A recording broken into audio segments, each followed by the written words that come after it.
Hat guy? How'd you get here? You're still gonna call me Hat Guy after that, huh? True. Fucking call him by his name. What is his name on this account? I think it's Remy, right? No, this is a J account. It's not the main. So it's phrase. Yeah, the name is on screen. I'm a fucking idiot. Great start to the Archon quest, I think. Do you guys agree? Can you call him 60k DPS? No, I don't want to lie. That's a bit optimistic. I didn't see anyone else in there who needed saving.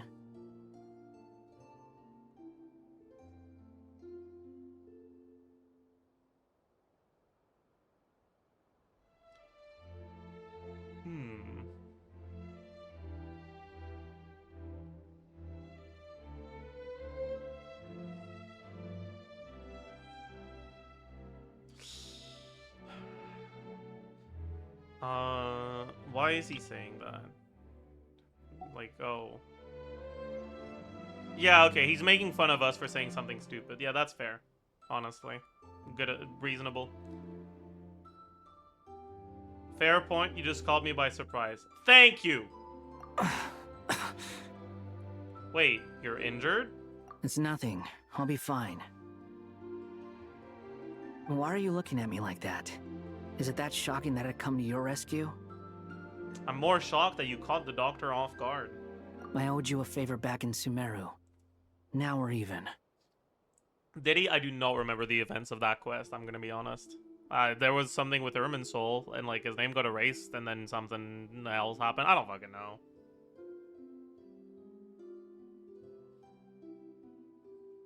Distracting dottore was tough. I won't lie. He's not gonna fall for the same trick twice. That was my one shot. I'd hoped to use it to take him out. Take him out to dinner? Damn. Alright. I never wanted to obliterate someone more than I do right now.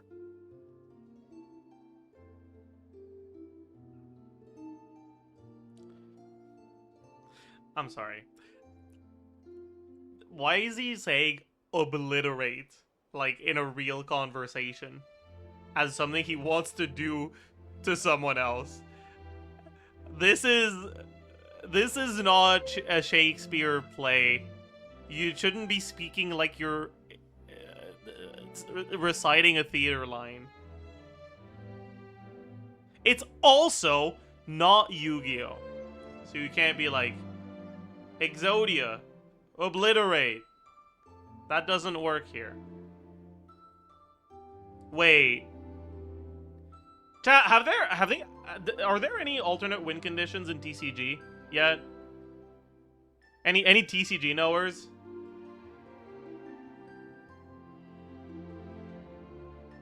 What do you mean? Like, things that make you win other than killing all three of the enemy characters, whatever? What's that? It's just, yeah, it's in the name, alternate win conditions.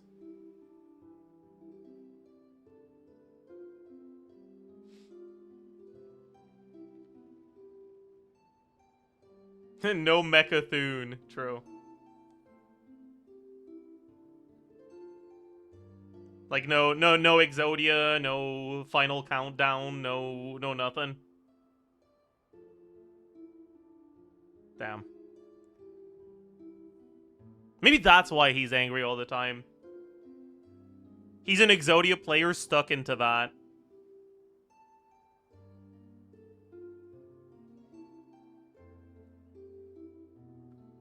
Damn.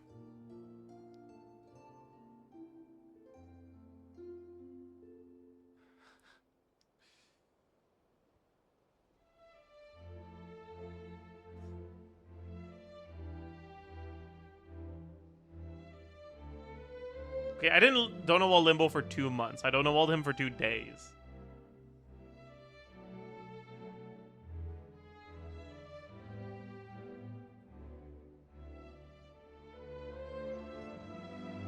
Dottore doesn't recognize me, but his segments were originally made based on an analysis of my operational principles. Why did it sound like the voice line was cut in two there? Like, there's no comma here. What's going on? I expect it's only a matter of time before he figures out what I am. Again! So Dottore doesn't recognize Wanderer, because he deleted himself from Irminsul. Yeah, that's what he just said. I guess this is supposed to remind us that the reason why people don't remember him is because of Irminsul. Sure, fine, whatever. Did he really miss his only chance for revenge by saving me? Yeah, because it clearly looked like Wanderer could have taken on Dottore if he wasn't focused on saving you, for sure. Yeah.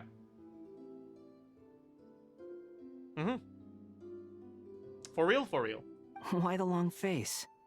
Hey, I'm not blaming you, okay? He had the upper hand. I refuse to believe that's true.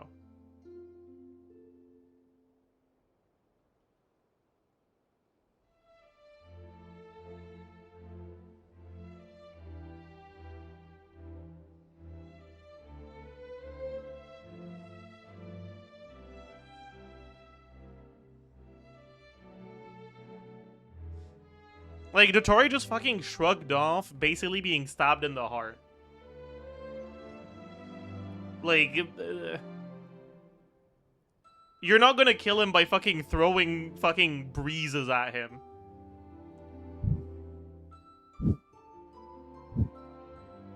I'm Wanderer right now.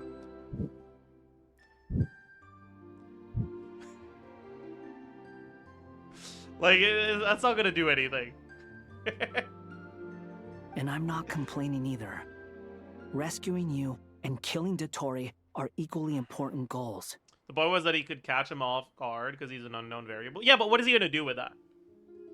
Like, how is he going to kill him?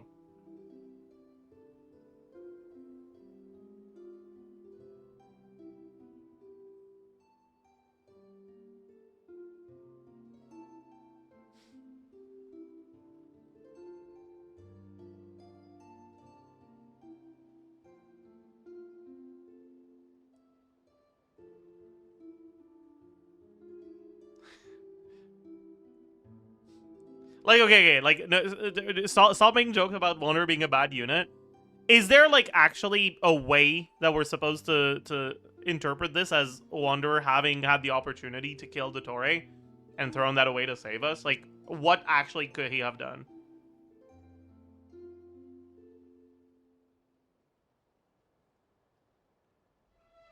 I think he's the Lulu? No.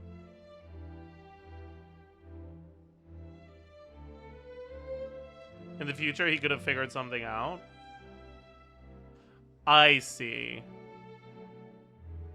So he's saying, like, I threw away the element of surprise to save you now instead of keeping it to, like, for a plan later. Right? Okay, I understand. I still think this is stupid, though. Like,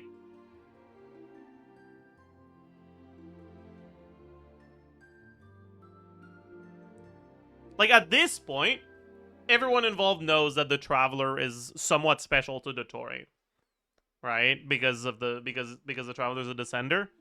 So, like,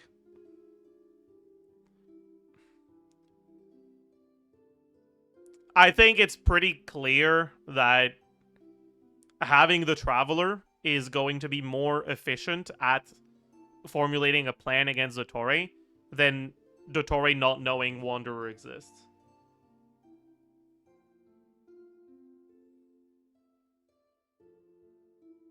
And I think that should be obvious to everyone, including the Traveler.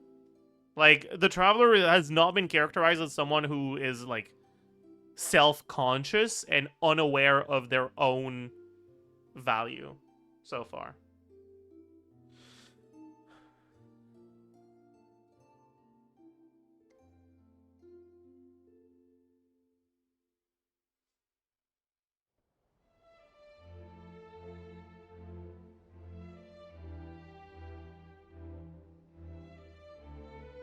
Everyone would be pretty stuck without you. It's best you live to fight another day. How are you holding up? Are you all right? Hat guy said to put safety first, so we agreed to run as far away as we could after leaving the energy field and only meet up once it was safe.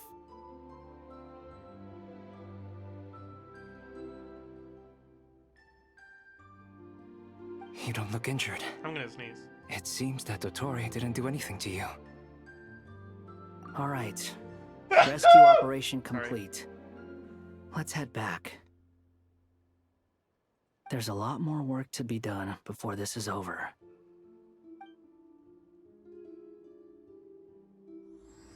True moon. OMG, I'm mooning.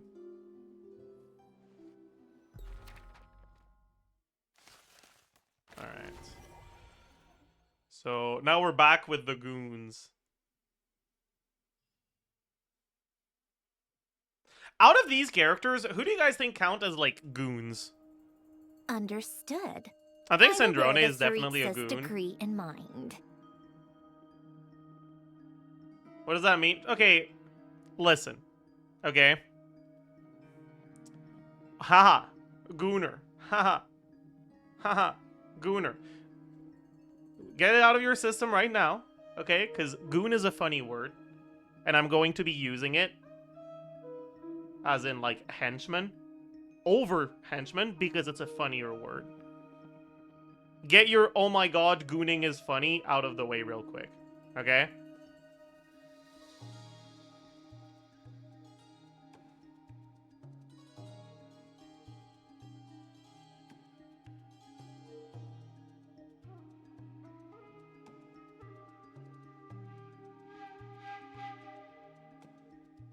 That word is automodded? Yeah, deserved.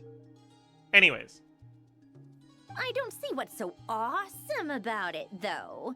Does he really think everyone else is as immature as him?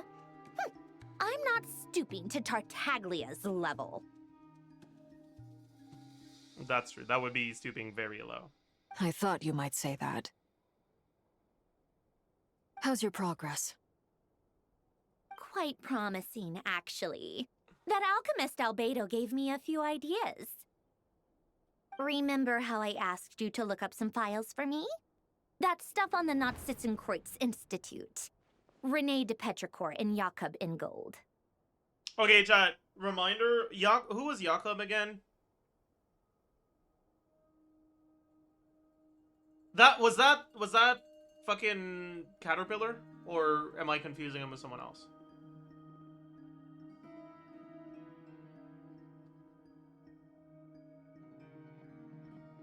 It was a Baptist.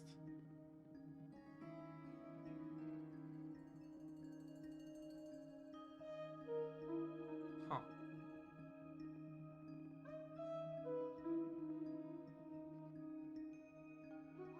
Caterpillar was Sherbius. Yeah. We haven't seen him ever. He was mentioned a few times in the documents Sandrone was reading in the last act.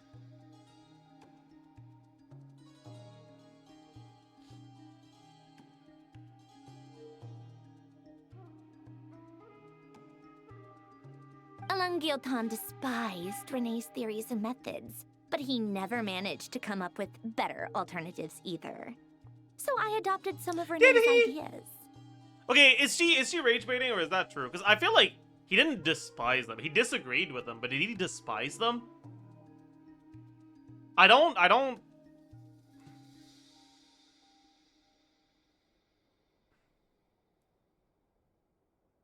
didn't really, like, picture Alain Guillotin to be someone who was even fucking capable of emotion as strong as... What's the noun for the verb despise, actually? Any knowers? The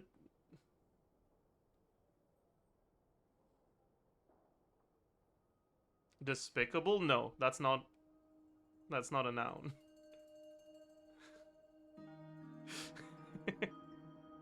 Oh boy, we're gonna need to go back to fucking grade 2, aren't we? Despisal? Is that a word? I don't think I've ever heard despisal before. Spite. Oh, wait. Despise is the verb for spite? No. Because spite is also a word.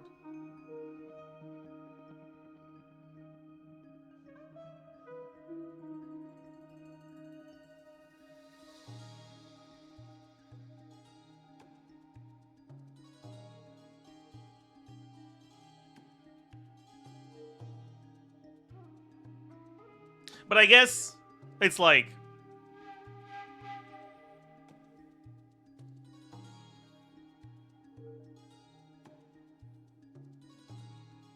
Like...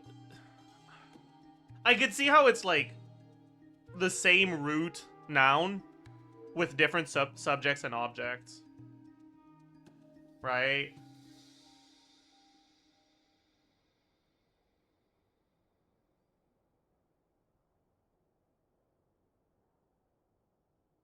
It's apparently despisal, yeah, but I wouldn't be surprised if despisal is like if the etymology of despisal is like if it comes from spite. I think that makes sense.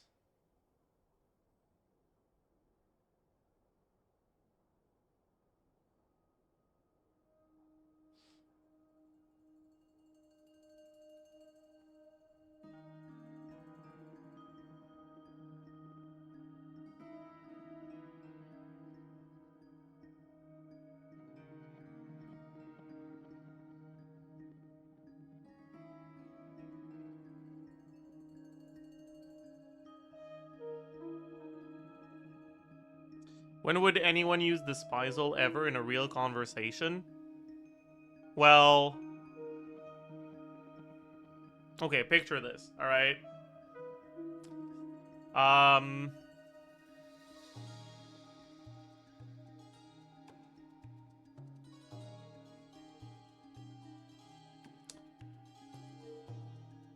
I walk up to Farina, who's a real person, obviously. Because it's a real conversation, right? So, you're picturing this, alright? And I say, Farina, I despise you. Because I do. It's true. And Farina, hurt, sad, upset, but wanting to present a strong front and hide her emotions, replies, your despisal means nothing to me. Zajef 77.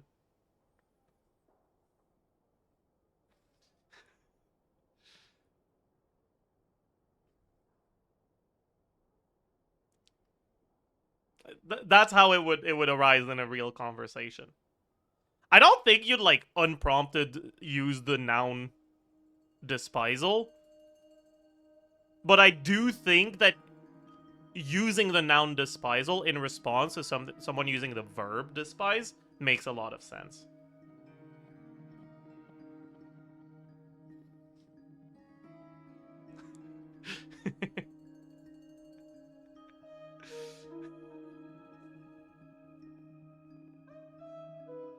Yeah, because like usually you'd just say hatred.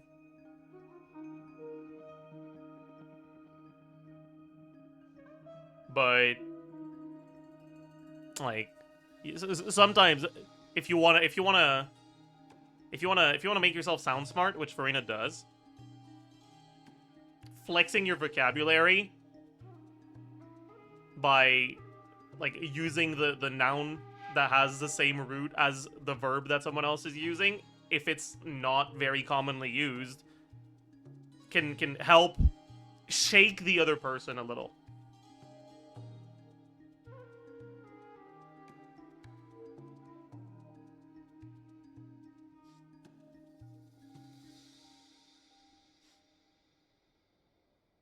How did we go from our conquest to Farina hate? True. I thought Alain was like a father to you. It comes He and naturally. Renee were True. mortal enemies, were they not? Why did she? Why is she making the speed face? Bro, what? So what's funny about that statement, Sandrone? Why are you reacting like that?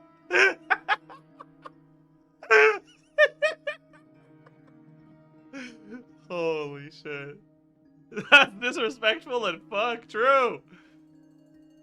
And what would you say if Linny and his friends one day learned something useful from someone you utterly detested? Yeah, Arlecchino. What if Linny became Dottore's apprentice, huh? What would you do then?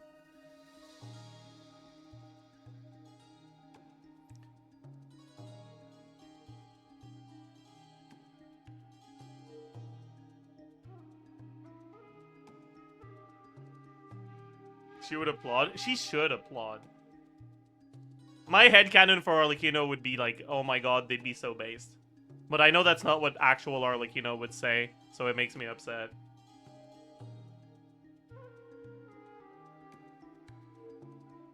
I would applaud them for it. Never It would mind! mean that they Holy have shit! surpassed me. Wait!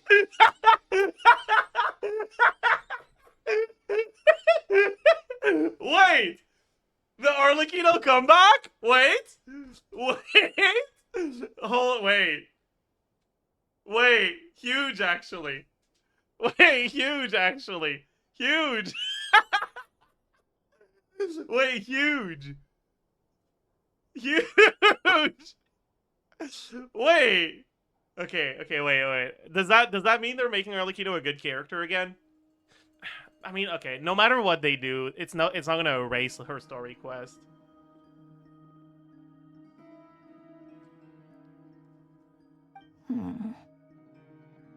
For all we know, Alain Giltan might have thought the same thing.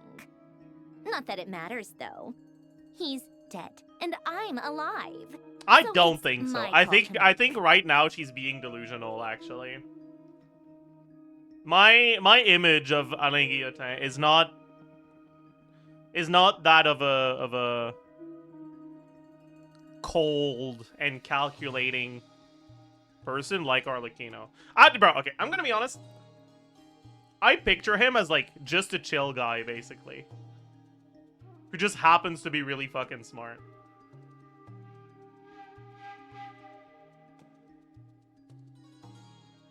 And like he doesn't like Renee because, you know, Renee's thoughts and objectives and like methods are like pretty evil looking to the average onlooker.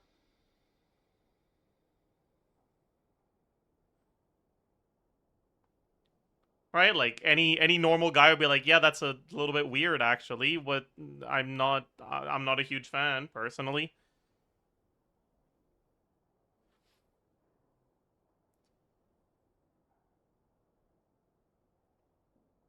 And I think that if Alain Guillotin knew that Sandrone was going to end up continuing Renee's research, and like, don't get me wrong, I don't think she's exactly continuing his research. There's going to be, like, there's twists to it, and it's not exactly the same thing, but like,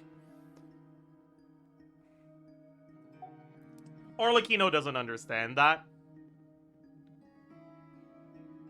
She doesn't have the technical know-how of all the fucking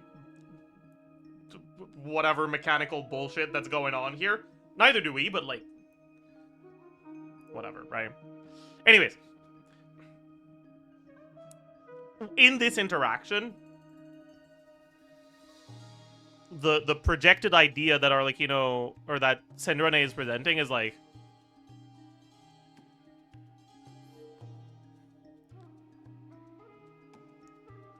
as long as it's useful, anything, like, I can use anything of Renee's, and Alain would be okay with it. And I think she's projecting right now. I don't think that's true. I think that the specific things she's using of Renee are probably things that Renee or that Alain would be okay with. But like within this conversation, the specifics aren't really relevant. So I think right now she's kind of projecting a little. By the way, how off is my perception of Alain Guillotin? Like, the way I picture him is like, he's just kind of a guy who's like really smart and shit, so he made a bunch of machines. And then he was like, yeah, I mean, I kind of just want to fucking chill. And yeah, don't tell me if it's like actually going to come up soon in the quest. You'll see. Oh, okay, never mind then.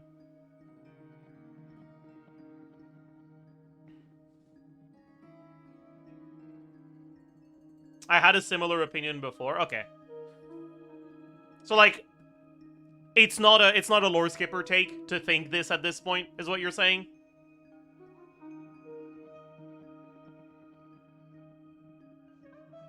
It is a lore skipper take? Oh. Why?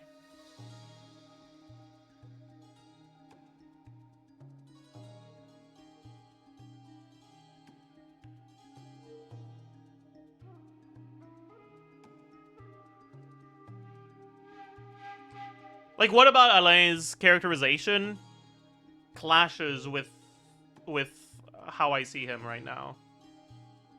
And I'm not saying, like, oh, like, you're wrong. I'm actually asking because I don't know, and I am a lore skipper.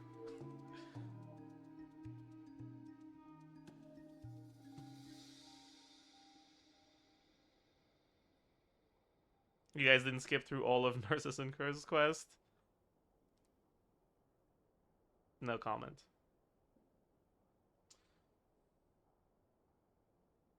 My interpretation at this point was that he doesn't care what she does as long as she's happy.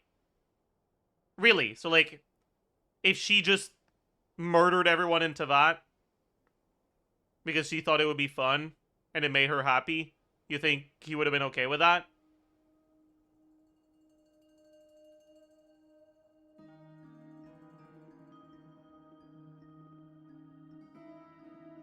Because I feel like that clashes with his view on Renee.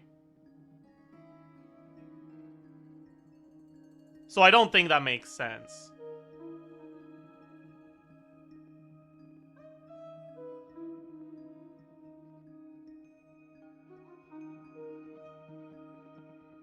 Because he had some, like, pretty fundamental disagreements with Renee for things that were way less bad than the hypothetical I'm presenting here.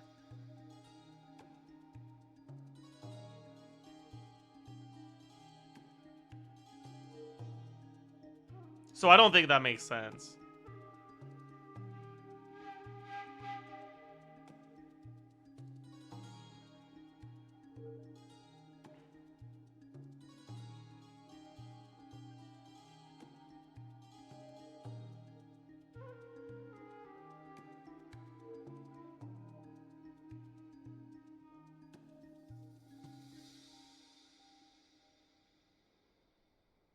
Anyways, we keep Once going. you die, it doesn't matter how great you were in life. Only the living get to decide what. I think, okay, happens you know what, next. actually? I think even Sandrone knows that she's fucking talking out of her ass. Because she's like, for all we know, he would have been fine with it. Anyways, it doesn't matter if you would have been fine with it, because he's dead and I'm not. Like, I feel like she doesn't even believe what she's saying right now. She's trying to convince herself. That's the vibe I'm getting from this dialogue. Otherwise, it wouldn't make sense for her to say this. Or at least to follow, like, to say these two things back to back.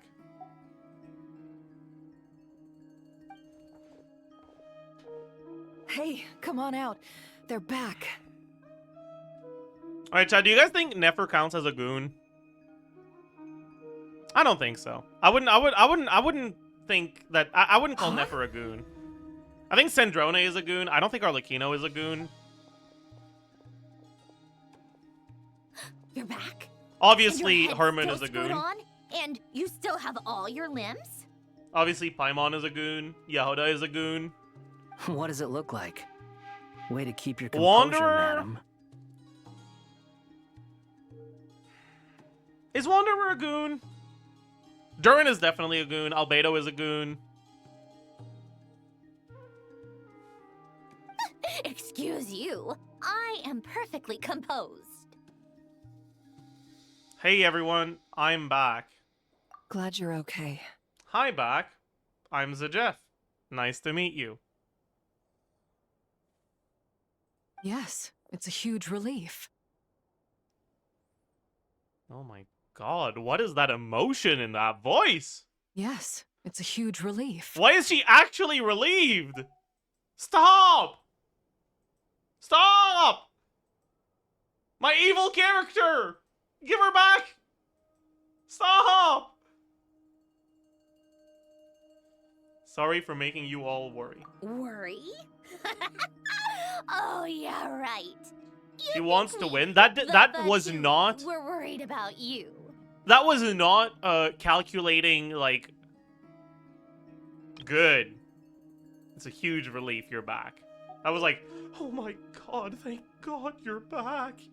I love you, Lumine.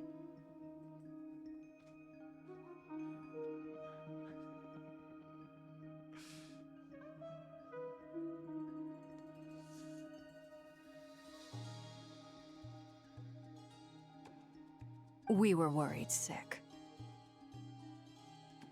Dude, I feel like I don't know if this is I don't know what the intended thing is here. I don't know if this is a like voice actor / voice director thing or if it's a writing thing. But I feel like those very specific lines, if they were delivered in a way that felt insincere, would actually be in character. But it doesn't sound insincere. We were worried sick. Like, it sounds like she's correcting Sandrone. It doesn't sound like she's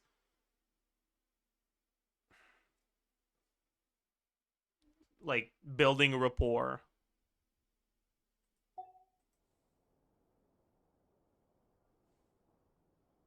Hey!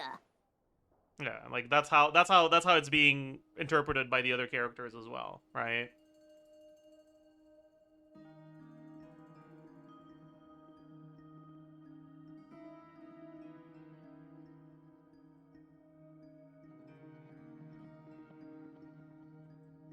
From a non-personal standpoint, you can still be sincere with how important Lumine is. Yeah, but like that's what I was saying earlier, right?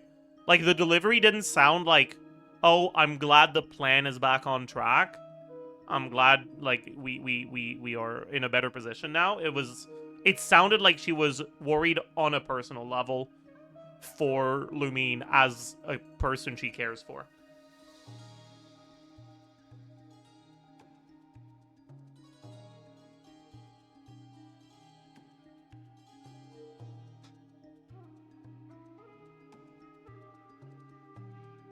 Albedo in the back is so funny. Yeah, he's just standing there. The Traveler and I were already friends. You are free to join this mission in whatever capacity you please, much like your tea parties. This is a disgusting interaction. I hate it.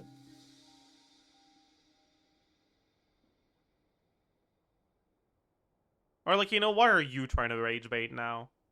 Like, oh. It's a laugh a minute with you guys. Awesome Yuri couple. This is not a Yuri couple. This is two people that are part of an open relationship, but that don't fuck with each other.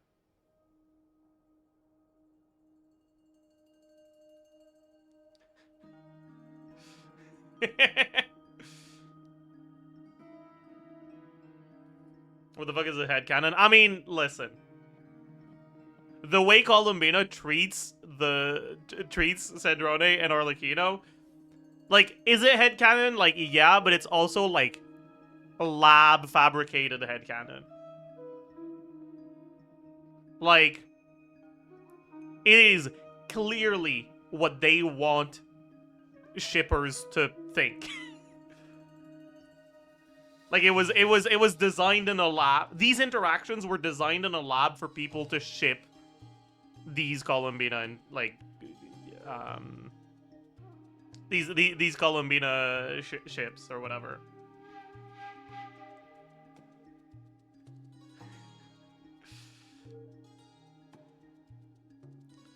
So, like, sure, I'm not gonna treat them as like canon, but like, it's on a different level from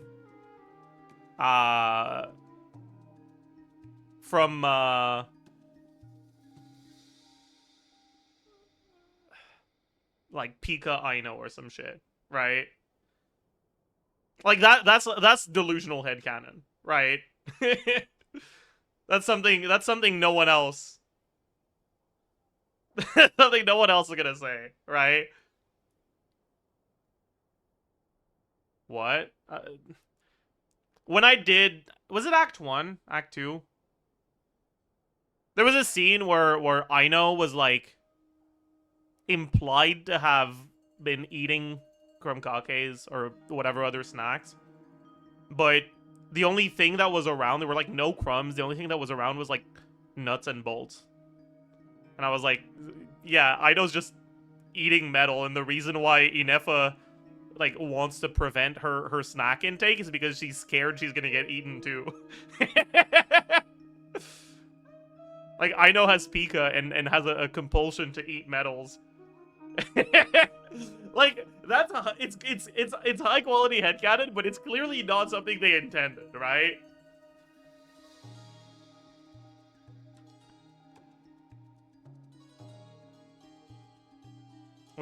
What is Pika? Pika is it's a disorder where people feel compulsed to eat things that you would generally not eat, such as metal, paper, shit like that, rocks. How do you spell it? Yeah, I think it's just P-I-C-A.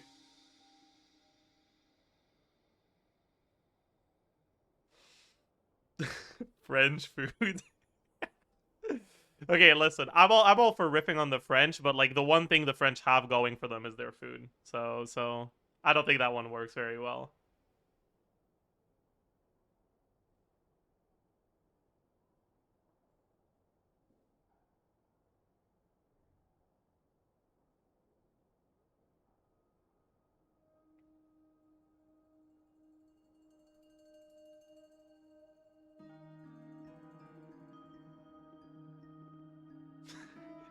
She's on macroplastics while we're still on micro. That's a good one. That's a good one.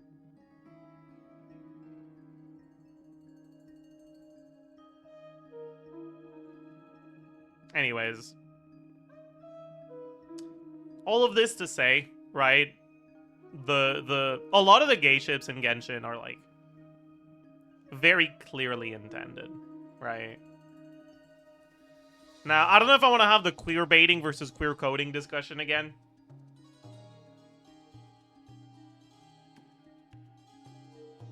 I mean, I guess, right? It's been a while since we talked about that. We can TLDR it.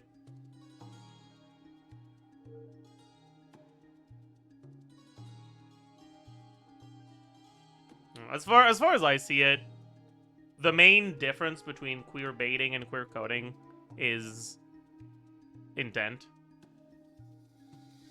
But because intent isn't something we can know for a fact, you kind of have to, like, guess it based off vibes. Yeah, I'm enjoying it so far.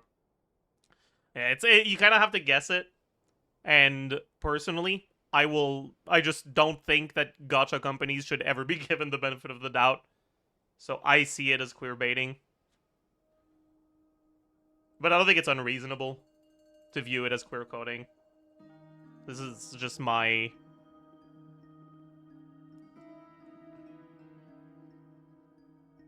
pessimism and pessimistic view of gacha companies talking.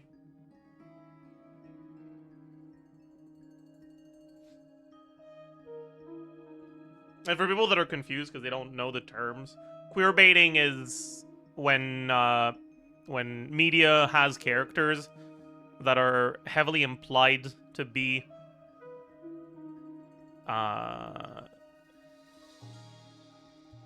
queer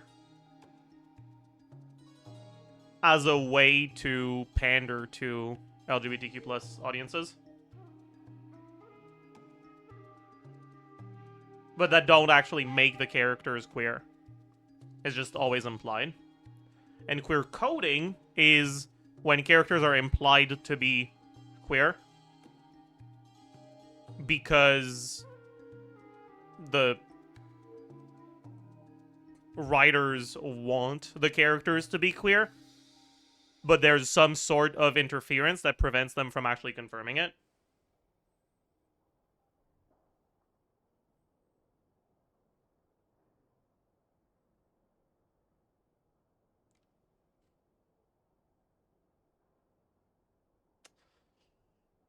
Queer baiting is... I think something can be confirmed to be queer baiting, but I don't think something can ever be confirmed to be queer coding. Because as soon as the character is put into a relationship that, like, contradicts the queer coding that was done previously, it's pretty blatant that it was queer baiting. Whereas if it's queer coding and what's preventing them from making the characters actually queer is some sort of, like, desire to not get censored or whatever, generally the characters just won't end up in any sort of relationship. And so you'll be in limbo on whether it's queer baiting or queer coding, and you kind of just have to be like, well, I don't know, I think the character's a cool guy, so it's probably queer coding, or I don't know, I think the character, the writers are not a cool guy, so I think it's queer baiting.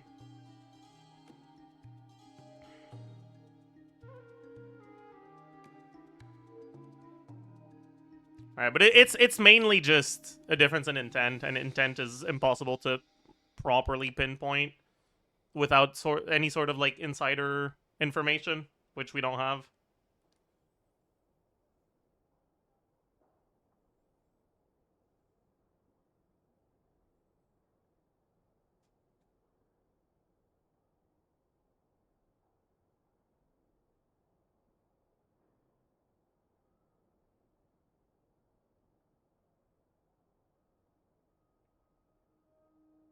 I'd prefer the romantic implications be a byproduct of two characters' interactions rather than that being the basis for their interactions. Yeah, that's fair. And I think that's why, specifically, the Columbina Sandrone thing feels so lab-grown to me. It's because, like, every single one of their interactions is like, oh my god, they're so gay.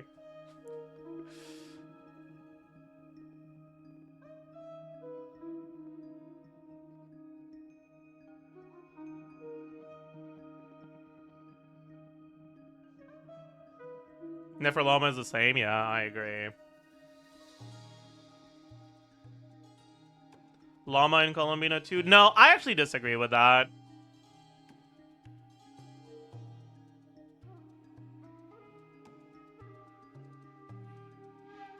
My point was that they never make characters openly romantic, no matter if it's queer or not. I mean,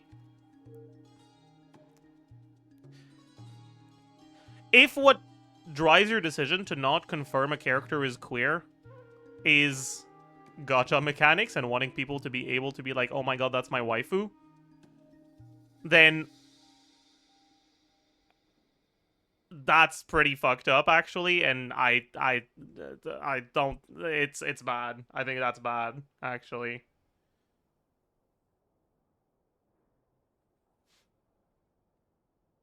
I feel like shippers would rage if Hoyo ever confirms any relationship as canon. I mean, you can confirm sexual orientation as canon without confirming relationships.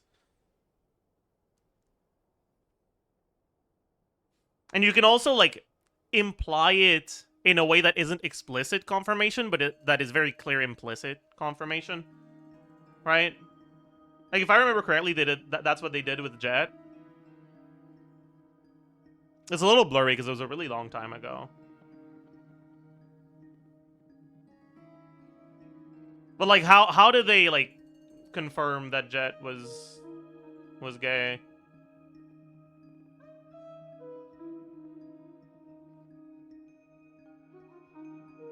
She has more intimate dialogue with Lumine. Was that it? Oh. That's so vague, man. Her dialogue for Lumine is way different? Okay. As long as queerness isn't villainized, and I doubt the writers are malicious. I mean, I don't think that's necessarily true, because I think malice is not something that can only be directed at minorities. Like, don't get me wrong. It's generally arguably more malicious if it's directed at minorities. But I don't think that being like, oh no, they're not malicious, they just want to fucking exploit people and their money. And they want to do that with everyone, not just the gays. Like, they're still malicious. That's still not a Pogger's thing.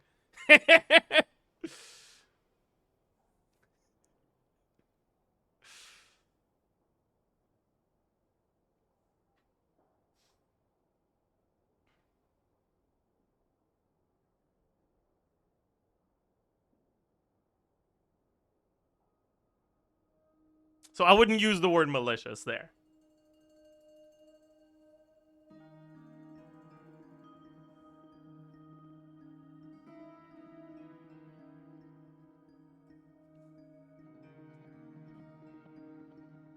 I do think a lot of it comes down to CCP censorship. Early on, the company was more willing to outright show these relationships before Genshin exploded in popularity. I mean, I understand that point, and I think it's reasonable. But I also think that if they ever did confirm a character's sexual orientation or relationship, there would be some level of outrage in certain parts of the community. And if there is a clear benefit to keeping it vague, I don't think that the only reasonable reaction is to be like, well, it's because of the censorship. I think it's possible it's because of the censorship. I also think it's possible that the censorship has nothing to do with it. And it's just a money thing.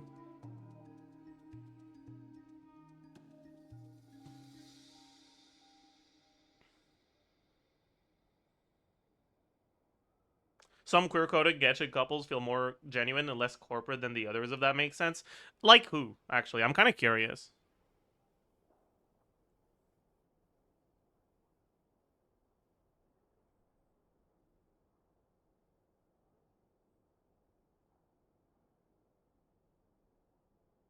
Finon and Maide. Please tell me characters I'm aware of. Ning and Beidou. Yeah, I can feel that. I can see that. Lisa and Jean. I'm gonna be honest, I think that's a bit of a stretch. I mean, I would agree that it doesn't feel lab grown, but I don't.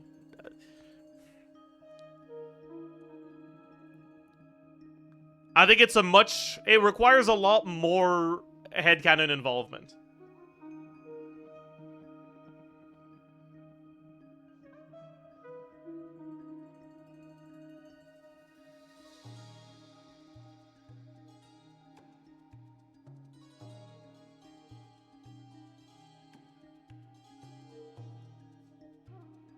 Read Lisa's good morning voice line. What does she say?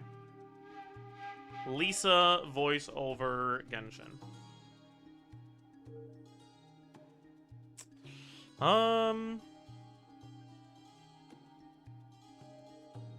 Morning. Good morning. Good morning, Jean. Oh, it's you. Sorry, dear.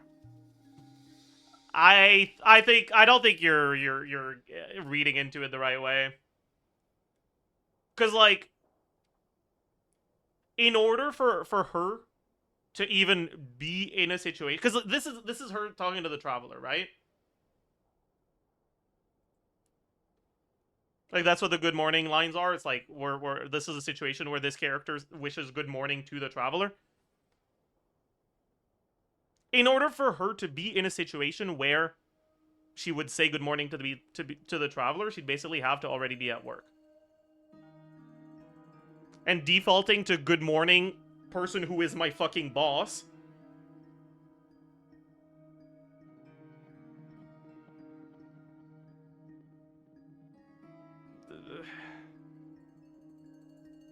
I don't think there's a real romantic implication with Jean here. I think that's reading into it a little too much.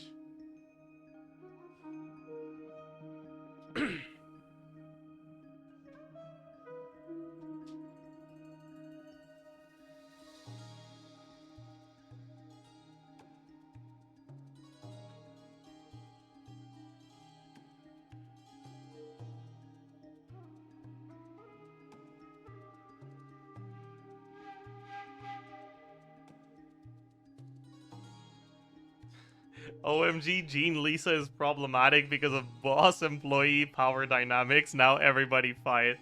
Oh, man. Oh, man. Yeah, that is a W rage bait.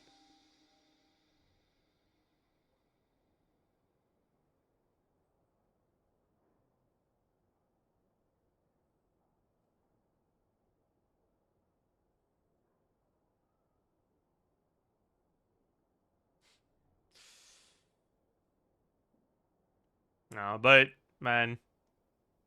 Do we get into that? I don't know.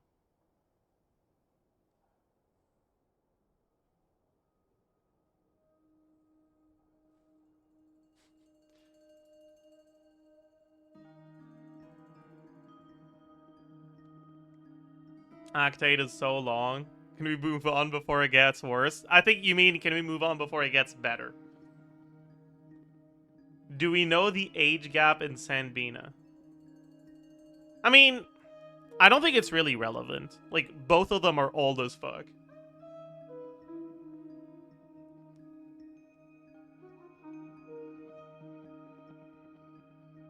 Yeah, like, they're both fucking ancient, yeah. Yeah, like, does an age gap really matter between two hags?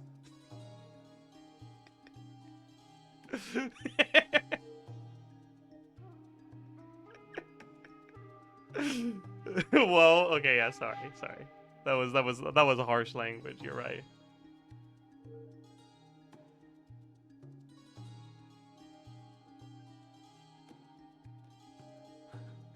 You just upset all their fans, damn.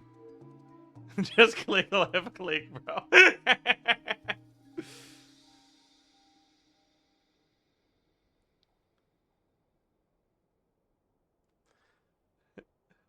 Yeah, don't call it sagging Yuri. What the hell?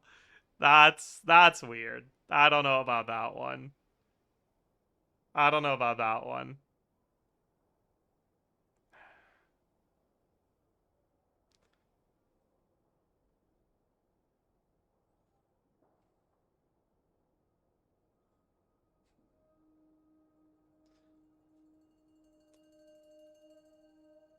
Hmm.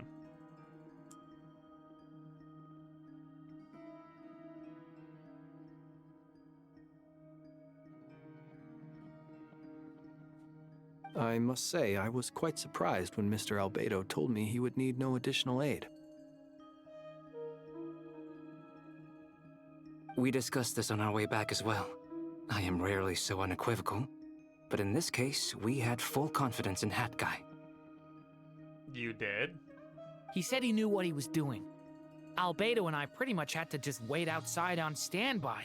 Meanwhile, Hat Guy broke into the energy field and rescued the Traveler solo. You didn't have to mention that.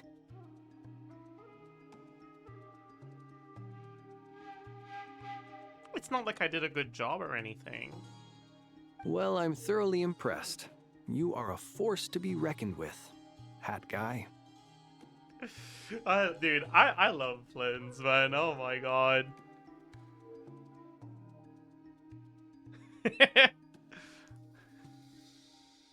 That is how you deal with people like that. That is so funny. Is she back?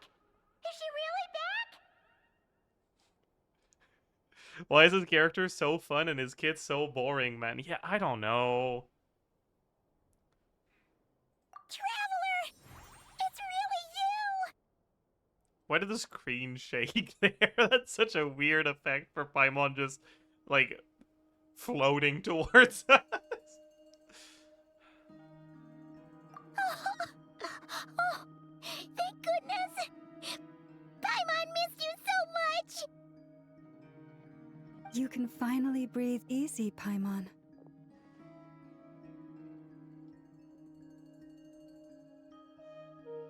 It's great to have you back in one piece! The One Piece? Paimon's been having nightmares the whole time you were gone! The One Piece is real? Enough? Okay, sorry. This is Look a at serious them. moment. You know, You're right. once you reach my age, there's nothing better than watching a misty-eyed reunion between friends. You tell him, Yehuda. It's nothing. Same goes when you get to my age, too. I bet Ino and Nefer would be tearing up as well if they were here. I don't get this one.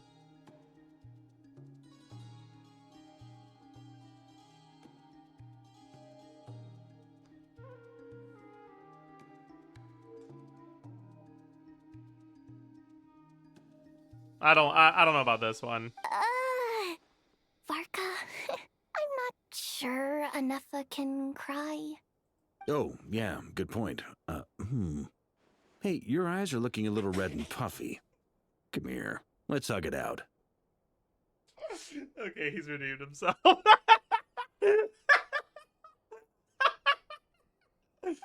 Ew, no! No, thank you. You're not my dad, okay? Knock it off! Everyone, I'm sorry for all the trouble I caused you. But the silver lining is, I didn't come away from this ordeal empty-handed. Bro, imagine someone's fucking crying and you're like, "Eh, let me give you a hug. Like, everything is gonna be okay." And they're like, "Ew, no!"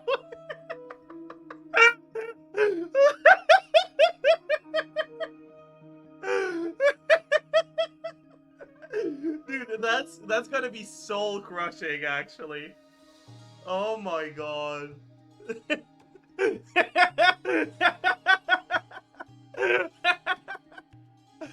Oh my god.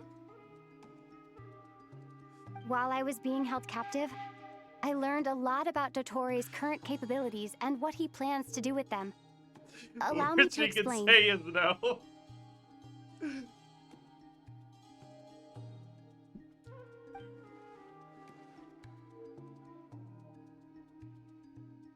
The three moon goddesses were even more powerful than we imagined. No wonder Dottore believes himself to be equal to the gods. Maybe even superior. Utter blasphemy. You can't say that. How am I gonna get new fucking suckers in my religion? You can't be saying that out loud. Keep it to yourself. While everyone was gone, Nefer and I made an interesting discovery. And I believe Miss Sandrone has something to share too. Ma'am, perhaps you could do the honors? Sandrone explains Columbina's situation and shares the finding of her research so far. Called it. Getting rid of a pesky troublemaker like her is like trying to clean up after a crumbly cake. Do you consider It Arlecchino a always Mary comes Sue? back to haunt you.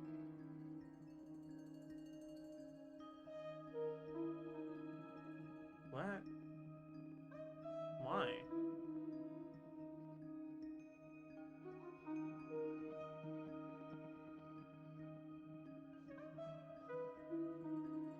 It's been such a big topic recently. Has it?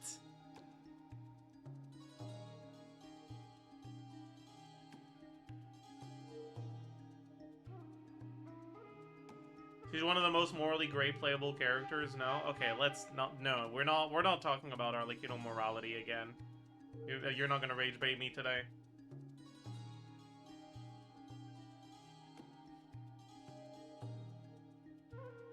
Yeah, it's like, in what way is she a Mary Sue?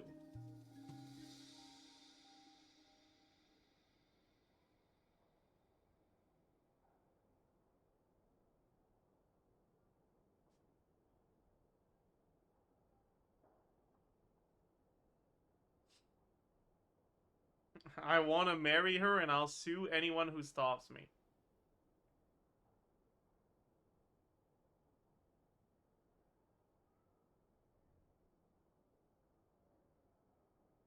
So you're gonna sue her for not wanting to marry you? Is that it? That's kind of fucked up. You think you're entitled to her hand in marriage? She doesn't even have a hand! That's fucked up.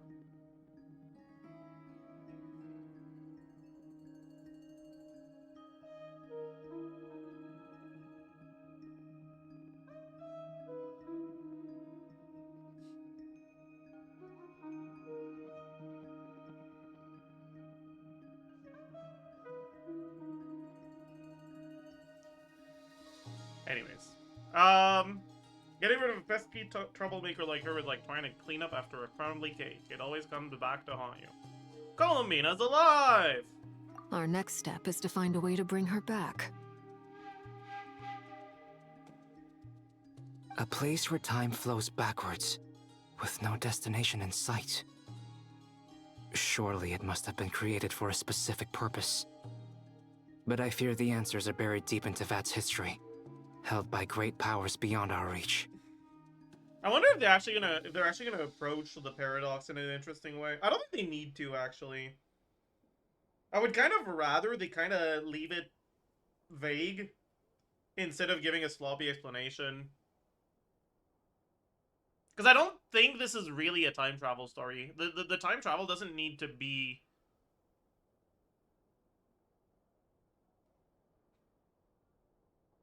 explained. Like, the paradox doesn't need to be addressed, I think.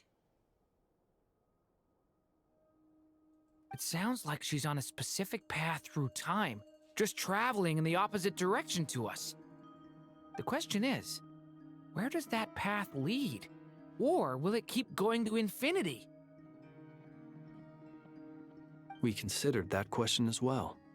Strictly speaking, time is not infinite.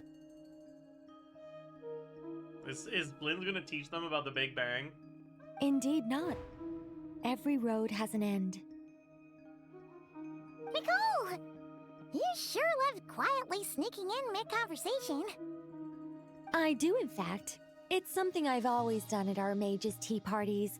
Quiet, mysterious, and persuasive. Yep, those are indeed 3 words that describe Nicole very well. I agree. You wonder what lies at the end of her road. Yep. Quiet, Well, for sure. Just as the world has a beginning and an end, so too does time. And so, the end of the road true. is the moment that Tevat was born.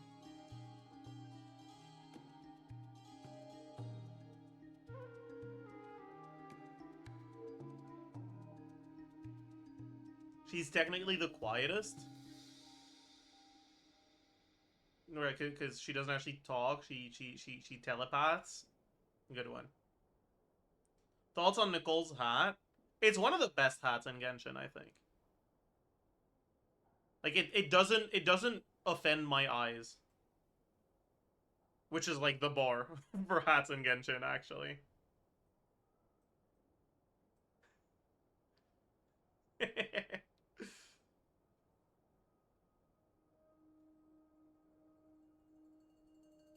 Whose hat offends you?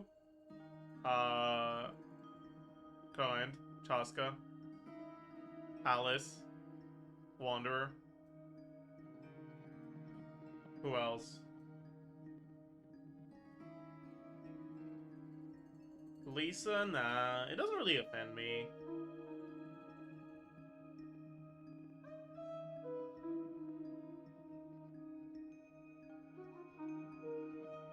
I don't know.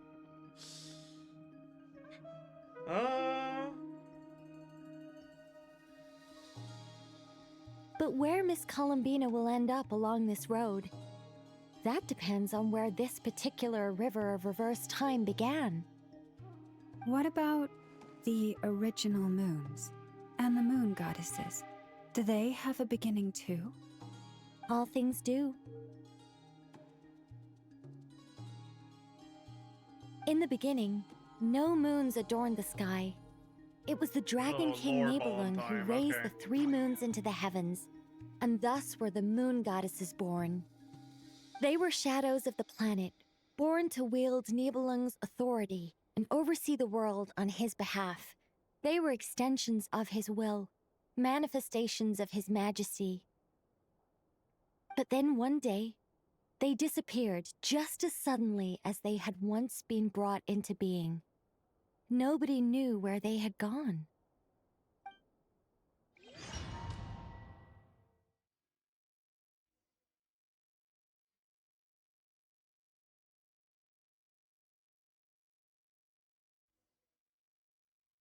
Like I thought.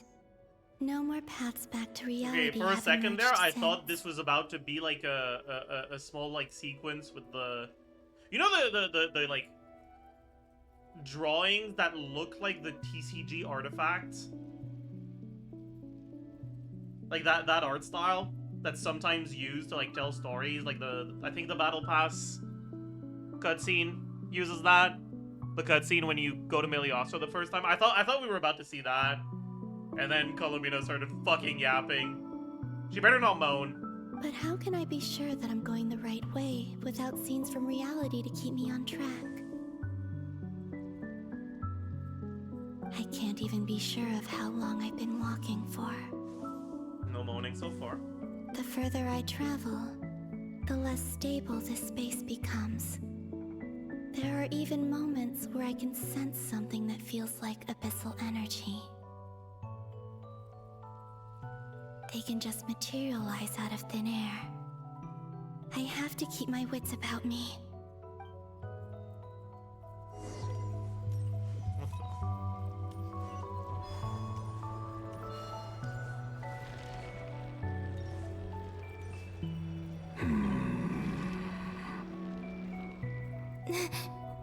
Is that the rerir of Solnari? I can't believe he survived. You cut yourself up there. You are the moon goddess. But how?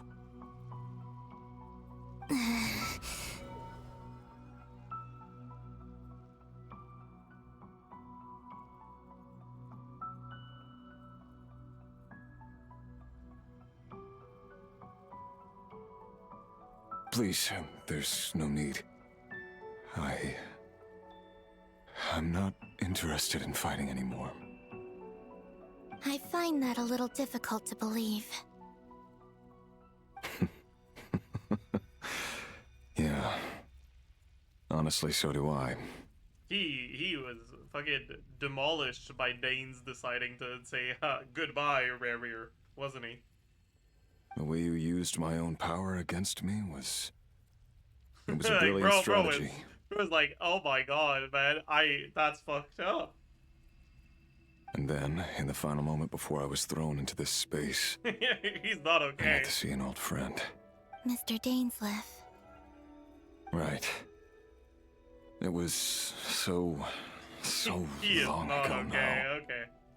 Damn. When I first got here, I was filled with hatred, remorse, and rage. How I cursed and devoured. I tore everything here apart. I was... Oh shit, to no I thought that was avail. over. My bad, my bad, my bad. This is a place with no exit. I tore everything here apart. I was consumed by the desire to leave this place and have my vengeance.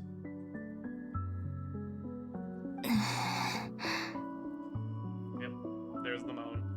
This is the second time I've entered this space. Though I have no memory of the first. I was torn to shreds the moment I entered. But this time I survived. It must be partly because of this new body, and partly because of all the Kuvaki I absorbed in Krai. Are you the source of the abyssal power in here?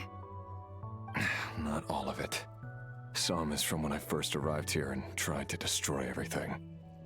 But there was already a degree of abyssal power here before I entered.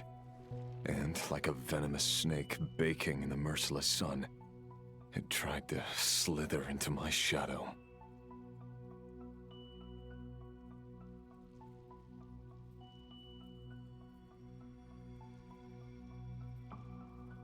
What a weird way to talk in this situation.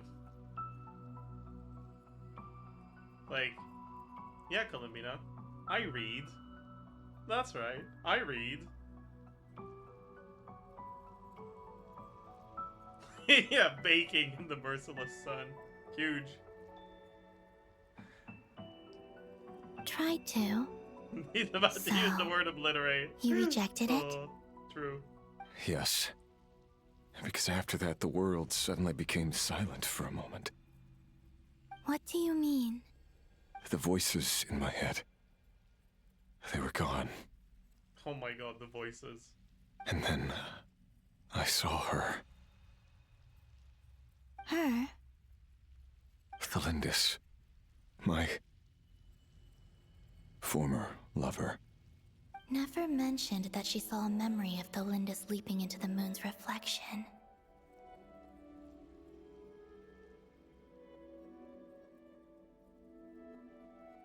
More precisely, I saw her afterimage.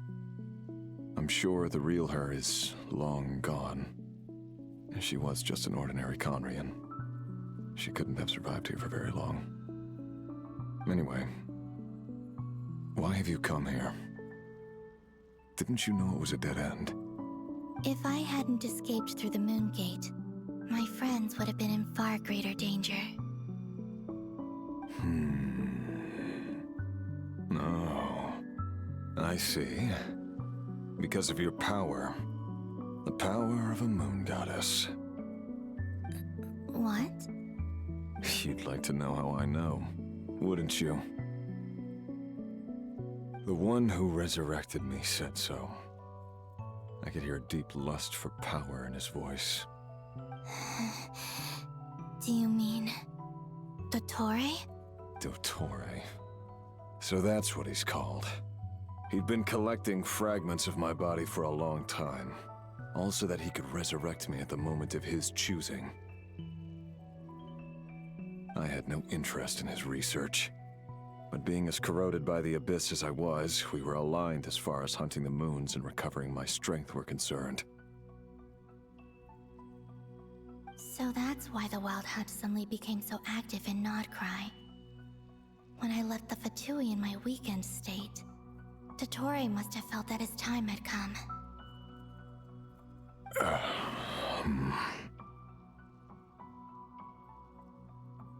Moon Goddess, could I ask a favor of you?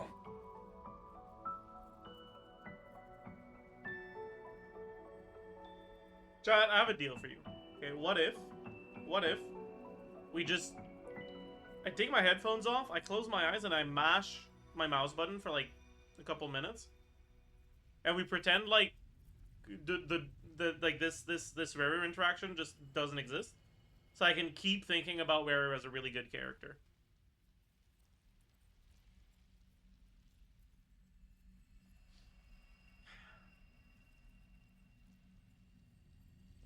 This smells like they're about to ruin him. What? I know this is a lot to ask, especially from someone who tried to kill you. If you refuse, I won't fight it. But this is the only thing I desire now. Nothing else matters. What do you Nice want? moan. I'd like you to take a message to Tholindis for me. Tholindis? But Yes, she's dead. But like I said, I saw her after image. I can sense that some part of her soul remains here. Far, far ahead. why don't you go and speak to her yourself? I can't. I don't know why, but I can't move freely in this space as you can. All I can see is a glimpse of her walking away. Just like the moment when I last saw her in life. In return, I will clear these abyssal obstacles for you. This motherfucker better not get a fucking happy ending. Even bittersweet would be too much. No, not in return. I'll clear them for you. Whether you want to help me or not. It feels like something I ought to do.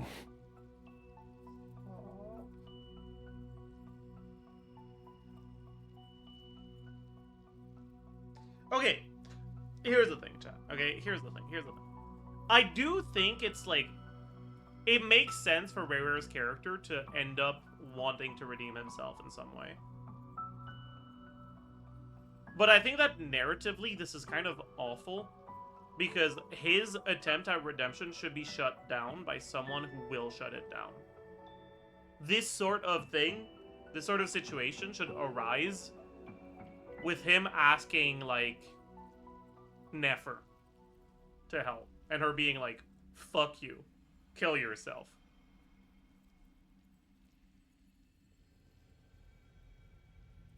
But Columbina is gonna be like, okay, sure.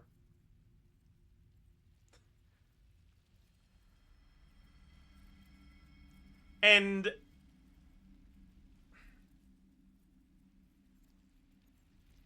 oh, sorry. She'll be like, okay. That's what she's gonna say. Sorry. Why? Yeah. Why, indeed. I've been asking myself that question a lot He recently. gets domesticated by the Why spawn. did I do the things I did? I'm tired of it all. Tired of the person I became. People used me. And then I turned around Like, and started okay. using others. I hurt a lot of people. Here's the thing, okay? A lot of people will see this and will be like, Rerir is a character who inherently shouldn't be redeemed and should not have a redemption arc. And I don't think that's necessarily true. Because I do think that, like, based on the way that Rerir was characterized in his story, it doesn't make sense for him not to regret things at this point. His characterization should lead to regret at the end. He just shouldn't be given a happy ending. That regret should gnaw at him and make him suffer.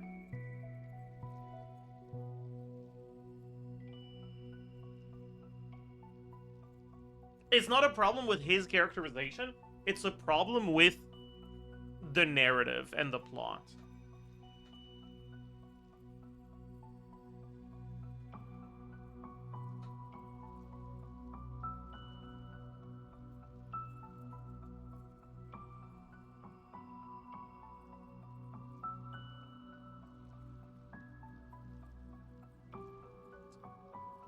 He's stuck on the moon. How is that a happy ending? He's getting catharsis here. And I don't think he deserves that.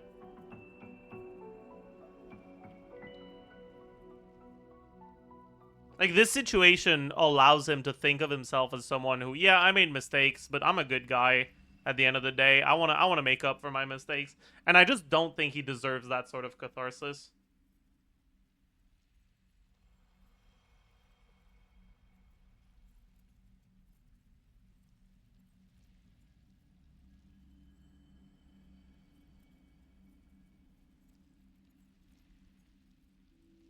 I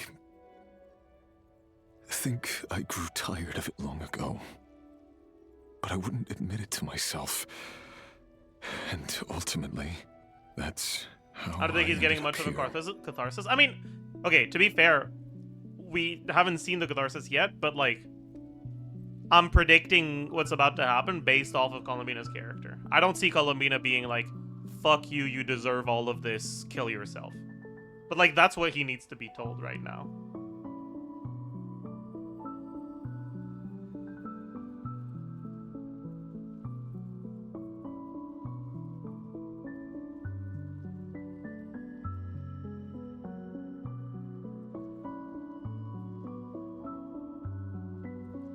Never killed a tribe, too.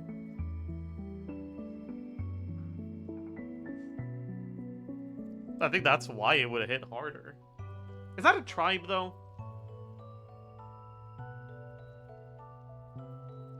I don't remember. Was it a tribe? Yeah, like, it was a group of bandits, no? Yeah, like, it was a gang. It was a tribe? Was it? Dude, I don't know. They didn't show any like children in her interactions, so I guess I didn't like internalize that she had also like yeah.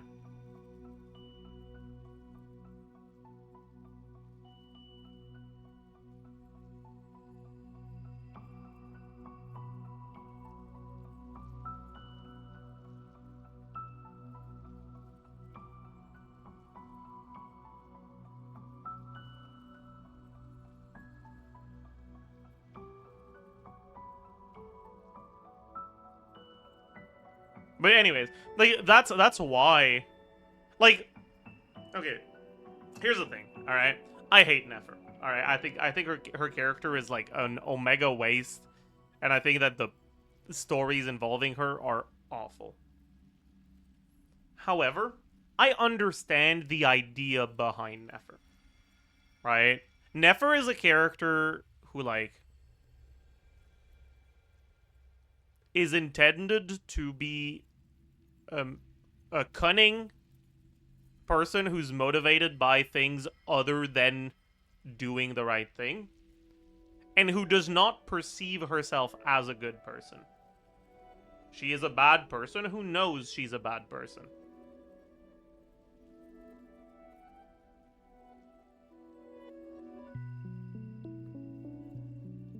And I feel like if Nefer saw this, she'd be disgusted.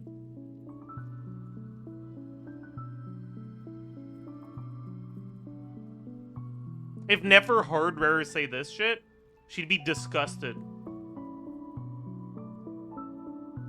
by him.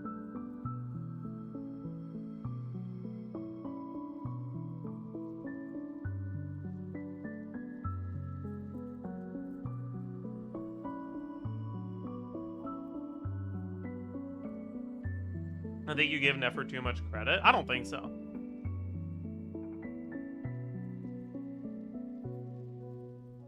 Because it's not, the disgust wouldn't arise from his actions. It would be from him trying to rationalize himself as someone who just, oh, like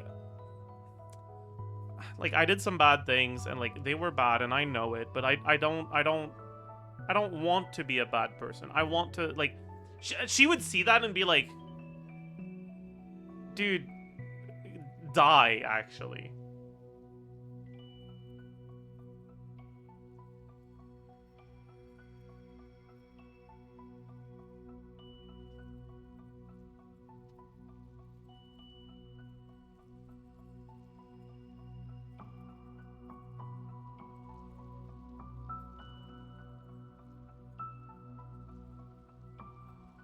Nefer would just accept the health as... Yeah, like, I don't think Nefer would inherently turn down this deal or whatever.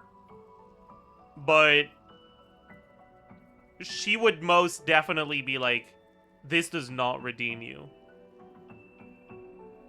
You're still a fucking horrible person.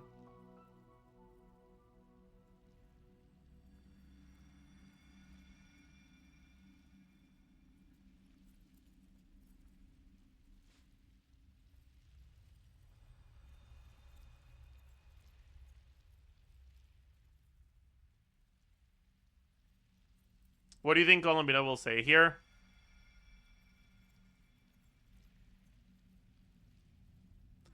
I don't think she'll opine. I think she'll just be like, okay, bet. Thanks for the help.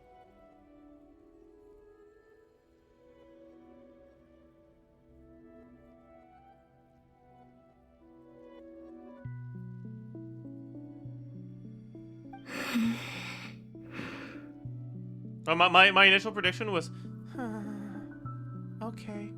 Let's see how it compares. Look at the first part, right? What do you wish to tell her? Yeah, pretty much. Pretty much, yep. Like,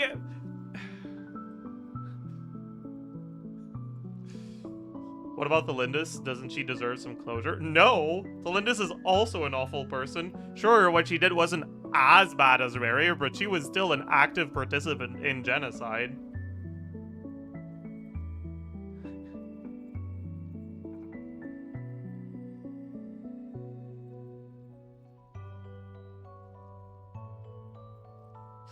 Tholindis is a baddie, though.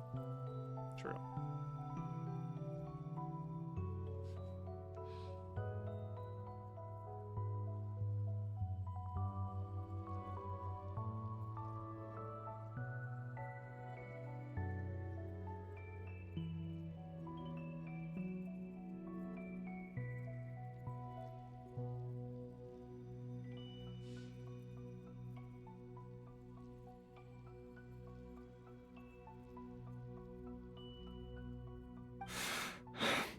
All of it. My past. My mistakes. Everything that happened after we were separated. Is it okay if I give her the abridged version?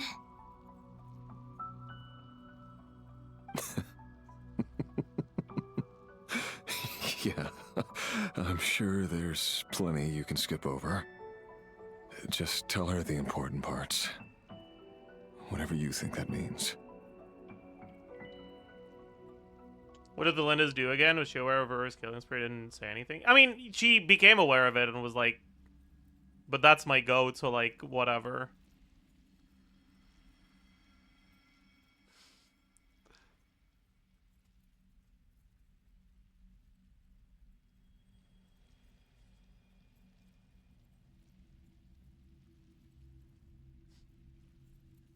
Like the part where you relentlessly tried to kill us? It's up to you.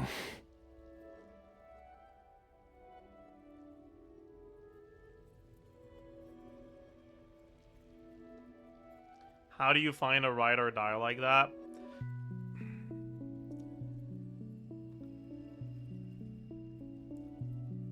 Dude, I don't want that sort of energy in my life.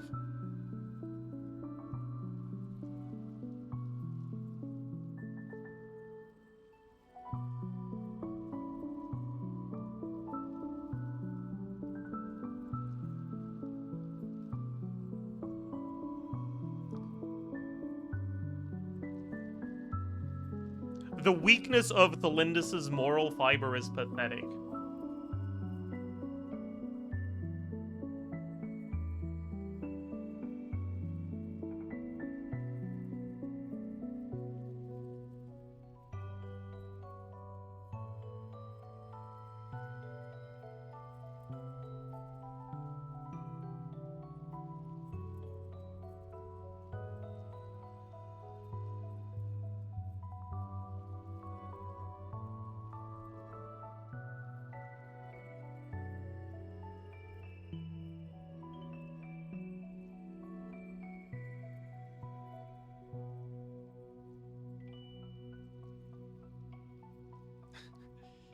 Nothing woos the Jeff like a strong backbone. Yeah!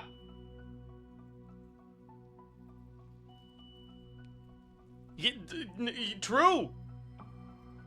Actually.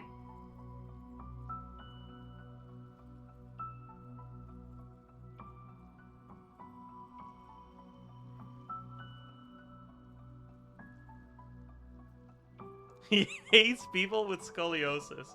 Yeah, that's exactly what I meant. Yep.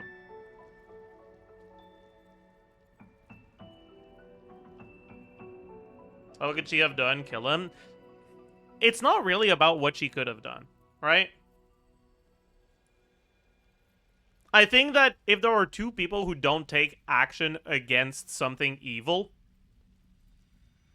the person who rationalizes their inaction and is and convinces themselves that they didn't have any other choice and they're actually not that bad is worse than the person who feels incredibly bad about it and feels guilty.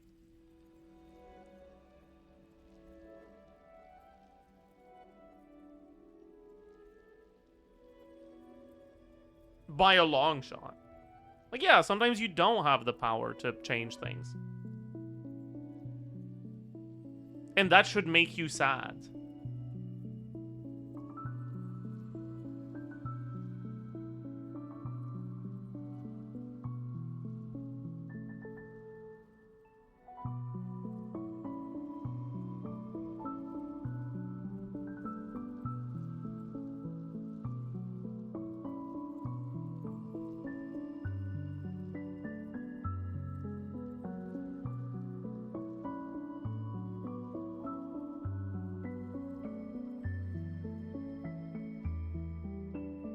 She was happy she was one of the good ones. Yeah, pretty much.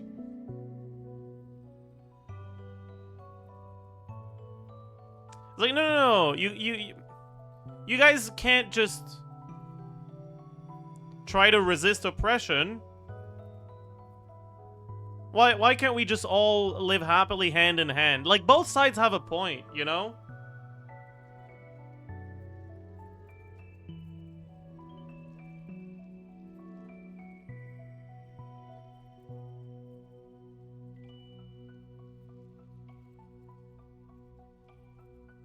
Anyways, I'm gonna go back to my SS officer fiance. Hope you guys don't die. Good luck.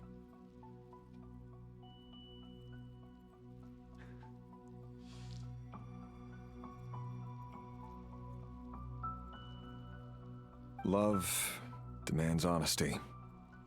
But my relationship with Tholindis was built on lies. Do you think that was good writing to make Tholindis appear like an awful person, or that wasn't even intentional? I think it was intentional.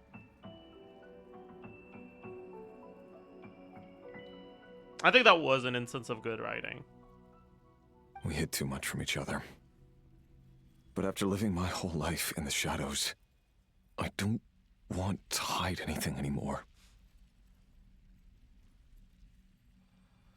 Like, you know what the perfect narrative conclusion to this is?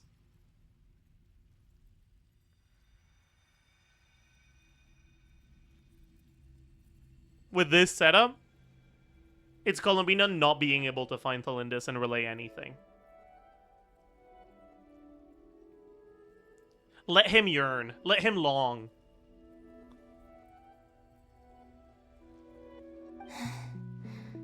Leave him wanting.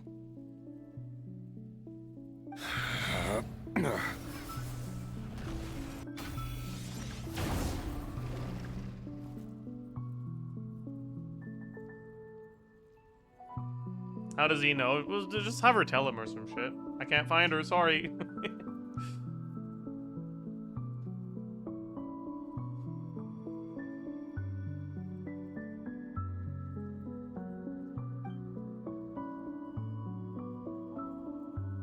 There. The abyss will no longer stand in your way.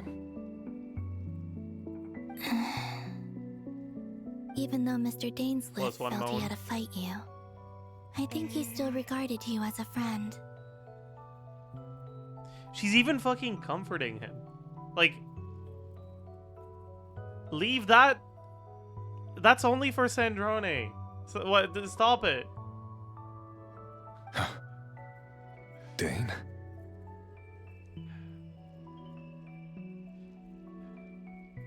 He said that you betrayed him. Talking But like he Dane is also a felt saint. great I mean, compared to remorse for never Rerir, having understood he- what you he- were like- truly going through.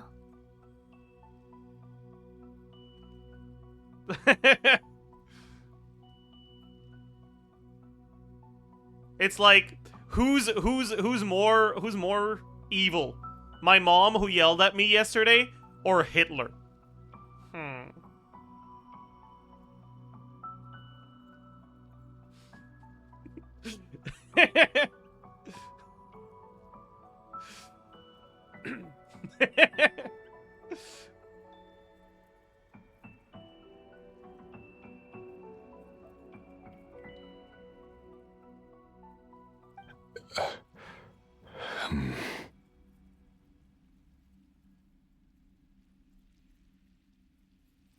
Let's not forget, Dainsleif had doubts about going against Rerir after everything was said and done. I mean, yeah.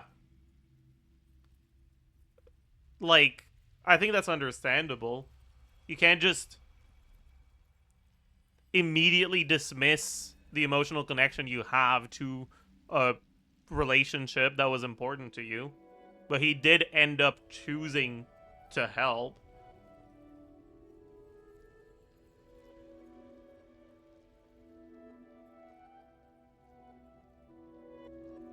So I don't think that's really a problem.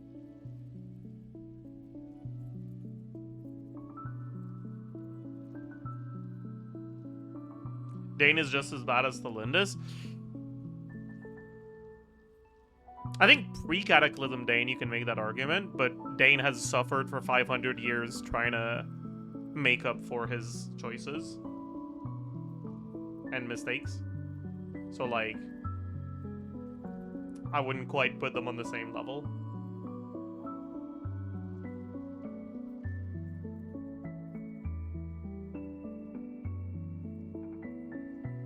Sure, Tholindis didn't get the opportunity for a redemption arc. It's like, maybe she could have done the same, but she didn't. So, like, it is what it is. Why tell me this? They never explicitly confirmed that Dane knew of the genocide. I mean, yeah, you could make the argument Dane is a complete fucking idiot and he was completely unaware that his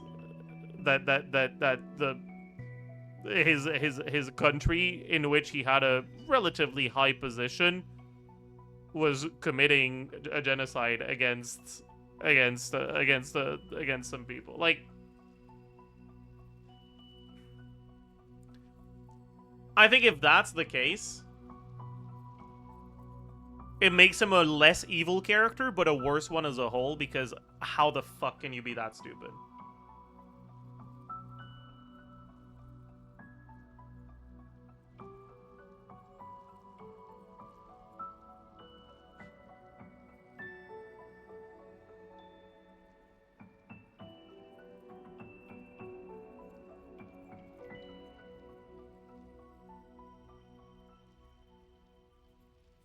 Because if he'd known that someone could take a message to you, I believe that's what he would have said.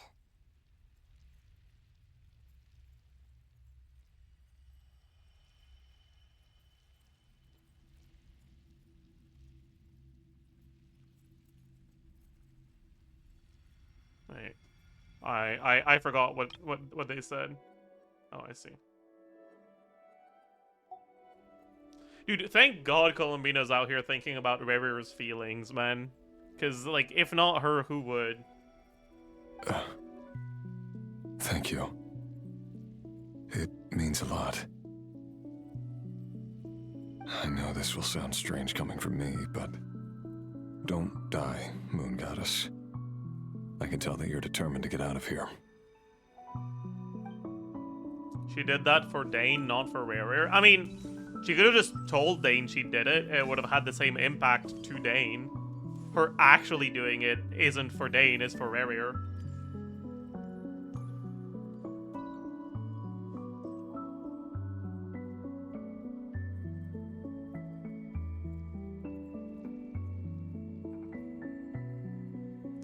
What's the problem with Rerir again? He was never evil for the sake of being evil. I mean, yeah. Like, no one's evil for the sake of being evil other than cartoon characters.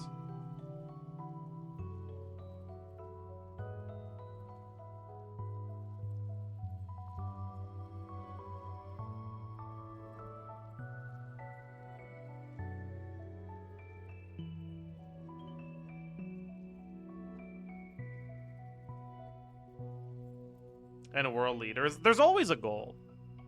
It's never just for the sake of being evil. There's always a goal. But I don't think that goal takes away from the moral implications of the evil actions committed.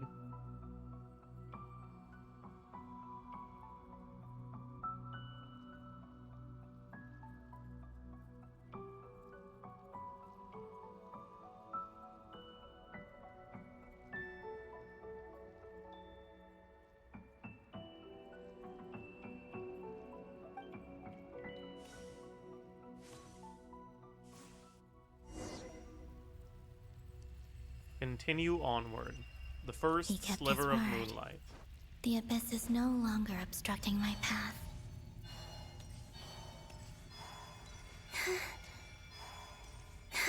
Who's that? Oh, that is the tholindis. Just a couple steps away.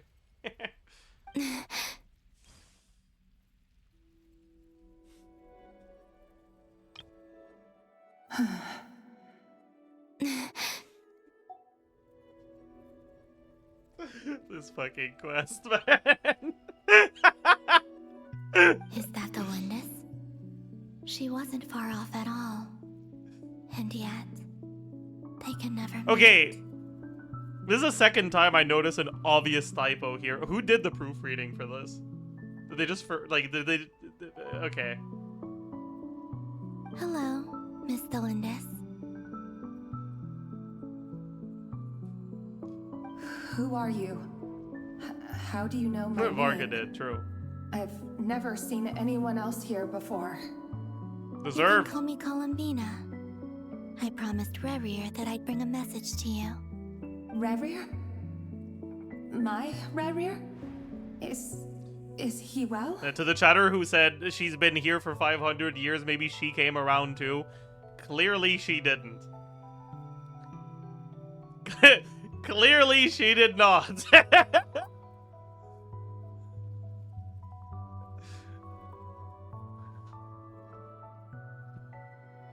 He's doing better than he was. Better than he was, huh?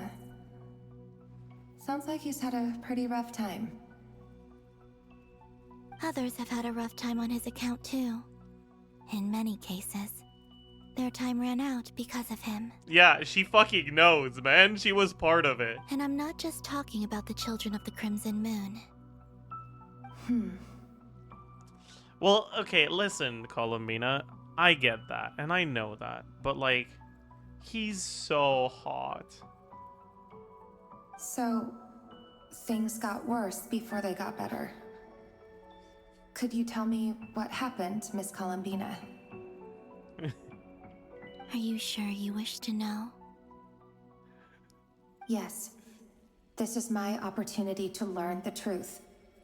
No matter how hard it is to hear, I have to know. I admire your courage. However, time is short. I cannot stay here for long.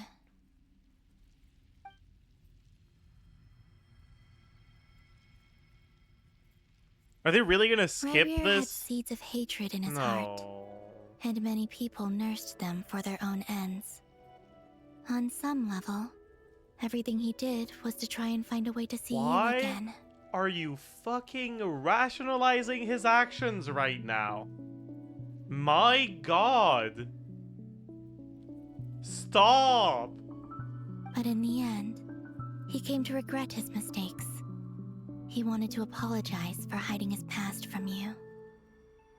Beyond that, he did not say specifically what it was he wished to convey to you.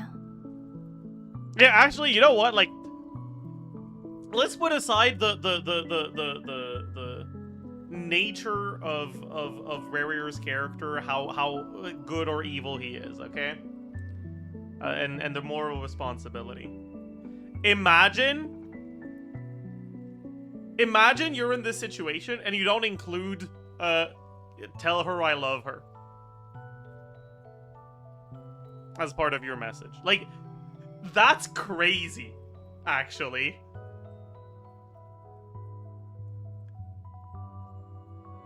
Like, what do you mean, man? What the fuck?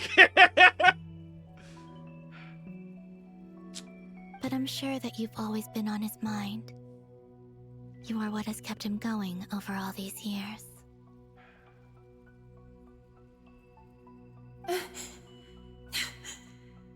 Yeah, Tholindis, you should be proud of yourself. Thanks to you, we murdered so many more people.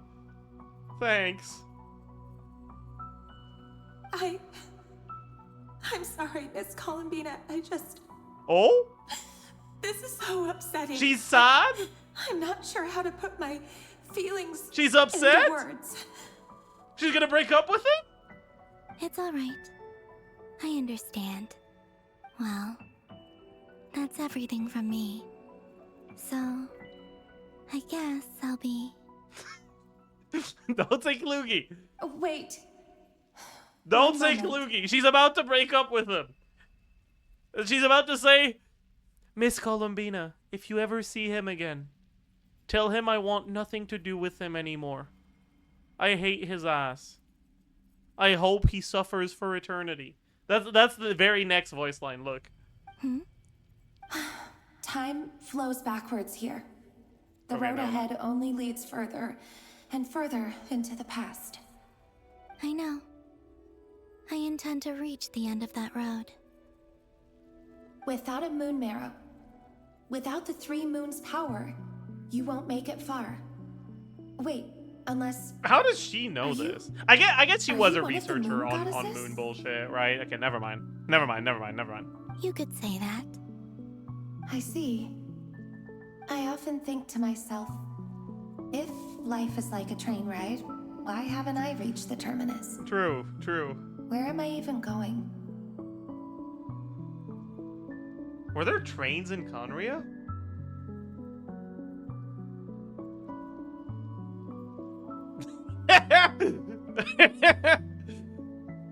Okay. 480p a glare. True. And it's not just me. It's this whole place. Wherever it is, it seems like it's existed forever. It's such a mystery. Where is it going? It's Advanced Science Nation, of course. But, like...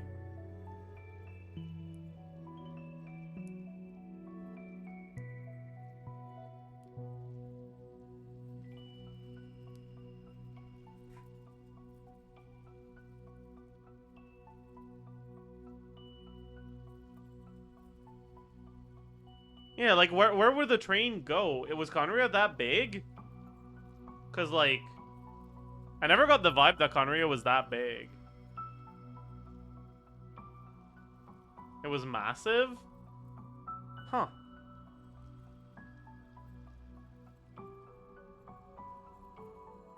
It was underground, so trains make sense.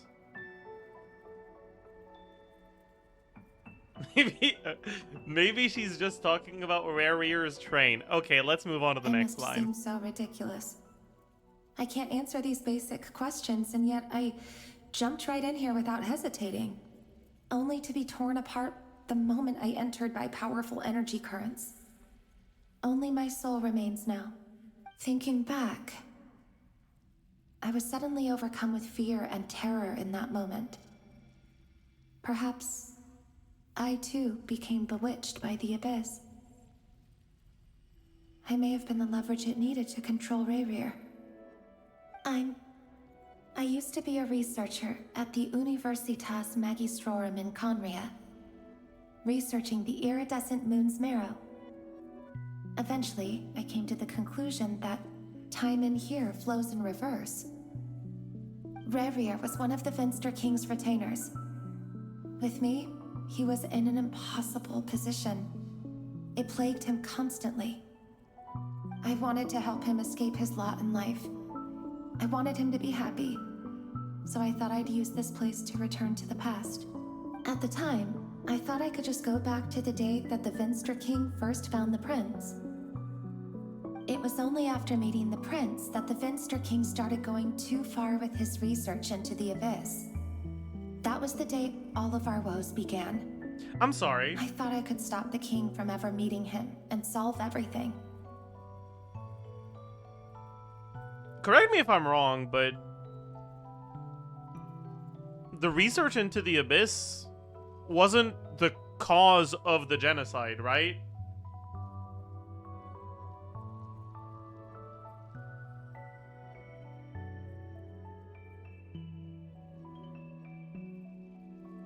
It was? It drove the king mad? I think the king did the genocide because he was mad.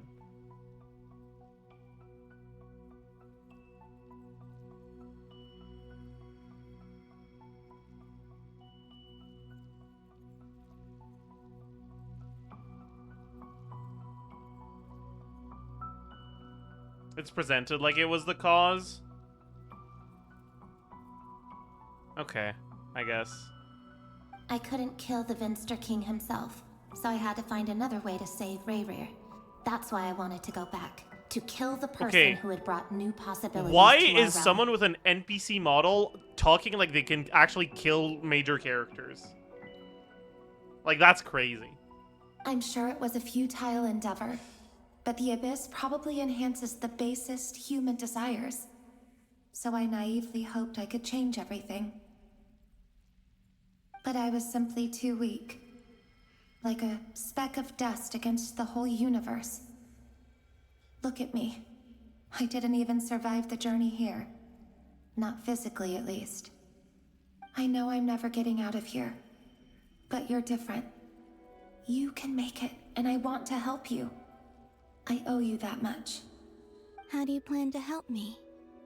Have you noticed the golden energy that exists here? Based on my past research and my observations since coming here, I believe they carry you forward faster.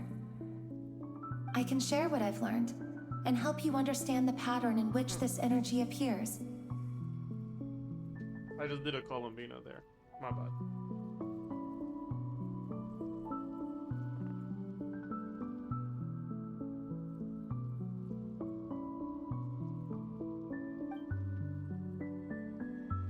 It was more breathy. Yeah, I guess that was more of a grunt than I a think you moan. just might...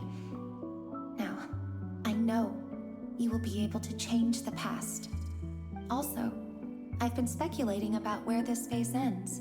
The documentation was scanned, but from what I know of the legends about the moons, the oldest ones seem to begin with Nibelung, king of dragonkind. I have no way of verifying any of it by this point. But if it's true, you might be able to reach that era if you keep walking. Understood. Thank you, Miss Tholindis. I'm the one who should be thanking you. If you hadn't entered this realm of everlasting death, what use would my deductions be? Thanks to you, they have some meaning. About rerir, I'm so sorry. For everything. Good, that's a good first step. You recognize that this is your fault. It wasn't your fault.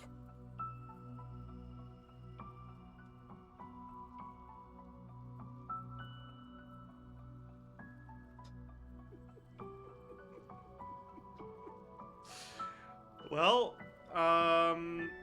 that's okay. Sorry, I guess. My bad. You know what? I need a minute. I need a minute. Yeah. Okay.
I'm back, chat.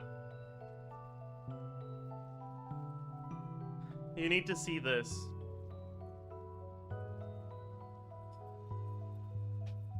What is that? Is that fake?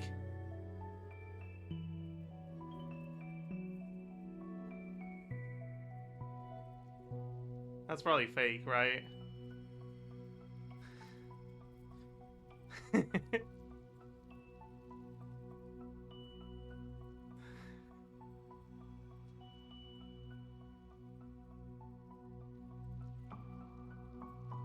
That's not true. Because we both feared bringing trouble upon each other, neither of us ever told the truth. And that dishonesty sealed our fates. But enough about that. I wish you a safe journey, Miss Columbina.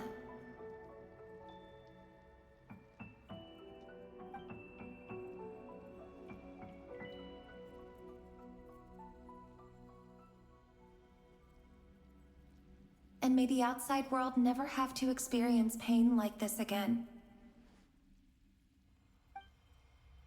Rerir, you're there, aren't you? I cannot see you, because you exist in the future. I expect we'll be trapped in this prison of space-time for all eternity.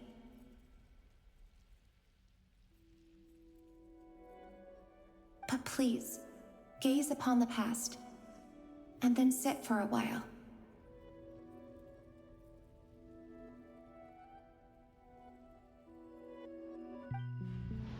Let's find a place to sit down together, just like we did when we first met. Damn, Rerir got riz, man. They're already that close on their first meeting. They look like an old couple. What the hell? That is not what people who met. That's crazy.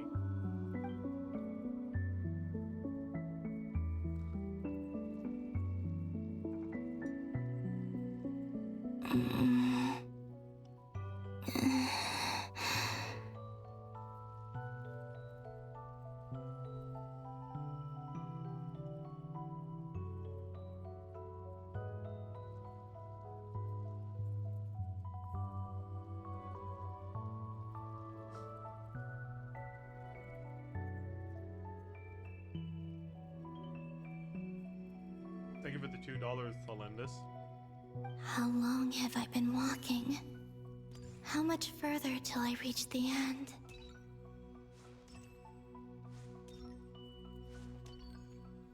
Is there even an end to be found? There has to have been a better way of portraying that she's been walking for a long time than having her say, "How long have I been walking?"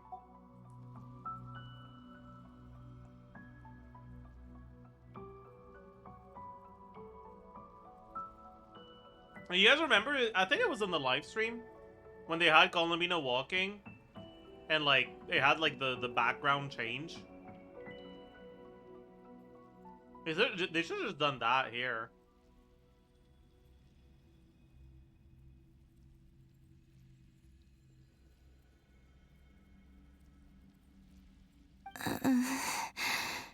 Everything's getting blurry.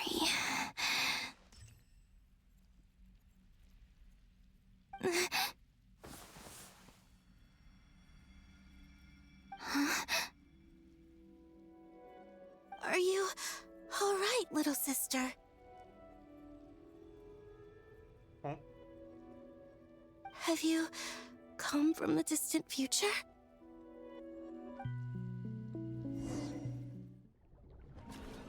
What the hell is that?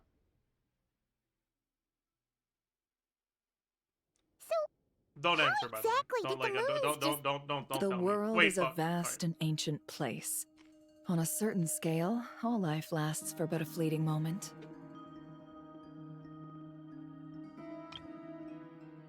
How exactly did the moons just disappear? Shouldn't it be a little harder to get rid of major creations like the moon?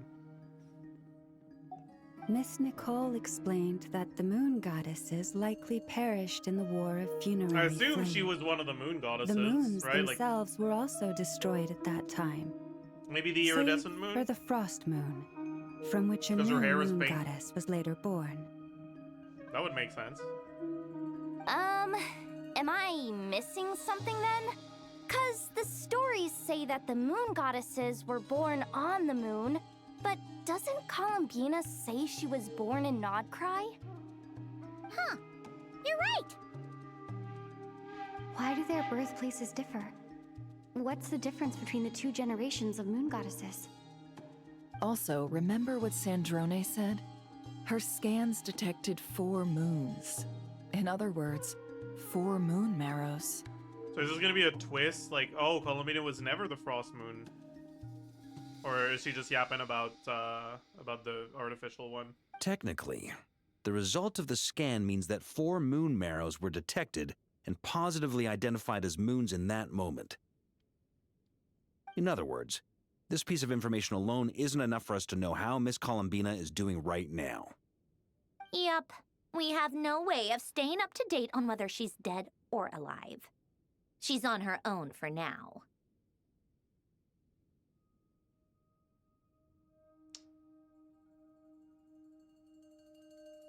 But at least she's trying her best to get back to us.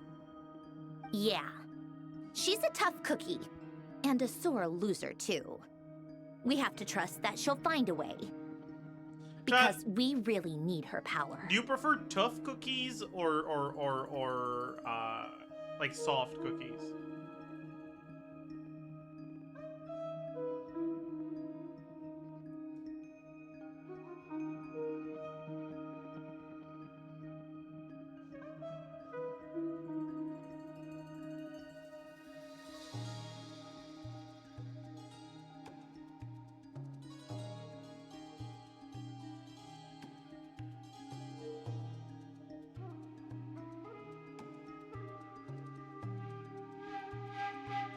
Tough because you can dip them in tea. Mods, get the bread out of here.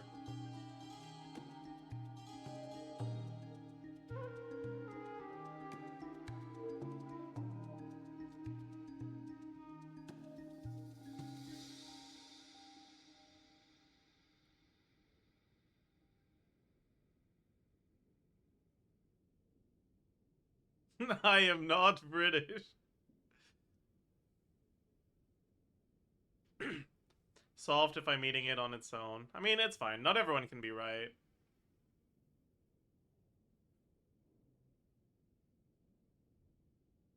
As much as it pains me to say it, we've got no chance of beating dottore in a straight-up fight. He's much too powerful. It wouldn't even be close. That maniac is going to devour everything in his path until he reaches us. We need to find someone or something that can stop him before he does anything worse. I'll be frank.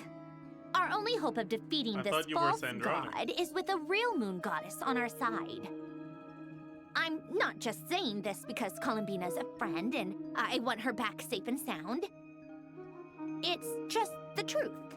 And I know that even she was no match for him when he attacked. I know! But present! I don't have a better solution. We're not giving up on saving her, whether she can defeat dottore or not. Right.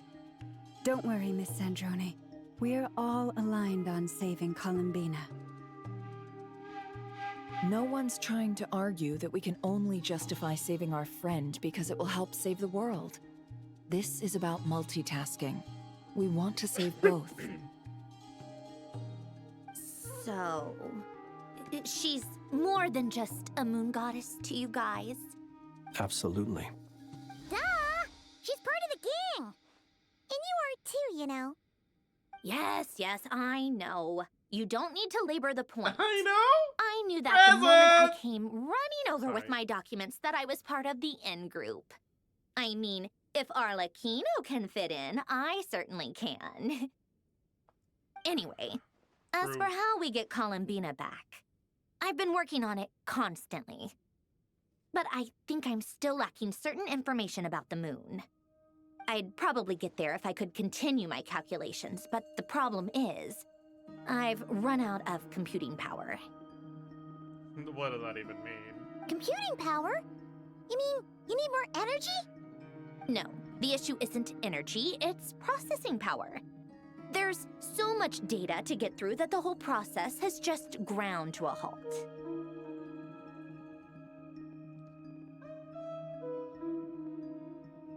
That's a tricky problem. René de Petrichor of the Nazissenkreuz Ordo once foretold the fate of the world. But I don't know how he did it. My guess is that he used the primordial sea's power. However, that won't work for me. His methodology was vastly different from my own. What's worse, they're incompatible. And to top it all off, we can't even leave Krai. Ugh, this is so annoying. If I'd known we'd run into a bottleneck like this. Well, no, the design bureau's a bust as well. Curse that dottore! Couldn't have made this harder for me if he tried. Oh, what do we do then?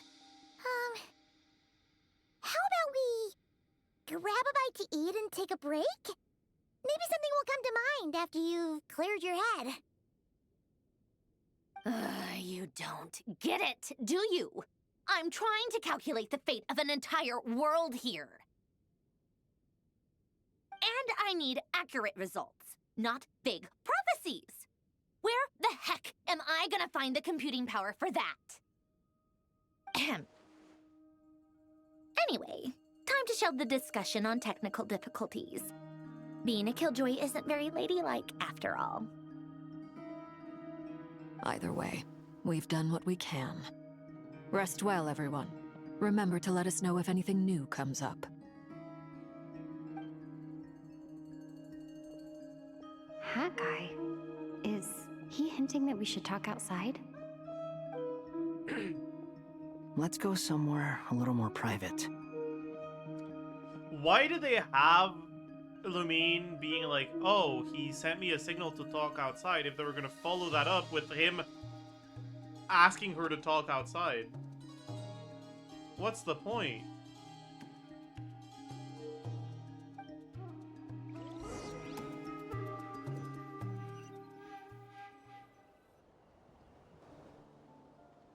You know that Dory went back to Sumeru, right? Yeah. She mentioned she was planning to head back. Things aren't looking good for Krai. She's gone to spread the word so that Sumeru has a chance to prepare for the worst. From what I know of dottore, there are two possible reasons why he hasn't made a move yet. One is that he's still working through some kinks in his new powers. The other is... Kinks? He wants to see how we're going to react. Maybe that's his kink. Sorry. He'll easily devour everything eventually, so I guess he's in no rush to make it happen. He's into React content. Yeah, that's his kink. React content.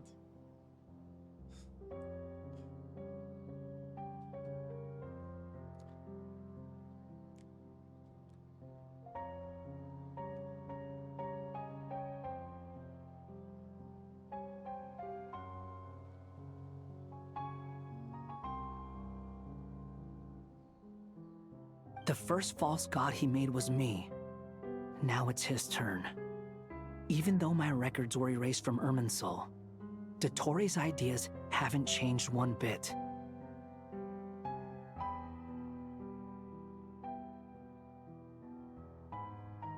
He once told me that becoming a god was like turning yourself into a hungry wolf or giant serpent to devour the moon. Clearly, he began studying the moon goddess's powers long before he even tried making a god. He's always wanted to get his greedy hands on divine authority one way or another. And in the end, he devoured the moon where I failed. In the desert of Sumeru, there is a chessboard built by King Deshret, also known as Al-Ahmar. I don't know if it was a real game, or if he was just trying to challenge his servants and citizens in some way. Why does Al-Ahmar get the fucking attempted pronunciation, but Tainari doesn't?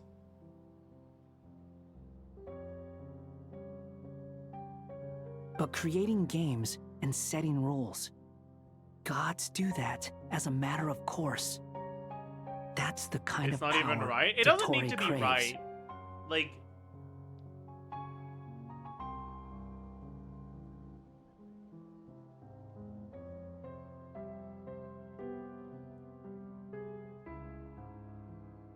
I don't want to get into the localization discussion today, actually.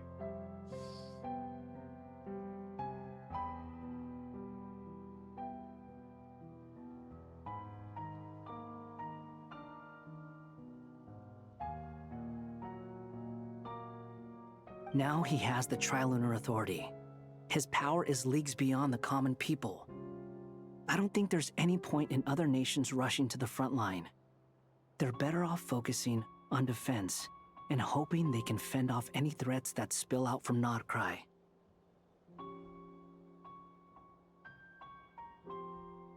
Either way, Dory will inform Lesser Lord Kusanali, and she will contact the other gods in turn.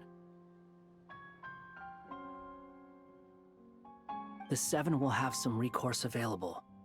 If nothing else, their protection should keep the rest of the world from descending into chaos as quickly as Krai has.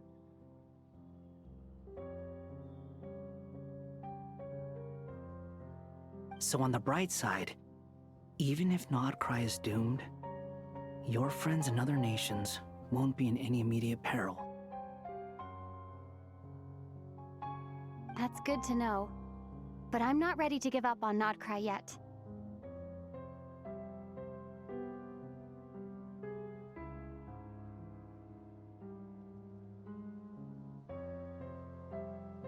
When you pull up to the Archon, to the party of the Seven, and it's like, yeah, just straight up a fucking actual Archon and power creep from Natlan. You got fucking retired, but like still clearly an Archon and able to do things, Zhongli. And you got fucking failed actress Farina.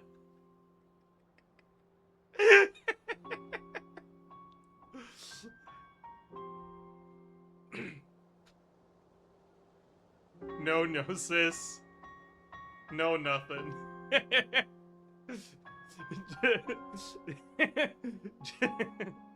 Just a failing career in theater.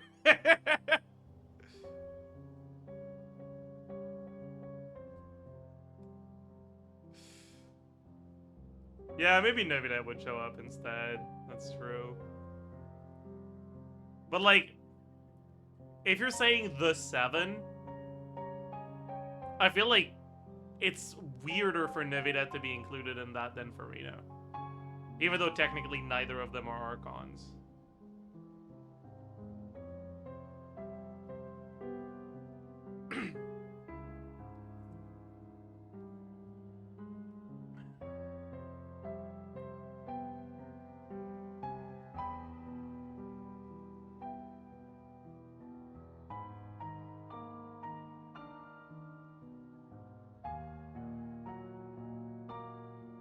OMG, he spoiled Fontaine. True.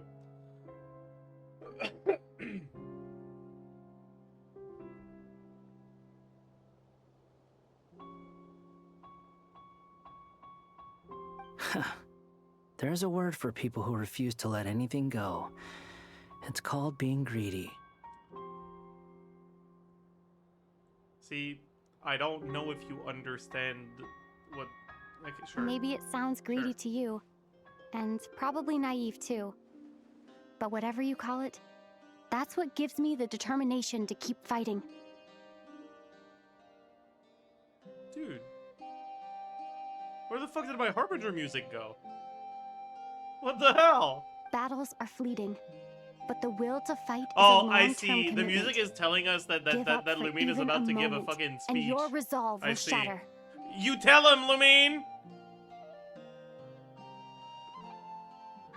Hell yeah!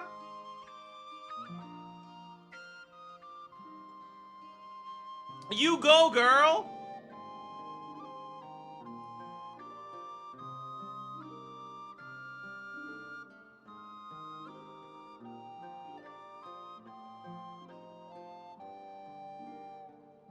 Why do you always feel the need to do the right thing? No one Yeah, is born to be a that's savior. a great way to describe Lumine's behavior here. She definitely feels the need to do the right thing always. For sure. I mean, who's gonna criticize you if you fail or give up?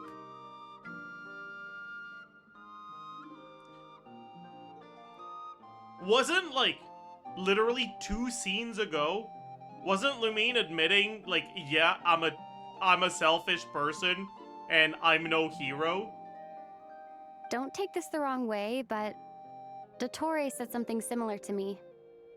I guess the Fatui attracts people who don't believe in saviors. Why are they trying to frame her as someone who doesn't view herself as a hero but actually is? When clearly she views herself as a hero and she actually isn't.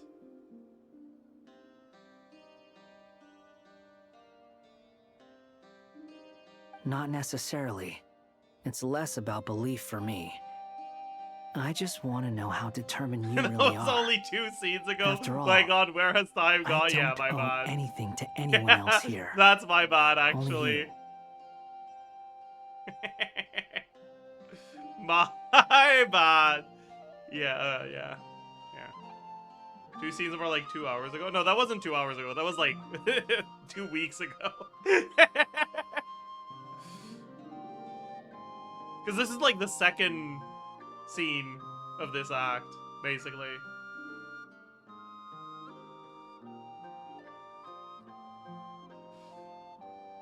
You look kinda worried. If your arch nemesis was about to achieve their ultimate goal, I think you might feel a little worried too. That's true. Dottore is about to become an omniscient, omnipotent deity. That's gotta be a bitter pill to swallow. Still, you're calmer than I expected. That doesn't concern her at all. Obviously.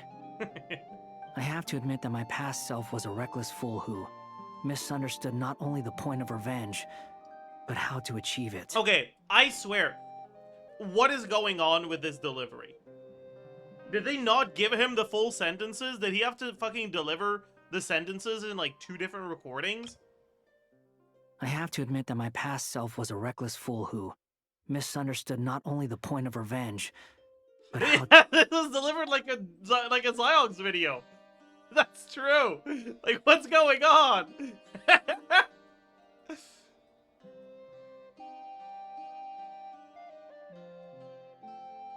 And as much as I want my vengeance, I know I'm not gonna get it by acting alone.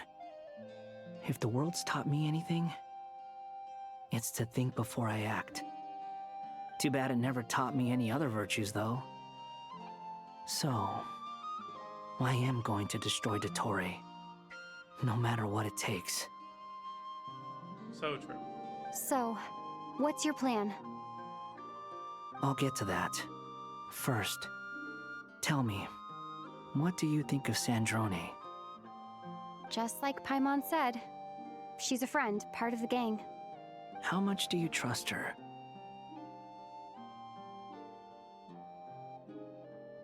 Chat, am I delusional to say that I actually trust Sandrone very deeply?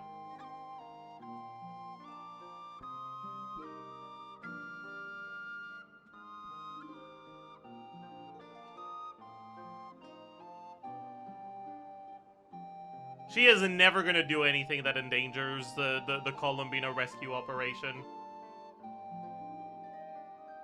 No way in hell.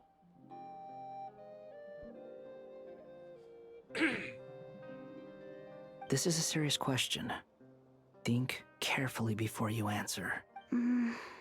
Although she's with the Fatui, she has her own values, and she's helped us a lot. If nothing else, she's clearly going the extra mile for Columbina. I see no reason not to trust her.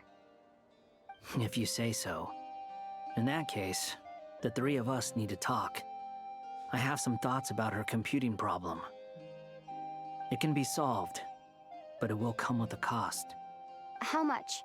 If I can afford it, I'll cover it. How much? Yeah. Sometimes your heroism really backs me into a corner. You know that? Perfect question for this. Clearly, he's implying a transaction of more right now, I think. Come on. Let's go talk to her.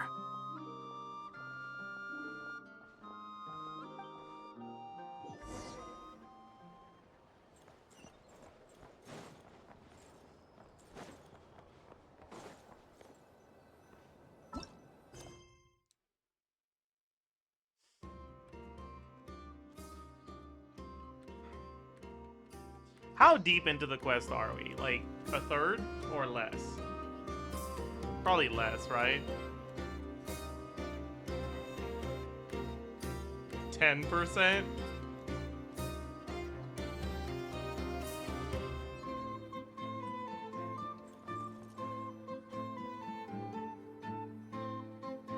Six, maybe 7. True. I think you're like 60%. There's no way.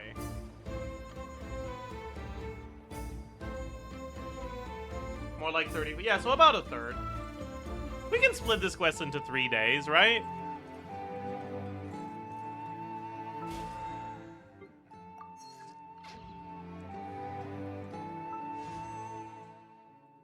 Let me get rid of this notification.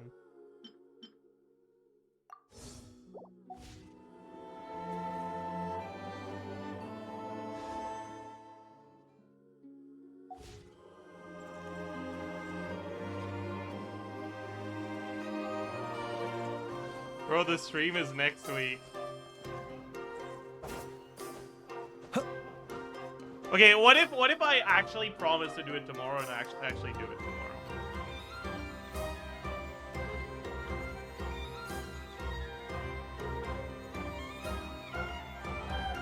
Cause like, here's the thing, alright? I could definitely keep going. But I think if I keep going for too much longer, I'll develop our conquest fatigue. And then, I'm not gonna feel like continuing tomorrow.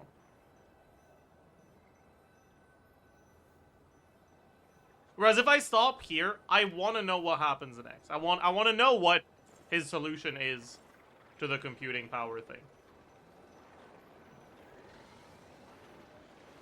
Do the thing. What thing? What was it? It was a way to, what was it, chat? Computing power for Sandrone, right? Yeah, Wanderer has more RAM. He knows how to download more RAM. I see. Yeah, that makes sense. Miss Sandrone, traveler. Hey there. Paimon's here too. She was just helping them sort through their things. How did your chat go? Bro, we'll do 2 scenes and call it a day. I mean, 2 scenes is like 2 hours, you know? That was fast. The call only just ended. Hey, what call? Who did she call?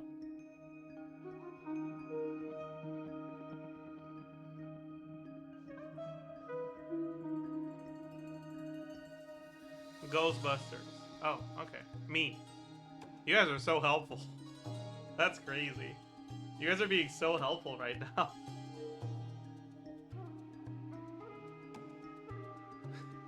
Well, you said it was urgent, so we got here as quickly as we could. Oh, she called them. I see. Albedo, I have some alchemy questions for you. I see. Looks like my knowledge proved useful after all. Albedo examines Sandrone's notes. If I might ask, what is the end goal for the modified formula you'll be using? I needed to predict the future of the entire world. But I've run That's into ambitious. some teething issues since trying to implement Renee's theory of the 4 orthants. Okay, chat, what the fuck are the 4 orthants? I need lore knowers.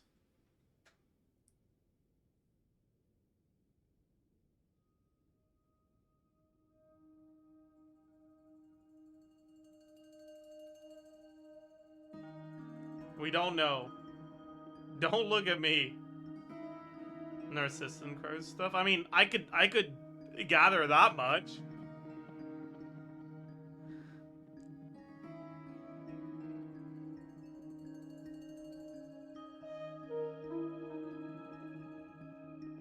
I see.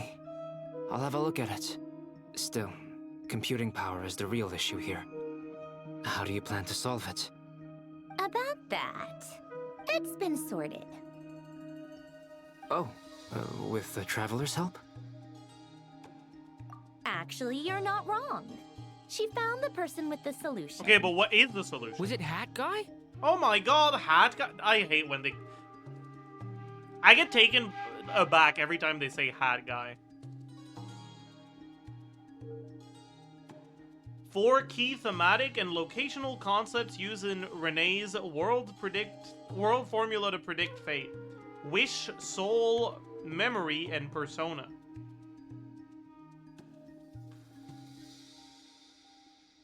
Yeah, I think I like the we don't know answer better. Yeah, it was him. Wow! Go Hat Guy! Seems like all that time studying at the academia is paying off big time. But where is he? Wasn't he the one who asked Albedo and I to come here? Come with me. What is he offering his Dude, what the fuck even is Wanderer? Like, he's like a puppet, but like what is he made of?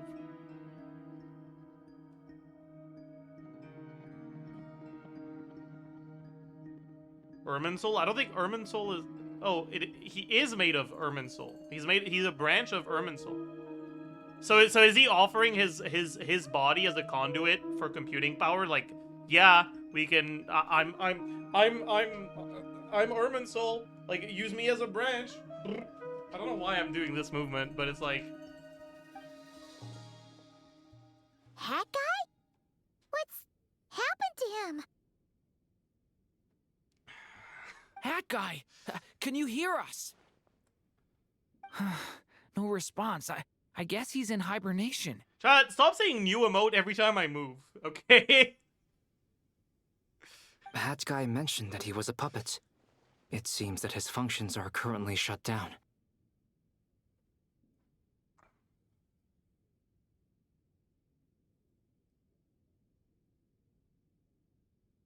I presume this has something to do with the solution to your computing problem.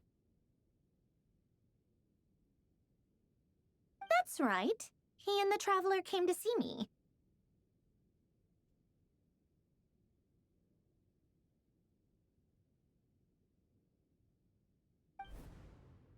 Wait, what? You have a solution? Okay. Why? Okay, also banger song. I like this one. I was about to say something negative, but now I'm vibing. It's pleasant.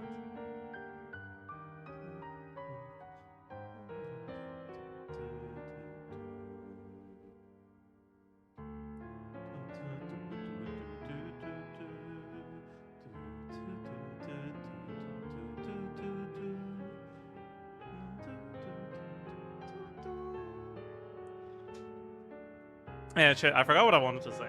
Okay, yeah, why the fuck is this being shown as a flashback? Like, it was like,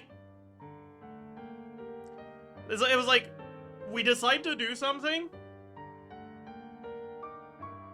then the next scene,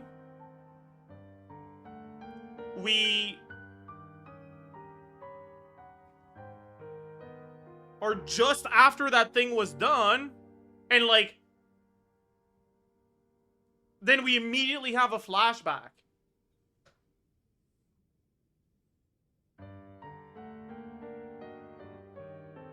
Like, if they wanted to keep it a little bit mysterious, this flashback should have happened later. And if they didn't, why is there a flashback? This criticism has absolutely no basis other than you just wanting to criticize something. I mean, that's not true.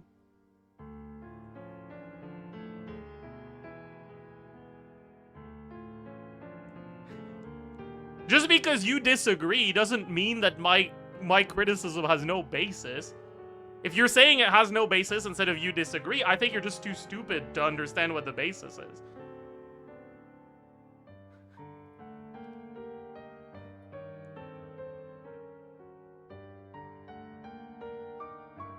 Non-chronological storytelling should have a purpose. If it doesn't have a purpose, it's just annoying. And there is no purpose here. I could have seen I could have understood it narratively if they were building suspense in some way, but like it's happening literally the very next scene, so I don't get it.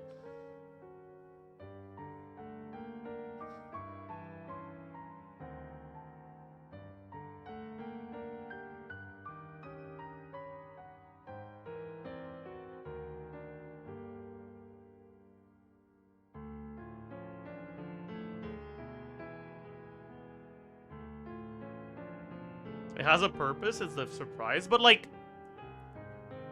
is the surprise enhanced by this happening one scene later? No, it's not.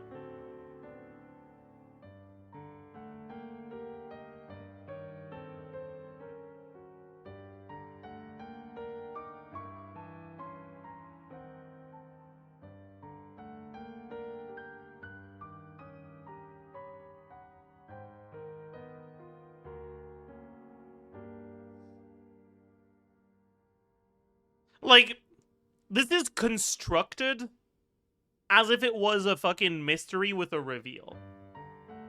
Like, they're trying to get us to wonder what happened to Wanderer for him to be in that state.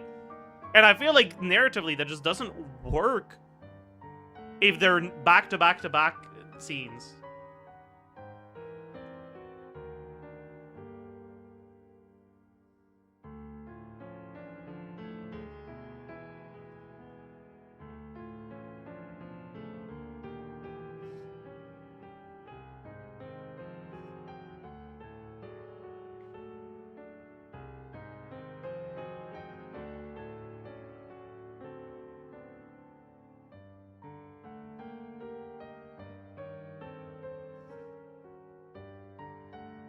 I just think it's a shame, right? Because, like, I can see a world where these plot elements are meaningful. Where they do build up the suspense and keep you guessing as to what happened to Wanderer.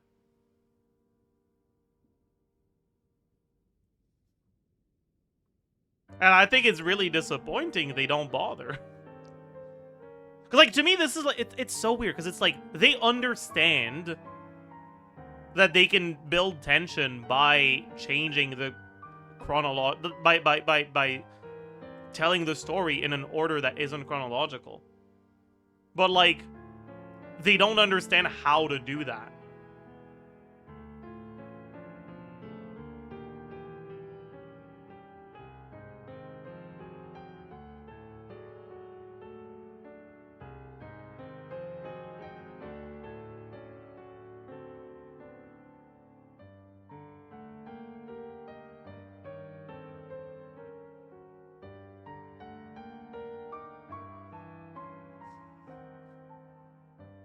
It's too minor of a thing. I mean, yes and no. Like,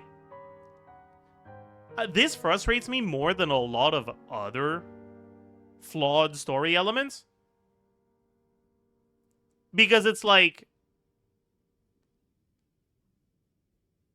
they had an interesting idea, and they went fucking nowhere with it.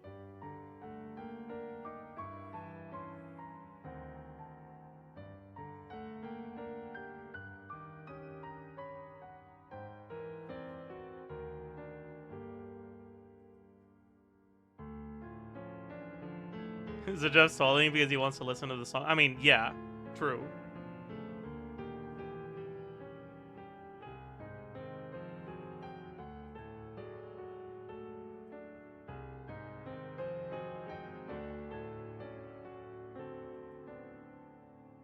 Is it really that important? I just think they were trying to show us the scene, but like, yeah, obviously they were trying to show us the scene. But they went out of their way to change the order and make it not chronological.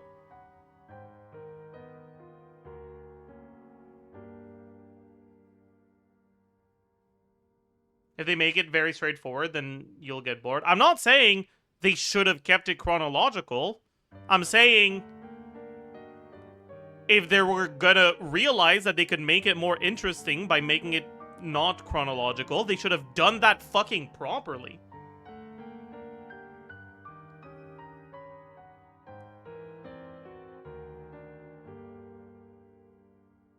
It's like...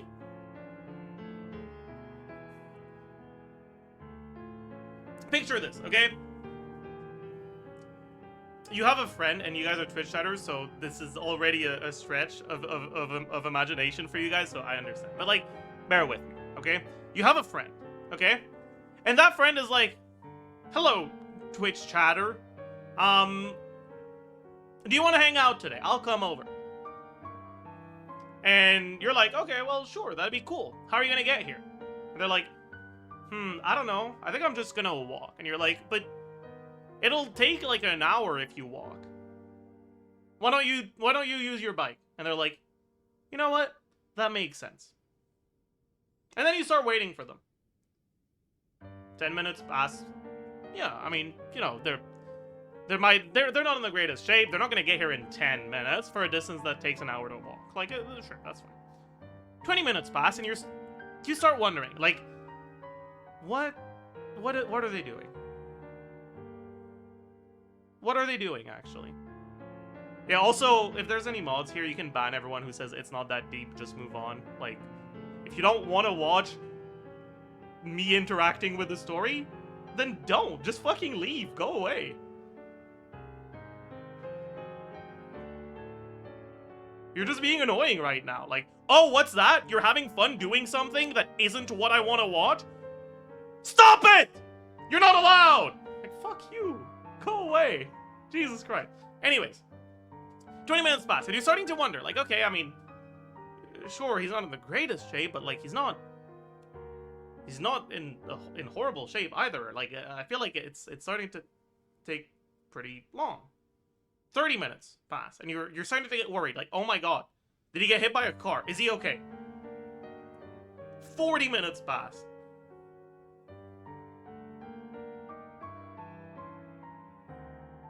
Like, should I call him? Like, I'm getting really worried. So you call him up, and you're like, hey, friend, is everything okay? Are you good? And they're like, yeah, I'm almost here. I'll be there in 10. And, you know, 9 minutes later, you see him on the bike on the horizon. But you notice something weird. His feet aren't on the pedals. His saddle is really low. And instead of actually fucking pedaling and using the bike properly, he's using the bike as like a fucking sled and like as wheels and just like going forward with his feet on the ground. He's just like walking with a wheel. And it's like, yeah, he got here in 50 minutes instead of an hour. I guess that's technically better, but like, holy shit, my friend is an idiot. Just put your feet on the fucking pedals, dumbass. Jesus Christ. This is what I'm feeling right now. It's like, yeah, technically, they did something, but they did it so goddamn poorly that it's just pissing me off. At that point, just walk, man. At that point, just walk. Fuck.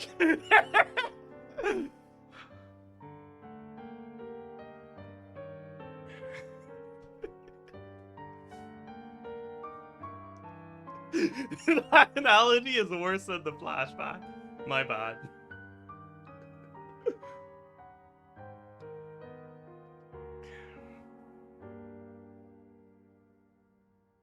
That friend doesn't know how to ride the bike? Sure. But picture this now. That friend is literally a fucking professional athlete. And the sport that he does is like, he's a cyclist. Like, he's not performing well in competitions, but he's getting paid to do that. Like, that is literally his job.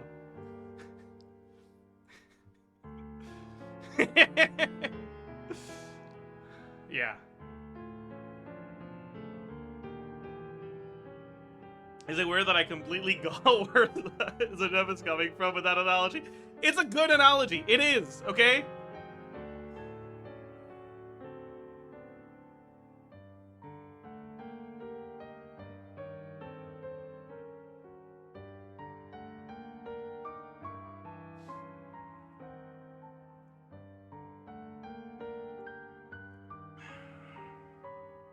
Would you calm down? Why do you always react so hysterically to everything? Yeah, he's talking to me right now. Excuse me? He's the chatter. How would you know? He's the You chatter shouldn't that be got so quick banned. to judge complete strangers. It's very bad manners. Oh, please. It doesn't take that long to figure out that you have a temper. Where does a mere student get that kind of confidence? More proof that you're Sandrone. Man! I've actually published more papers than you. Not that status Holy counts shit. for much. Even Paimon's applied for academia admission. Huh? Are you serious? See? This is why I can't be bothered to explain myself. She recognizes no one's skills but her own. Okay, fine. I'll hear you out. So, tell me, how do you propose to solve my computing power problem? This world itself is constantly processing all kinds of information. If it's the world's future you're trying to calculate, you need a processing device that's designed to cope with that volume. Easier said than done. Only Irminsul can handle that kind of... Wait, is that what you're suggesting? But surely we can't just plug my formula directly into the ley lines. You should be able to tell that I'm not human, right? Yeah, I noticed. The technology, though, seems pretty ancient. Very different from Pontaine's. It's a completely different system. Conrian, to be precise. I'm what they would have called a puppet. Puppets need an energy source and processing power. The artisans who built them sought out the materials most suited for that purpose. I think it's a bit funny that Hat Guy makes it really fucking obvious that he knows the Harbingers, even though it's supposed to kind of be a secret. Is that supposed to be a secret?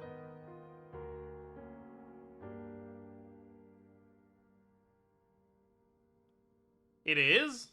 Wait, why?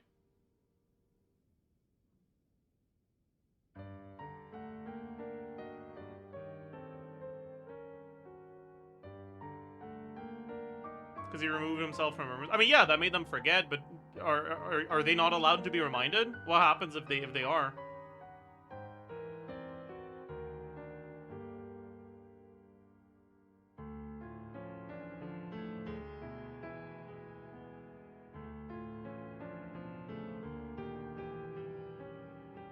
It would reintroduce forbidden knowledge? Nothing?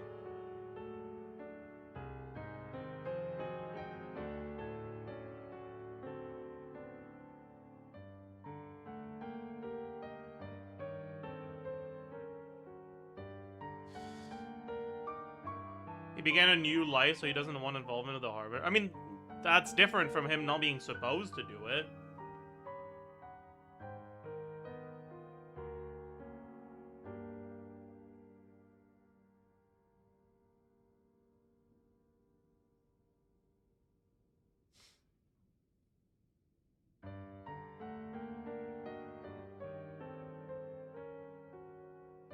It's not that he can't, it's just that he shouldn't for his own benefit. I mean, why? Like, is it that big of a deal?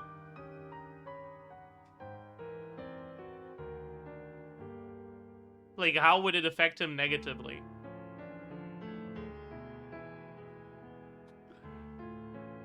To him it is? How do we know that? Because clearly it isn't.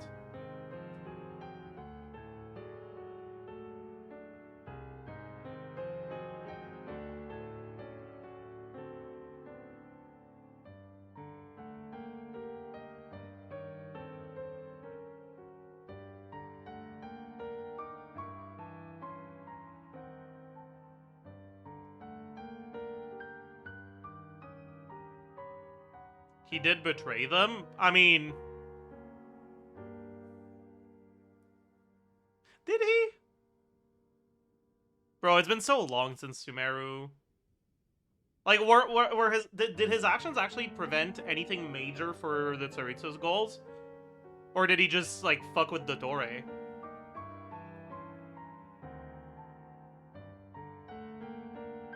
He stole the Gnosis for himself. Does he have it now?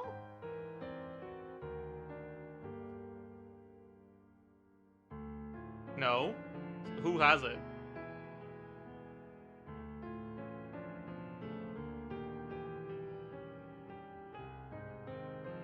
Dottore? The Tsaritsa? Oh, dottore got... So everything worked out. So who cares? Like, who cares? Everything worked out. He cares, but like, no, he doesn't. Because he's very clearly like alluding to,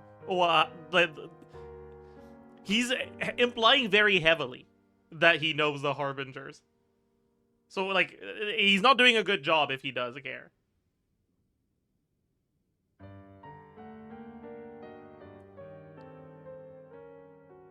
He betrayed them, but like, that's just a normal Fatui thing. The Fatui urge to betray the people around you.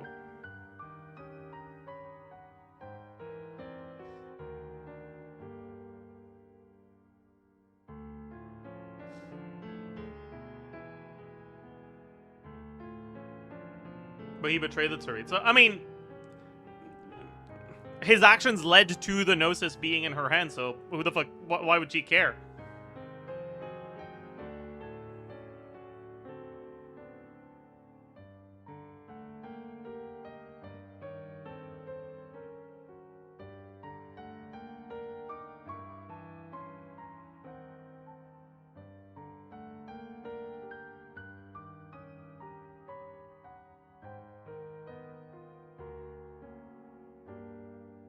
Don't forget that the Tsaritsa literally ordered dottore to be executed by the other harbingers because he's going against the Tsaritsa's words. I mean, okay.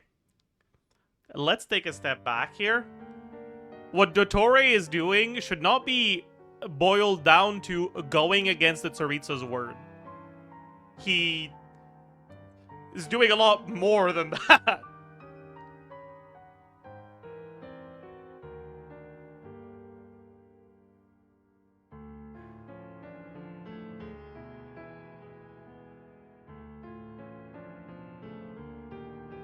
Like, he's launching a terror attack that could affect the whole fucking of Tevat. It's gonna like completely fuck not Krai, but like, you know, the whole thing with Dory leaving was like it'll spread, like it'll be a problem for the surrounding nations too, right? So like, he's doing things that are going to actively endanger Snezhnaya. Like, that's more than just going against, or that's more than just like going against what the Tsaritsa asked, you know?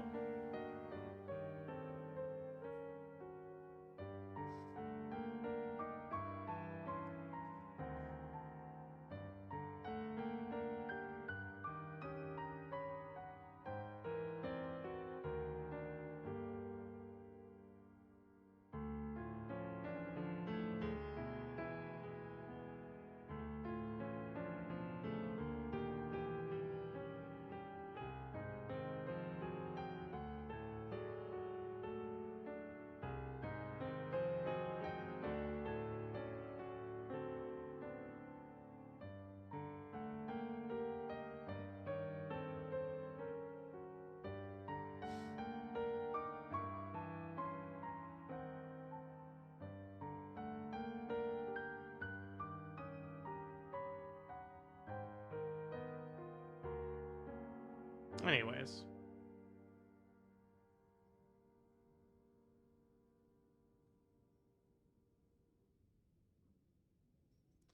You can't just leave the Fatui with their knowledge. To my understanding, they don't accept you resigning. It's why, like, you know, wipe the memory of children who left. Explain Columbina.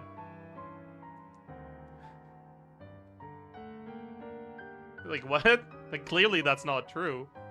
That's because... That's not because you can't leave the Fatui. That's because... those children don't matter. Fuck them kids.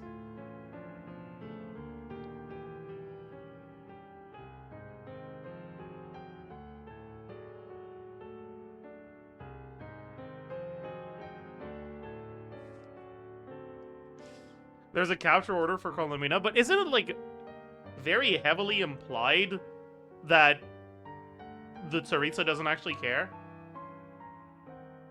Like, the Tsaritsa got what she wanted out of Columbina, and she's fine with not really caring about getting her back anymore.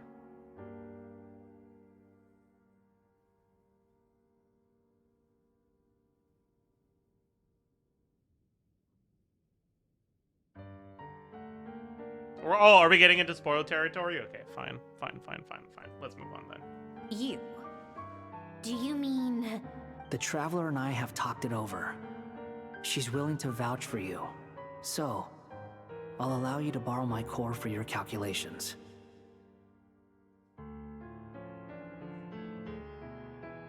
It was built using wood from a silver white tree, which makes it a small part of Irminsul. Conrian technology and Irminsul wood. Who in the world could have built you? Are you sure about this? A puppet without its core will cease functioning completely. And if it's left in that state for too long, it might not recover. This feels so out of character, by the way. You could die if you do this. You do realize that, don't you? This feels so out of character, actually.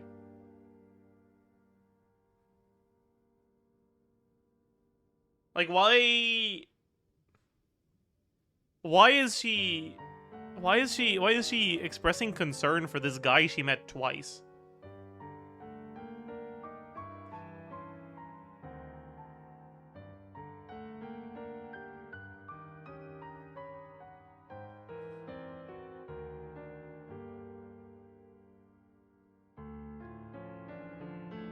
Because there's a cool hat. She's an empath, unlike you. Okay, so I'm not like Sandrone then.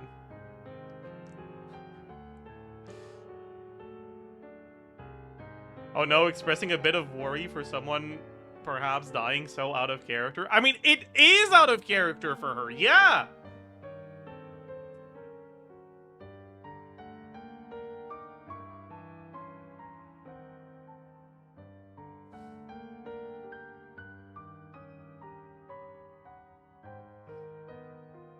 Like, if you want her to be bringing up this information, don't have her ask, are you sure about this? Have her ask, are you a fucking idiot? That would be an in-character way of her expressing this sentiment, right? Like, she wouldn't be like, are you sure? She'd be like, are you stupid?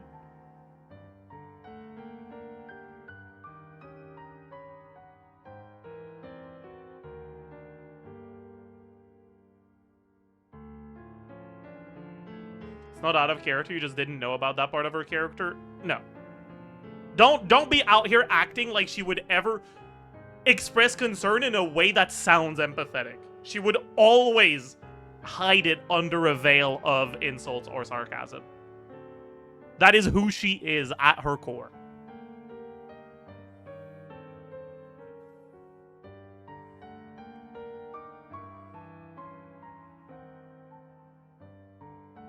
Maybe the mask slipped, but why would the mask slip for someone that is so...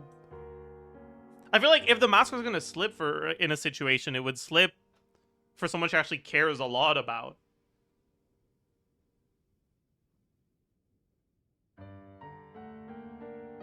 Not for a fucking random guy she met twice.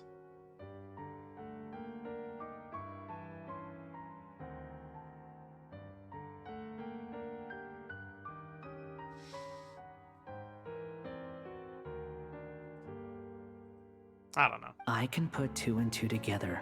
Yes. No need to rub it in. I won't lie to you. This has never been done before. I cannot guarantee your safety. Doesn't matter. I'm prepared for the worst. Did you two actually talk this through? Is he... Are we really considering this? Yes, we discussed it. The bottom line is, he trusts me and I trust you. Let's give it a shot, shall we? You cannot tell me that look in her eyes was confusion and instead of like deep concern. Like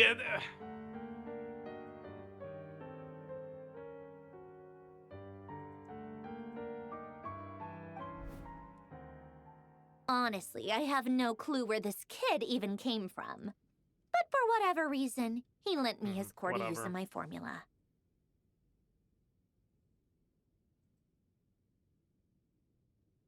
Sandrone always looks like that without columbina. Okay, good point actually. Good point actually.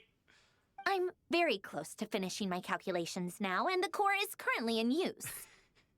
So I'm sorry, but I can only show you a sketch right now. This entire part was science slop. True! This is what the core looks like. A silver white branch. It certainly matches the legends told about Irminsul.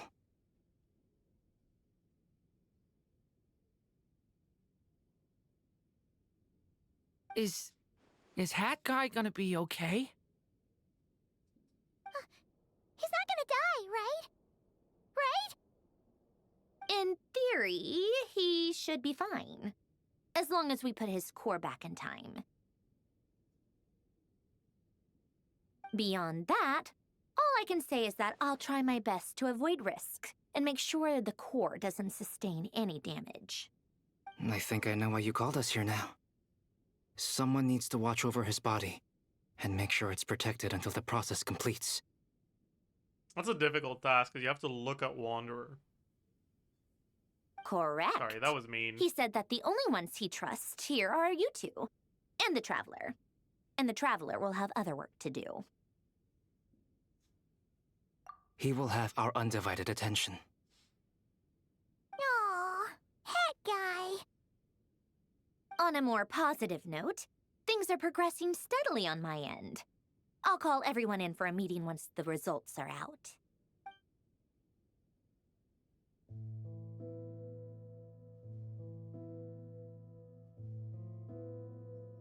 Computer science graduate here, and it made no sense to me at all, but in a way that I can't even point out faults. They went pretty safe with this. Yeah, this is science law.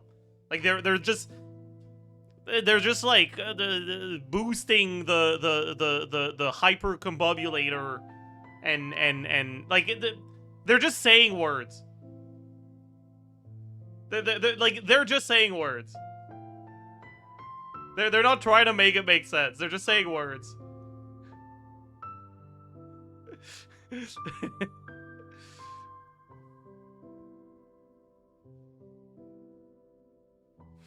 I'm interfacing with a mainframe. Yeah, pretty much.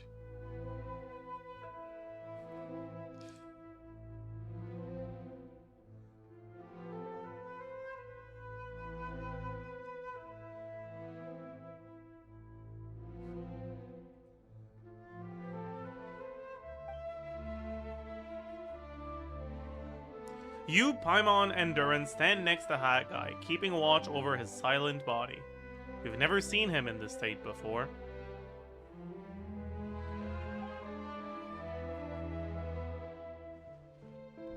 The worst case scenario with the core removal is either a system reset or a total loss of function. But I'm not afraid. A quiet death should have been my fate long ago. The US allegedly has a secret weapon they're calling the discombobulator, and I'm not joking. Dude, I thought that was a British thing. Well, I guess it's not a British thing. It's an American remake of a British thing, right? Because that one Sherlock Holmes movie.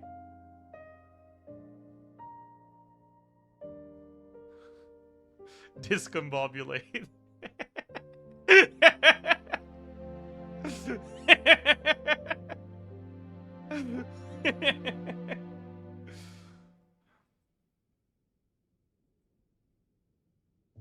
There's a lot of Sherlock Holmes movie. The one with Robert Downey Jr.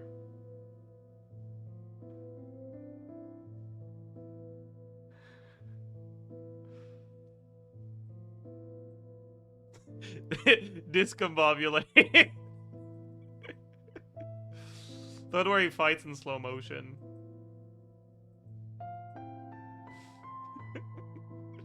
Dude, it's so funny. Discombobulate.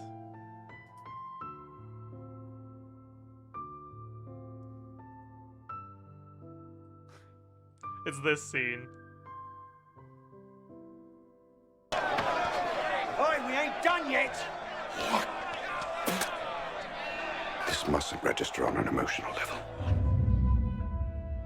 First, discombobulate. Why is it lagging so much, actually? Dazed, discombobulate. Distract target. Discombobulate. Block his blind jab. Discombobulate. You'll attempt wild haymaker. Discombobulate. In summary, discombobulate.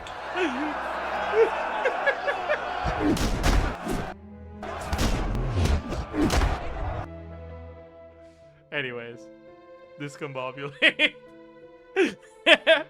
Elemental's kill voice line goes hard. Oh. It's a my triple E combo. Wait, yeah. Should I ask the editor to put the discombobulate voice line every time Zabai uses her E in the video?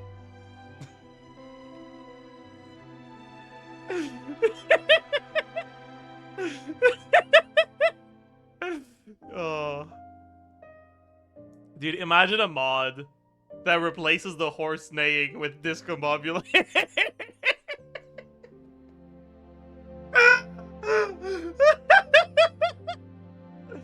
Oh, that would be amazing. A core is completely different from a heart. It's like another vital organ entirely.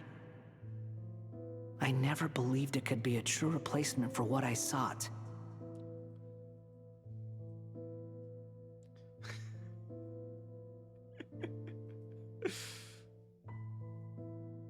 Anyway. But in the end, it turns out the core was more useful to me. Pretty funny when you think about it. It's like the punchline of my entire life. So N4D notation means 4 normals into discombobulate.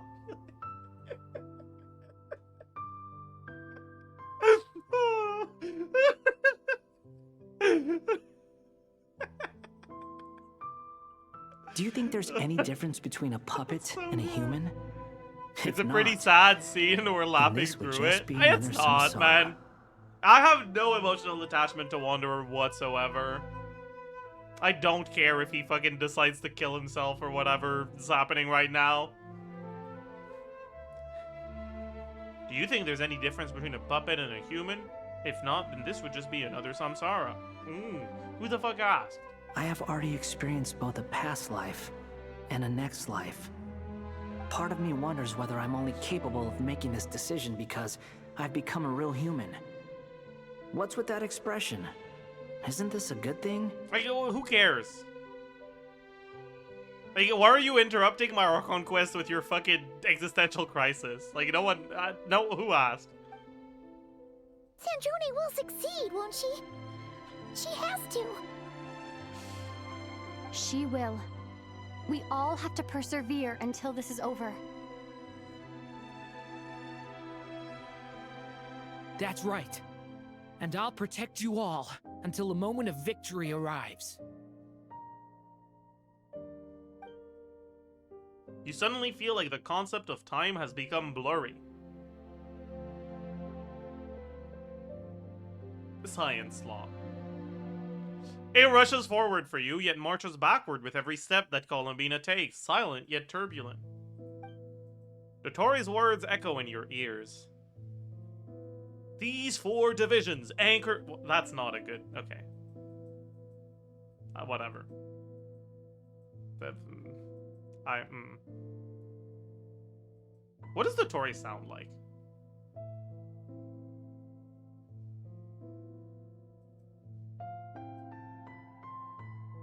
Snide? Snarky? More nasal. I am... You almost discombobulated yourself. True. These four... No. Evil British person? I'm not gonna do it. These 4 divisions anchor the world and shackle those who live in it. He may be deranged, but he understands well the rules of the world, which now test you all. Wait, you all? Who's you? This is a monologue. Who are we talking to? Or this is a fucking inner monologue. Who the fuck is the traveler talking to? He's talking to us? Is this a 4th wall break?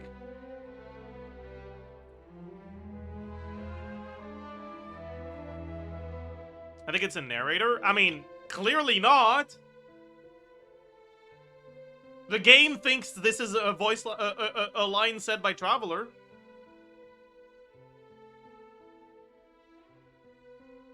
Oh yeah, you said... Dude, what's going on? Whatever.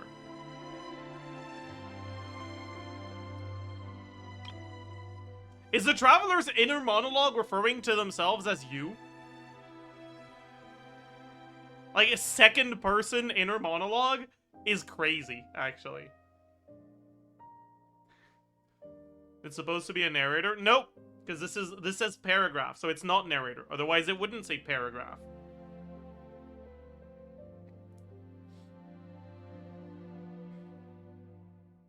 It's misattributed. They would never make a mistake.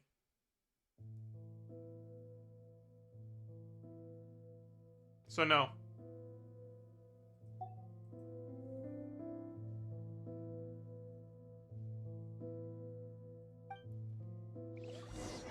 We had like 5 typos yesterday.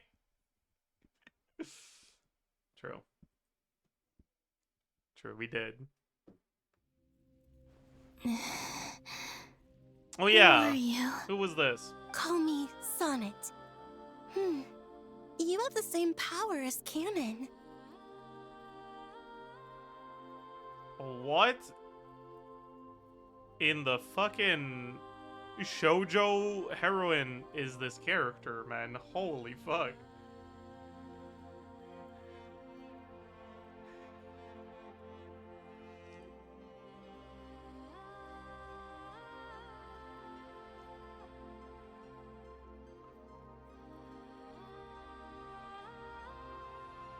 Maho. No, this is not a magical girl look.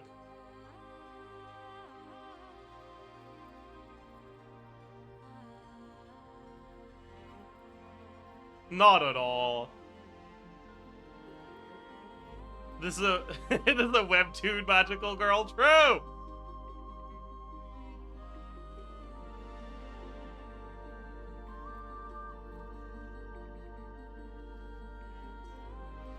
Chat, actually, you know what? I wanna complain. So as you may know, I've kind of ran out of good things to read like a year ago. So I've just been reading slop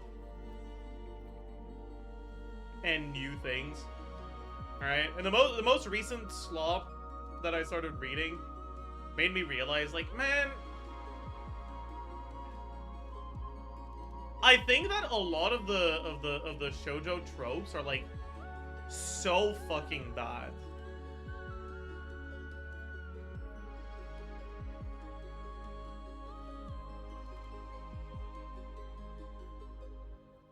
I'm reading this fucking manhwa right now. I don't remember what it's called. It's like... Fuck, what's it called again? And it's not reincarnation or like anything like that, not regression. It's just a fucking normal ass romance. And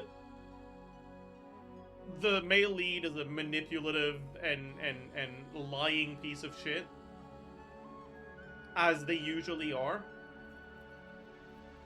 And I'm just like, why are they always like this, actually? Why the fuck are you framing this as acceptable or romantic behavior?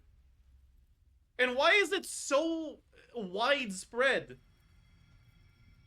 Like, fuck! He's creepy as hell!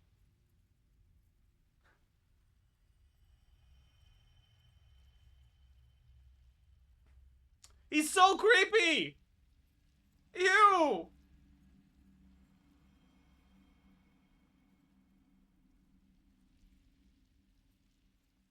It gives me the ick!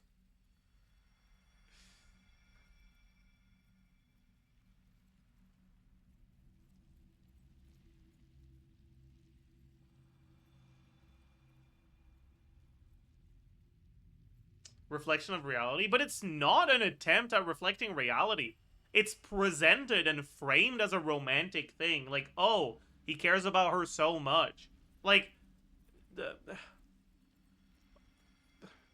and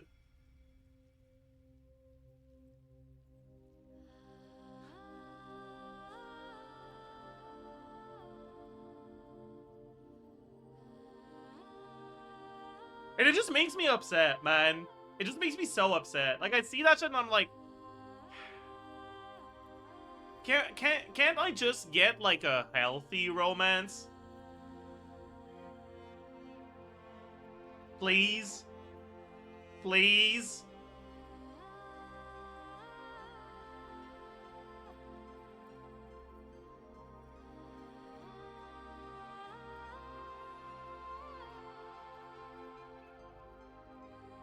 And like, the one time you get a female lead that actually has the backbone, where like, if a male lead did that to them, she'd be like, fuck you, go away, I don't like you.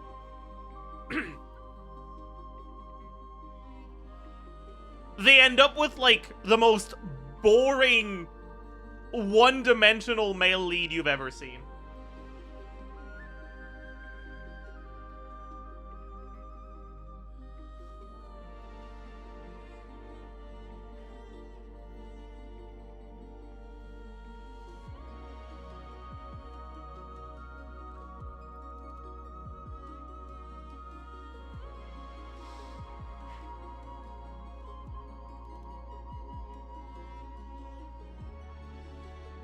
I don't know.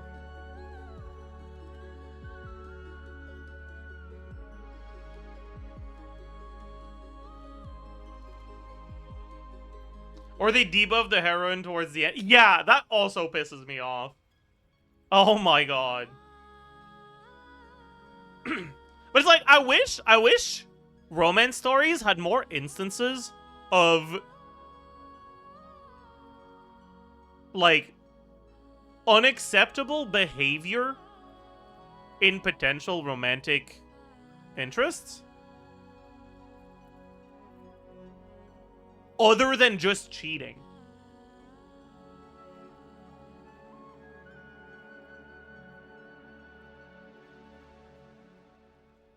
Because you, in romance story, you'll see very often the obsessed, an obsessed character. But like, when it's a woman, it's treated like she's evil, and when it's a man, it's treated like it's hot.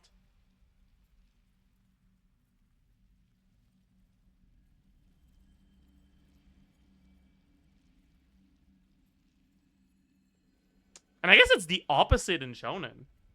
Man, that's crazy.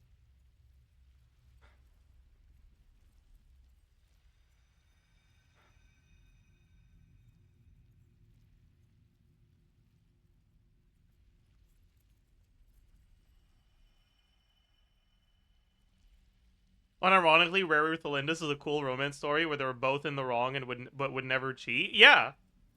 I mean, that's actually part of why I liked it.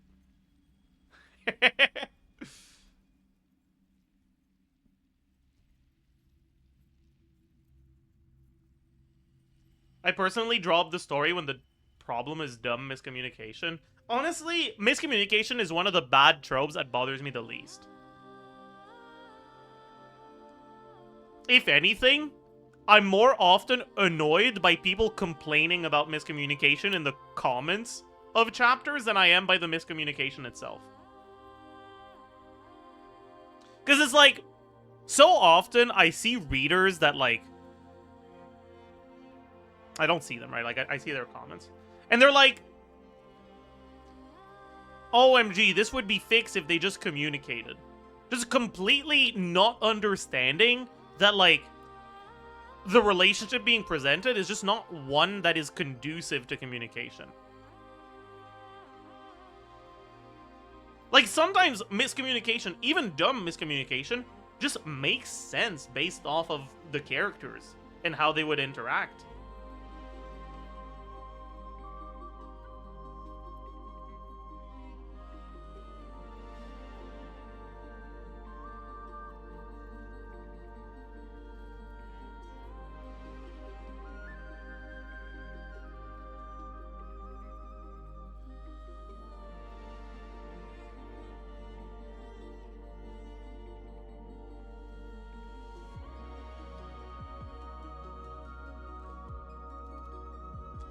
Why are you... Oh, boy.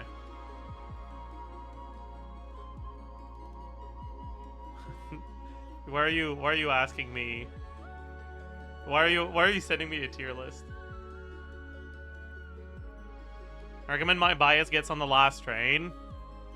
I might check it out. My Bias Gets on the Last Train.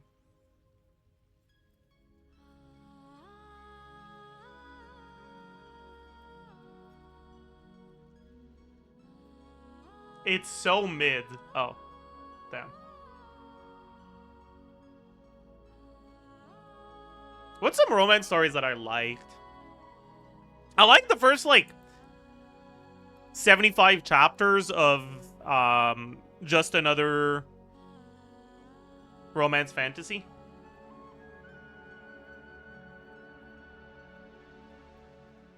I thought it was a really, really nice read, and it was really wholesome. But, like, it's just not a story that should last longer than 75 chapters. So it felt like it started to drag after that. What's another romance story that I liked? Love is War is cinema. Love is War isn't really romance. Like, it's a rom-com, and there is romance that's, like, presented as an important plot element. But, like, the romance isn't actually that strong. The comedy is what carries Love is War. Your Eternal Lies. Okay, I mean, yeah, Your Eternal Lies was really fucking good. And it's probably my favorite piece of fiction of all time. But I also don't think it's mainly a romance story. I think it's a mystery story more than it's a romance story.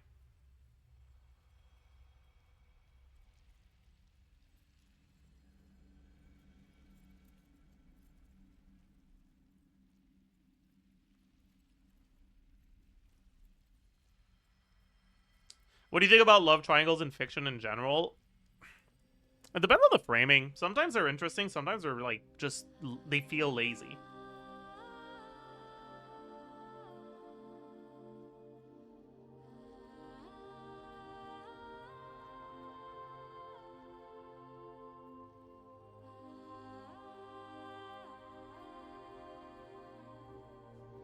Started listening to that music the whole convo, yeah.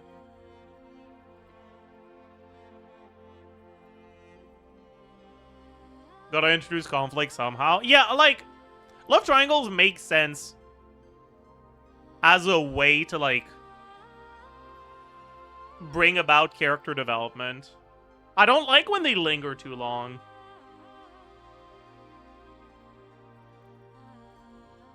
Actually, something I'm reading right now is, I don't remember like Possible to Date a Ranker or something like that. And it's a story about a high school girl who like makes pocket change or like makes pocket money by being like a high-ranked player in an MMO or something. And like I'm not sure if whatever.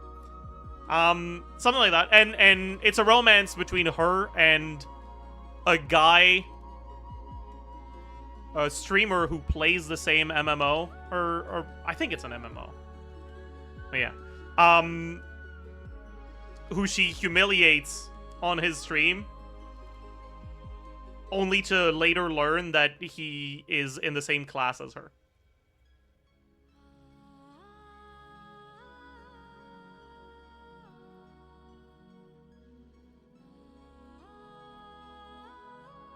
And that story has a love triangle at some point, but it's not really dragged. That sounds meh. Is it good? It's wholesome. I like it so far. It doesn't have that many. It has like 50 chapters right now. I could see that story lasting more than 75 chapters. What's the name? Possible to date a ranker, I think. Or like that was the name on the where I was reading it, but I don't know if it has an official name.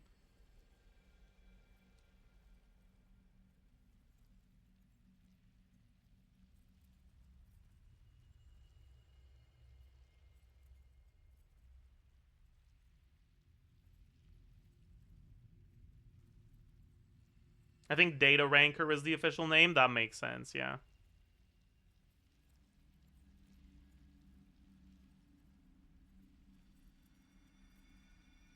Is there like a romance with 2 grown adults? I mean, there's a bunch.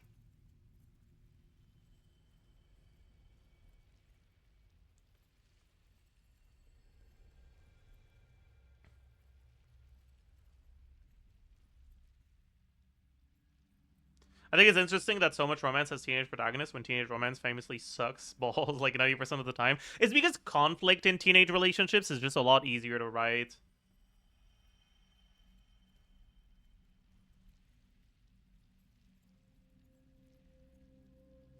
Oh, another one I enjoyed was School of Street, I think is what it's called.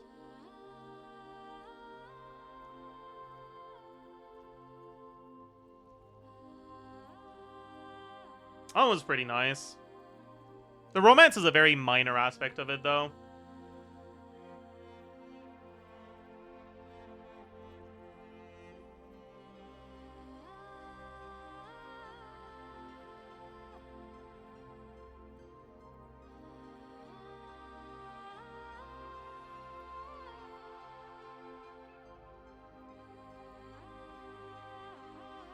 Is it just me or does her breathing get faster the more we stall?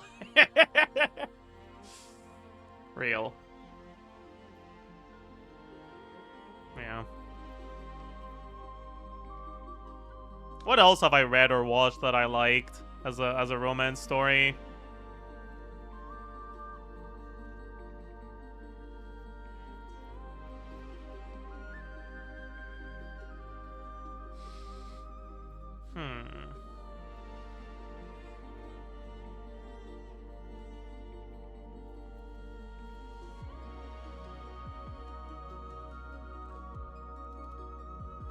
Nothing else comes to mind right now.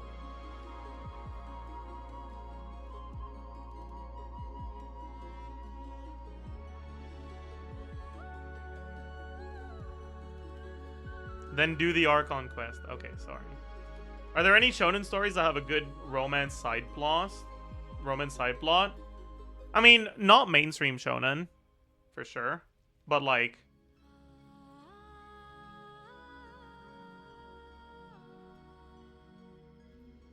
Naruto, yeah, no. Good one, buddy. Good one, buddy.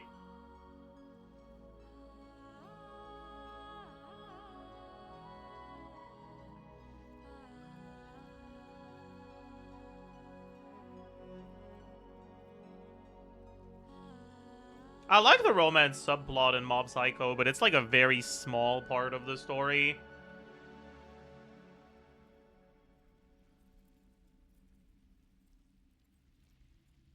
Chainsaw Man. I mean...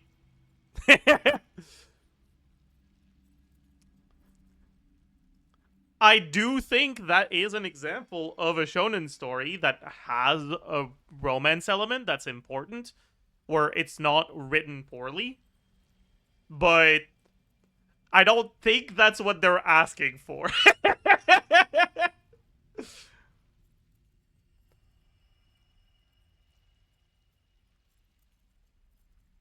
Free run? Meh.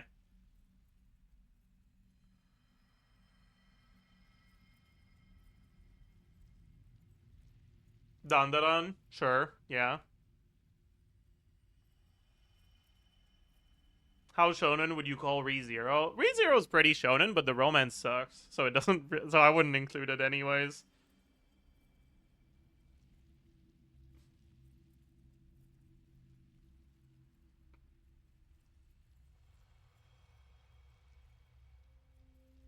FMA.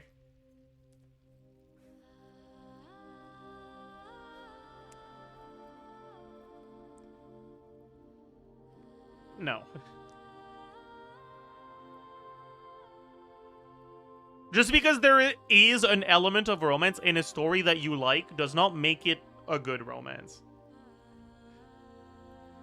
Like, actually, what is good about the romance in FMA?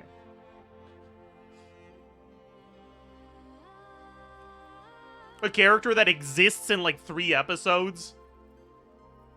Barely impactful to the plot?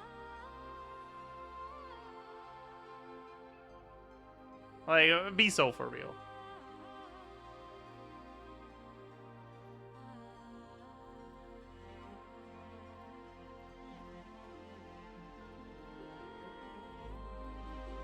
I feel like a lot of shonen have better chemistry between the MC and their guy best friend, rival, whatever, instead of actual love interest. Yeah, that's why the romance in Dandadan works, because it's not a guy who's like they were aware that the dynamics of stuff like that were just inherently very conducive to romance, and they were like, yeah, let's just make it 2 people that like each other.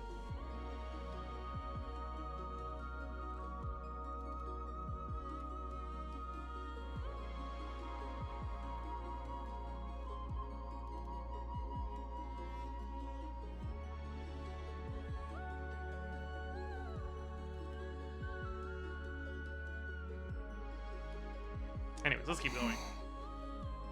Sonnet.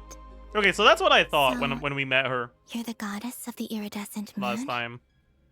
I wonder if that's true, though. Or if she's just lying. That could be possible. Who knows? Oh, goodness.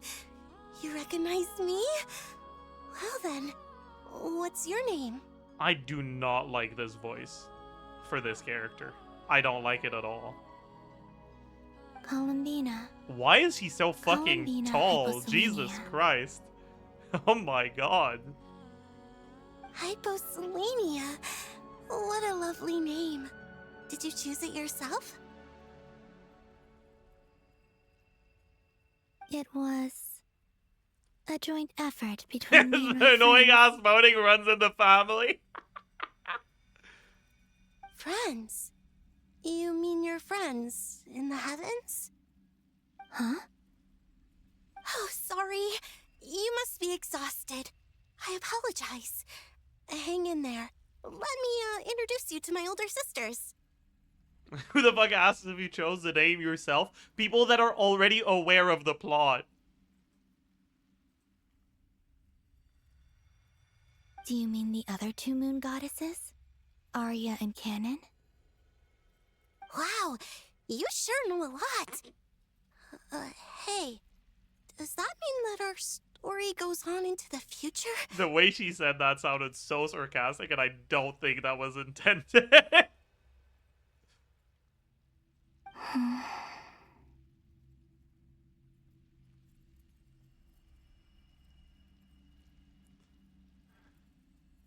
Maybe she hangs out with a lot of trans people? Are you saying that because Columbina Hyposylania is a really bad name? Are you implying that trans people suck at choosing their name? Is that what you're saying right now?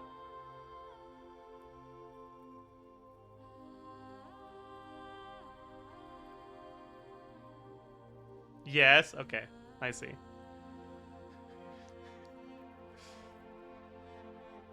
We kinda do. I guess that wasn't the best question to ask.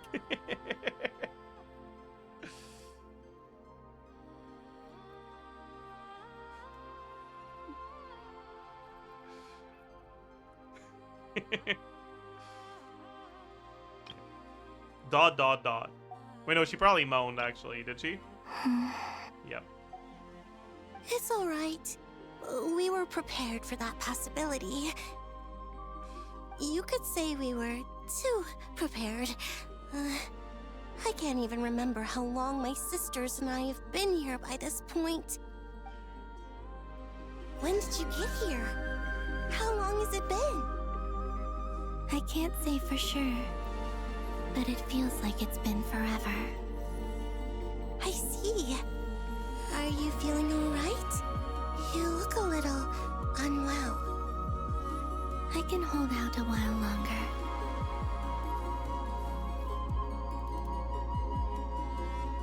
We don't have far to go. The place where my sisters and I are based is just up ahead. Don't worry, they're both really nice. I'll introduce you. Okay, from afar, I thought that was fucking tombstones for a second, by the way. I was like, oh my god, is she Delulu? Sisters! I'm back! And look who I've brought with me.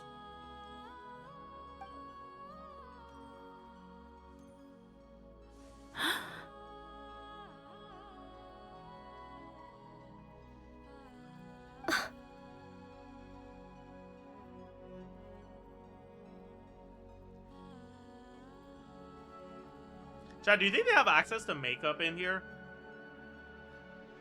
Cause I was like, that's some pretty heavy eyeliner. Like, how is she doing that?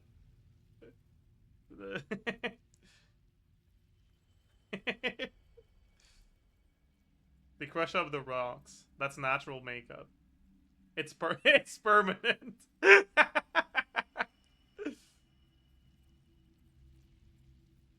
It's our lovely little sister, born in the far future.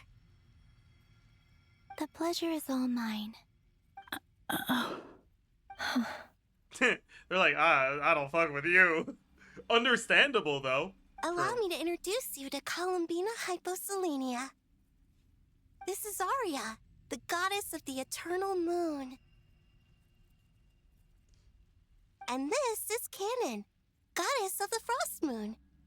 Canon, don't you think Hyposelenia's power is similar to yours? Yeah, I mean, obviously, they're wearing clothes of the same color, so they're obviously going to be related in some way. That's how it works.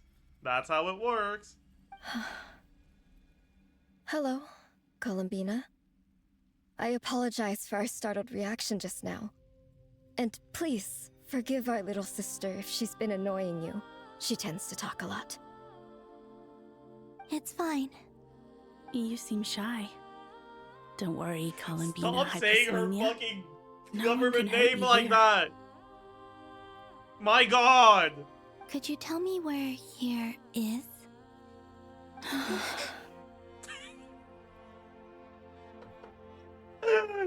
Holy fuck. Holy fuck.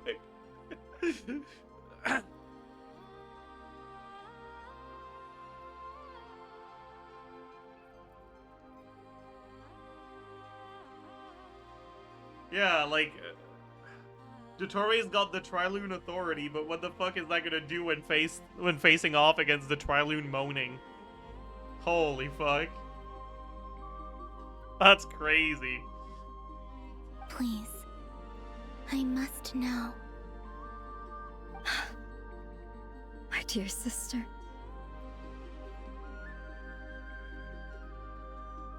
This is where Tevat's original ruler, the Dragon King Nibelung, imprisoned the moon goddesses. What? You're scaring her, Canon. No, I'm fine. Please, continue. Nibelung, our original master, created us in the distant past to maintain Tevat. But he left this world and traveled into the dark universe beyond, to explore worlds vaster still. Day and night, we fulfilled How our do we know duty this in the lore again, by heavens the way? until When the was day that that the explained? first descender arrived. Because, like, I know this already. Like, he left, he went to the Abyss, and then he came back. Nicole said it. Right. The great ruler of the firmament. From Arnold, okay, yeah. The heavenly principles.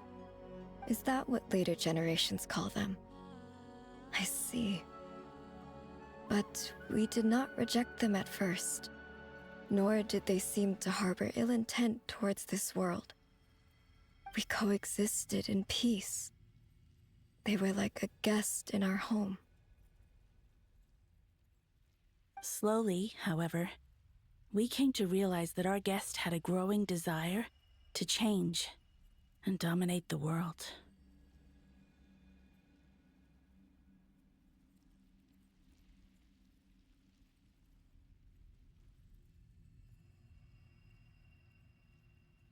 And you didn't stop it? No. There was an order to the rules they set up that Nibelung never taught us. We wanted to know if this order would bode good or ill for Tivat.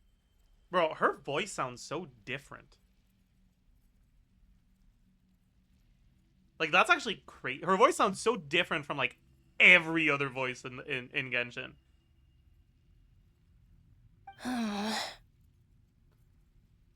All right. Canon and I wanted to know. Sonnet was against it from the outset. Later, we discovered that this great ruler of the firmament bore an almost paranoid hostility toward the desire of certain life forms to seek power. Or perhaps they feared them. They would even cast down celestial nails as manifestations of their power, to punish the civilizations of the world below. Only this was far beyond mere punishment. Right. Their rules brought order, but the price people paid for merely testing the limits of those rules was far too great.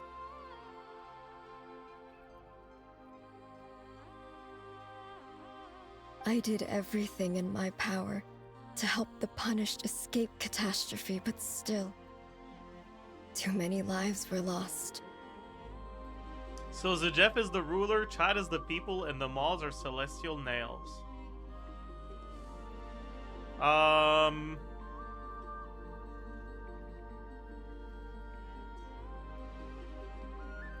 No.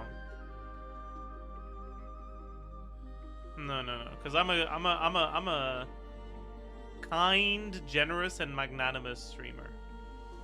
I would never be a tyrant.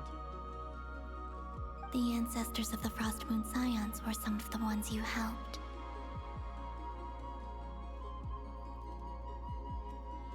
It's more like I'm the eternal flame. The mods are the champions of whatever it's called, that tournament thingy. And chatters are the abyss invasion. It's more like that, actually. Eternal lame. Okay. You won. I don't have a comeback to that. Yeah, you're right. I am the eternal lame, not the eternal flame. No, that's true. You're right. I'm devastated. Defeated entirely.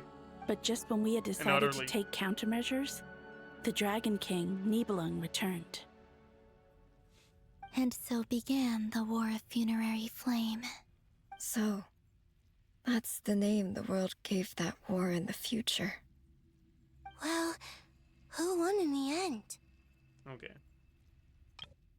That's the second time you say this shit. Okay, we get it. You better not do it a third time. As far as I know, the Heavenly Principles won, although it came at a great cost. They remained in Tivat, where they continue to rule to this day. I know! Present! And the world's original master, the Dragon King Nibelung, was destroyed. And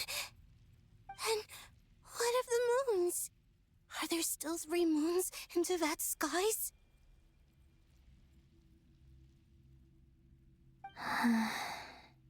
you can tell us the truth, Columbina.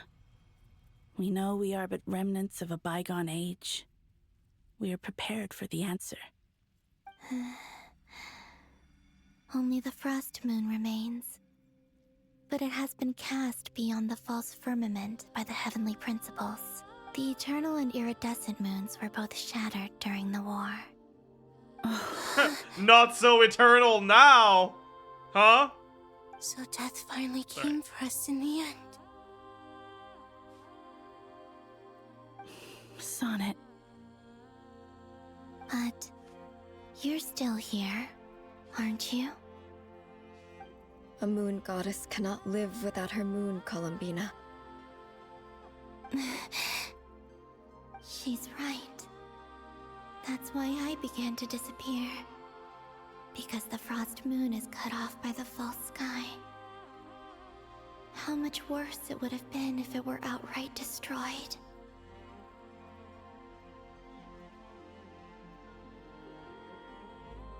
Our souls may endure within this lunar palace, but if our moons are destroyed, Then we shall disappear the moment we depart from it. I'm sorry. There's no need to apologize to us, dear sister. If anything, we owe the world an apology. If only we'd decided to act sooner, rather than arguing amongst ourselves. all the more reason not to spend this time in regret and repentance. Yeah, I mean, fuck, you can fucking yap, because your moon's all fine and shit. Like, your opinion is irrelevant here. Like, shut up, canon. Fine, yeah, okay, maybe... Instead, whatever. we should focus our efforts on how we might help our future sister. More fine. Sorry? Don't you see, Columbina, your story is not yet over. Is that not why you are here? It's finer, yeah.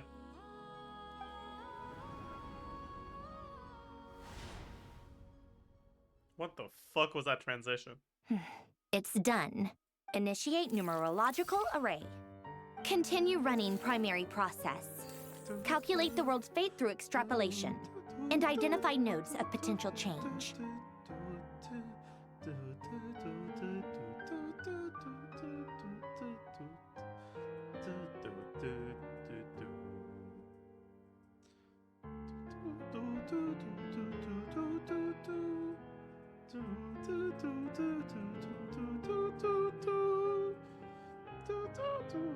Okay.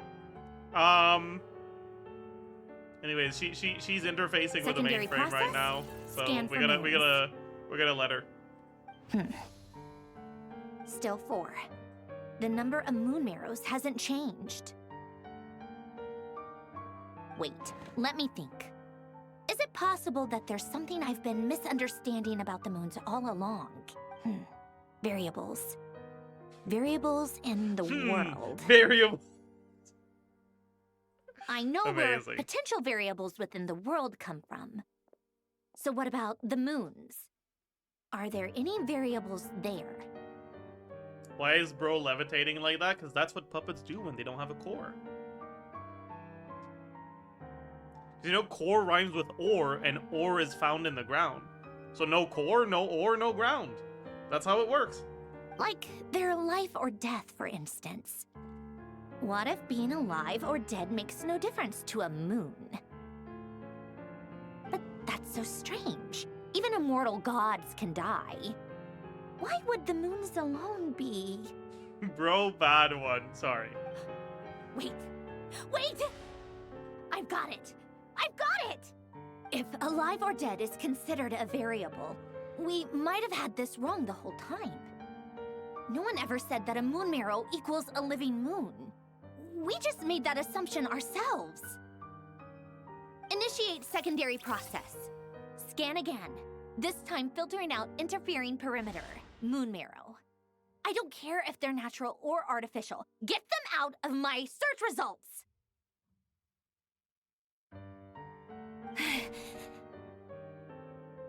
Why? It says 3 moons still exist into that, even after excluding the moon marrows. But we know for a fact that 2 of them are dead. Okay, so like,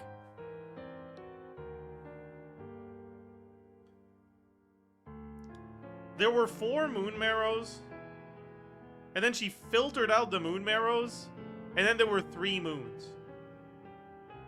So doesn't that mean there were 7 things that were coming up in your search? How does your search engine work? I'm confused. Science slop. Yeah, okay, moving on. Redo the scan.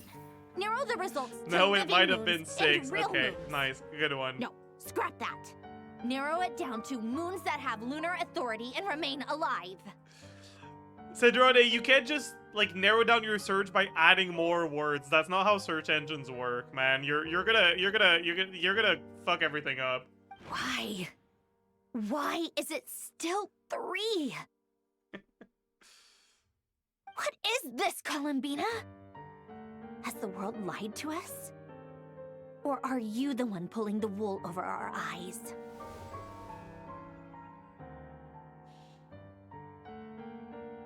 Sandrone uses AI Slav search engines? Oh.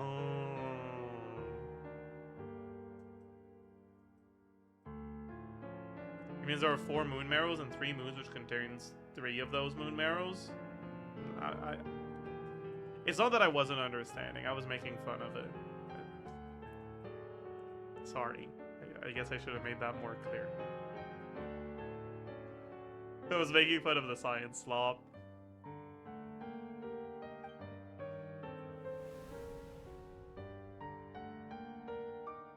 So, you think that the moon's reflection might be where Nibelung imprisoned the 3 moon sisters? Yes, it would explain a lot, such as why that space would respond to a moon goddess's power, opening the moon gate at her command. It would also explain why Miss Columbina has been unable to leave, and why time flows in reverse there. In the messages she sent, Columbina promised us she'd find a way to return. But we have no way of knowing how, when, or where this In my might happen. defense, if you don't do the stupid giggle, I can't tell. Okay, I will start being deadpan right now when I make jokes. You'll never know. You'll never know again. The fact that she still has yet to reappear in this world indicates that returning from that place is no easy feat. We cannot afford to simply wait for her. Easy feat implies the existence of hard feet. Huh. So you're saying, Sorry. if I she can't could do it. return I by her can't own do power it. alone, she would have My done bad. so long ago. I broke instantly. Folded under 0 pressure.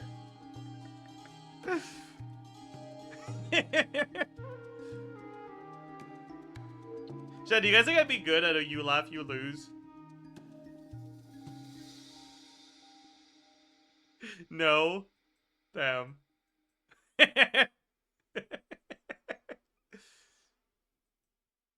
Yes, she certainly wouldn't leave it to this late stage when it's so touch and go.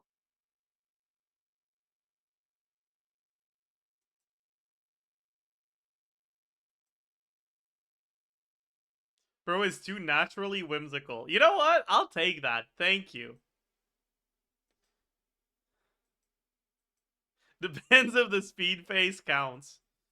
I would say it does not count, no. Bro would laugh at the most unfunny stuff. Yeah. I've been giving this some thought, and I've come to believe that Luana's harm might be an anchor that she left behind, as a sort of future waypoint. This could also explain why Luana's heart is always by the traveler's side. Sounds like a plausible theory. If that's the case, there must be some criteria would we not need to last a fulfill I to would allow last a Columbina minute. to return to the present. Okay, we gotta... I would last at least a minute. We gotta do one. You laugh, you lose, Genshin. Thoughts?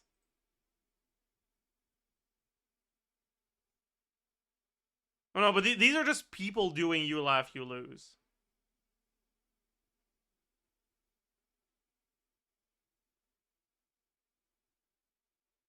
I don't want to watch someone else do it. How do I find funny videos? Funny videos. Already lost. It's over anyways. What's her? Nah, that's just.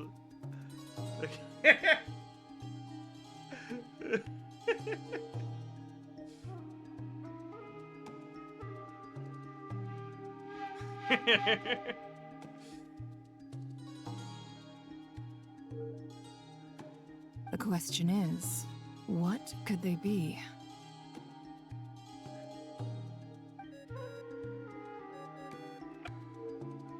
Hello? Listen up! This is extremely important! Sandrone frantically relays her great discovery. Next, Nefer and Nicole present their hypothesis. This is impossible mystery finally starts to unravel and resource starts to. Not only is It's hard. I have to alive, read it fast because it but she fucking may always well exist disappears in a form instantly, and it's too hard to unimaginable read to it out loud, man. Fuck. My bad. I apologize. Fucking professional streamer, by the way. Can't even read.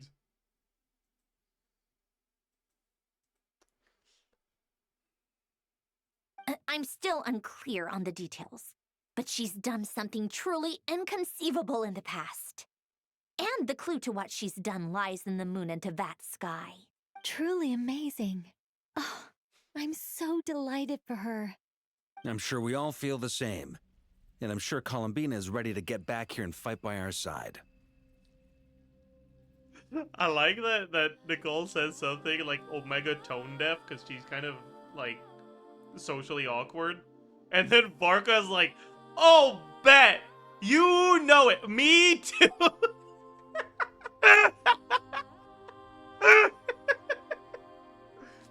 I'll keep my calculations going and try to find some way of coordinating with her.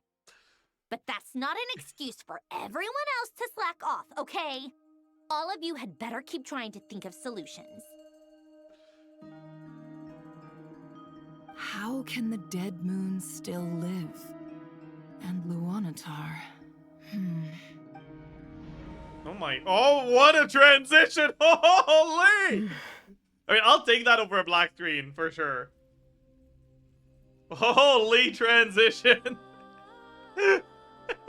It's hard to believe that's what will happen in the distant future.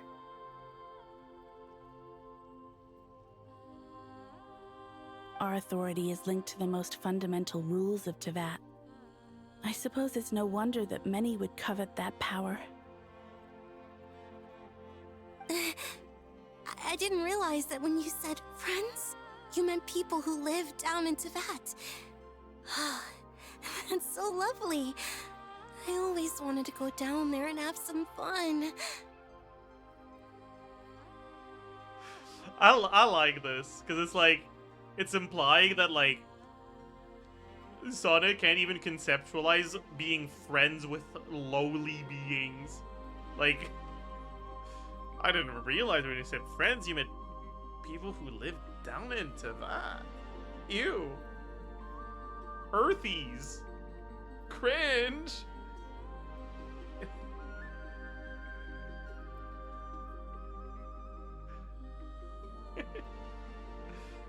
That's not what she means. It is now.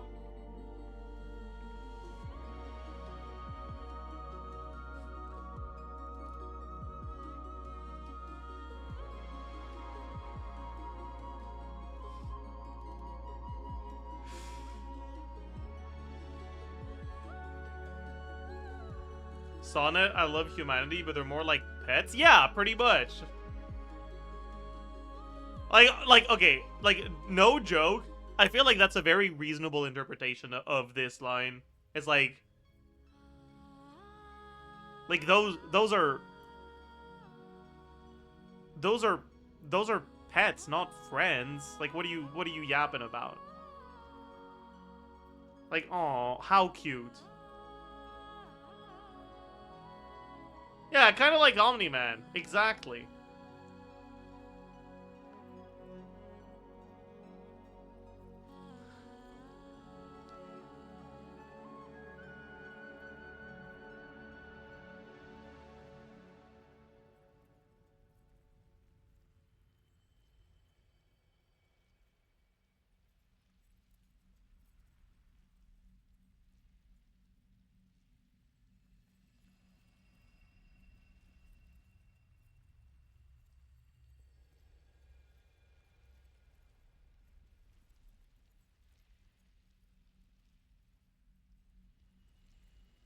Have you ever tried leaving this prison?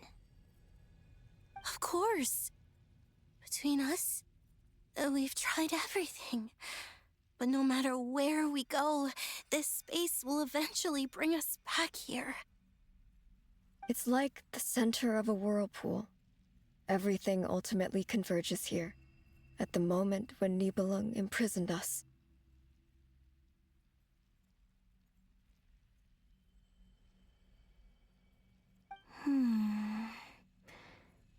In that case, have you tried using any of those pathways that connect this space to the real world? Sorry? What are those? They're passages through which you can make small-scale changes to reality by using Kuvaki. Or am I the only one who can use those passages? Because part of my soul remains in reality. Kuvaki. What is that? You don't know? Totally. It's a Bro, that's unique me, kind of actually. elemental energy found only in No, Krai, she's onto the land from something. which the You moons fucking tell him. arise. Is this one Arya? Or is this one canon? It's canon. The canon says what's Kuvaki. So fucking true, actually. Kuvaki is canonically made up. I'm not the one who said it. I'm not the one who said it. I'm not the one who said it.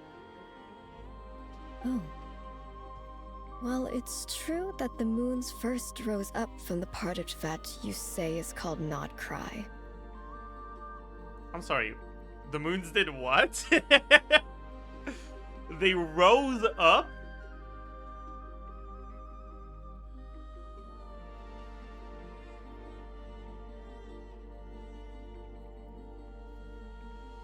Huh. Wait, how small are the moons?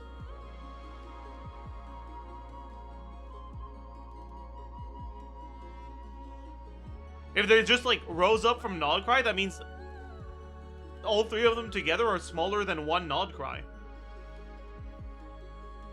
Dude, what?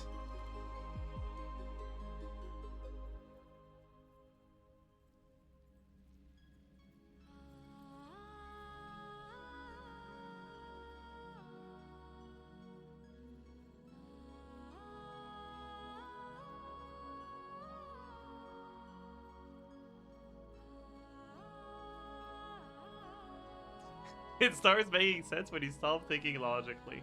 Noted.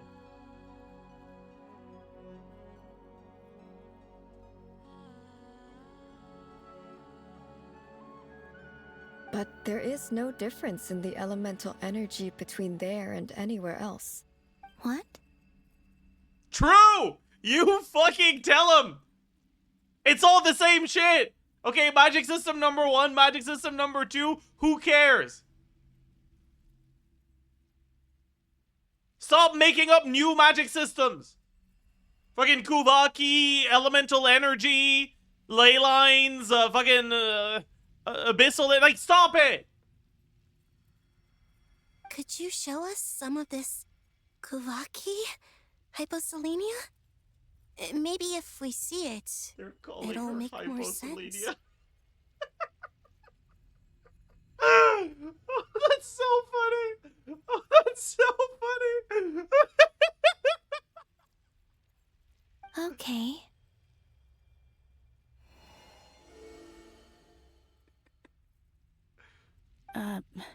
Isn't that just your power? What? But it's everywhere in Nodcry. In the air, in the land. Even the creatures who live there have adapted to its influence. How curious. This Kuvaki certainly did not exist anywhere in the world before we were imprisoned. Let alone influence living creatures. So, how exactly does it affect them anyway? Can they float in the air like us? Pretty much, yeah. This is so strange.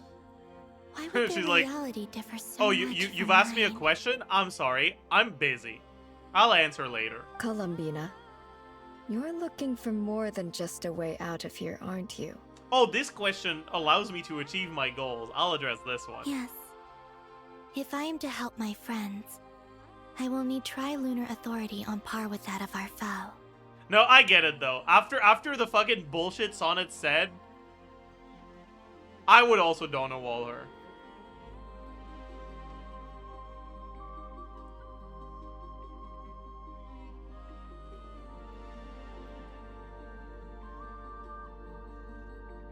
Like, how about you go back to your other fucking god friends?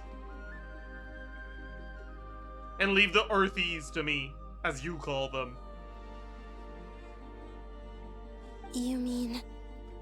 you'll need our power? This sounds extremely risky. The Three Moons' powers are not mutually compatible.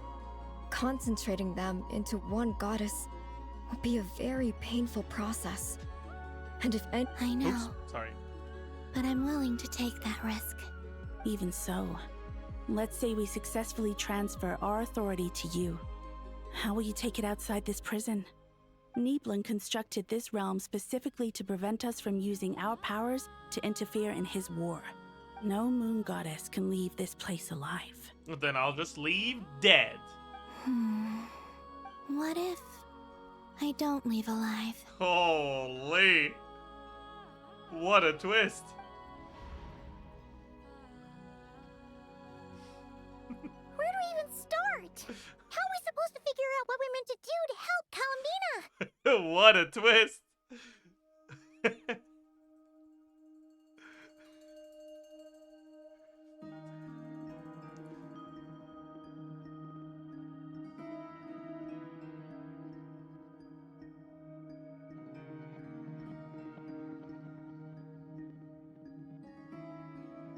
Do you get anything spoiled, or are you actually going in blind? I don't think I got anything spoiled, no.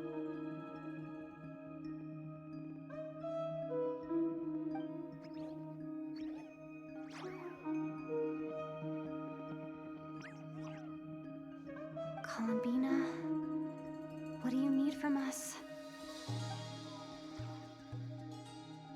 If she really got to the I beginning love of time in Luonatar, there, because when how do you think she'd Luonatar leave has us a message? ... line, they don't fucking moan.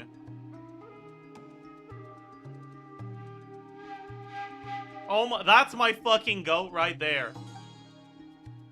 Oh wait, paragraph 2? Holy! I don't think she'd write it down on a stone tablet somewhere in the hopes that we'd find it, do you? Seems unlikely. Columbina may not talk a lot, but she thinks deeply about issues like this. Let's review what we know. This is the Columbina who fought alongside us against the rerir of Solnari, and with whom we celebrated Moon Prayer Night. True. She knows our personalities, our ways of doing things, even our unique strengths and abilities. Okay, so...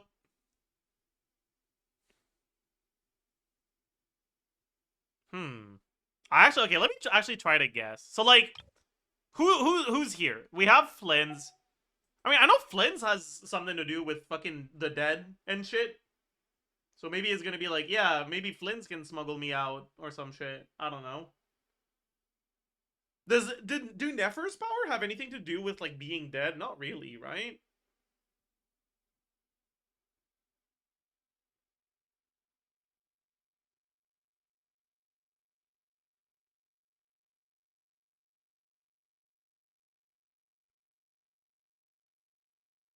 The chest. I mean, I remember the chest set, but what would that have to do with like being dead?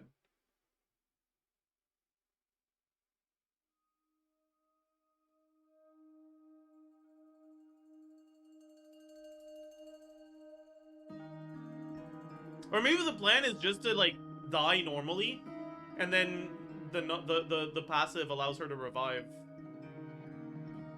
Right? Like, maybe it's that.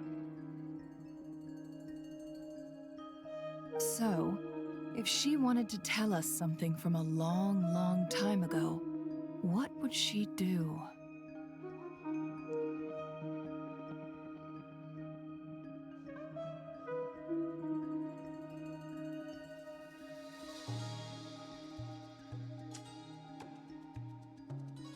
mean, I guess this is gonna be with Nefer's thing then.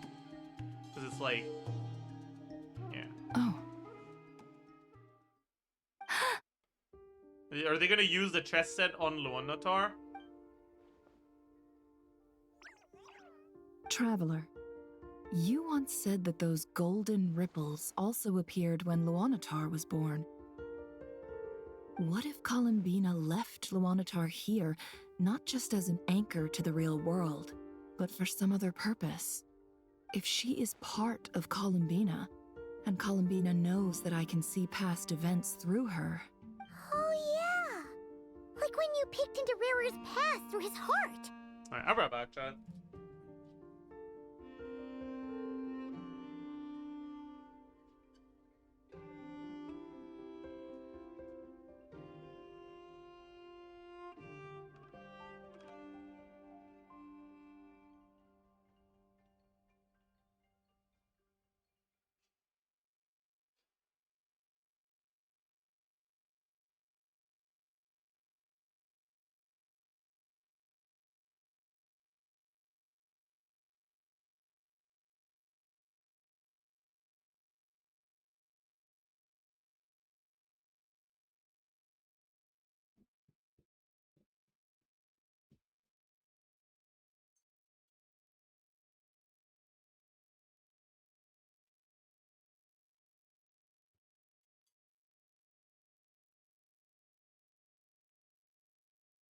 No more. Nefer, wait. Wait! We all know you started Googling spoilers, true. If you're right about this, and you can really see past events through Luonatar, your eyes, they'll...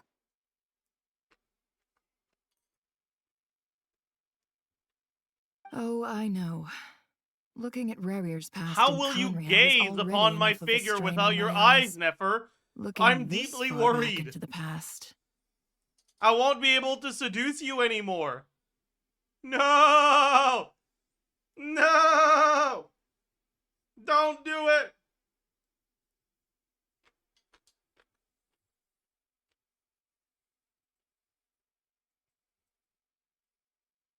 It'll surely blind me. Bold of you to assume Nefer needs to see her to be down bad, true. You think she'd be down bad for Nefer's smell? Let's move on. That was not a necessary question.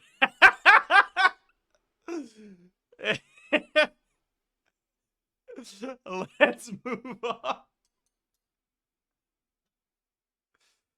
But it's our only chance. This is the only way.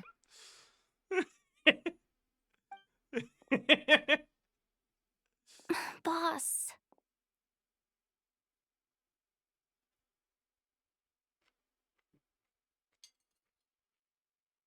We spoke about this once, a long time ago. Do you remember what I said, Yehoda? The day I lose my sight, the Curatorium of Secrets will be yours to run. Okay, don't be out here acting like actions will have consequences. This is Genshin Impact. But... What's wrong? I'd be overjoyed if I were you. This day's come a lot earlier than either of us expected.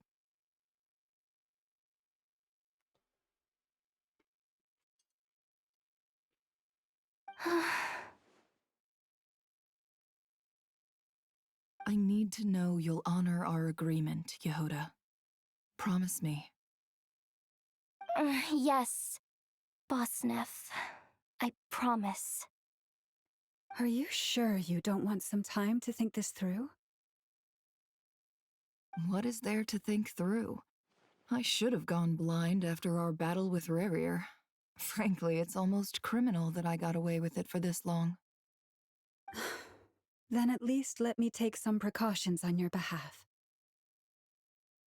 And if you really do lose your sight, I'll visit your office every day and make sure you're well looked after. Oh, please, anything but that. I was actually ready to go through with this. Are you trying to scare me into backing out?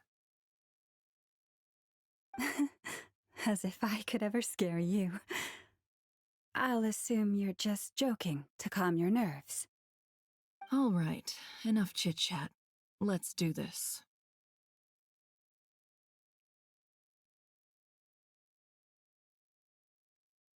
I don't know how I feel about this, honestly. It's like they wanted to make it obvious that Nefer was just like coping and that she didn't actually mean that. And because of that, they gave Llama a bad voice line. Like, why would she? Like, I don't know, man. She would. I don't know. This. I don't like this line at all.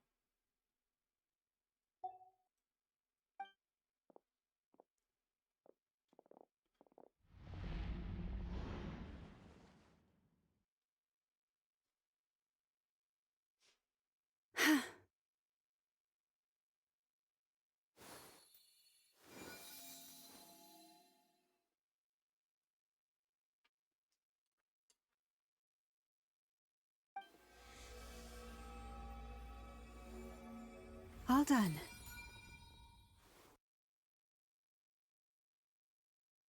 Good.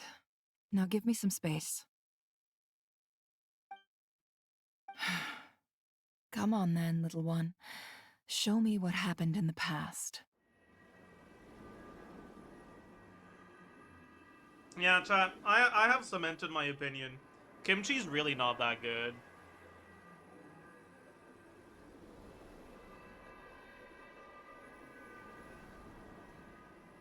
It is so overrated. Oh my god.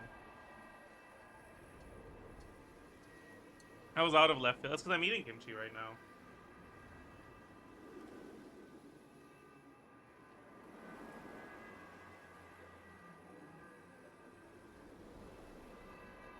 What are you eating it with? A fork? What do you mean?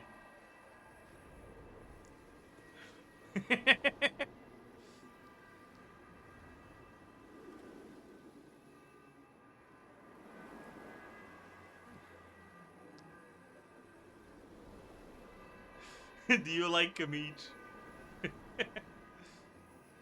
Yeah, I guess it's because I'm not using chopsticks. If I was using chopsticks, it'd be better.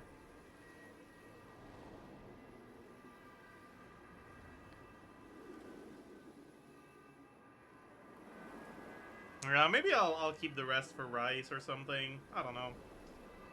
I ordered some food yesterday and they had a side of kimchi, and I was like, I've had a lot of like kimchi flavored stuff, and I've had like dried kimchi in like you know the in my Shin Ramyun kimchi flavored and stuff. But like maybe I didn't like it because it's just not good kimchi. So I'll order a side of kimchi from this restaurant. And it's like meh.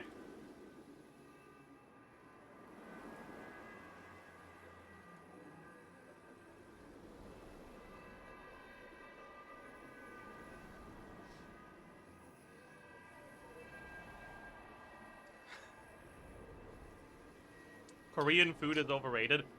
Okay, I will say, alright? Because literally, like, yesterday, before I ordered food, I was reading a story and they were, like, making, for the 100th time, the, like, transmigrated person makes fried chicken. And everyone is like, oh my god, this is so good. Thing. And I was like, dude, what the fuck is wrong with Koreans and fried chicken? Like, fried chicken is good, but like, it's not the only thing that's good. My goodness. But yesterday I ordered Korean fried chicken for the first time, and now I get it, actually. Nah, like, I get it. That's fair. That's understandable, actually. that's fair. No, they're onto something, actually. So I would not say that Korean food is overrated, but kimchi is.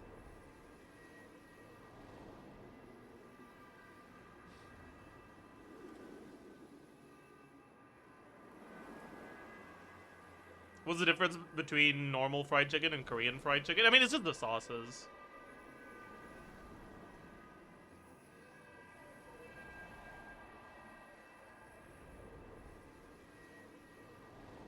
Yeah, and the spices.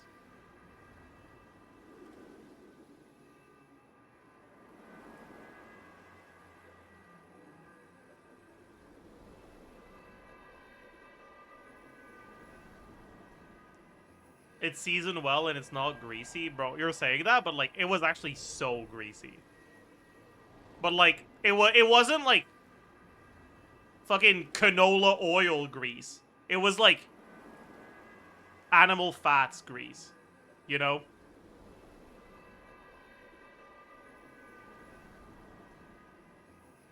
So it was good greasy.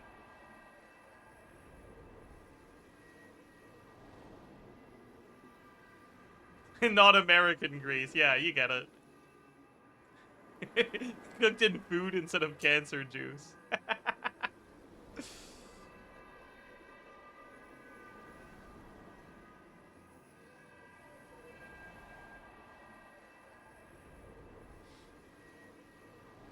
Try galbi tang. What is that?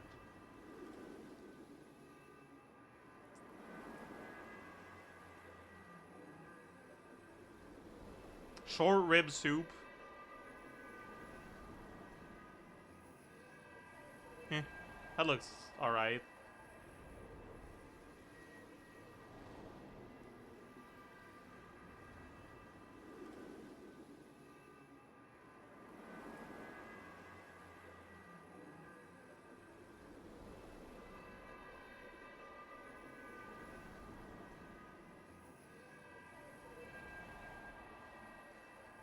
Anyways, I'll be right back. I'll put the kimchi back in the fridge.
I'm back.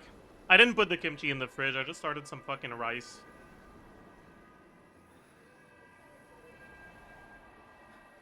Because I'm kind of hungry.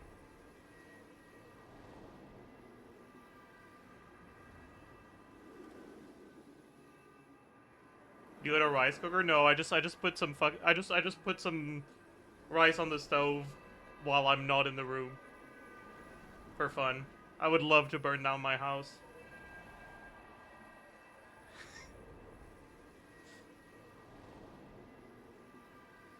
Yes, I have a rice cooker.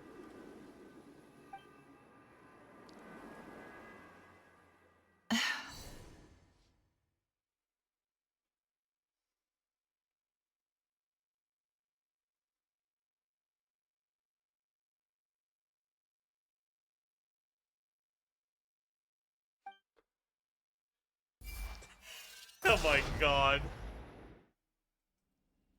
Dude, these transitions are Between crazy. The Authority, Kuvaki, and the soul-surviving moon, the frost moon, I think I might know how to get back. But I will need my sister's help. Time to go talk it over with them.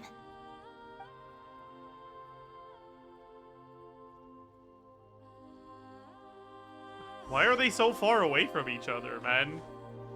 Do they have cooties or something? Like, what's going on? Hmm? Have you decided what to do?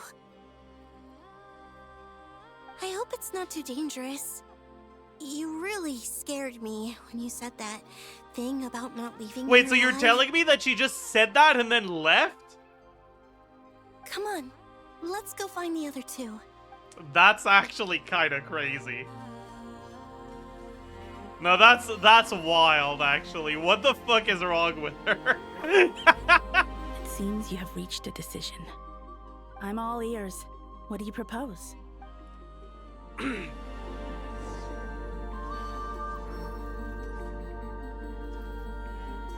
Nah, that's crazy.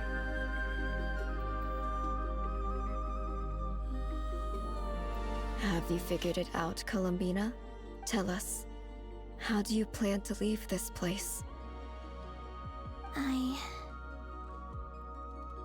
intend to die here, in this moment, and then be reborn in the future with the help of my friends. You're trusting the Earthies? Columbina! No! What are you saying? How can the dead be reborn? See? Sonnet is not letting this slide. And how will you inform these future friends of your plans? You can't exactly leave oracles. Nothing can escape this place. Not a single I love that the ray one of that's moonlight. presenting the conflicting opinion here is the one that I headcanoned as the like the earthy hater. And even if you found a way, what if they never find the message you left for them? They're earthies. You think they're smart enough for that? Why are you letting the dog drive? You're gonna get into an accident, Columbina Hyposelenia. Dogs can't drive.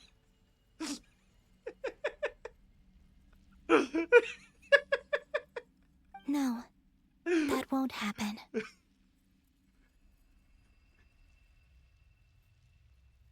Come again?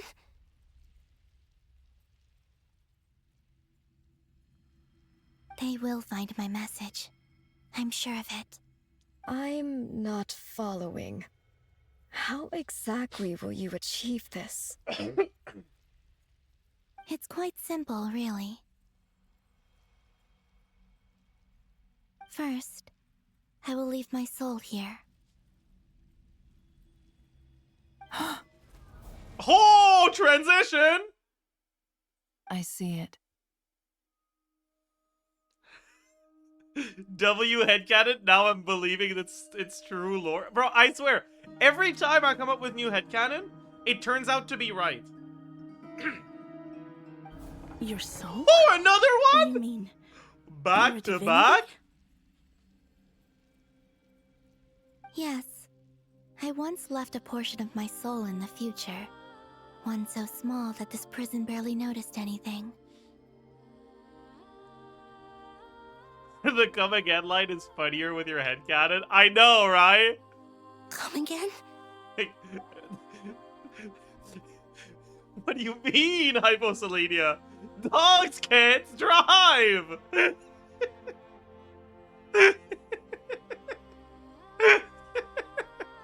In this very moment, she can resonate with my soul across time. Oh.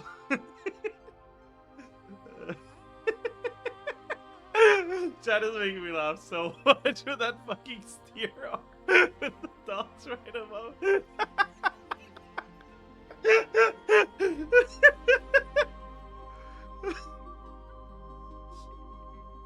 Oh.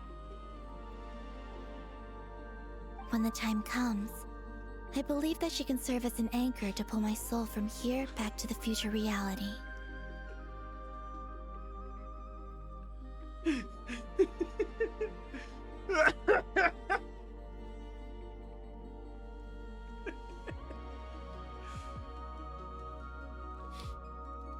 Just as gravity connects the world to the moon. Exactly. In the future, where I Bro's came gonna from, choke on his spit. the moon I has accidentally been bit cast my beyond the inner false lip. sky, but I can still It feel hurts. that it is there.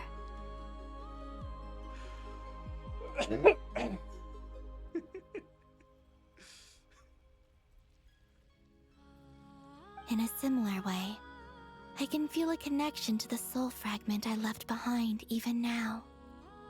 My friends can use it to detect my presence. But how do you just leave your soul here? Is that even possible? On my way here, I met an ordinary mortal who entered this place long before I did.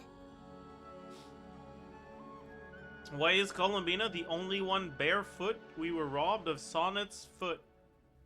Her body is long gone, but her soul remains. And before that, I encountered an old enemy whose entire soul survives here intact, while the power that once corrupted his body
My bad, chat.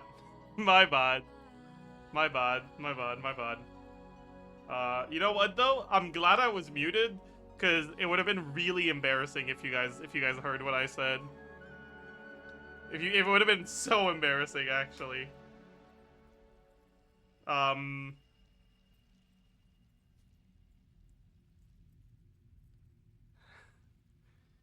we get a hint? No.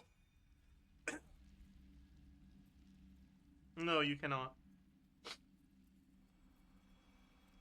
No hints. No hints allowed.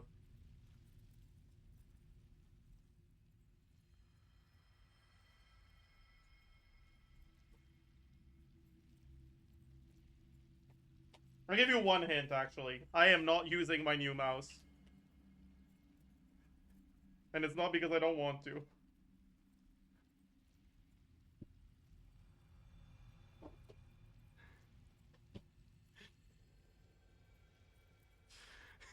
Okay, I'll tell you. So, like, I thought it was a USB mouse, but it wasn't.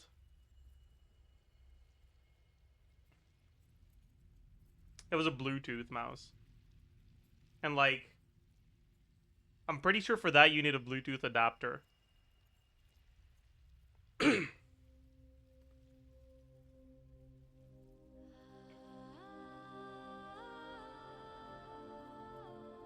I don't have that.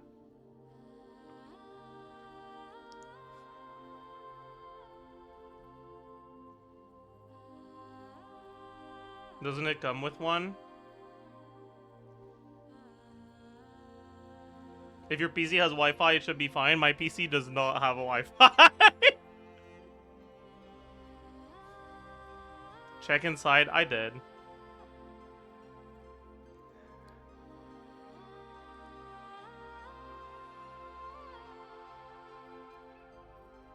You click on a completely random mouse on Amazon without reading the... It looked like the one I have. I thought it was the same one, but it wasn't.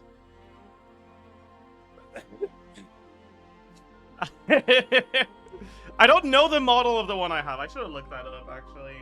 Actually, it's literally written under it. Do I just order another mouse?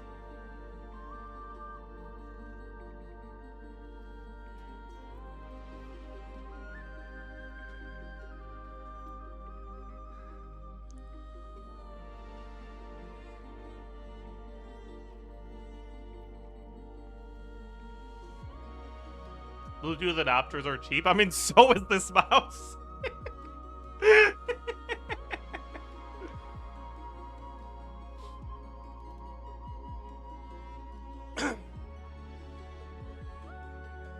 How could you have done the exact same thing you did with your bike?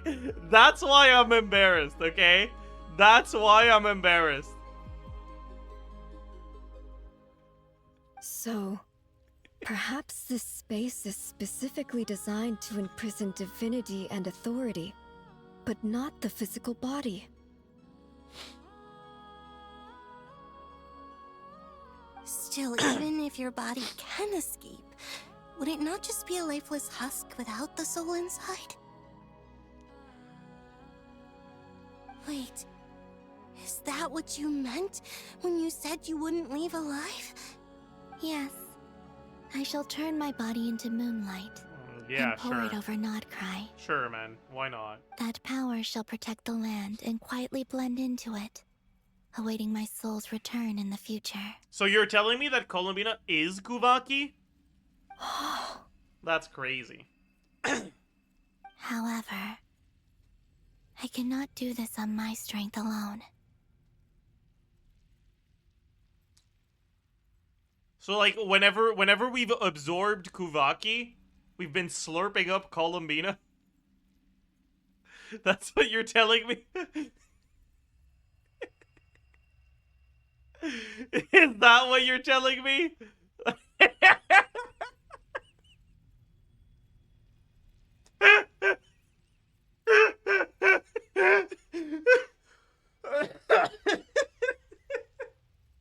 I see.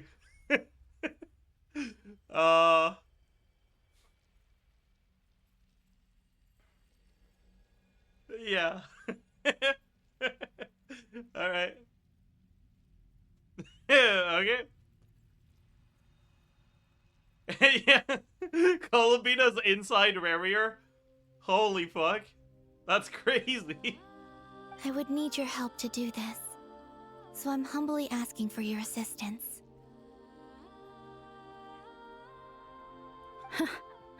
Oh, dear sister, you need not be so formal. As I said before, we are but remnants of a bygone age. You, on the other hand, were born alone in that distant future, and you have walked a long and lonesome road since then. How could I bear to let your story end here in this dungeon? Don't forget, we are your sisters, your family.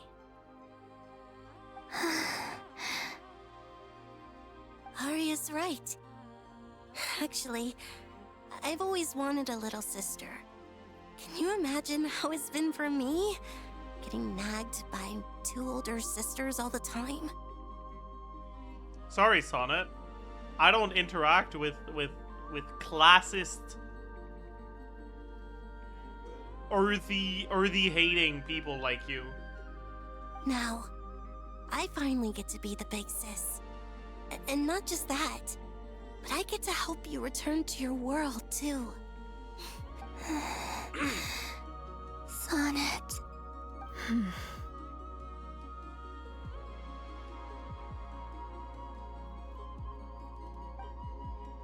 Kennen? I'm sorry. I know this is a bold request. The Frost Moon is rightfully yours, and it remains intact. Oh, no, please, don't misunderstand me, Columbina. I was just thinking back on the years that the 3 of us once spent together. Why are they hesitating? Their choice is stay here forever or do that, but like... Oh, golly gee, what a... I'll be forced to hang out with my sisters forever.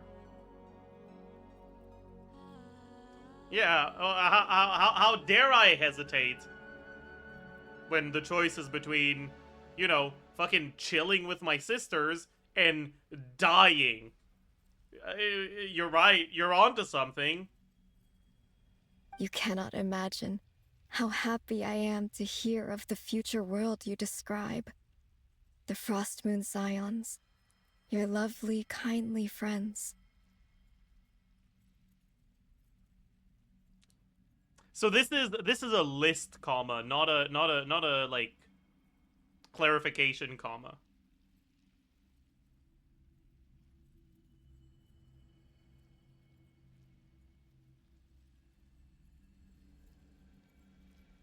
For the 3 of us, whose purpose in life was to maintain the peace in Teyvat, it is a great relief to know that the people of this world live in such an abundant future.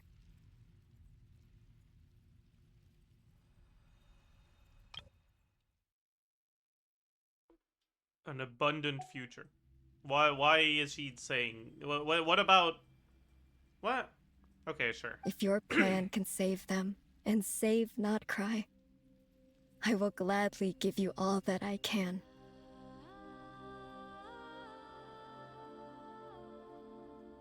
Chat, should I have beans with my rice? Or just kimchi?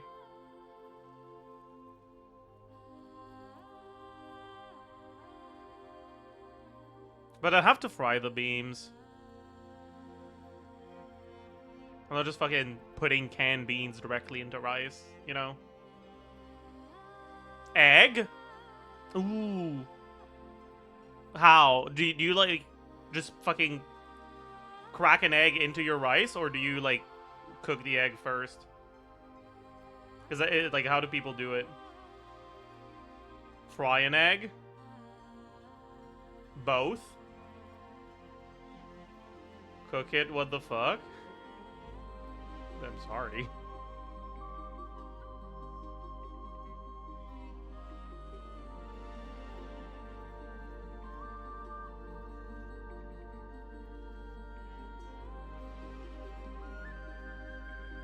Well, like that means I'm gonna be downstairs for like 10 minutes.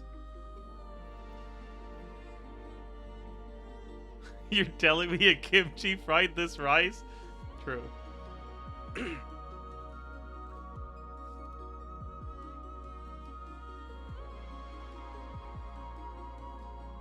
You won't be missed. Oh, okay. Sorry. I can look at Canon for 10 minutes? Alright, bet.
Chat, I have a quick question. Does cumin go well with kimchi, yes or no?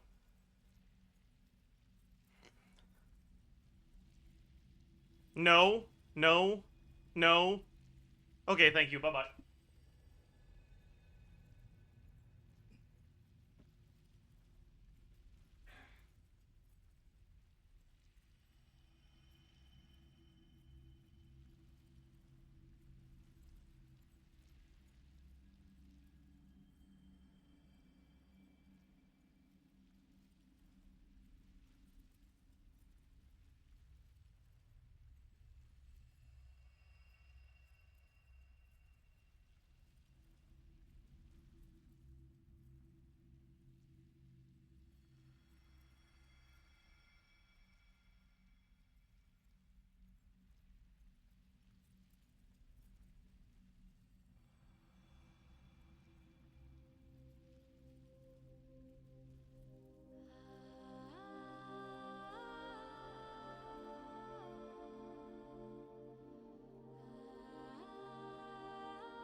Alright, chat, I'm back.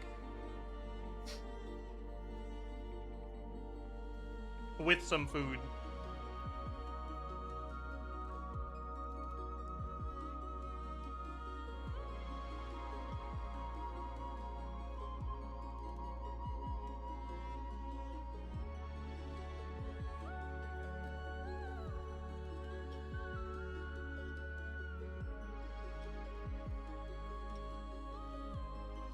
Time for the first bite to decide whether this was worth it or not.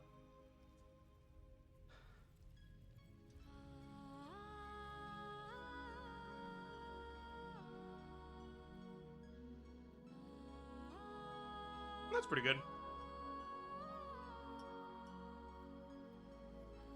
Was that 10 minutes? Wasn't it less? That was pretty much 10 minutes on the dot. When I went downstairs, my rice cooker had 9 minutes left.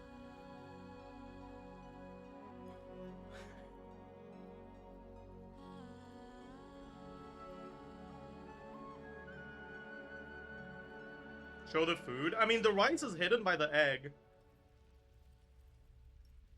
But, like...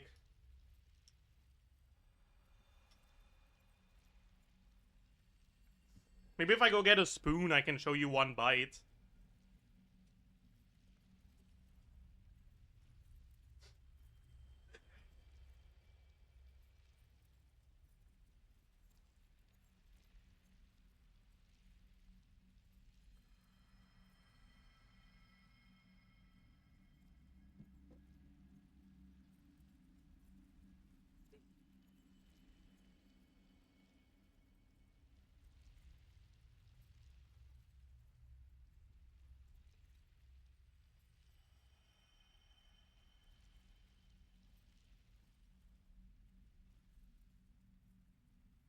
This is what one bite looks like. Alright, there's kimchi, rice, egg, bean.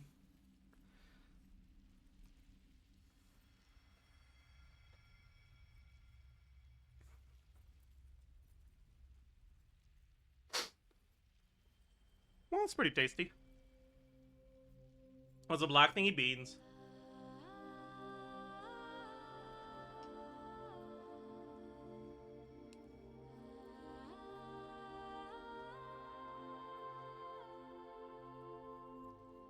Verdict on Tamich now?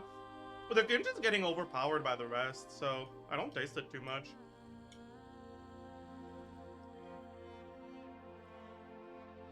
This kind of just tastes like egg.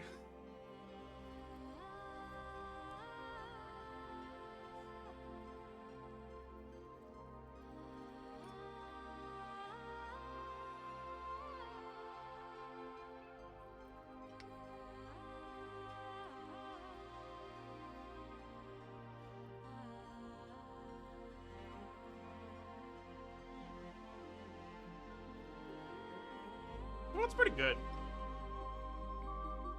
I do think the kimchi's adding a little bit to it. I can see it. I can see it.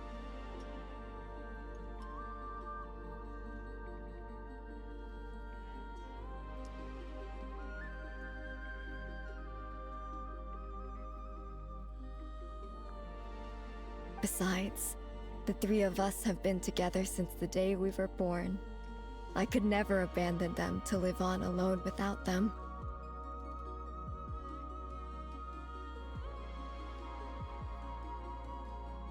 Cannon. Oh, what's that, sister? You're sick? Alright, let's kill ourselves together. Bet.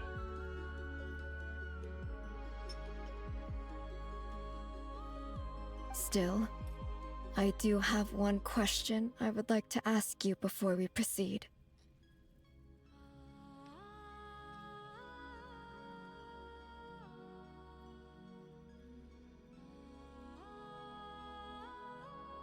Certainly. What is it?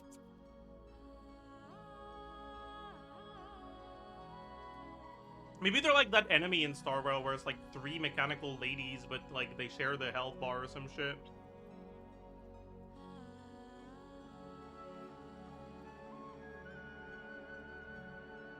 If one goes, the other 2 go too.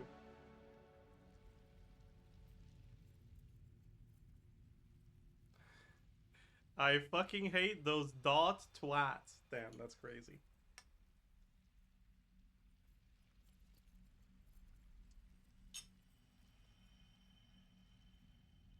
Why do you cover your eyes?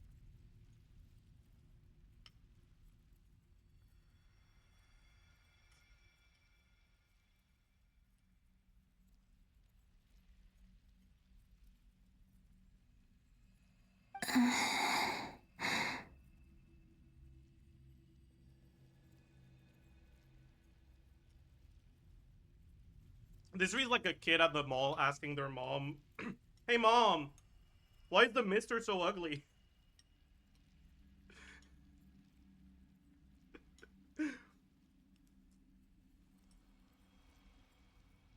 Yeah, I was curious about that too.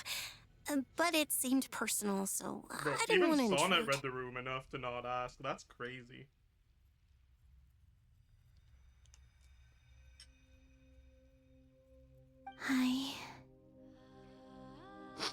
There was a time when I refused to look upon the world. I believed it was full of nothing but lies and falsehoods. I wished to hide my feelings, seal my heart, until I could return to my true home.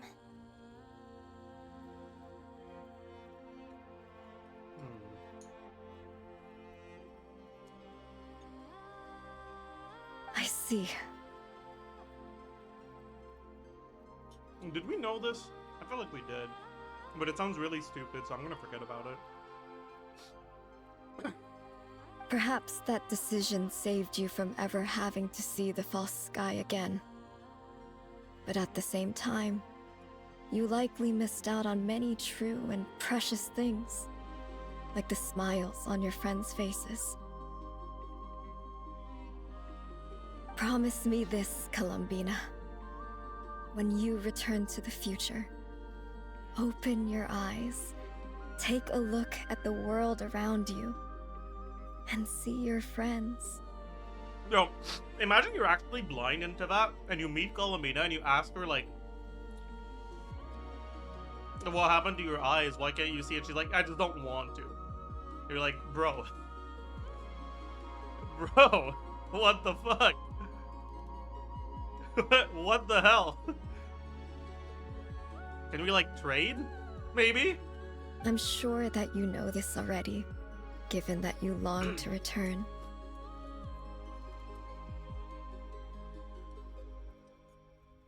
But that is your true home.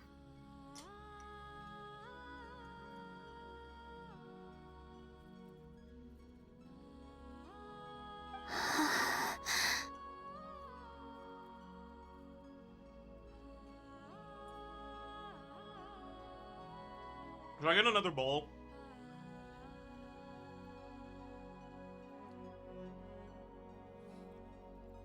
I'm not gonna make another pair of eggs though. So it'll be eggless. I'll go get another bowl.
I'm back. Give me your hand, Columbina.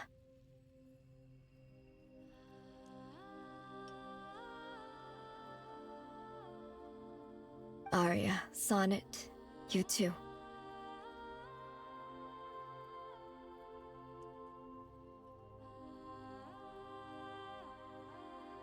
Okay.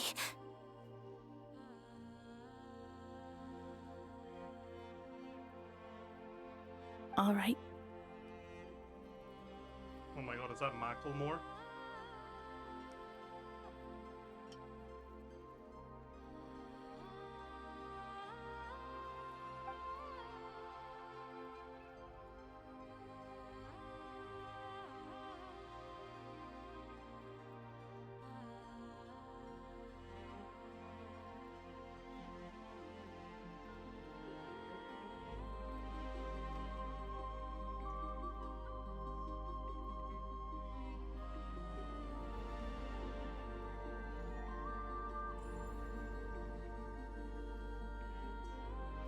We once were the songs sung for eternity, but now it is you who must continue to sing. We once were the tides in the great river of time, but now we subside, and you arise. We were the messengers of madness and inspiration, but now the lies have faded, and your truth must endure. We are souls awaiting the sun. You must return to be with those who smile when they see your face.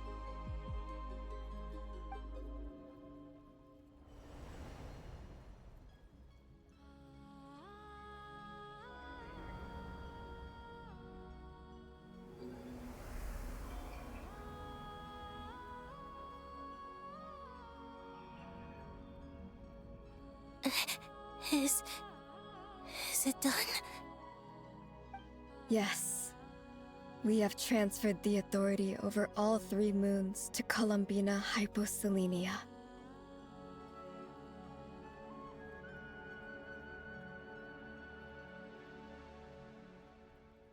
You know, I just realized. If dottore has the Trilune authority, why doesn't he moan?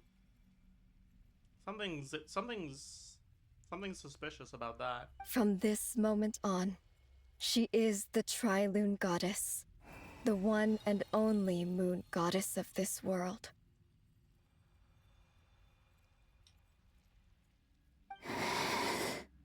Like, look, that's what someone that has a Trilune authority is supposed to sound like.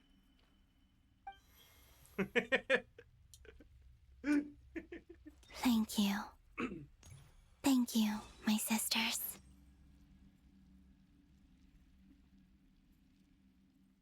Now go, and do what you believe is right, Columbina Hyposelenia. Be aware that we cannot grant you the power of the 3 moons beyond these prison walls. The conflict that arose over their remains following our disappearance will still take place.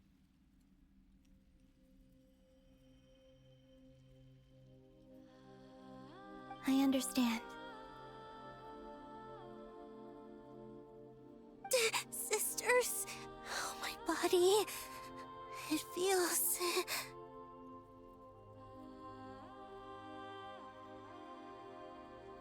Why are you moaning? You gave your authority away. You can't do that anymore.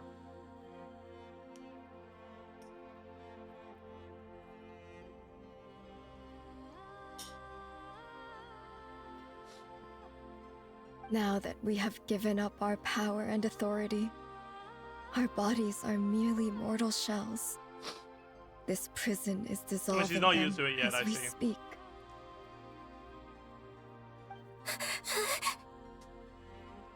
It's okay, Sonnet. She's desperately The end must moaning, come for hoping every it'll god, convey the just as same it does feelings for it every used human. to. But it just doesn't. That's all this is.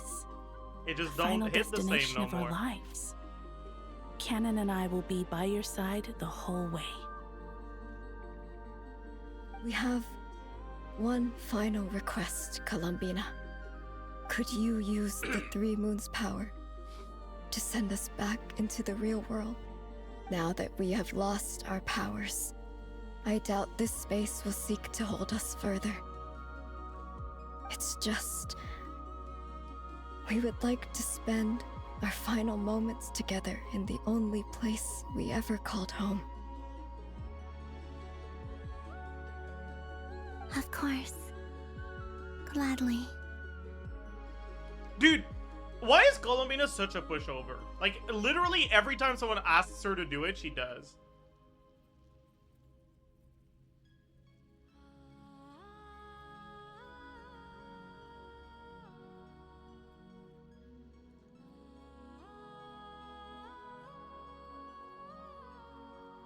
It's her sisters? Yeah, but this isn't the first... You saw how she interacted with Rerir. Don't be like... Don't...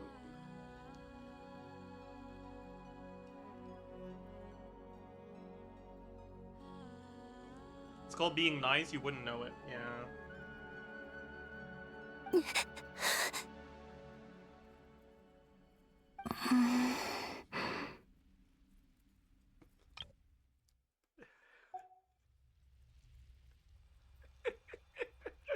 Sonnet.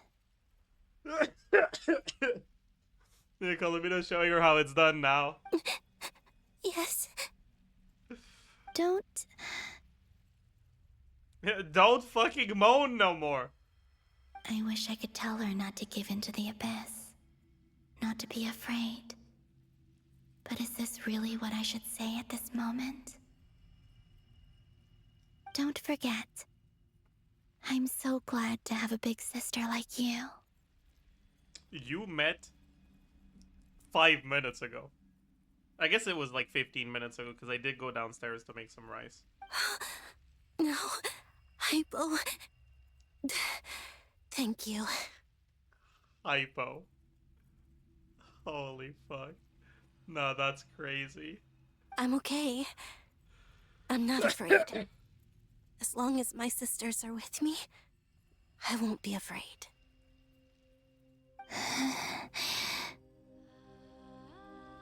It looks like this is goodbye, sisters.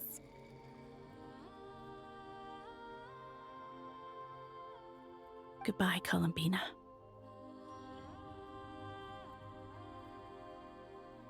Yeah, I guess Hyposelenia is supposed to mean under the moon, right? And these are moons, so is she saying she... No, let's not go there, actually. They're related. Take care of this world in our stead.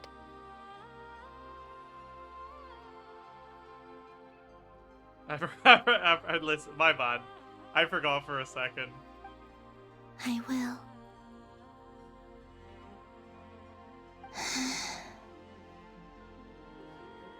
And now, it's time for me to bid farewell to my body, too. And chat are the weird ones. Okay, don't act like you can't see the messages that are going on in chat right now. As if what I said had anything on that. May it become the moonlight that keeps Not Krai company through the long years ahead. So this is why Not Krai was not always home to Kuvaki. It only appeared after I poured my body out upon this land, and only this land. Kuvaki responds to me because it is me. Okay, we get my that. body, answering the call, and the golden energy I've encountered on my way here was, in fact, that very soul, which I am about to leave here to guide me.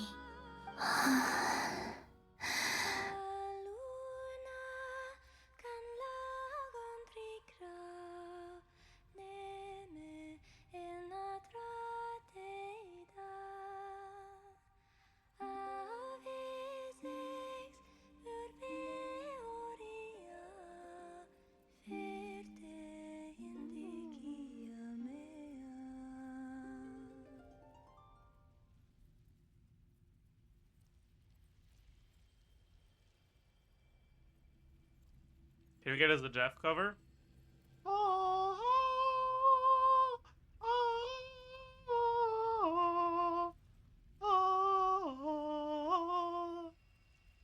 I don't remember how the rest goes.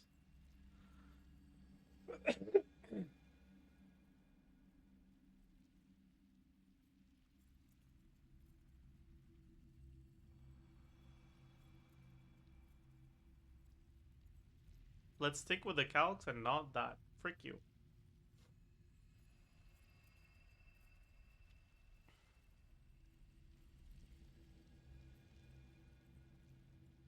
Your voice is a blessing for our ears. Thank you. O power Trilune, eternal moonlight. I, Columbina Hyposelenia, lay Who is aside he my talking body. to? Let it be cast into the dark night to illuminate the future. May it be a companion to all who dwell beneath the moon.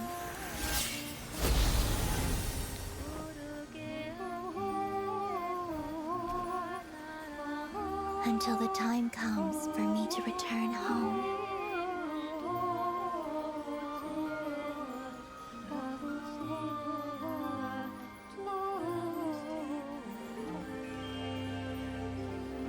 You're ruining the scene?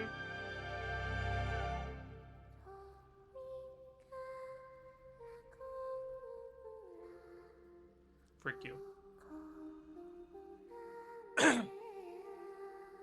Many flowers and lovely dreams bloom by your window.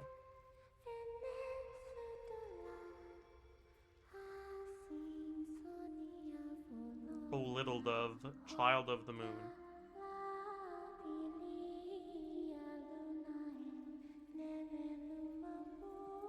Though dust may stain your fair white feathers, though you lie down not in a warm embrace, may the moon be with you in your slumber.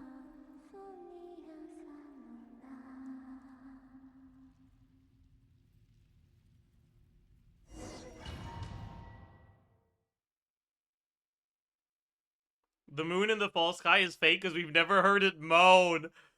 Oh! Revelation! Was crazy! Eureka! Allowed to see that? Is anyone? Can you still see? How many fingers am I holding up? I see 2 fingers, and a look of sheer terror on your face. Truly astounding, Miss Nefer. Your eyes have glimpsed the very ends of the world, and yet they remain as sharp as ever. Real talk.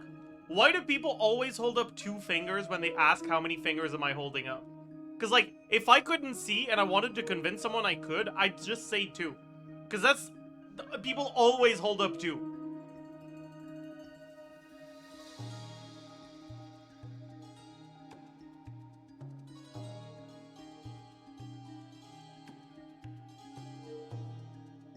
Or is the credit for this miracle due to Miss Lauma? It seems that even time itself is no match for your medical skills. Surely you jest, Mr. Flins. He do be jesting all the time. I suspect we have Columbina to thank. She must have realized the immense toll that the ritual would take and purposely set aside some of her power in the past to protect Nefer's eyes when this moment arrived. So it's not Llama that's C1, it's Columbina that's C1. Is it C1 or C2 that gives the shield? I forgot. Whatever, who cares? There is always a great price to pay for witnessing the truth. C2. But it seems C1. that this time, C2. Columbina C1. has shouldered C2. that burden on our behalf. Okay, how are there as many people saying C1 as C2? That's crazy, actually. Both are canonically C3, that's true.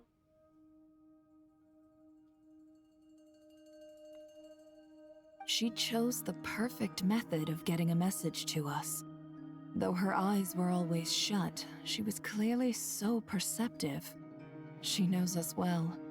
She knew exactly how we would think and what we would try. Despite being separated by time and space, we're seeing the same possibilities and seizing the same opportunities. We still don't even know if she's okay right now. But as long as there's a chance we can do something, we'll fight to make it happen. We'll get you back somehow, Columbina. Why does this feel like the end of an act?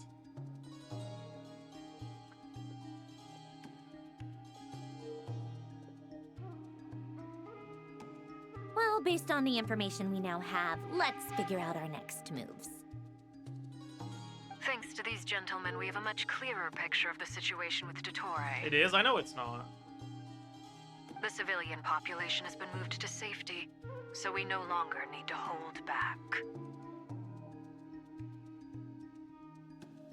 Miss Sandrone, How are the calculations going? So far, so good. I'll keep seeing how far I can push the system, though. Can't have Hat Man being powered down for nothing. There's still a long road ahead. Where should we begin? Everyone exchanges looks, then starts discussing a plan of attack. The battle ahead is filled with unknowns. No one can say how strong Dottore's grasp of the Three Moons' power is. But you are not about to admit defeat. Everyone is united, and knows that no single person can accomplish the task ahead alone. Your only chance of victory relies on everyone working together. And just, maybe, as a team, you can reach the moon and bring your long-lost friends safely back home. Our plan is clear. Time is short, so let's get moving. There's just never enough time, is there? Time is the bane of my existence. Ugh. Anyway, I'm gonna get back to work. All right, we'll do our part too. Yeah. Yeah! Hell yeah. Alright, this is a good stopping point, I think. And Albedo's theory says kind that of feels elemental like we're energy about can dilute the 2/3 of the light way through realm's the quest. power. So splitting it in 3 days is fine.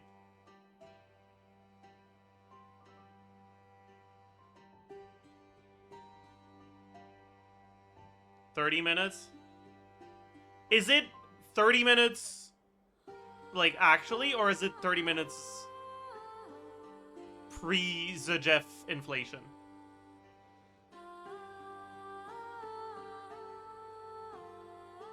It's pre-Zajef, okay, yeah.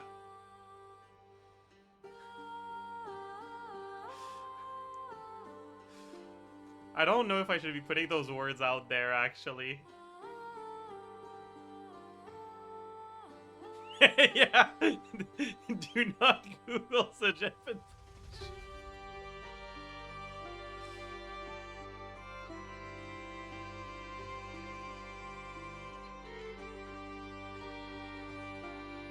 If I leave here, will I come back here exactly? Probably, right?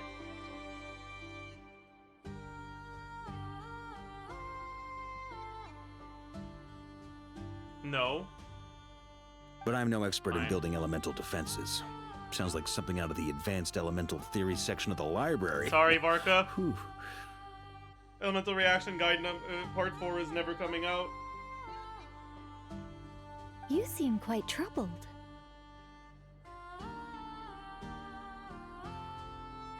Well, yeah.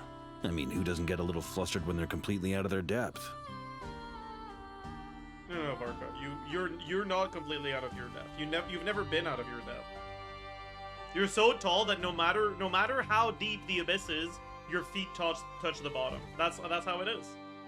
That's how it is. Like we need to be on the same page here. You were the very picture of confidence back when you approached the Hexen Circle. Yeah, I could have been faking it through that whole meeting for all you know. Who's to say I'm not just a ball of nerves in a charming and gregarious package? Oh gosh, really? I'm so sorry, I had no idea. Well, you're all the braver for it. Still, I was much more in my comfort zone than I am here. At least in Mondstadt, you can cry for help from a cliff top and actually stand a chance of summoning Barbados himself. Things have never looked bleaker than they do now. If we don't pull this off, Tevat's doomed, isn't it?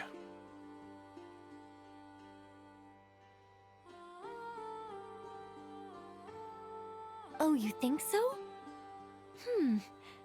Actually, yes. Yes, it probably is. It's a shame. Don't put too much pressure on yourself. Tevat has faced annihilation many times in the past, but it also gave us you, didn't it? Huh.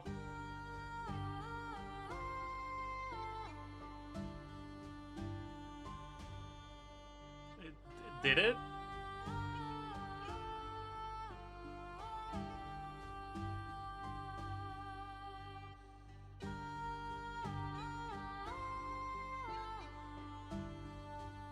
Oh! I just got what she said. I thought she was saying that like the threat of annihilation was what gave them was what gave us Varka. But she's just saying Tavat gave us Varka.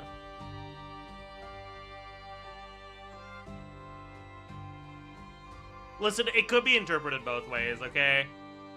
This is one of the pitfalls of the English language. No? Yeah.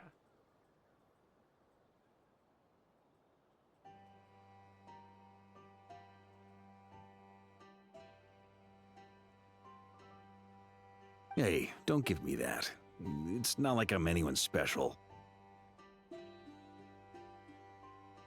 Well, you're special to me. I disagree. Every human born in this world is special. We angels have always By the way, believed that. chat. So you guys are saying W Riz, okay? This is L Riz. If you're trying to Riz someone up, and they're saying I'm not special, and your response to that is I disagree, everyone is special, you're basically calling them not special. Like that's a massive fumble, actually.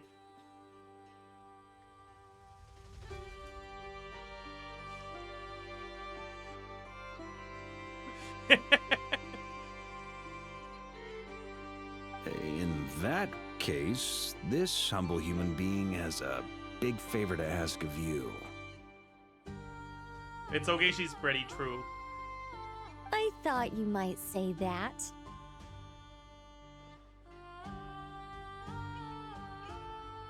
I'm sure Alice, in her great wisdom, sent you here precisely to help us in this difficult time, yes? Well, that has less to do with her wisdom and more to do with my power. Of course, of course. Well, the thing is, these elemental defenses we're about to build, I don't think it's a question of if they'll fail, but when. Durin's findings from his patrols make it clear that dottore is constantly expanding his territory.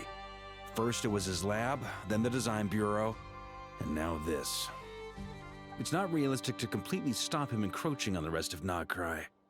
Rather, our goal should be to stall him for as long as possible. He's just being nice to her because he wants to be Mawika level. Damn. If Miss Sandrone's calculations are correct, well, they're the closest thing to certainty we have in this situation, so let's assume they are. Anyway, her calculations suggest that our best hope for victory lies in Miss Columbina's return. It's up to us to slow dottore's advance and buy time for her to make a return. Are you asking me to help you with building the defenses? No. I'd like you to prepare for what comes next. When he eventually reaches us, we will have to fight him. You were an angel once and a mage now. I'm asking you to lend us your protection. Oh. Can I take it that you're triggering the terms you fought for during our three-way talks? Well, technically those terms were about protecting Mondstadt. But if you're happy to agree to the change in location, then yes, let's do that. Why were you talking about a three-way, Nicole? You're cashing in on this much sooner than I'd imagined. Well, yeah. The way things are going, I might not get another chance. Very well. The mages have heard the knight's plea, and we will respond.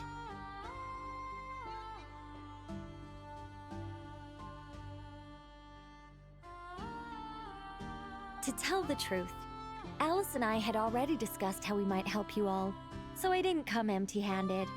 I always like to be prepared.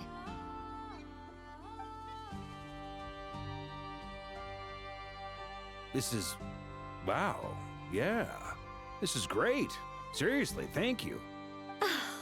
It's been many long years since I had a chance to dazzle humanity with a little divine intervention. Varka when Nicole releases. I mean, to humbly serve as a reliable and responsible guide. Anyway, Knight of Boreas, please accept this gift in recognition of your great virtue. Why is his armor breathing too, by the way? Like, what the fuck is it made of? Rubber? Go now. May the angel's blessing deliver you safely to your destination. Leather? That does not look like leather armor.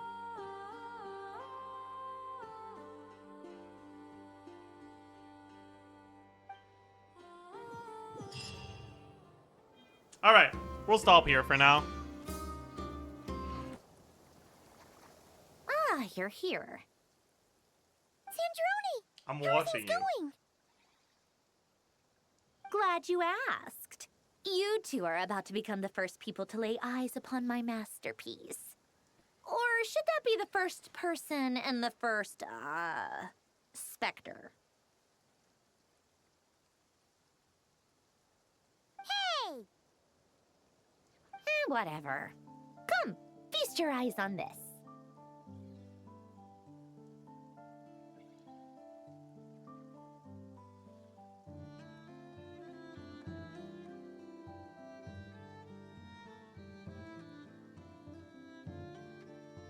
Chat. Every time I see the word specter, it makes me it makes me think of one of the most embarrassing moments of my life. Do you guys want to hear the story? Trigger warning: League of Legends, French.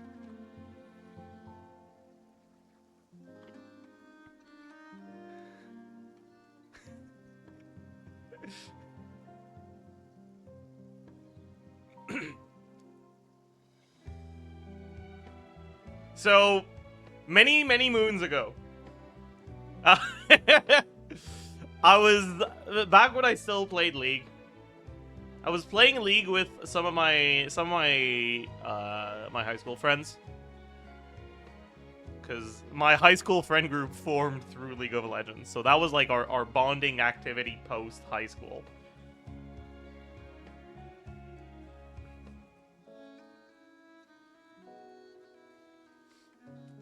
That's unfortunate. Yeah. Anyways, and I don't really remember what led to this, but I ended up playing Poppy mid.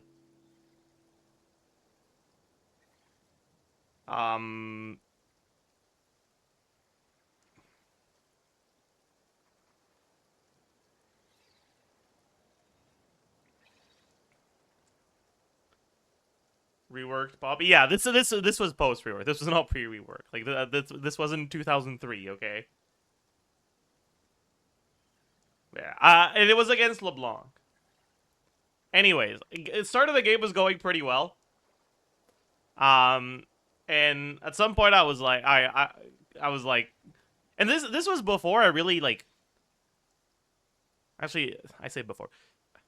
I've never actually cared too much about theory crafting League of Legends items, but I was under the impression that, wait, if I just build magic resist against this LeBlanc character, she won't be able to do anything to me.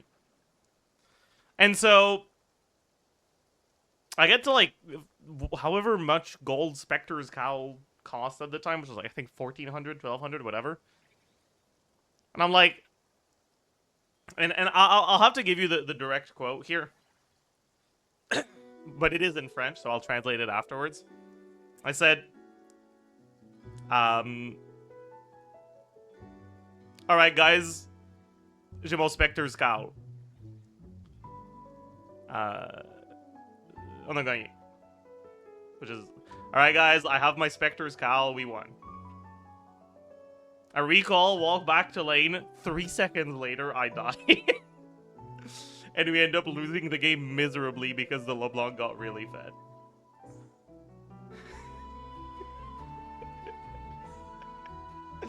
And to this day, Gémo Spectre's Cowl is like, it's something they say to make fun of me.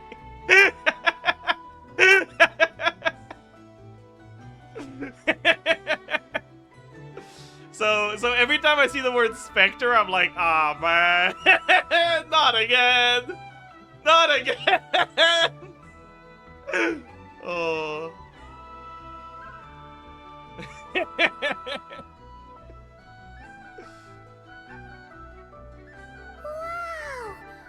Not cow, cowl. Like before. C-O-W-L.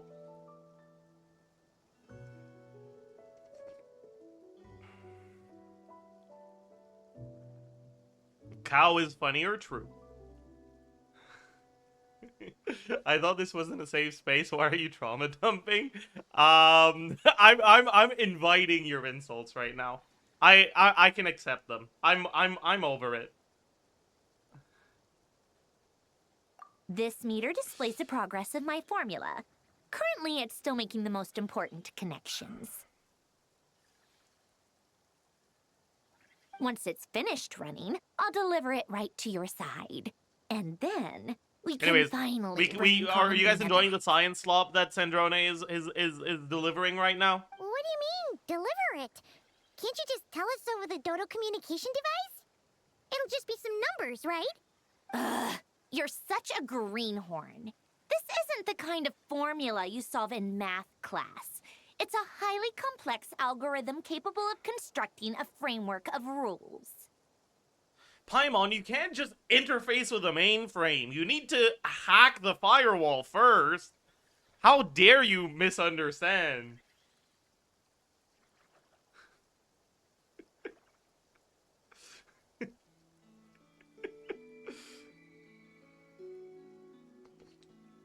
Actually, no, that was too close to being a reasonable sentence, actually. Like, hacking the firewall is too reasonable of a thing to say for science slop.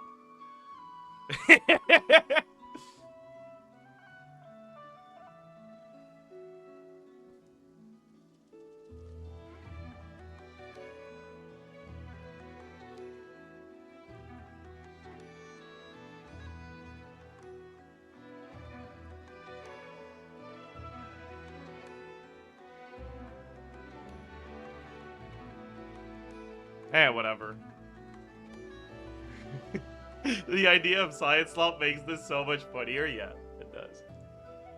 I don't understand how anyone can actually decide to do these quests without, like, drowning themselves in headcanon. Like, I drowned myself in headcanon to cope with the shitty writing of the story the same way that, like, a 45-year-old divorced man drowns themselves in alcohol to cope with their divorce. It's like, how do you cope without it? I don't understand.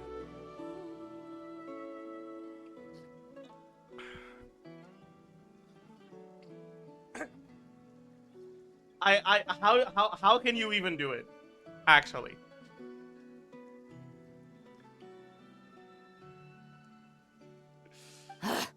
Whatever. We'll be here all day if I start trying to explain it. All you need to know is the formula must be completed before we can bring Columbina back.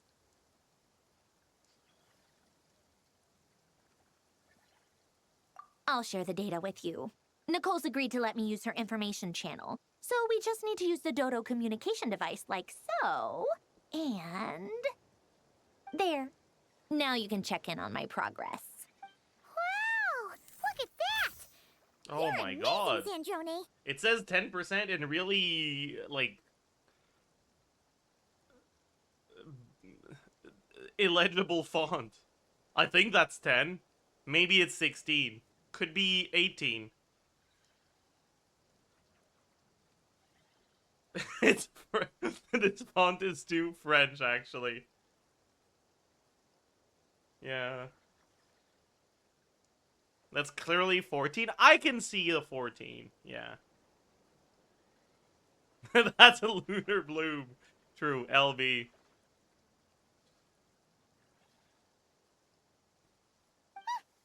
About time you recognized my genius.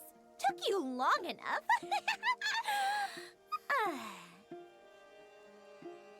Anyway, that's all for me. You should check on the others if you have time. Make sure we don't have any weak links in the chain. Isn't this just low? Low percent, true. Might sound harsh to you, but close supervision is a common practice in a Fatui. Not looking Okay, to actually, catch Chad, anyone out. I want your thoughts on I this. just care about everything going smoothly. That's all. What do you think about the low percent category in speedrunning? Because I think Low percent tends to be the most interesting category in speedruns.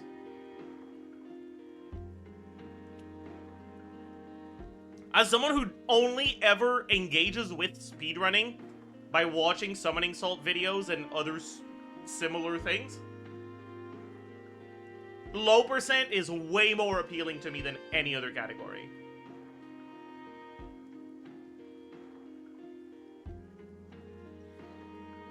Can you explain that? Low percent is a speedrunning concept / category where you try to complete the game with the least amount of... Like, you try to get the ending of the game with the least amount of completion possible.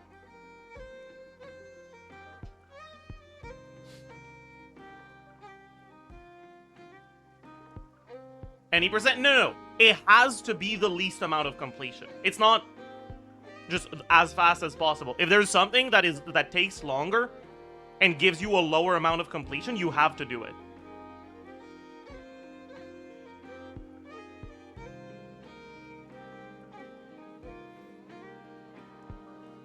What are the parameters? I mean, it obviously depends on the game, because percentage completion is defined differently based on the game. But, like, in Super Mario 64, it would be the least amount of stars, right? In Hollow Knight, it would be the least amount of percentage on, like, your save file.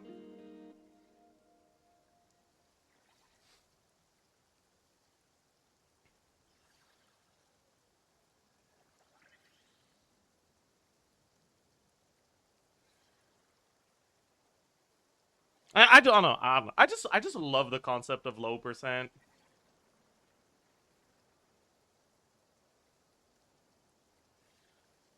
Because it's a category that inherently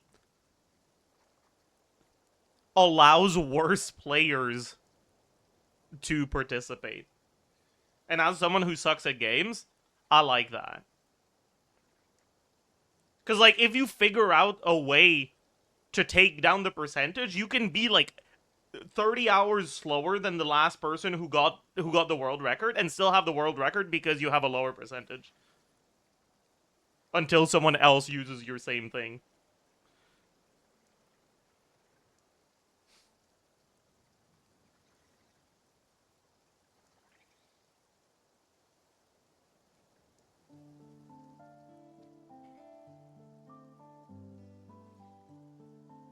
I think you're probably in the upper 90% of gamers. So no, definitely not. A lot of people think I'm not that bad, and that's literally just because I only play Genshin on stream. If I played other games, you'd understand.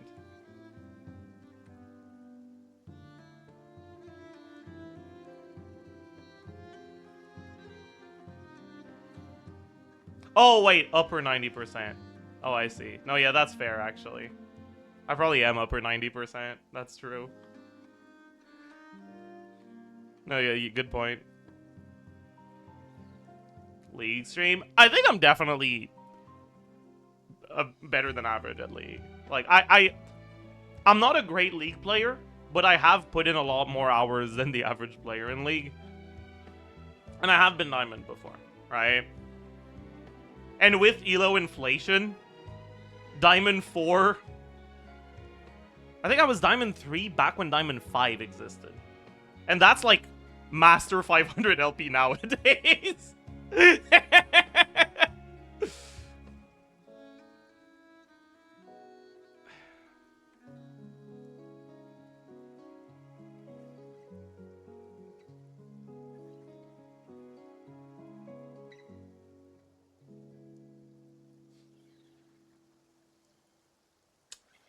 Would you say League is hard to get into? Yeah. The biggest, like, thing that makes League less hard to get into is how much content there is out there that allows you to, like, passively get better just by watching people that are good at the game.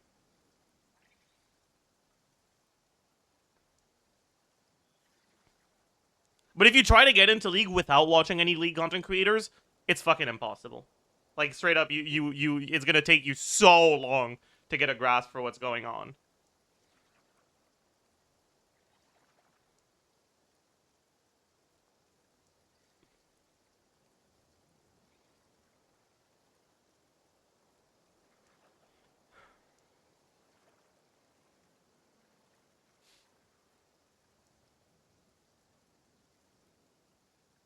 Are you free to play in League? No. I spent money when I was in high school on RP. Not a lot, though, but a little bit.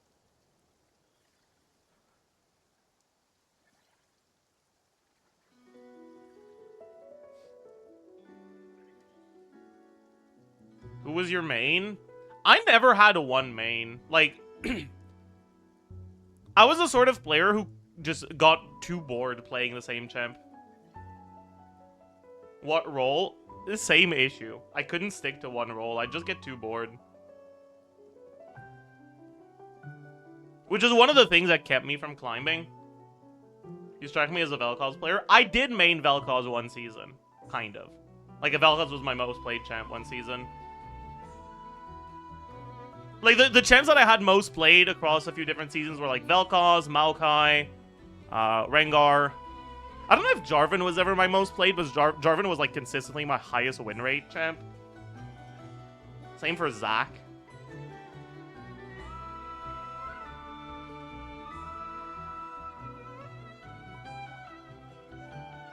You also got Diamond playing whatever? Yeah. I got Diamond on support and on top lane.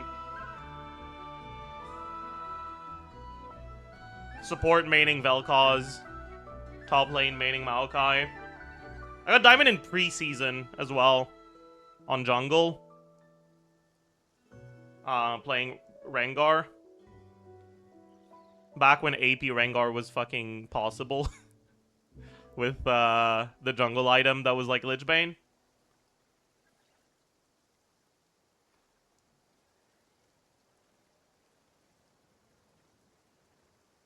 But, like, if you know anything about League, you'll know that's not really good. So, yeah. I was never, like, an actual tryhard in League. I just played what sounded fun. And I was also always more of a normal games and ARAM kind of player than a ranked player, but... Old Maokai. Bro, I didn't even play League before Maokai rework. I started League when Vel'Koz got released. I told this story a couple times before, but I remember, like, the first time I went to Nick's house to do a fucking, I think it was a science homework or some shit. We got done with the homework, and he was like, "All right, what do you want to do?" And I was like, "I don't know." He was like, "Okay, have you? Let me show you this League of Legends game." And then he booted it up, and there was Vel'Koz as the starting screen.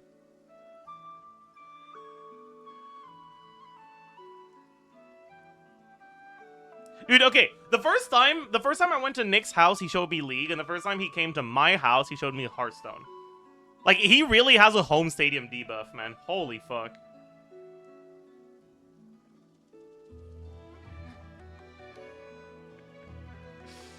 My god.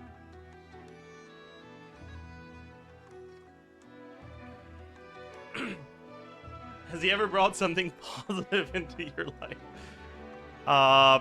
That is a good question.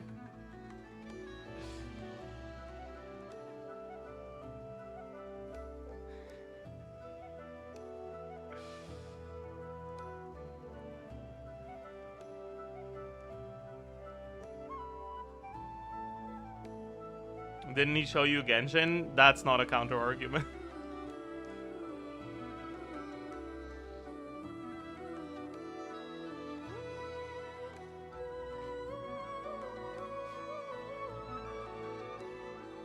Yeah, they asked for positive.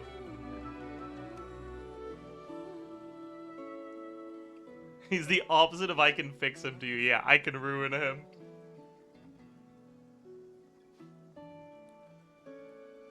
You're so easy to influence. I mean, I get bored very easily. So if my friend plays a game that they say like, "Hey, you should play it with me," I'm like, "All right, sure, why not?"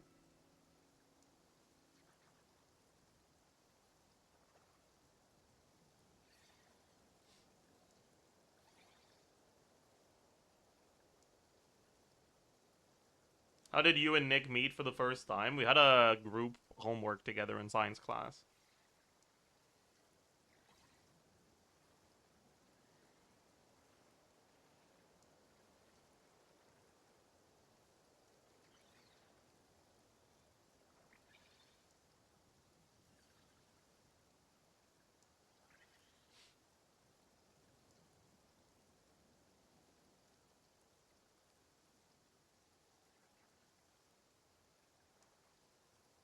I'm kinda stuck here while the formula's running, so I need you to be my second pair of eyes in the meantime. Is Nick in a group project a person who does something or more of a moral support? Spill the tea. Okay. I say this with love, okay? But Nick is that guy who, like, actually does try his best and put in the work. But, like, then the competent person, me, who reviews the thing at the end has to change everything because it's just not good enough.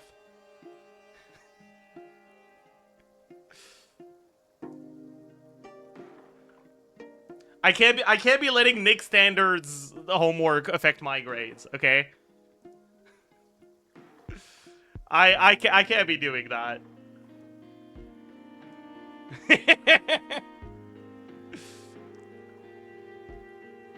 I mean, you guys remember the Albedo guide, don't you?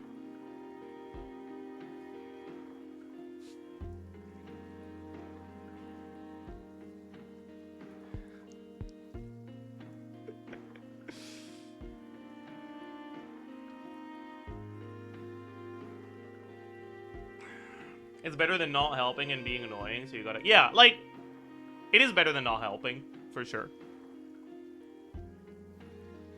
I agree.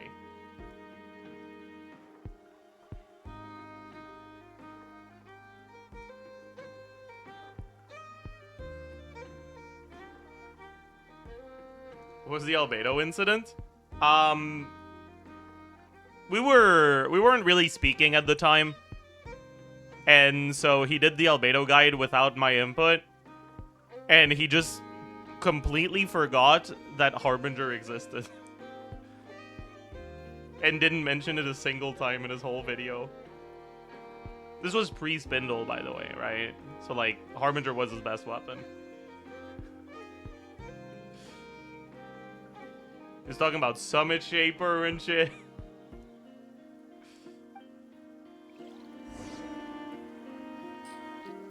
Who is Nick? Zyox. Talk to your companions. Well, we're now at Fancy L. Oh, instead of not Fancy L. Oh, wait, did I fuck up? I might have fucked up. I didn't.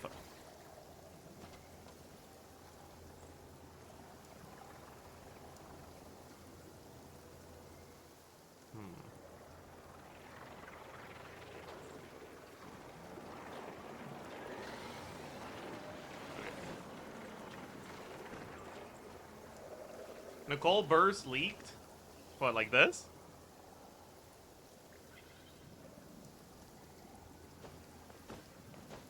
Oh.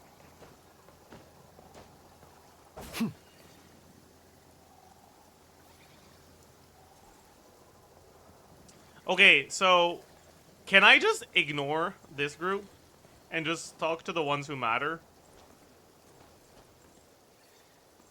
Dude, Arnold's gonna hate me if he sees this clip, isn't he? Traveler, Paimon, a pleasure to see you both. But, like, what can I say? Alright, like, I don't actively dislike Durin and Albedo. I just think that, like, they are incredibly boring, and whenever they're on screen, I fall asleep. I don't have any fun headcanon for them, and they're just not... They're not interesting enough, man.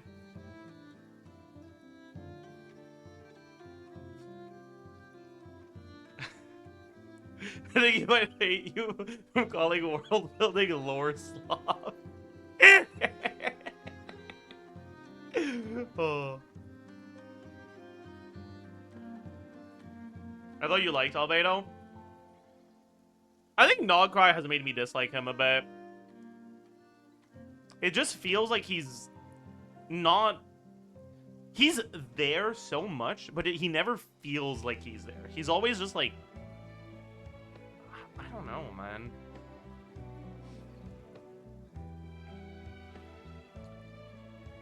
Like, throughout all of Krai, all Albedo has done is, oh my god, fucking elemental energy with combine alchemy, fucking alchemy no jutsu, we did something.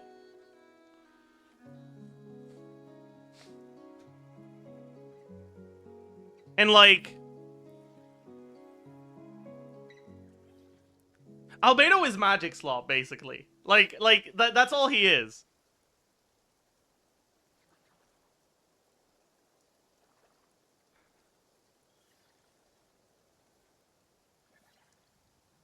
Like, sure, Sandrone is a lot of science slop, but she also has a character outside of that. And actual character interactions outside of the science slop.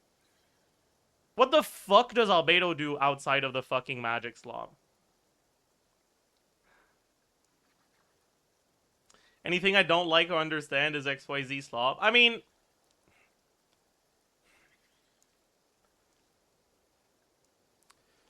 I'm using slop here to describe concepts that are used mainly as, like,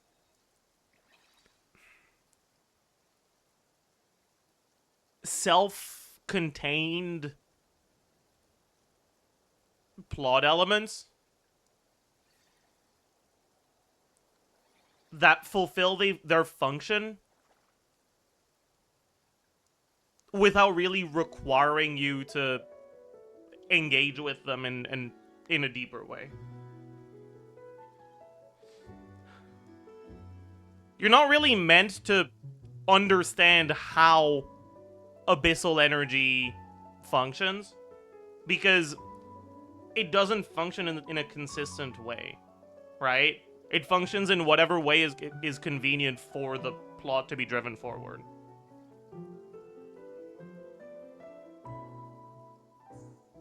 Yeah, like, all of the supernatural elements in Genshin are soft magic systems, and I'm a soft magic system hater.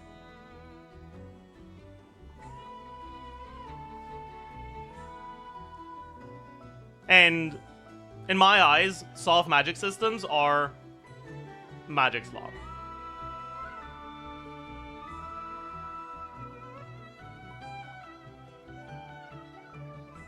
What's a hard magic system? I don't know if you're making a haha soft hard penis joke or if you're actually asking, but in case you actually are asking, soft magic is a term. Was it coined by Brandon Sanderson? Because that's where I heard about it first.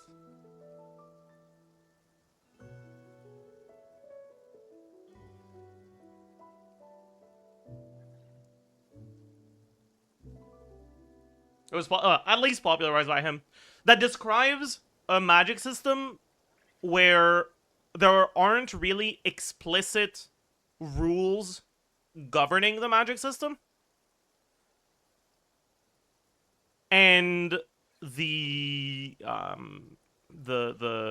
reader, viewer, player, whatever, isn't necessarily meant to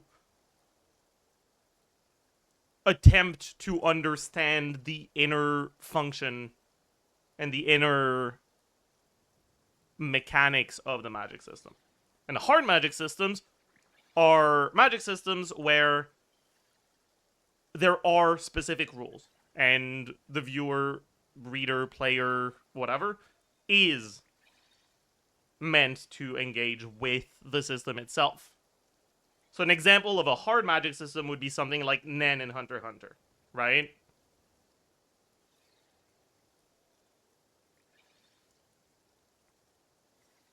Where it's like, it's very well defined.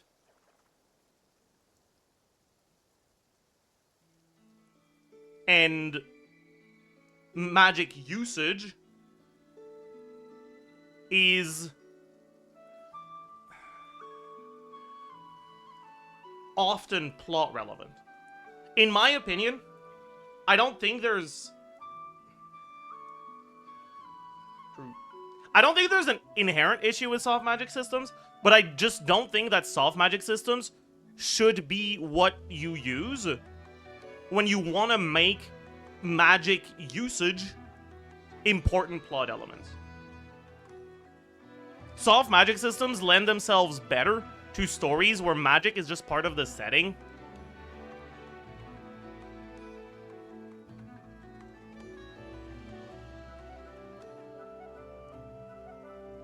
and like sometimes used like to bring about character development, but like the fights, you're not meant to be like, oh, okay, like this person is able to do this because this magic system works this way, right? And I think that the problem with Genshin's magic systems is that they have a soft magic system that they narratively use like it's a hard magic system. And it's just really unsatisfying, because, like,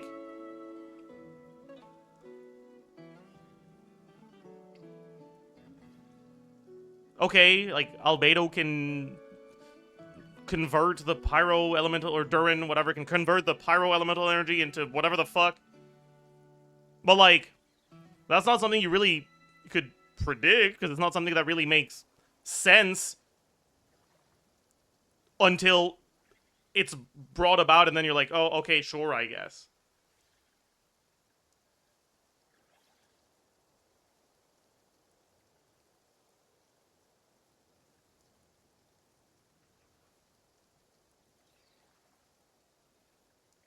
Genshin has a hard magic system. No, like, that's what I'm saying. It's like, the system that the players witness is not a hard magic system. But it treats its supernatural elements like a hard magic system. And it explains it away like it's a hard magic system, and you're just standing there like, well, I didn't know any of this before because you just made it up! Fuck!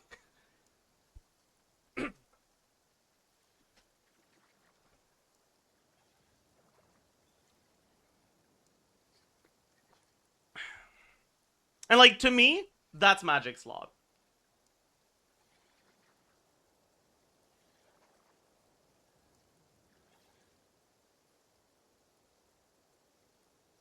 I don't like having set rules in Magic because it breaks the fantasy as a whole. I mean, I think it depends.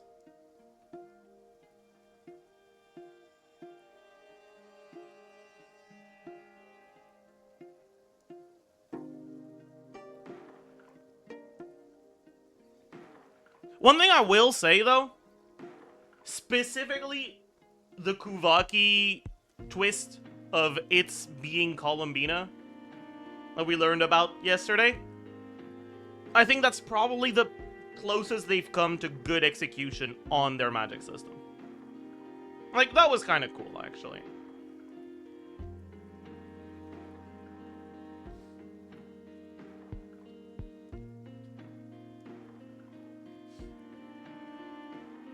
But, like, that fucking fight against rerir, where Albedo just, like, started using, like, nah. That was awful. That was a terrible use of their magic system.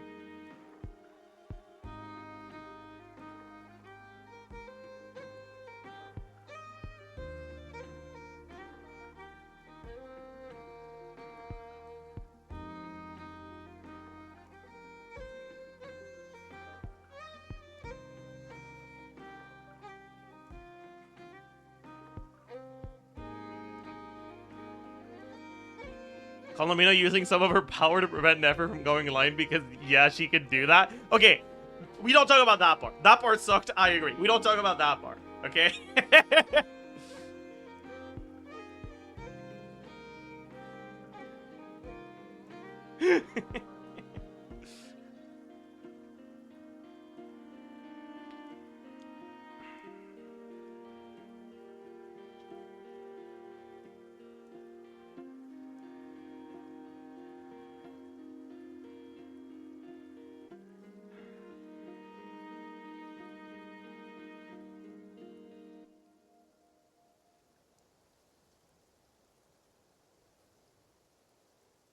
But yeah, anyways, and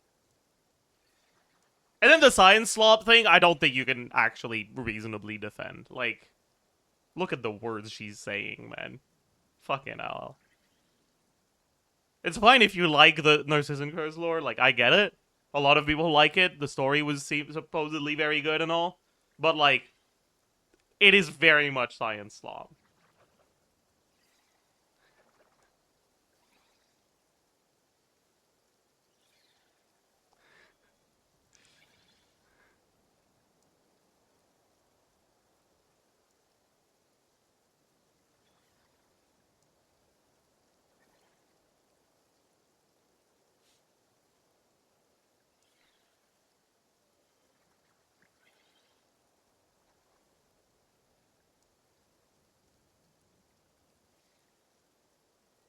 Having rules in Magic is what makes it interesting. I mean, yes and no. I don't think that is what makes it engaging to think about. But sometimes your story doesn't require your magic to be engaging to think about.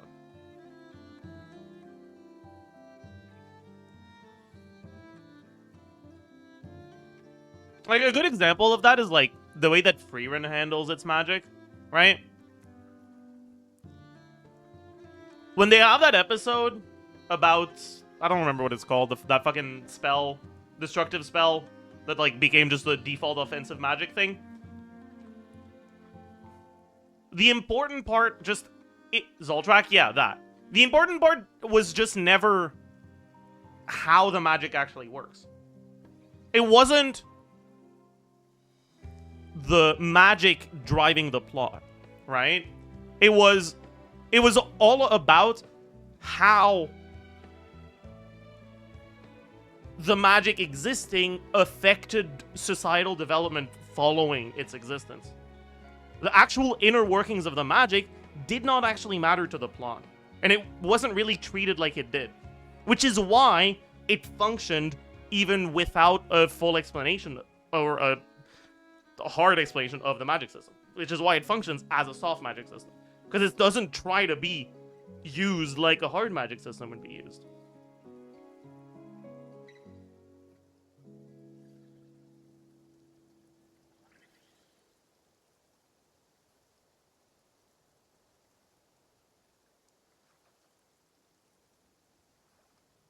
And so despite the magic in Freerun being closer to a soft magic system, I don't think it's magic's flaw.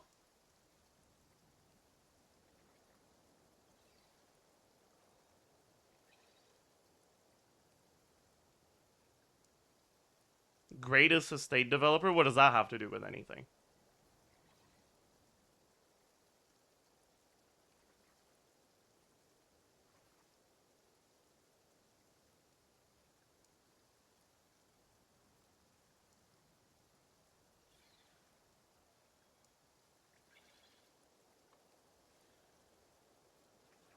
Are you saying that the magic system in greatest estate developer is magic slop? I mean, yeah, I would say that's true, but it's like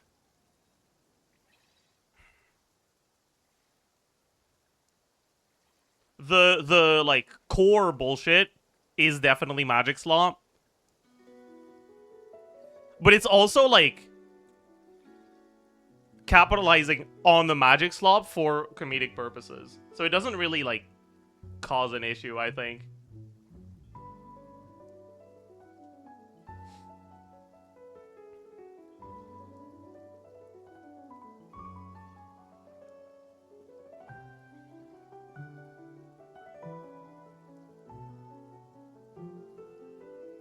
It's not explained. I mean, a lot of it they do explain, and the explanation does suck. Like, ooh, no, I'm learning how to rotate my stars around my core or whatever the fuck. I don't remember, man. That was a long time ago. And I'm using this to make my shovel hit harder. But like, because it's a shovel, it's funny. You know?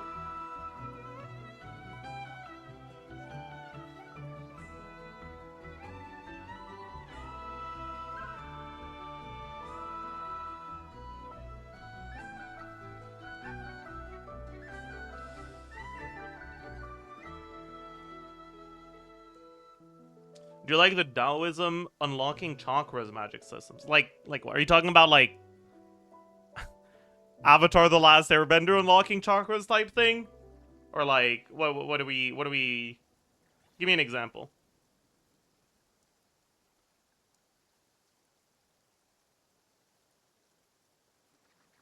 Mirim World? That's not chakras though. That's like Chi. I don't know how you're supposed to say it, actually.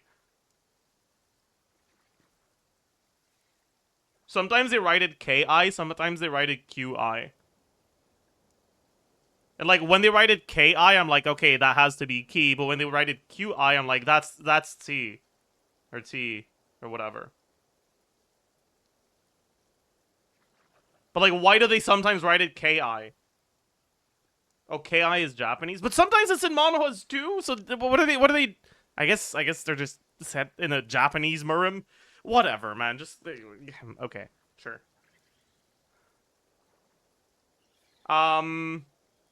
Translators are bad. Yeah, that makes sense. Okay. See, and like Dantian, whatever stuff like that, I think is like a great example of magic slop. That is magic slop for sure. Stories where that sort of stuff is like treated as a hard magic system suck. It's fine if it's something that's happening in the background and all.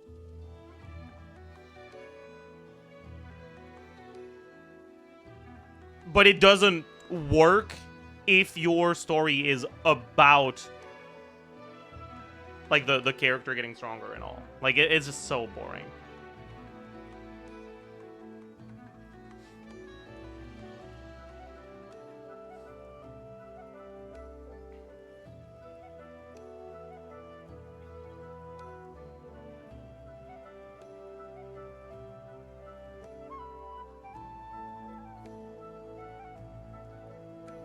Resume? What if I don't want to?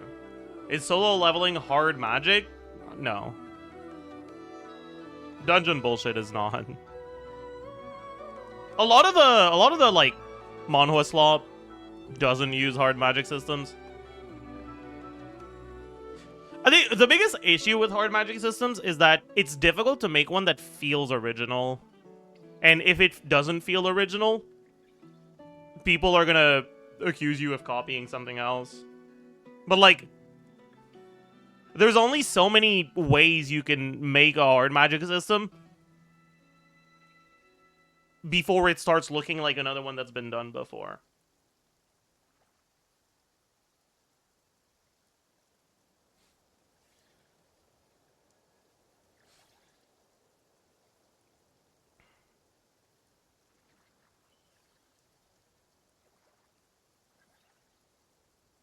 Hard magic equals science. Actually, when science serves the same narrative purpose as a soft magic system, that's when it's science slop. Basically.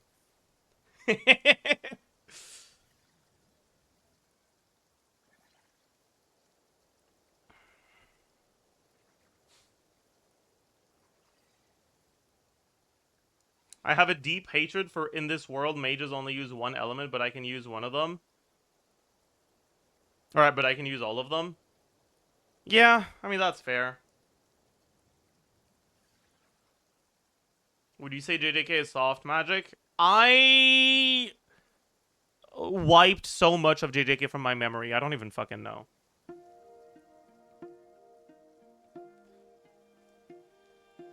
Like, I don't have a great memory, and a lot of my memory is driven by emotion.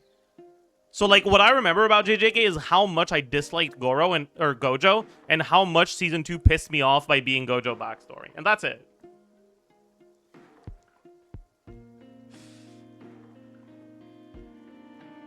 Like, that's it. The rest stopped registering a long time ago.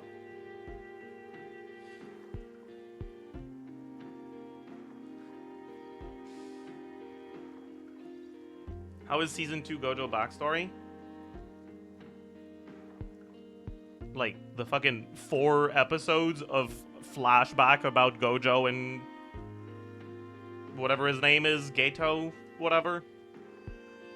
Like, what do you mean, how is it Gojo? Like, it is very explicitly a flashback about his backstory. Like, what do you, what?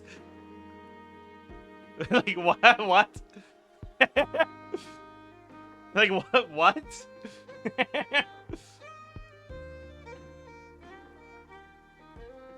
If you watch Season 3, it'll make more sense. I don't care.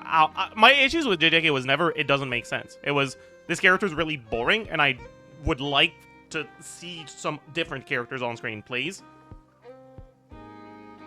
But it took them too long, and then I lost interest.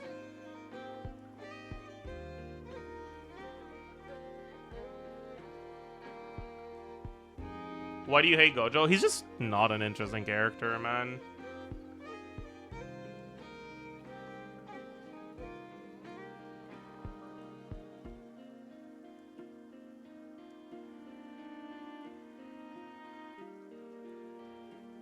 But, like, it's not even just that he's not an interesting character. It's... JJK is just such a... It's an endless trove of untapped potential.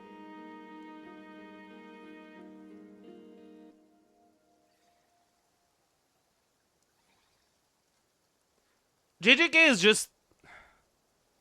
It could have been good. It could have been good. Like, if you watch the first, like, 2 episodes of JJK, you might expect something that's, like, actually really good. Like, actual, like, high-quality shonen. Still shonen, but, like...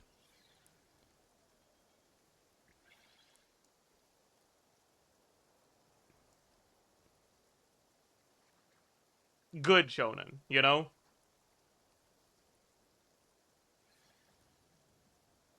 And then...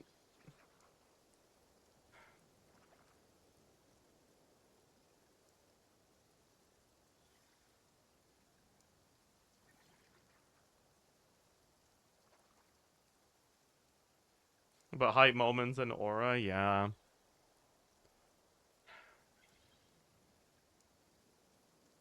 People need to watch more shoujo and josei. I mean, I don't really watch a lot of things, but I read, honestly, probably more shoujo than I read shonen.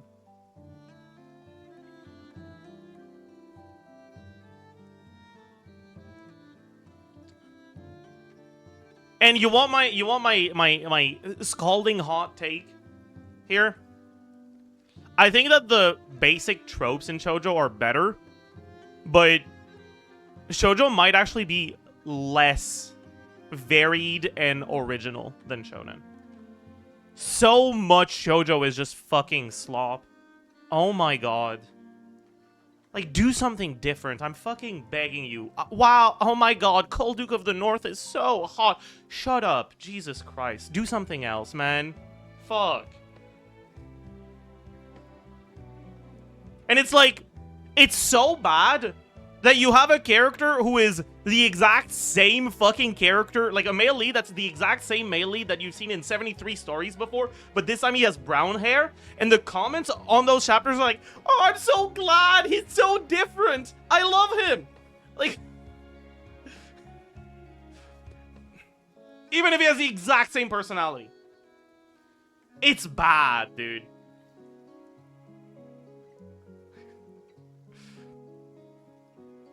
Like, their idea, Shoujo's idea of a subversion on the male lead tropes is, instead of a cold Duke of the North, it's a warm Duke of the West.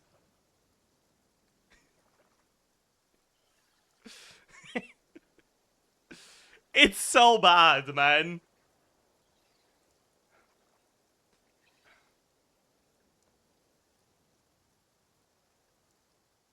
But there's just so much.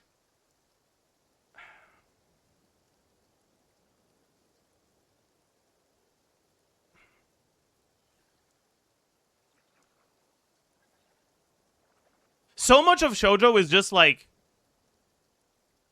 poor girl, rich guy.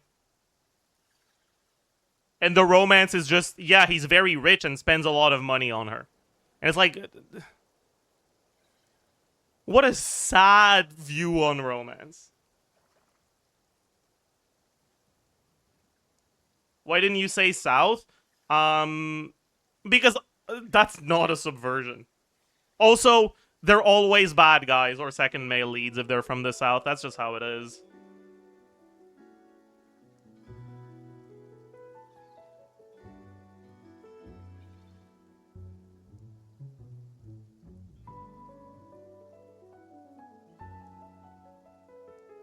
Like, every once in a while, you'll have an interesting character, and it's never gonna be the primary male lead.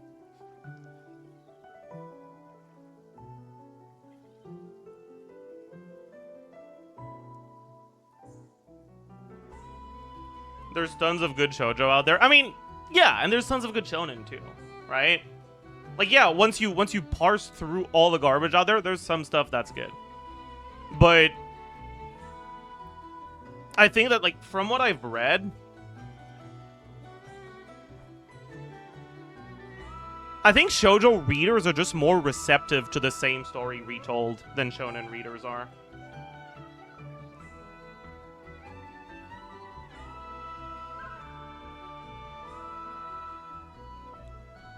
I think there's just a lot less attempt at innovation in shoujo. That doesn't mean there aren't good stories, but I think there's a lot more identical slop.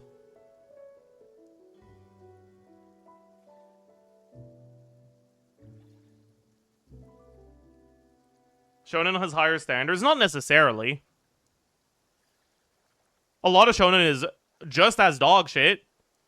But I do think that, like, shonen slop tends to be bad for reasons other than it's identical to the other slop. And it does tend to be more original.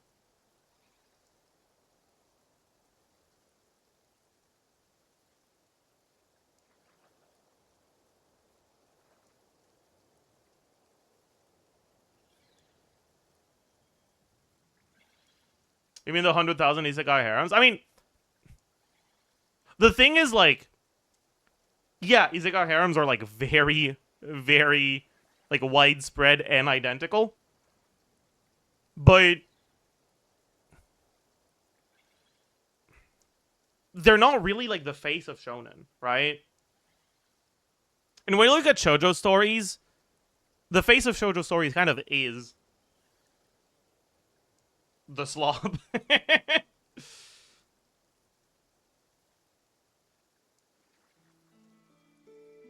Like, sometimes the things with stories and setups that are similar aren't slop and all. But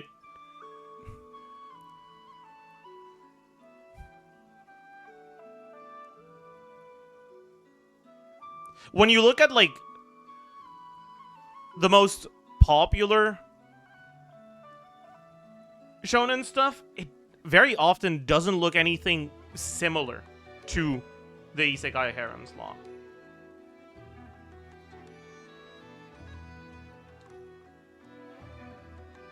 Right, like, the isekai harem slop is kind of for a different audience than the Naruto, the JJK, the Demon Slayer, right?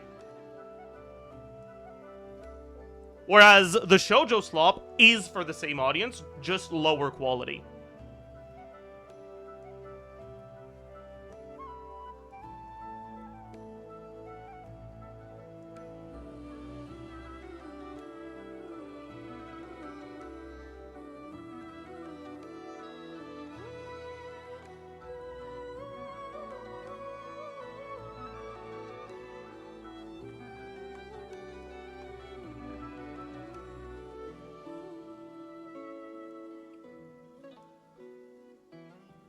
And someone asked earlier, what's your favorite shoujo story? I'm not sure, honestly.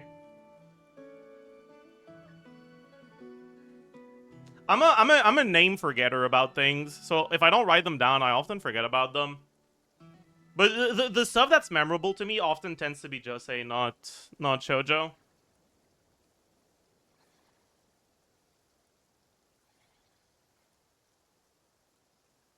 Alright, like, Your Eternal Lies was fucking amazing.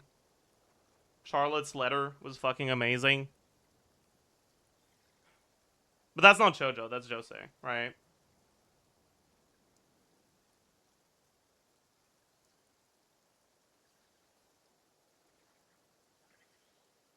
What is josei? It's the... josei is to shoujo what seinen is to shonen.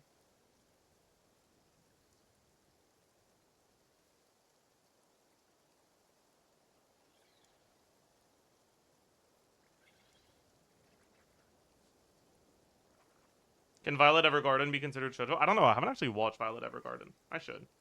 Eventually. Dandadan is shoujo disguised as shonen? It's not. Dandadan is very clearly shonen. It's just shonen that has romance as a major element. which is rare. But it is very clearly still shonen.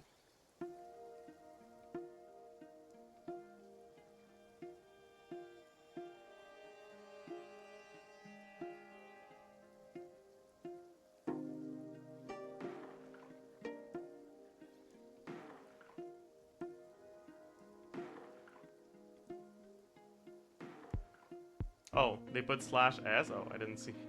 Oops. Is Genshin shonen? No.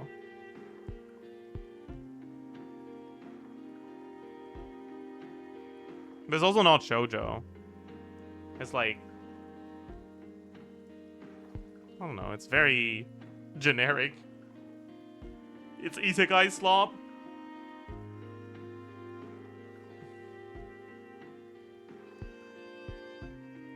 It doesn't really fall into either shonen or shoujo.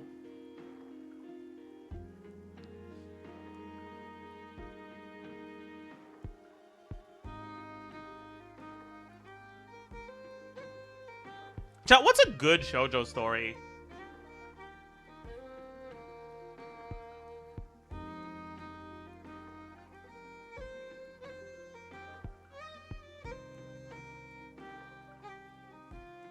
Fruits basket?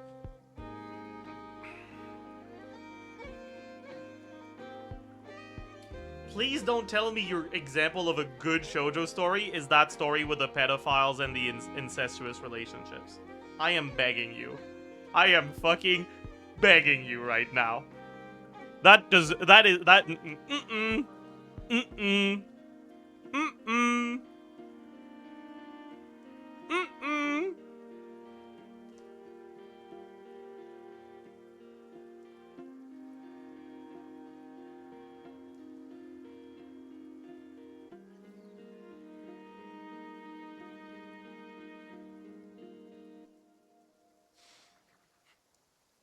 I don't know if it can be shoujo, but Apothecary Diaries is a good series. Is Apothecary Diaries shoujo?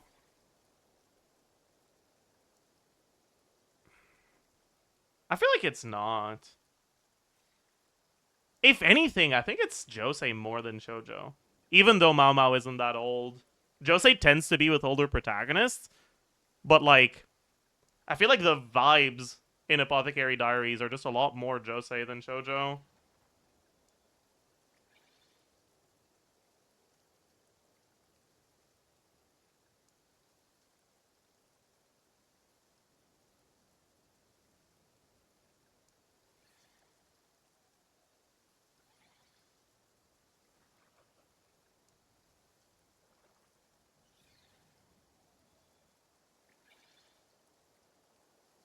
Hmm.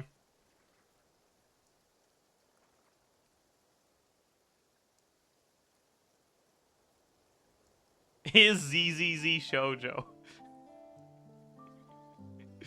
Alright, yeah, sure. Why not?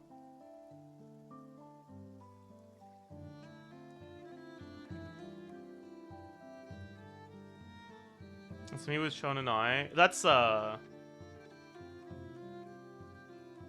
Isn't that another name for yaoi?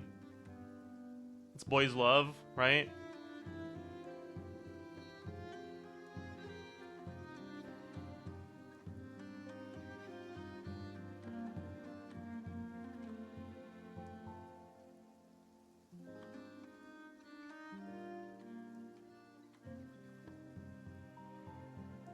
Okay.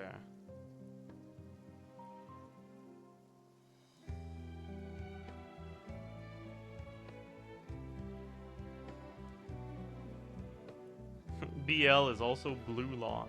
True.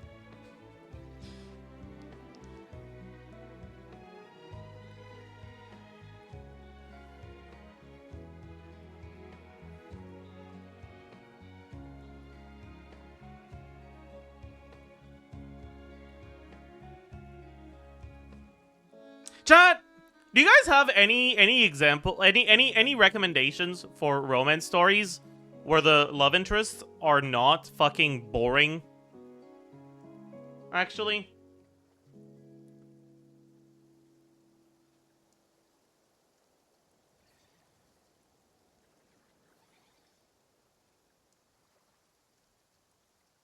Bro, it's romance stories. Caught.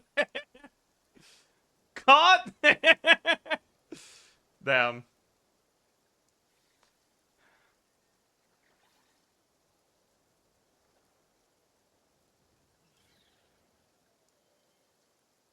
Oshinoko. No. No, thank you.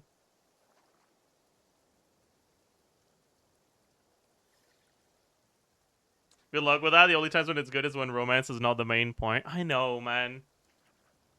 Chat, you guys should... I don't think I've ever mentioned this before, but you guys should read Your Eternal Lies. It's really good.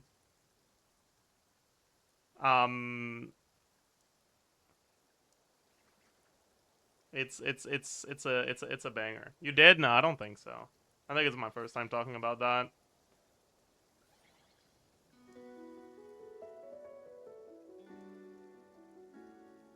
Dude, the love interests in that story are so good, man. They're so fucking good.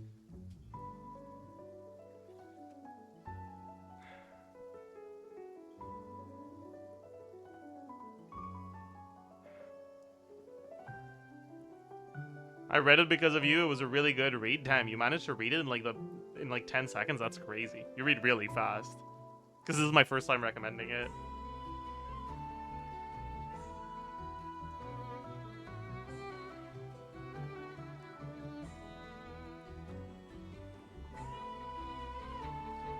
You brought it up months ago? No, this is my first time talking about it.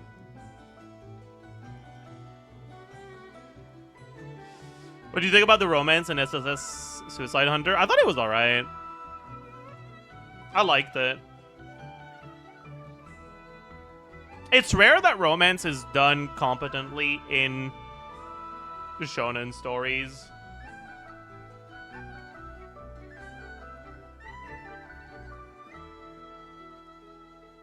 So I was like very pleasantly surprised.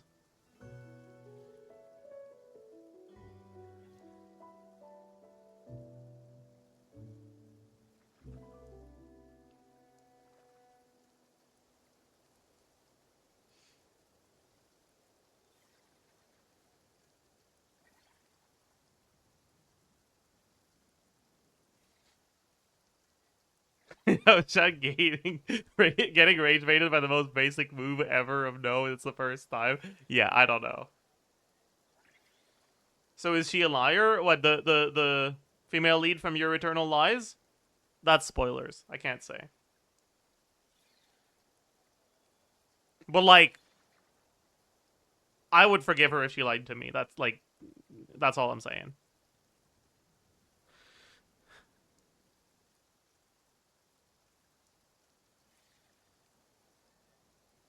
I'd forgive him too.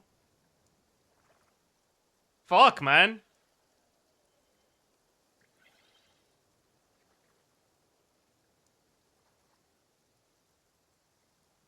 Review says the ending is anticlimactic.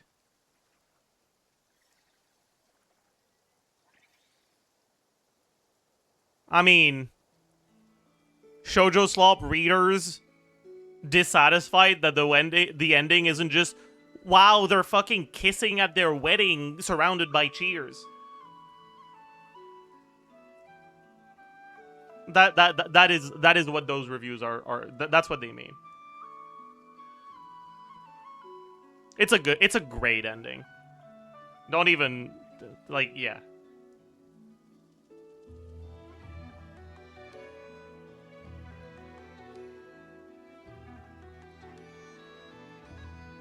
I did 2 gold stake runs and Flynn's is still staring at us. You clearly did not win them.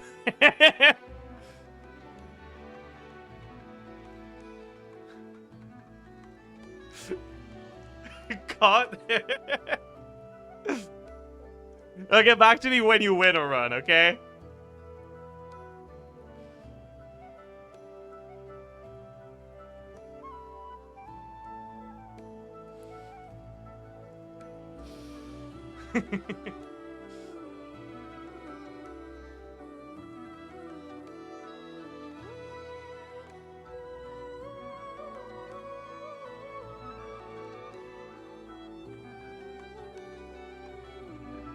No, but you guys should really read Your Eternal Lies. Like, I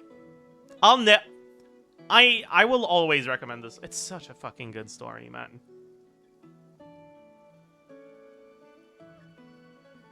It's so good. It's so good. It's so good.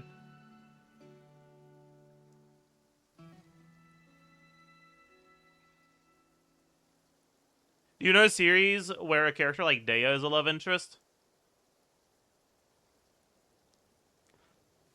Maybe Casimir the Loyal Sword.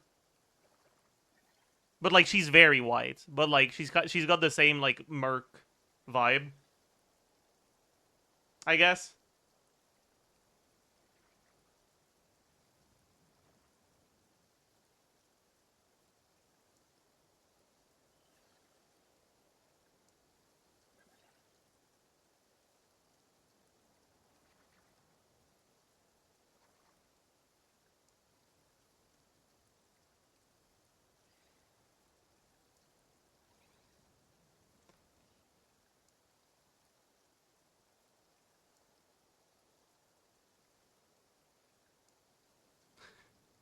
The only people with skin darker than West Europeans are men from the Golden Empire in anime. Yeah, that's definitely a thing.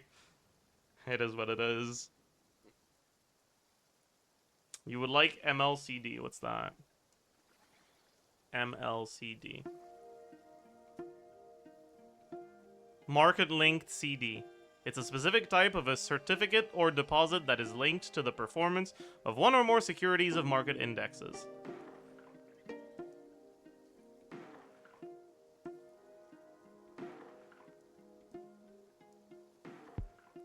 You're gonna have to give me the full name, I think. Cause I'm not finding it by looking up MLCD. It's BL. I mean, that okay, but what's the name though?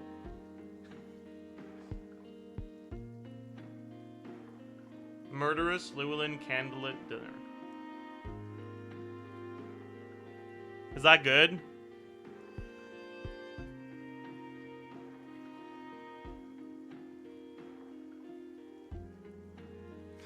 Marxist-Leninist CD. True!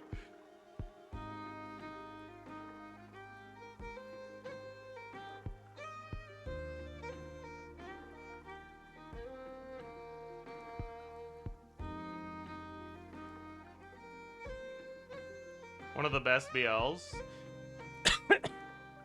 Sell me on it.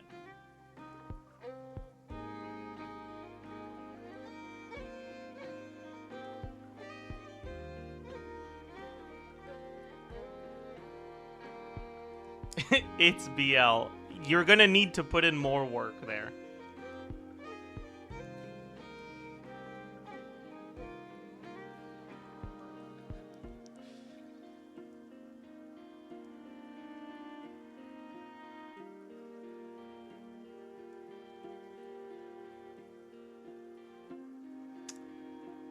Are all the characters involved consenting adults that are not related?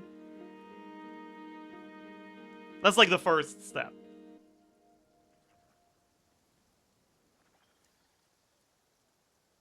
Yeah? Okay. We're off to a good start. I mean, okay, we're off to a bad start. Never mind.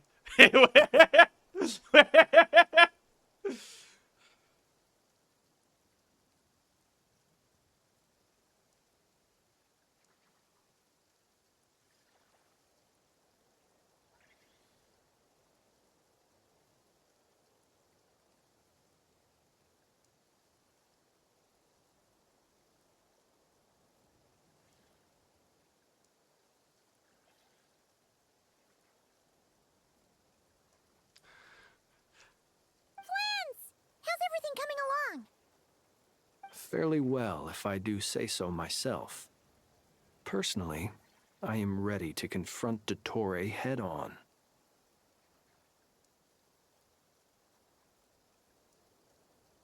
Ooh, you sound much more serious than usual. That's true, he didn't make fun of us. To be honest, I am not usually fond of exercising my full strength. For one thing, it's hardly conducive to maintaining a low profile. Besides, I believe one should have the right to choose when to show their hand. Flynn's is a secretly OP isekai protagonist. True. I am conserving my strength until the moment of battle is upon us. Anything to boost our chances of victory.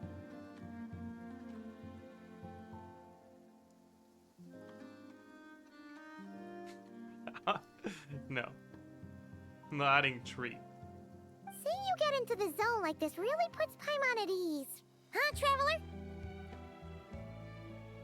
Dude, I feel like the situation is way too tense for this interaction, man.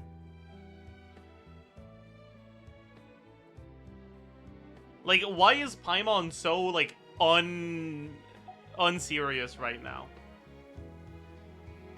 I feel like she should be a lot more scared.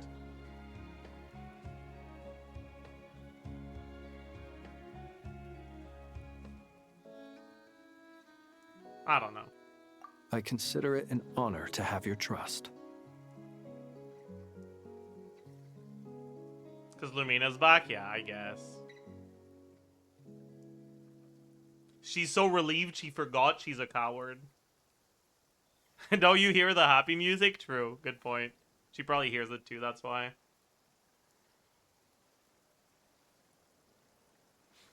Rest well. I look forward to seeing you both in your element during the battle.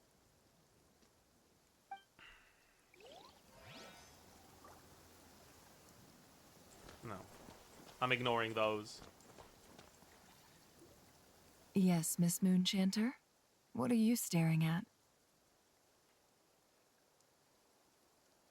Dude, I love it when characters' decisions and actions have no stakes or consequences whatsoever, man. Why did they make such a fucking big deal of Nefer going blind if it was just gonna get solved by... Yeah, no, Columbina fucking waved her magic wand and now Nefer is completely fine. Fuck.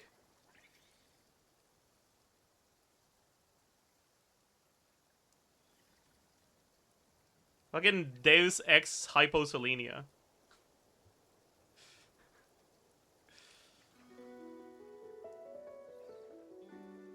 You always address me in the strangest ways. Lady Moonchanter one minute, Miss Moonchanter the next. Yes, and? Are either of those incorrect? Not as such. It's just that I simply call you Nefer nowadays. Uh-huh. That's my name. What's your point? The point is I don't add any honorifics or titles. Meaning what? That maybe we're on friendlier terms now than we used to be. Is that how you see it? And I thought I was the one with eye damage. Oh, she's sulking. Why is she sulking, actually? What did Llama do recently that would make her sulk?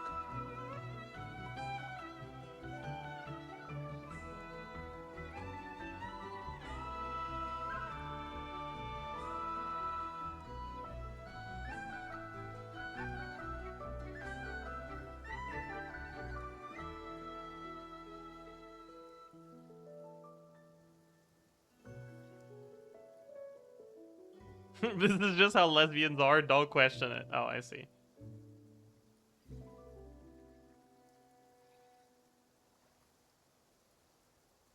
So you're saying lesbians are emotionally constipated?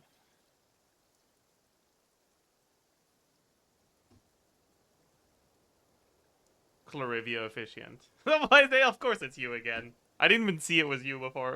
Okay, no, yeah.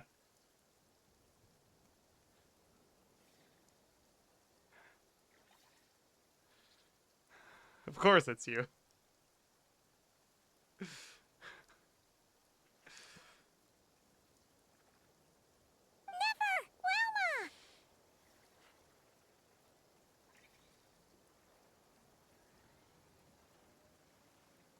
Paimon, Traveler. Just swinging by to check in on you. How are things going? Did you manage to get some rest? Don't worry about me. I won't slow us down.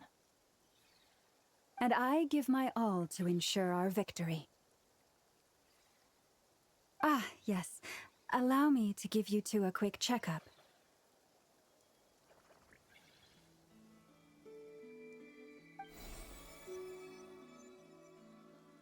All done. You're both in good shape. What the fuck did she just do?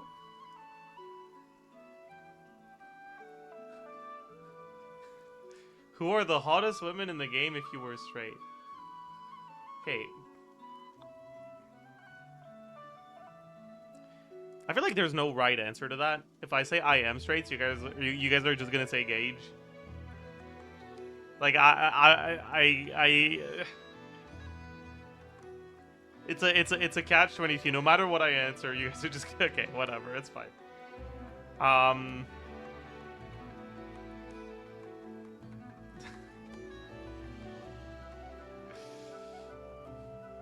Who is the hottest woman in the game?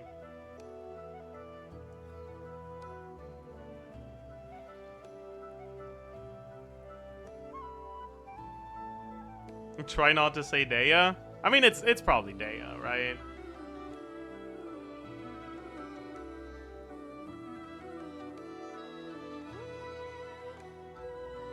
Shilonen? Shilonen ain't got shit on Daya. As far as I'm concerned.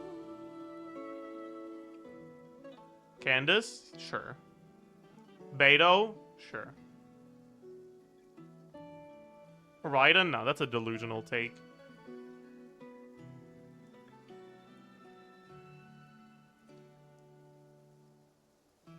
You've been conditioned by marketing because so much of the marketing focuses on Raiden's tits. And it made you like her.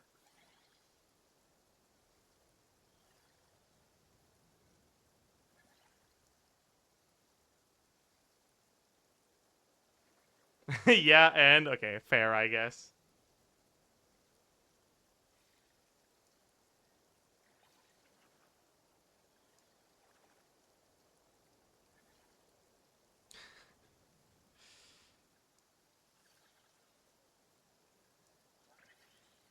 Hila? Nah.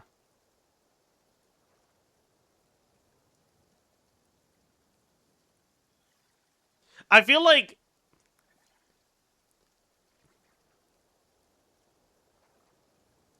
I know you asked me about just like a hotness or whatever the fuck I'm supposed to call it. Well, like it's impossible to completely separate the personality, and she is so childish. Like, oh my god, she is so immature.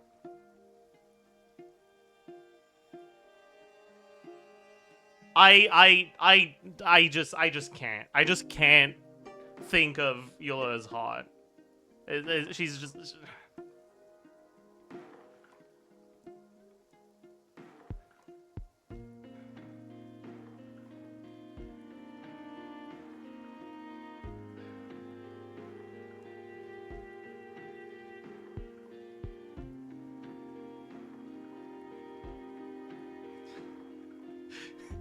Why is Varka winning the poll for hottest woman in the game? I mean, I get it. But, like, I think the hottest women in Genshin are, like, Daya, Candace, Beto, Arlecchino.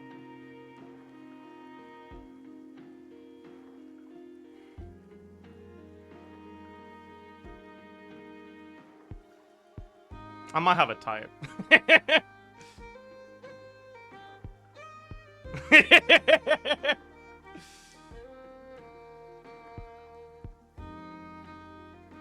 And Varka, sure. We can put Varka there too. 5 is a nice round number for this.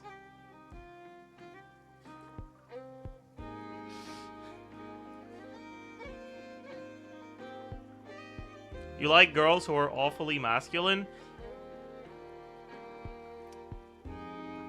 Your perception of them as masculine betrays a certain a certain inherent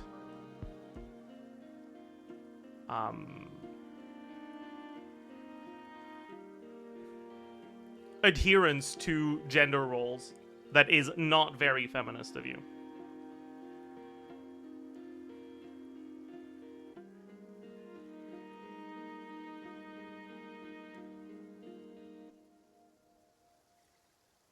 In what way is Dea masculine? They're calling her masculine because she's strong.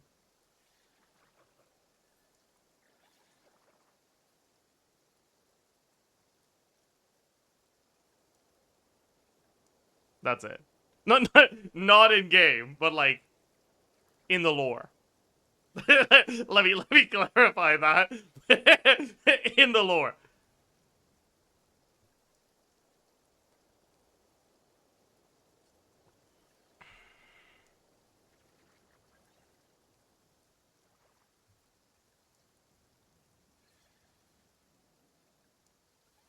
Is she even strong in the story? I mean, it's not about fucking power scaling. Like, power scaling isn't really characterization. She's characterized as a strong character.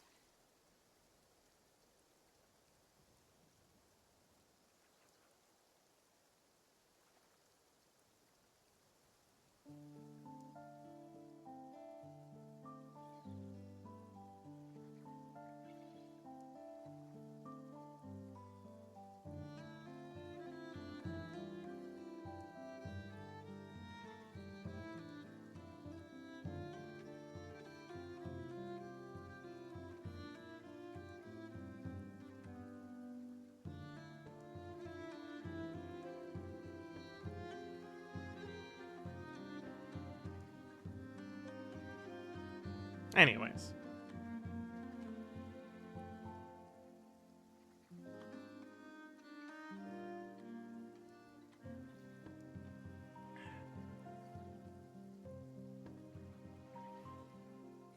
All done. You're both in good shape. True.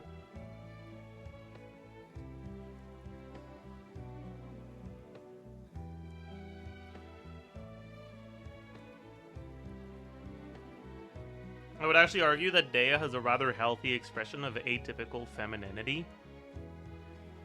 Oh my. We're getting the big words out right now. Time to read up on some feminist theory. Anyone got a Simone de Beauvoir book in the chat? Please and thank you.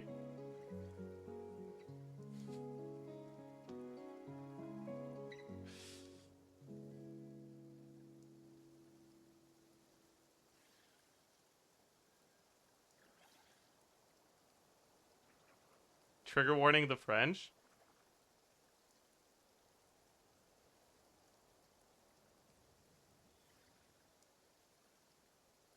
I do women's studies bachelor's as proof. Damn, that's crazy. I did not know women's studies was a thing. What kind of classes do you take in women's studies?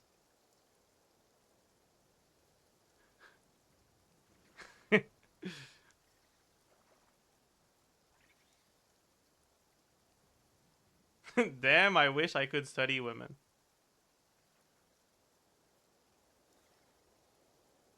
Like, I've heard of feminist studies. I've never heard of women's studies.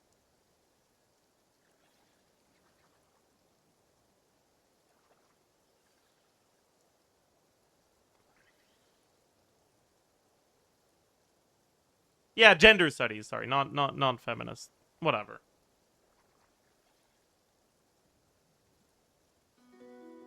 It is gender study. Oh, it might be a language barrier thing.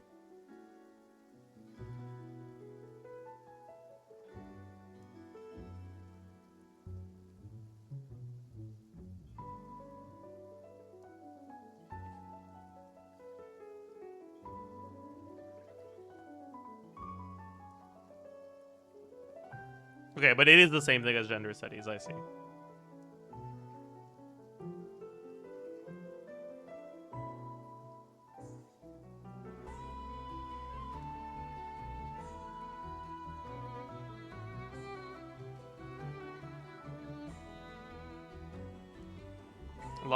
Is Llama done healing us? No, not yet. We gotta give her a little bit more time. She's lying so that she can convey the illusion of a competent healer. But I, as a woman understander, know she's not actually done. So I'm just giving her the time she actually needs to look good.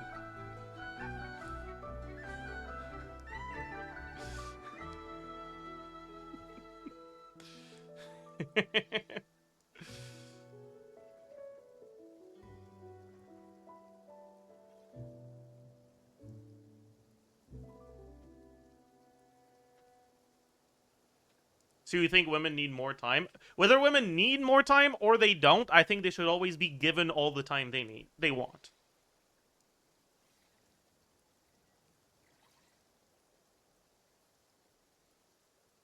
They deserve it, true.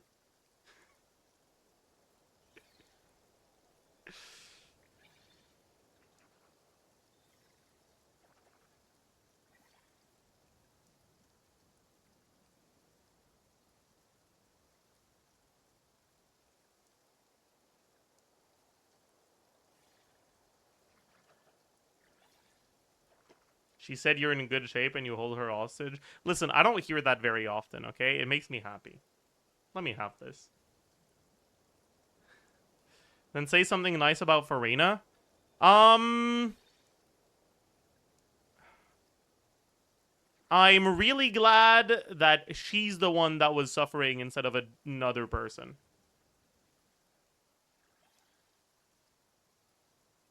Her sacrifice is appreciated.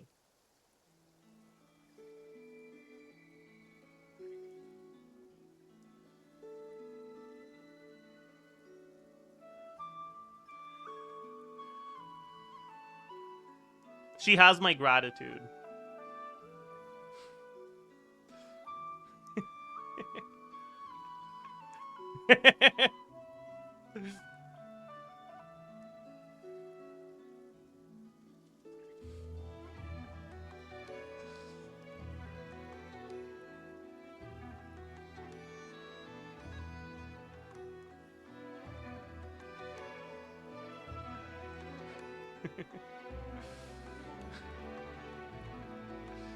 Glad she was tortured. Real, that's what I said. I mean, that's not explicitly what I said, but that is kind of what I implied, actually. So I can't even fault you for that.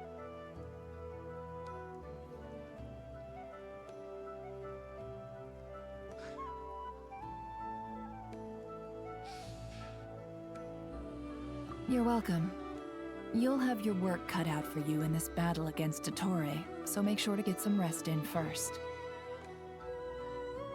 Hey, clearly I'm distracting you guys, so you won't remember the Farina. Paimon will keep an eye on her. Don't you worry. I'm glad to hear it. Take good care of yourself, too, Paimon. Sure thing. I actually have to talk to the fucking magic slop exposition. Thankfully, Miss Nicole has come to our aid. Nasha Town is now looking very well defended. Golden Flame. Yes, that's Nicole's power, all right. Thank you for the magic slop exposition, Albedo. Couldn't have seen that one coming. Based on the latest message from Grandmaster Varka, it sounds like they've reached an agreement. The situation should be more stable with her assistance. Everyone will have at least some degree of protection. Albedo! Durin! Hello there, you two. Are you well rested? That's good to hear. As per the plan, Albedo and I will be in charge of Nasha Town. As Dottore's energy field expands, it's creeping ever closer in that direction. But we will do our best to hold our position. We fought side by side many times before, and always with great success.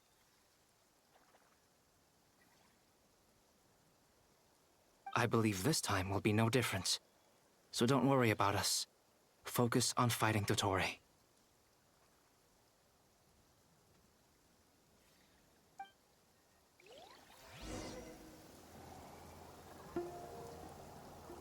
1.5 minute unskippable ad. Okay, I might as well wait. I've been stalling so much, I might as well stall until the ad is over. Why not? Archon Quest and he's actually doing it? Yeah. I've never lied a single time in my life.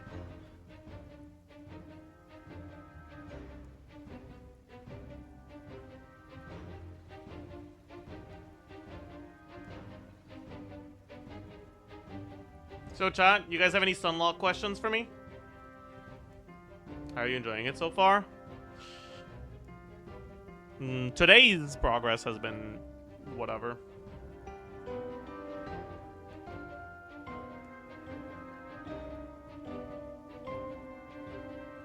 Man, I love elves. No, that's fucking weird, actually. Nah, that's a weird emote.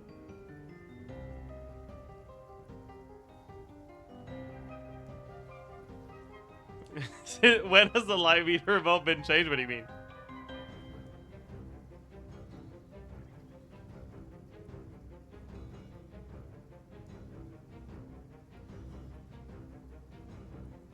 Were you able to get... How were you able to get weekly mods without finishing Archon? You can just quick start the boss.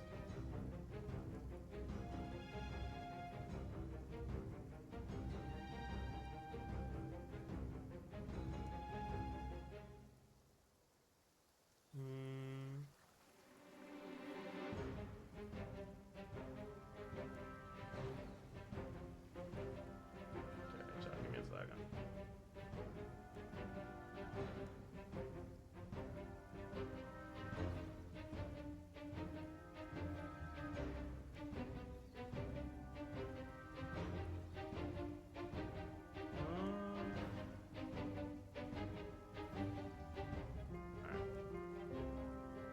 Sorry about that. Add over? Okay, bad. Do a color tier list?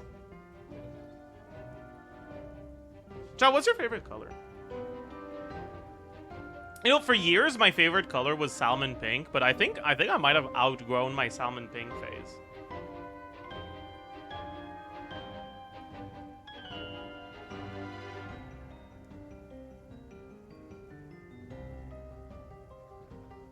I don't see color. Yeah, okay, good one.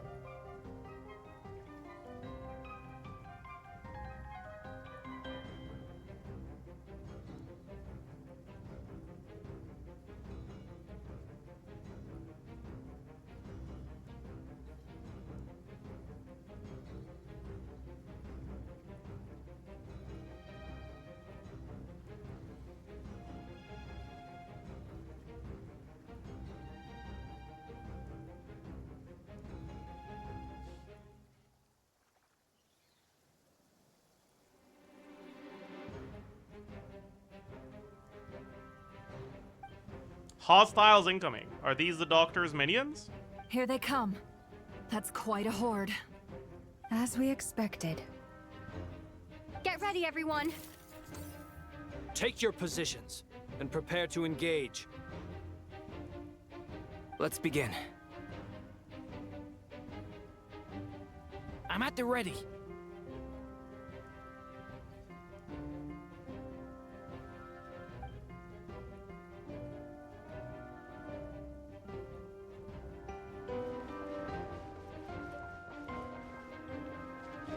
Insane transitions. Holy fuck. Holy. Wait, we've got the I know burst here, right? Be silent. Do you fear the dark? Close your eyes. Observe. Night falls. Wait, we don't have Ascendant Gleam. That's so funny. Wipe out! Flynn's is not doing the double hit. That's... Oh my god, wait, that's so bad. Oh.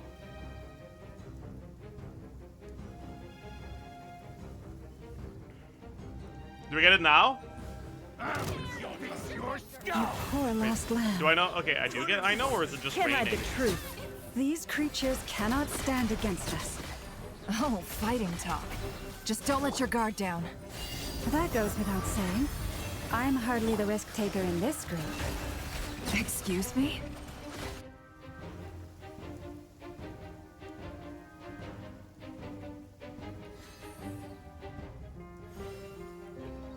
Let's have the llama skill going. What the hell? Not anymore. Come into being. Stay. Wait, I shouldn't have done that. Turning point. Because it got rain, right? Yeah, I should have done dark mode. That was easier than I thought. Naturally. What do you need? It doesn't matter though.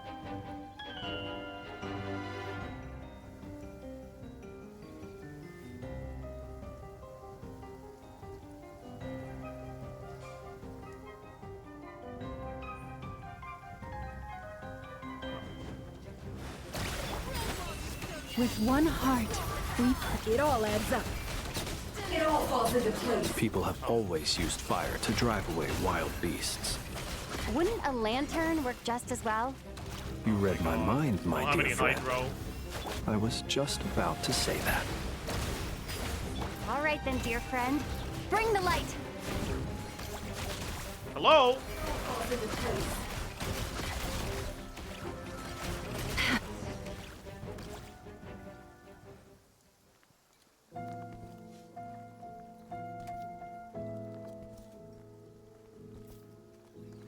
You're looking well. I trust you've had a good couple of days.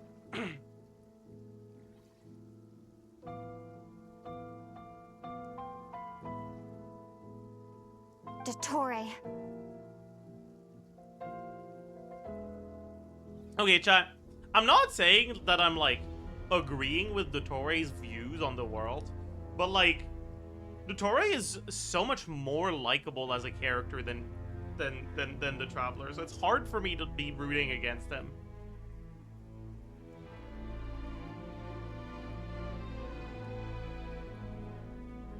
It's actually a good thing, in my view. If the subjects of my experiment were to die prematurely, it would throw quite a wrench in the works. And so, I must thank you all for your resilience. We are no longer on the same level, but you are nonetheless worthy of my respect. A creator god should be merciful and gracious after all. And in any case, it is only right that before I end your lives, the world is informed of the arrival of their new god.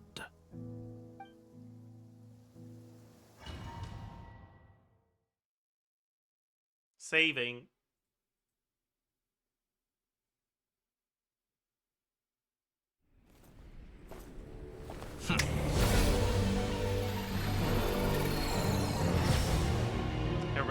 Heretic of the False Moon.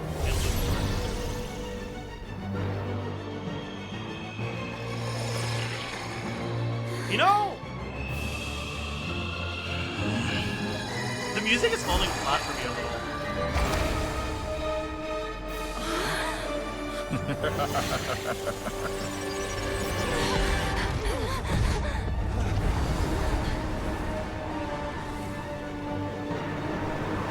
Just wait. I mean, sure. I can wait. We can give it more time, but...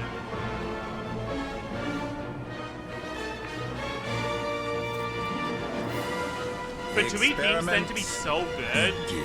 And compared to other Fatui themes right now, this is kind of like, ugh. Oh, we're forced to play top trial teams? Why did it go so far?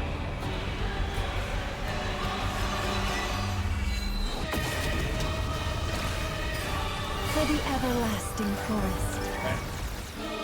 You hope. Am I an idiot? Wipe out! Did you honestly think No more lies. The deception ends here. Observe. Close your eyes. To dust. Night falls. By the frost moon of old, forest can hide the truth. Time to come clean. It all adds up. leaving openings galore? That's pathetic. Water jet! Observe. Be silent. Night falls. Close your eyes. Night falls. Like an ant in my palm. Oh. moved inside another space. And it's sealed off. Looking at the structure of it, it seems like dottore intends to trap us here. There's no exit. Our endurance is about to be put to the test. Dude, why are they spawning on top of me, man? That's fucked up.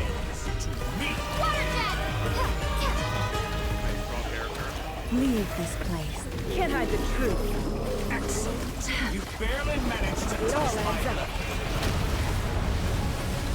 Did you honestly think that would hit me? No, dude. Be shackled. For the everlasting forest, you hope. Can't hide the truth. Let's see what you're made of. Good. Keep it up. I'm still collecting the marrow of the tholindis in my hand.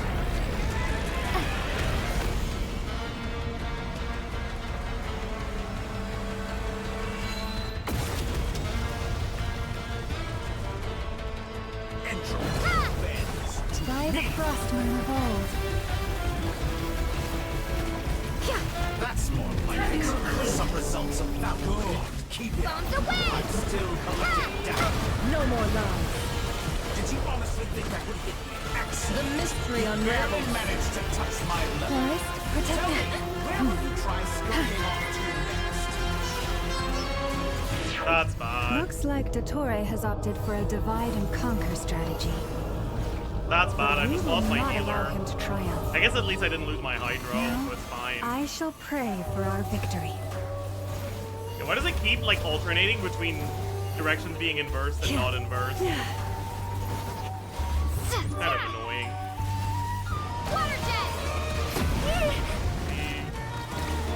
It all adds up. It all falls into place. Did you honestly think that would hit me?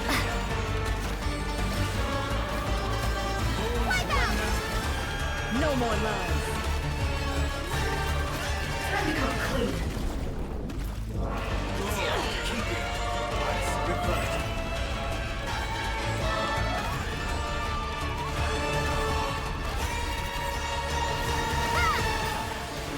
Seek within.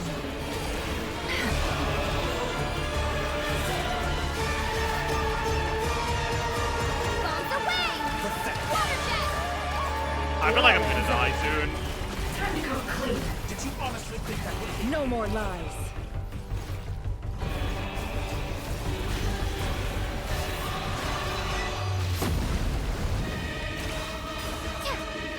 That's me annihilated. That which cannot stand against me. Wait, I was not on nefer. What the What's heck? this supposed to be? A knockoff version of the space Columbina got trapped in? There Okay, really fuck is you. no way out. We'll see about that, dottore. Okay, fuck you. Stop spawning on top of me. Mad. My apologies. I had not intended to take your teammates from you. But you have a choice. Should I just do Obey this? and So I don't die. An excellent deal, if you ask me. Won't you consider that?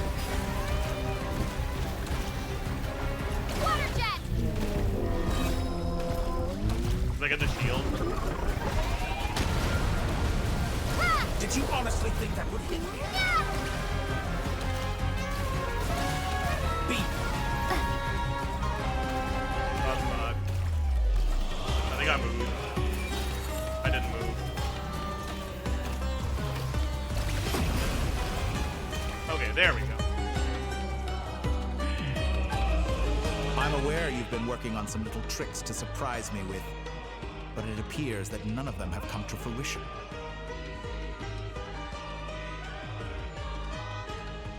My guess would be that you're trying to bring Columbina back. But then, where is Sandrone? How's the Or theme are now? you trying to buy time for her? It's okay. I always found their friendship to be a curious phenomenon. Two highly incongruent personalities. Tough and crowd, yet they yeah. share a deep connection.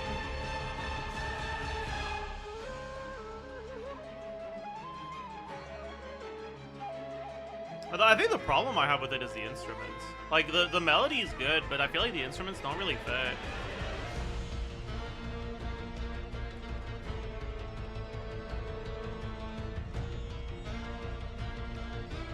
Why wasn't he questioning where Arlecchino is? Because Arlecchino is not plot relevant to us right now, and that would make too much sense for him to question that. But it wouldn't fit the plot, so...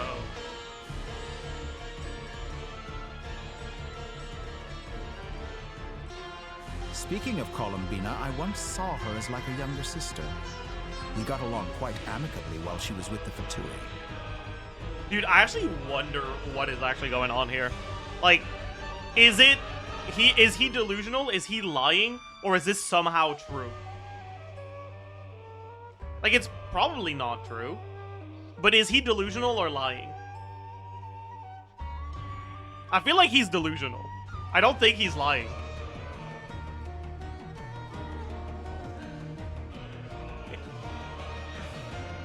But then one day she suddenly decided she would refuse to take part in any further experiments. To this day, I truly don't understand what I could have done to upset her so much. It's such a pity. I could have had a sister. Okay, yeah, he actually was delusional, I see. But alas, she grew to dislike me. You're not fit to be family to her. Damn. That's fucked up. No, but like, poor guy, man.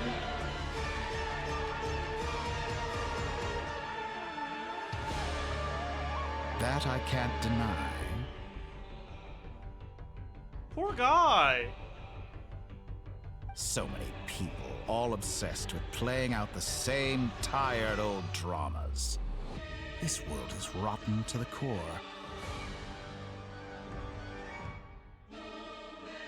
And then there's you. You had every opportunity to reach the right conclusion. The thought of killing you off like this? But I maintain that I approached you in good faith, so I will offer you another chance. Will you work with me? Dude, honestly though, I could have fix until him. I count to 10 like, to make your choice. Straight up, I could fix him 100%. 100. I deeply, honestly, and genuinely believe I could fix the dottore.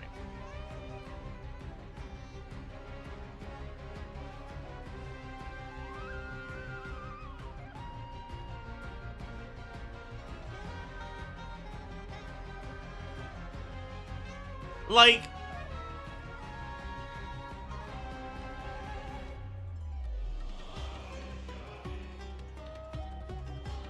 so much of his behavior, so much of his motivation it stems from a deep sense of loneliness.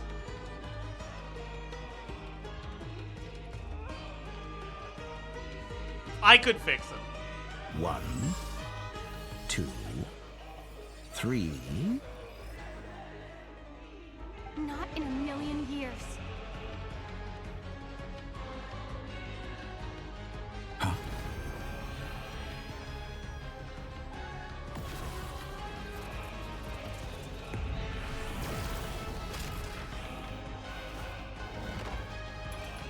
That was an entrance. My god. That's my goat. Hermit. What a Holy. pleasant surprise. I didn't think you'd join us all the way up here.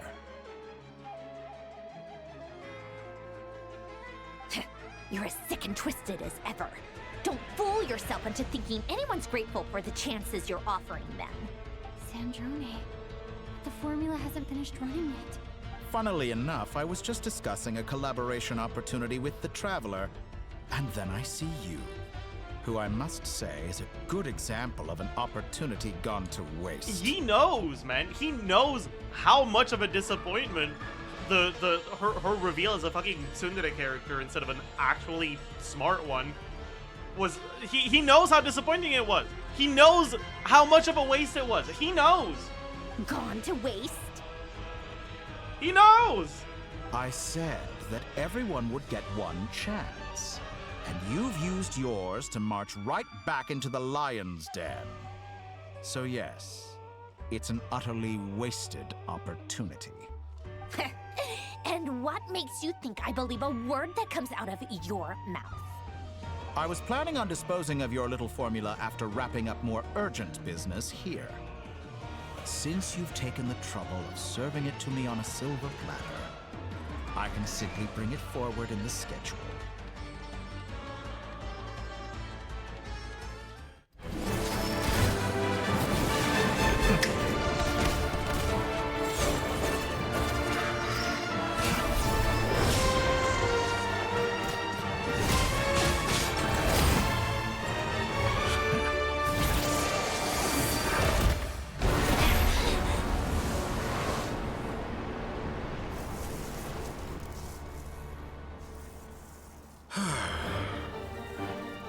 Is this your life's work? This piece of trash?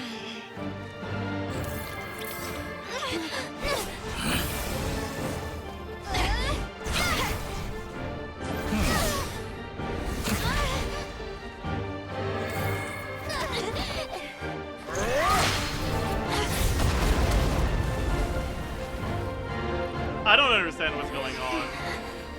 Your formula runs too slowly, Sandrone. Why did she come here? You put your hope for success on others instead of fighting dirty. That is why you have failed. Now, whom should I slay first? Any volunteers? And why is he just waiting and letting the formula do its thing? How nice of you to leave the decision to me.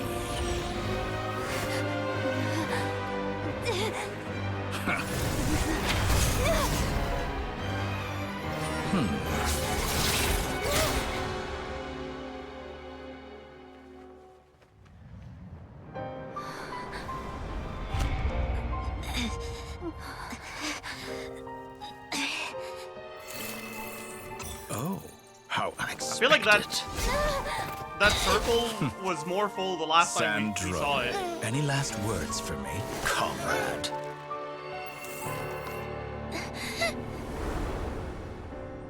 Is there anything you wish for? Not really. But I've always known what I don't want. Go to hell, dottore. The low-res mouth saying that is so funny. I can't take it seriously. Is that oil coming out of her mouth? Alright. It's not funny. It's not. I'm so sorry. It's not funny. And now, you have failed.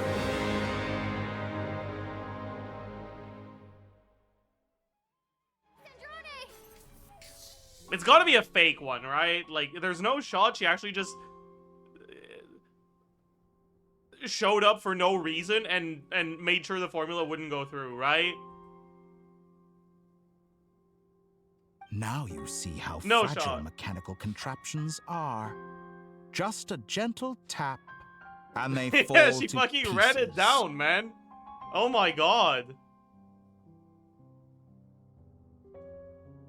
However keen of an inventor Sandrone may have been, her death spells the end of the formula that was running inside her body. Yeah, so that's how we know she's not dead. Of course, I have to commend her for making it this far. As her colleague, I have to admire her stubborn tenacity. Now, it is time for you to take your place by my side. My count was interrupted, but the second chance I extended to you still stands. Once again, you are welcome to join me. By now, I'm sure you have gained a greater appreciation for the power and authority I wield. What is stopping you from embracing a new world of Dude, endless he's actually so possibilities? tragic, though.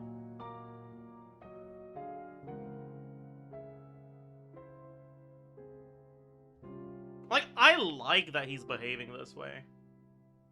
Like, in his view, what just happened is something that has a chance of changing the Traveler's mind. Right? Like, there's a fundamental disconnect between how he understands the world and how other people do.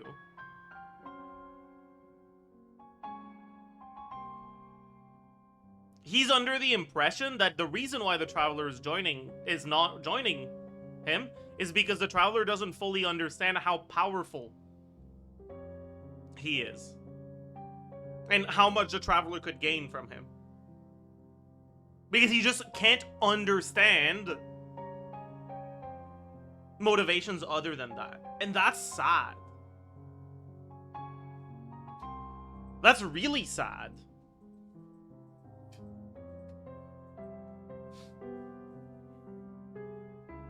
I like that. This is good plot development.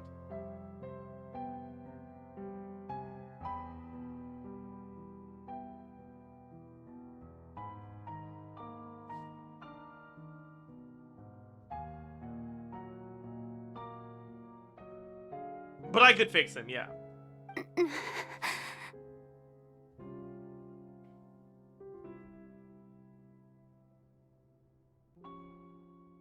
Not in the mood to talk? As you wish. You seem less talkative than usual today. I'll change the topic to something more apropos. Sandrone was always like this, never trusting anyone, always so reluctant to share her research with them. Objectively speaking, she had her strengths. It is remarkable how she extracted and even optimized the world formula from so much data. Huh?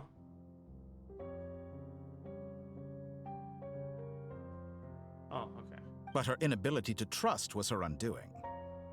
Had she allowed someone else to monitor or run the formula for her, you might still have a chance at victory even now. So did she actually do that?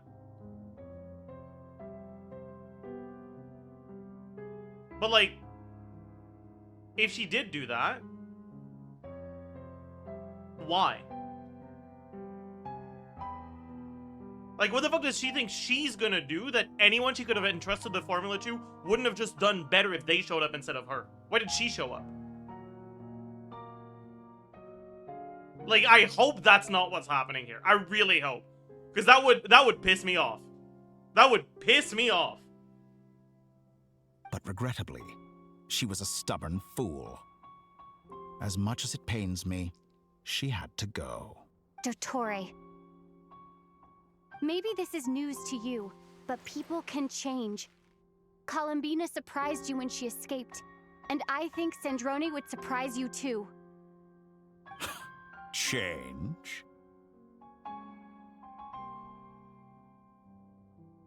Me when someone gives me a $10 bill for something that costs less than $10. Change? Sorry. You can twist the truth however you want, but I see it clear as day. You're the one who can't trust other people.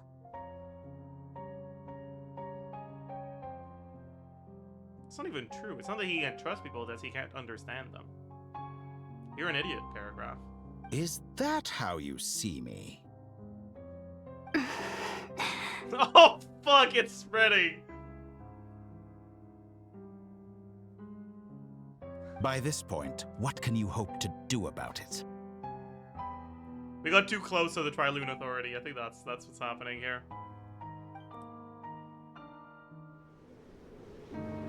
It is pointless to fight on. You've already lost.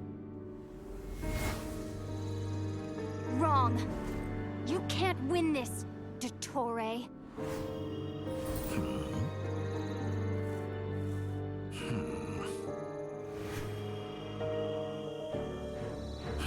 What? Oh my god.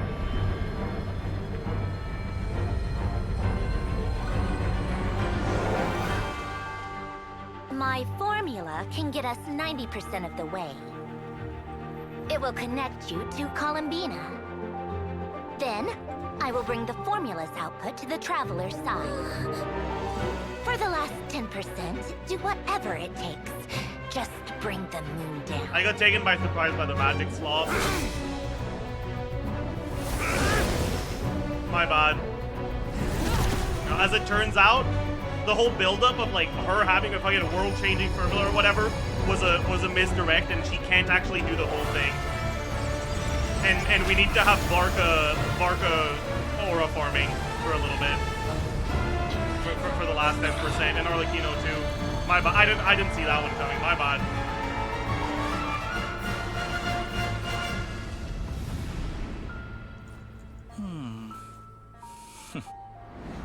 Up to tier 4? I still don't understand what Varka can do, like, canonically. Stand there. He definitely stood there real well. And, oh, he smirked, too. Will never be yours.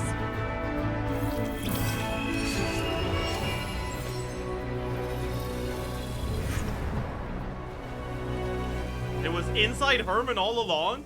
I turn my body into moonlight and pour it over Nod Krai. Wanderer's a machine fucker? I guess he's a machine too. To inform my future friends. Okay. Lastly, I will hide the Trilune authority within the Frost Moon. Sorry. I'm sorry. And when I'm my sorry. body, soul, and authority are reunited, finally.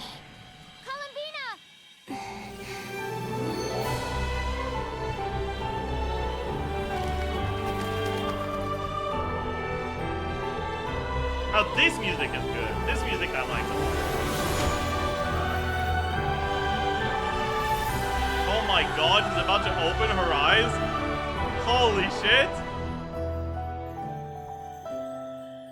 She can now gaze upon the world. No more closet for her and Sandrone.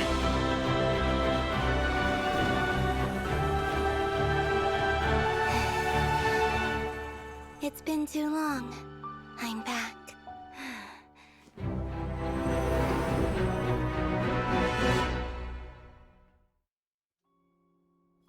Stay focused on the battle, Traveler. What a touching reunion. Though I personally find myself repulsed by the sight of weaklings huddled together for war. Now, quite finished patting yourselves on the back. You don't have burst? What the Show hell? me how long you can struggle before you drown. Watch out, Columbina! He can manipulate space itself! I know. Wait for the right moment. We'll strike together.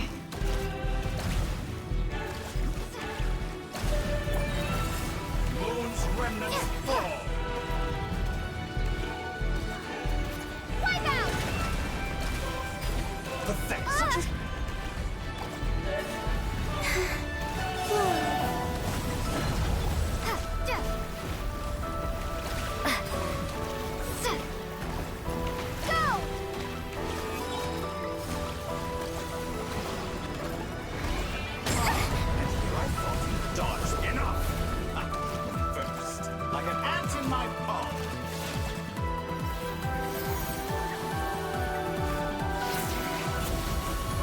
Holy fuck. He used the burst. I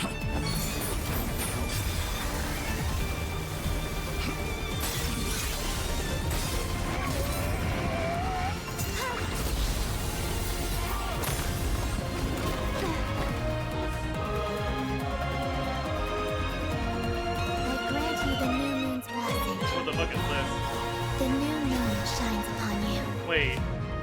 I am growing weary of my your God. stubborn resistance.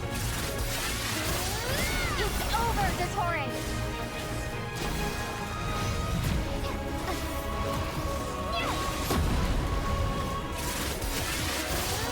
Time to pay for... No longer must the world cower in the cold night.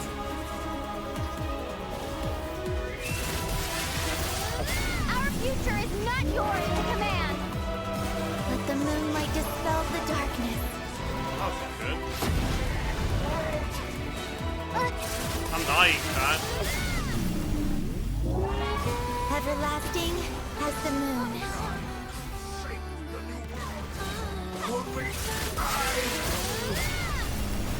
Oh, he's healing. That's not good.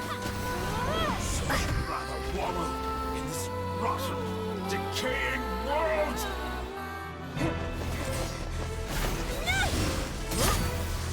Willfully mind. How Dude, can why you be can't she so jump like that in satisfied with your Exploration? fate?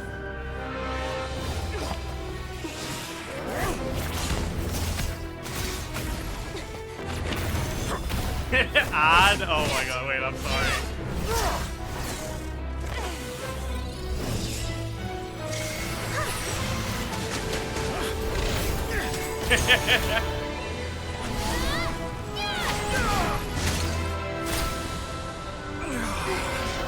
Is she about to fucking... I thought she was about to... The fucking... What is that, actually? This battle was never about It's red, so is that the iridescent moon marrow? It's about friends, family, and the home you stole from them. Why that one, specifically? So dull. Only the weak rely on each other for comfort. You shall see. If being weak gets me comfort, you will be nothing I'll be weak all you want, buddy. Experiment. That will never happen.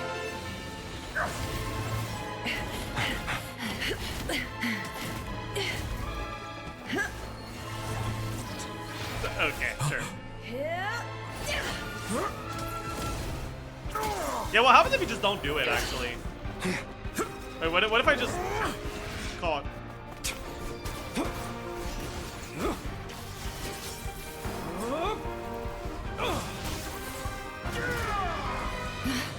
Your account gets reset. Oh, I see. Oh! Wait, nothing happened. That's crazy. It's Ziox proof, I see.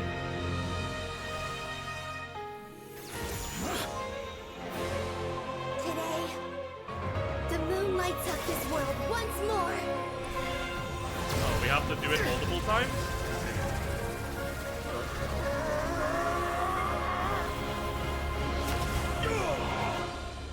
This loathsome world.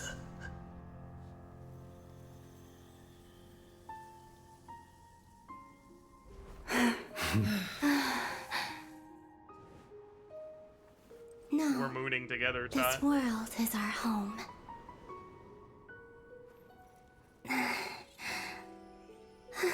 Come for her, quick! Okay, she's clearly conscious.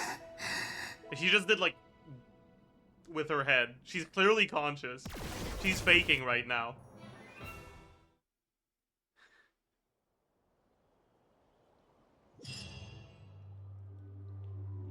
Or maybe robots have a different form of rigor mortis, and that's just what their heads do when they're dead.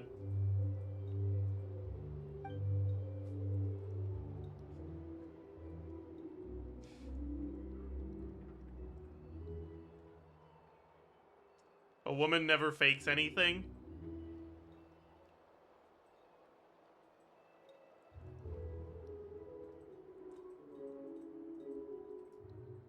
I want to go there. I don't think I want to go there.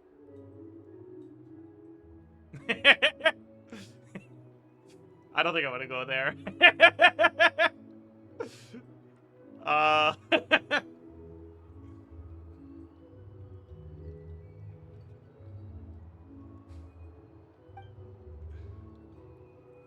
After learning of the crisis's end, people gradually return to Krai, and the frost moon in the sky also remains within this world.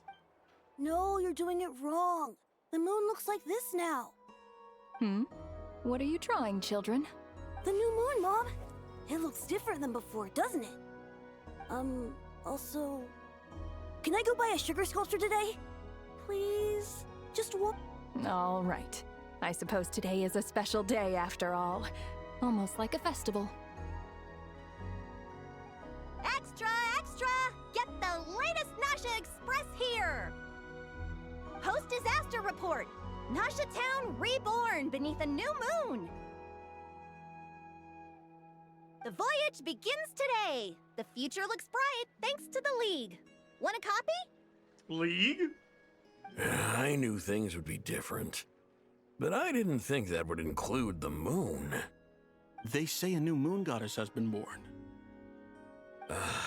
A new moon goddess? Who's saying that? Oh my the god. Frost Moon That was Scions. almost a League voice line too. Like he had the same intonation as Diana's Champ Select voice line too. A new moon goddess. rises. Thoughts? Thoughts? Like, true?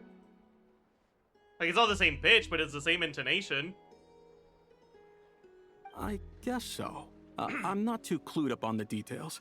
As far as I'm concerned, the moon's still in the sky and it's business as usual. Hey, since we've come all this way, shall we grab ourselves a free meal while we're here? Are you a convert now? Or are you just here for the free lunch? Oh, come on. What does it matter? After everything we've all just been through? That smells good. All right, that's it. I'm hungry. Time to eat. Come on! We gotta get there early, or there won't be any good spots left! Are you an atheist, Zajef? Not exactly. I'm an atheist-leaning agnostic.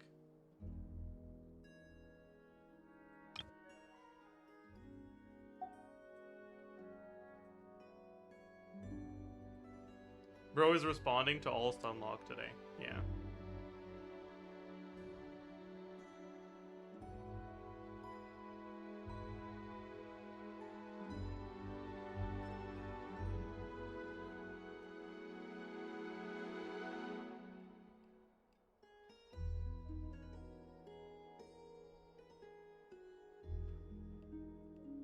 AKA, you were raised by a religious family, but you lean atheist? No. My parents were not religious.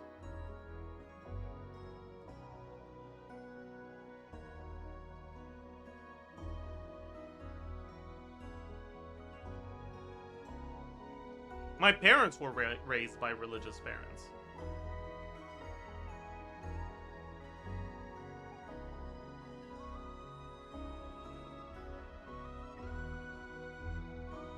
But,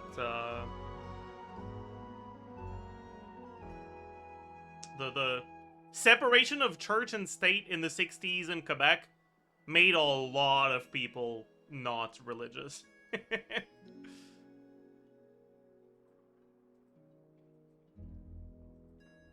Yeah, the atheism meta kind of started early in Quebec.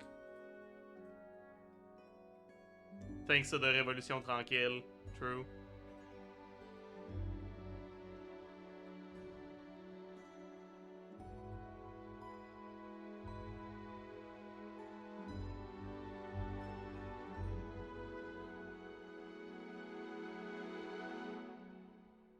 Why do so many people think the only way to believe in a higher power is religious parents?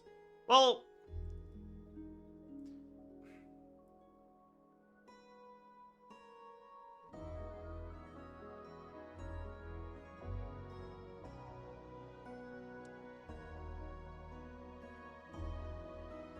you're not gonna, like, out of nowhere, like, come up with a whole ass new religion. So most people who are religious as a result of the influence of the people around them. Like, that's just how it works. And the people that tend to have the most influence on your beliefs are your parents.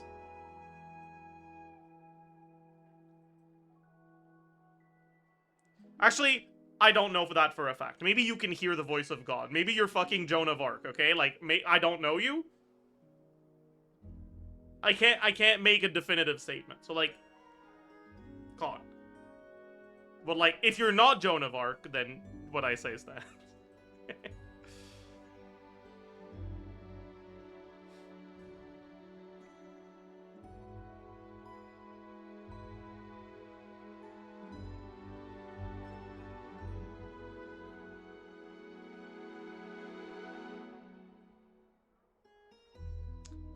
They act like atheism is the only logical explanation. The reason why so many people act like atheism is the only reasonable explanation is because religious organizations are so corrupt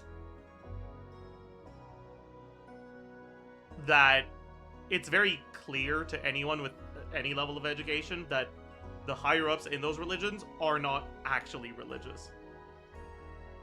They just use religion as a tool of control. And when you witness that, it makes it very difficult to treat religion as something that a lot of... as something reasonable.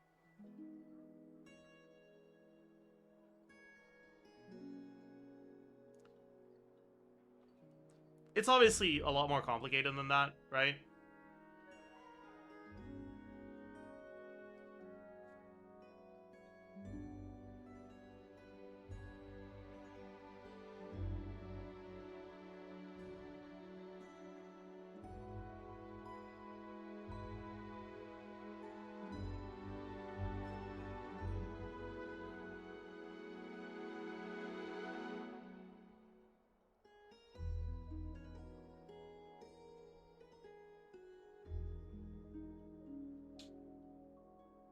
But I also think that, like, if you are religious, it's important to realize that, if anything, saying that your religion is logical is kind of blasphemous. Like, the whole point of religion is that it's based on faith. If you logic your way into religion, you're not faithful. You're not a believer. Like, by definition, religion is not a logical thing. It's a matter of faith and belief. It's like, yeah, a lot of people will treat atheism as a logical thing because it kind of is. You can't really logic your way into this religion is accurate. You can logic your way into there's probably a higher power. Which one is it? You can't logic your way into. That's a matter of faith.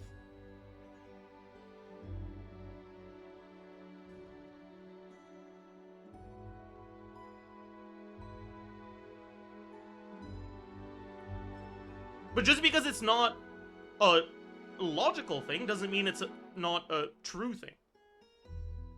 Right?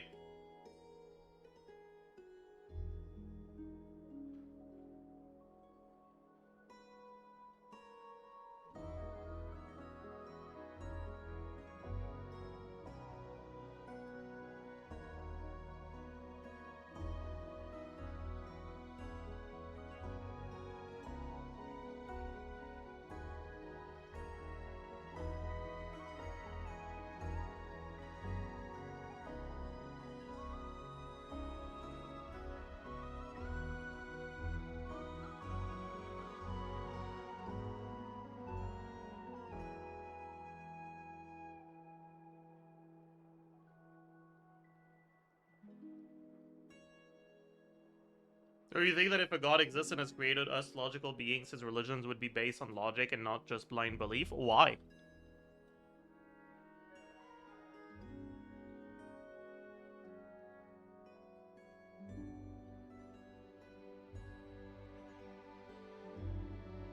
Like, yeah, humans are capable of logic, they're also capable of murder. Like, you could use that same argument to say, well, because we're capable of murder, God wants us to do murder. Like, no, maybe not, actually.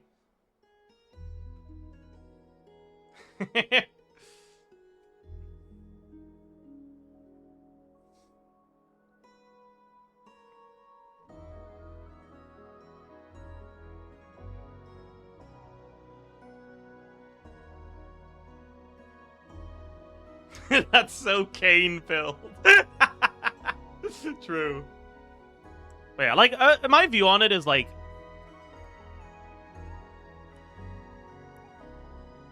if you think that it is an obvious logical conclusion that the god you believe in is real, I think you're kind of just delusional. If you think the god you believe in is real, you're not. Like, those are inherently different things, right? But I also think that if you think it's a logical conclusion that God does not exist and that there is no higher power, you're also delusional. Whereas if you think God does not exist, you're not.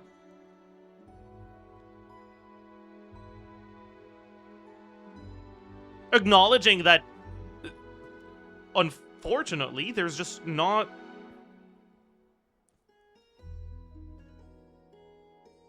There isn't proof of the existence or non-existence of God that can't be denied. And so your belief is going to be a matter of faith. Whether you have faith in a God or you don't.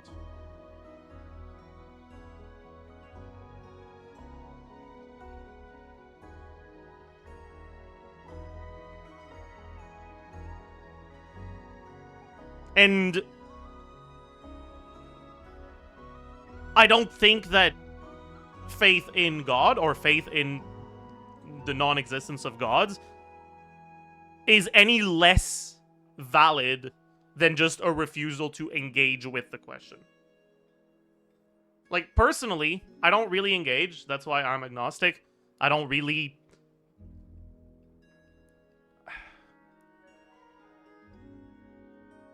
I don't, like, have faith in anything specific, whether it's the existence of a god or the non-existence of a god. Because I just kind of don't care.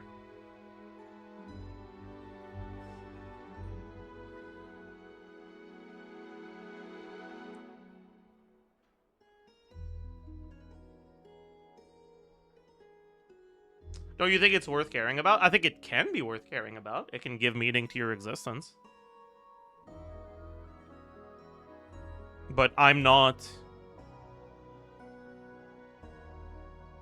in need of more meaning to my existence. I'm comfortable with who I am, and I'm comfortable with the way I perceive the world. So I don't really feel a desire to believe either way.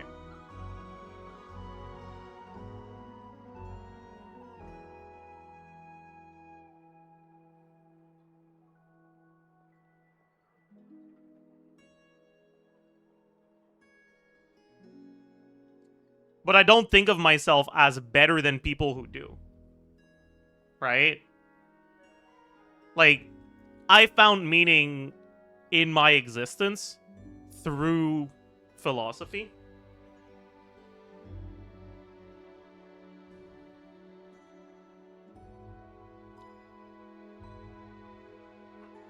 And because of that, I don't feel the need to find meaning through something else. But I don't think there's anything wrong or even just negative about finding the meaning to your existence through faith.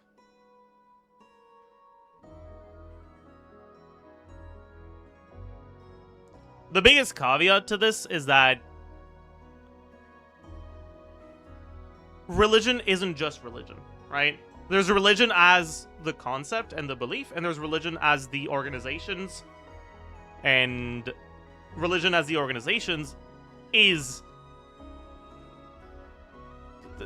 yeah. It is what it is.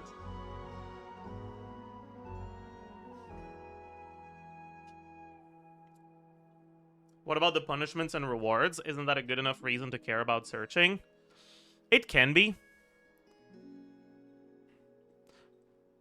But I think I would become very sad if what drove my decision making in terms of what is morally good and morally bad is what I get out of it. I think that would make me very depressed. It would make me think of myself as a much worse person.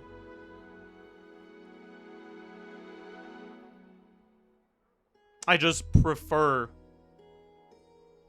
to think of morality as something that you do because you want to do the right thing, rather than because you think you'll get 60 fucking virgins in heaven or whatever.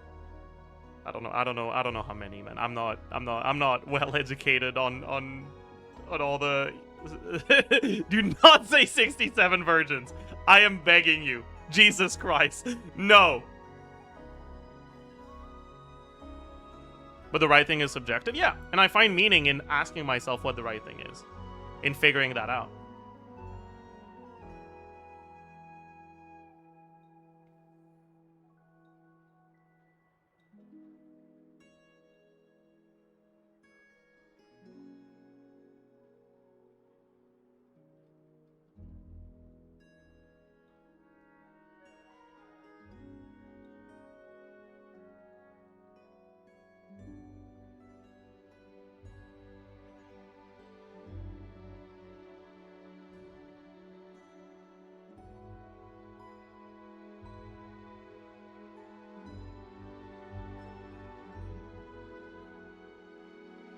Like, I'm not deluded into thinking that, like,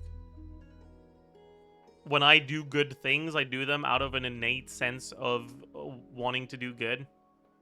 Like, I realize that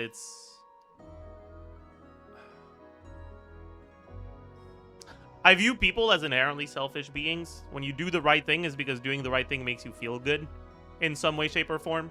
But I just prefer that loop happening entirely intrinsically, rather than through external influences.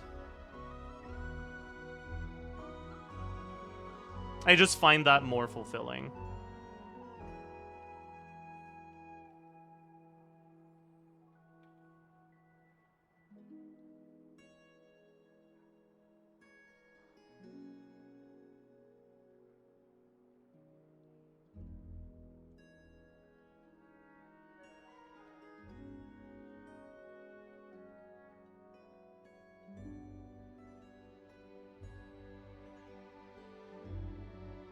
Does it matter if a good thing happened either way? I mean, externally, no. Internally, yeah.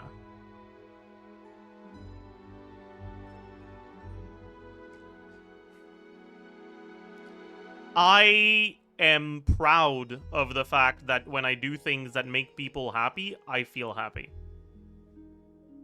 I would be ashamed if the things that I do to make people happy are literally just because I think that if I don't do them, I'll go to hell.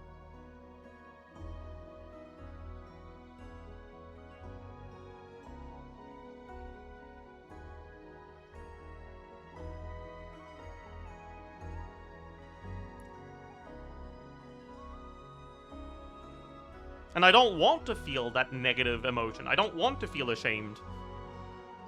I would like to feel happy, personally. That's the I like it when I feel poggers.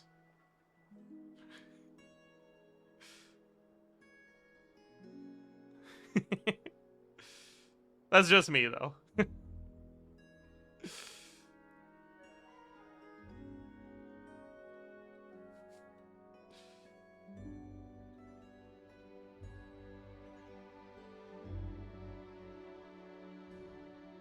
Stop lying, you don't want to add a 6-7 emo. Okay, yeah, you're right. I think it's not that that doesn't really matter here, because if you like 6-7, you're not a human being.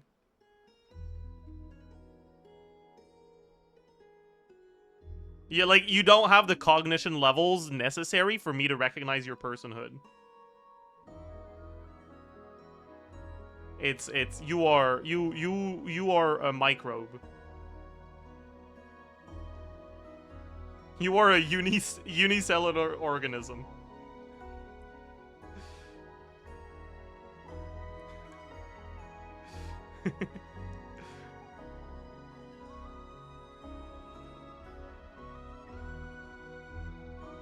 Worse than an earthy. Yeah.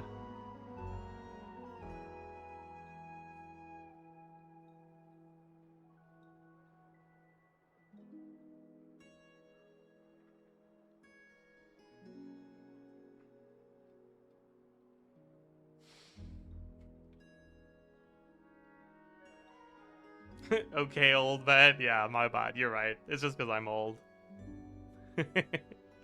I have warmed up to 6-7. Okay, listen. Don't tell anyone, alright? But me too.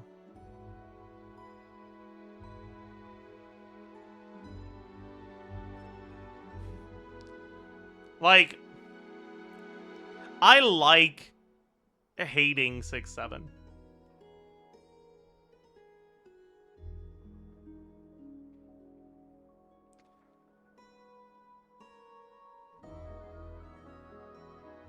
I like playing the role of the old man that doesn't like the new joke. It makes me feel like I'm participating in everyone's fun.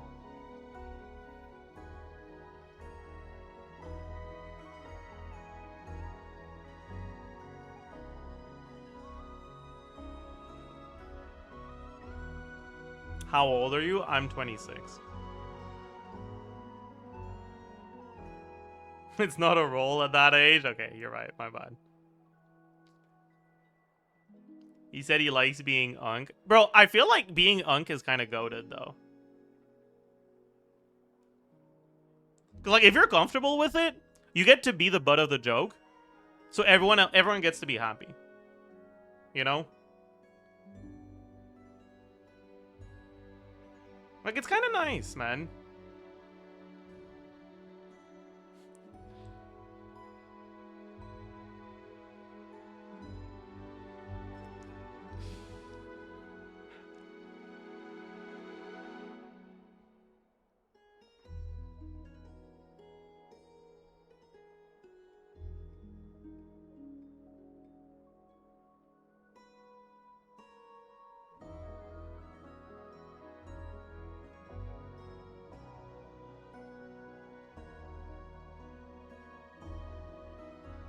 Anyways. Shh, keep it down. This is a residential area. What if people are still sleeping?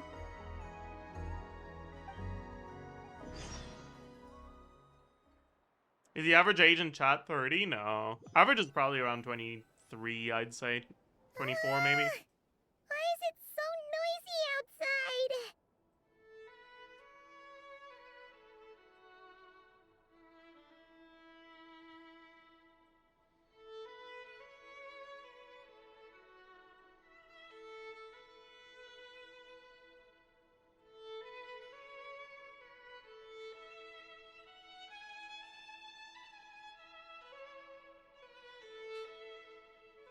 Mods, ban the guy who said I'm 67. Alright. It's okay. Paimon was pretty much awake anyway. It's been so long since we last had a chance to relax, huh? Imagine if they're Feels like actually time is 67. moving slower than usual.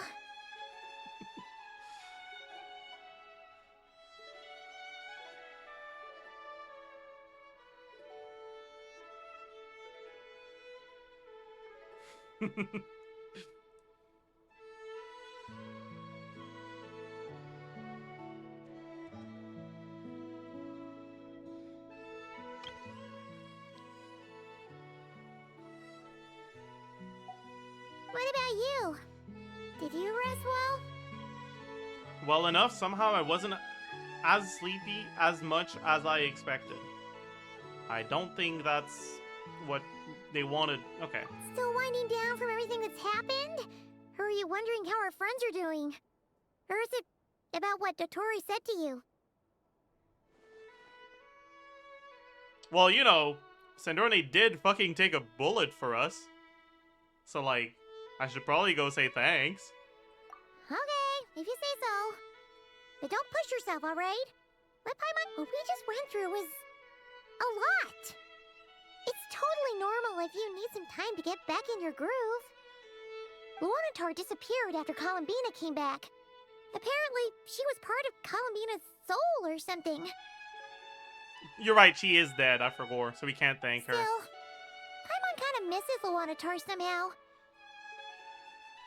We can make a memorial service. Chat. Okay, I was reading. So okay, so yeah, as you guys may know, I got a fucking treadmill yesterday, and I was hungry, and I was like, if I order food, I will undo the work that I did running today. I will undo the calories I lost. So I don't want to order food. And I was standing strong, resisting the urge to order. And then I start reading something. And the character's name are like tiramisu, mascarpone, and I'm like, fine, whatever. Sorry, my bad. Like, oh, okay, I'm so sorry. Okay, sorry, I guess. Yeah, like, you know, we were talking about religion. I think that was a message from God that I needed to order, so I ordered. But today I won't order. I have leftovers, so I definitely won't order, but like... Anyway, you did great. So did Paimon. We all worked our butts off to contain this disaster, and in the end, we made it. Because I already had fucking rice yesterday, like, before I ordered. And I was like, I've already eaten. Like, I shouldn't... But I fell for it anyways. Whatever, it's fine.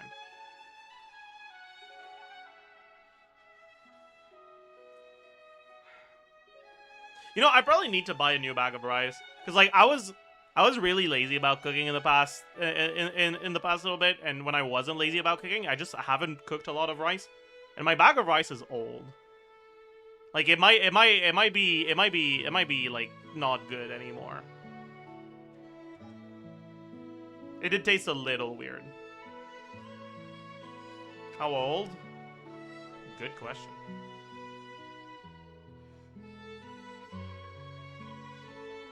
Louis.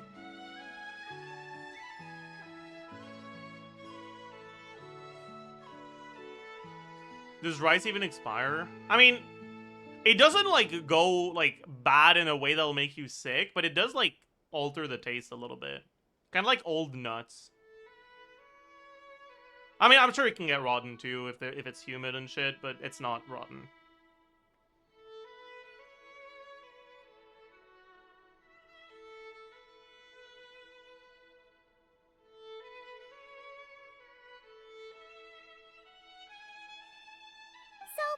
Chin up, traveler. You should be proud of yourself. You must know a lot about old nuts, Unk. Yeah, okay. Sorry, I shouldn't have read that one. Hey! Don't poke fun. You should be glad that Paimon's growing as a person. Sorry, on a more serious note. I bet you were worried about me again, weren't you? Shut up. Sorry, that was rude. Paimon didn't think you'd mention it.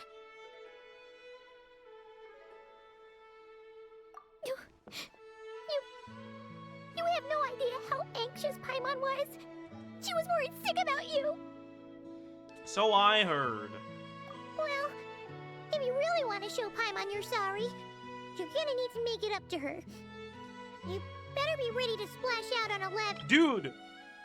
What about Sandrone? Like, for real at this point. Like, this is getting... Did they forget?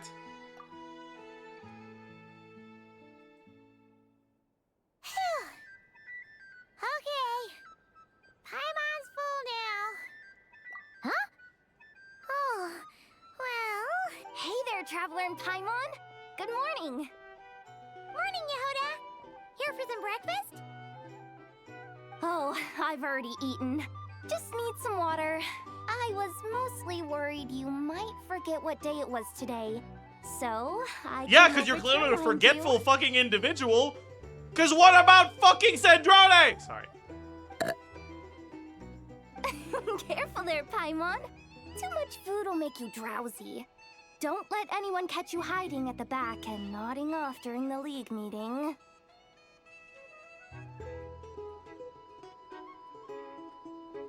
Okay, chat. I'm gonna level with you guys. I do not understand why people are disgusted by burping. Like, it's not like a fart, it doesn't even smell. Why are you bothered by it? Smells bad? Brush your teeth.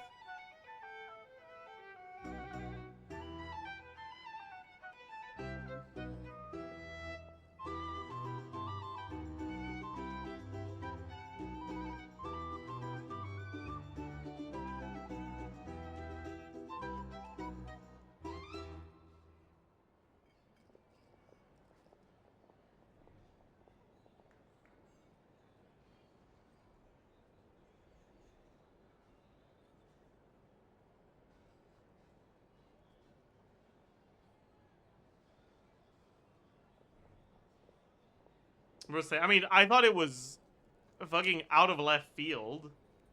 But I don't think it's disgusting. It's just a burp. Like, my god, it happens.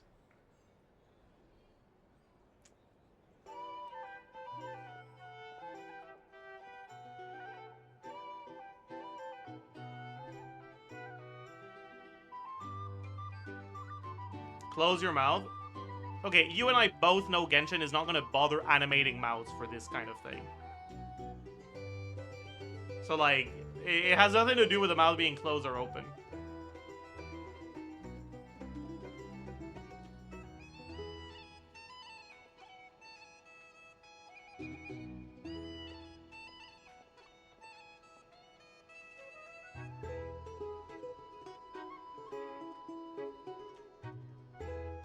I don't know. I just never really understood it.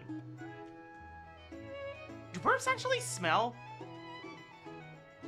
I feel like you guys are pulling my leg right now. There's no way you guys think burps smell.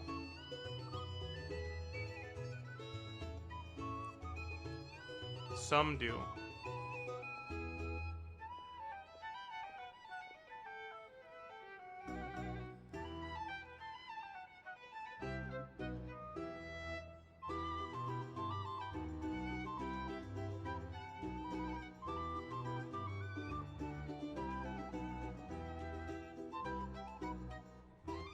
I mean, if it smells a lot, I could see why you'd be disgusted, I guess. I don't know.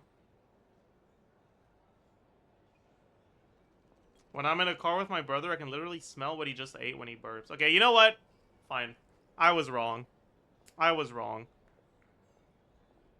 I can't smell things. So I didn't know burps smelled.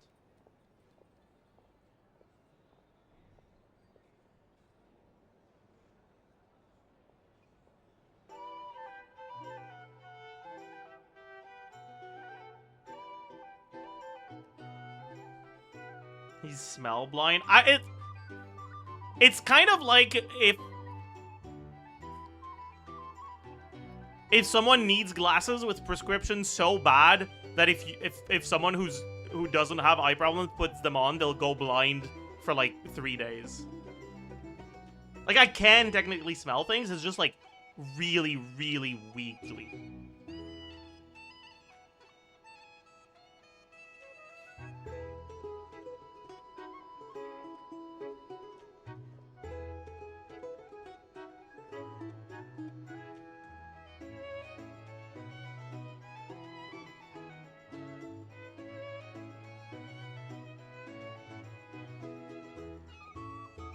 COVID after effects? No, I was born like this.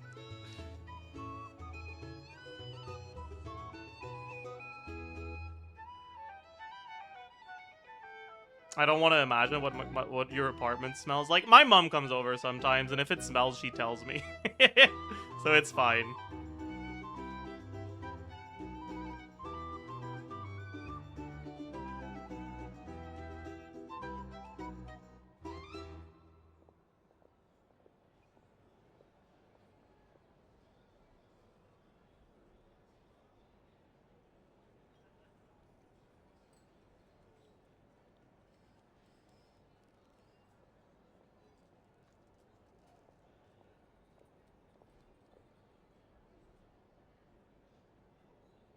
So you can't smell the difference between rotten milk and normal milk?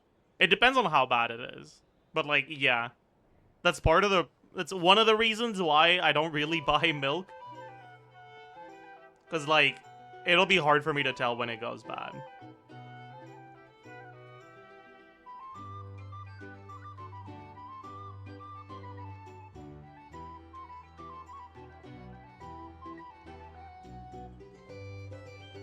Yeah, like, I'll be able to tell because there's lumps before I can tell from the smell.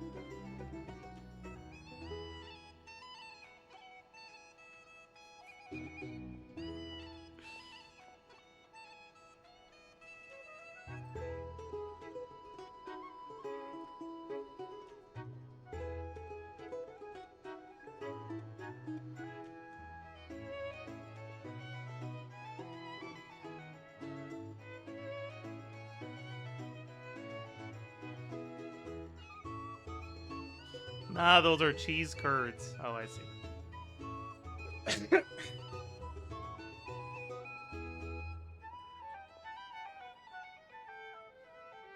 Yeah, I've never thought that my sense of taste was bad, but, like, maybe it is.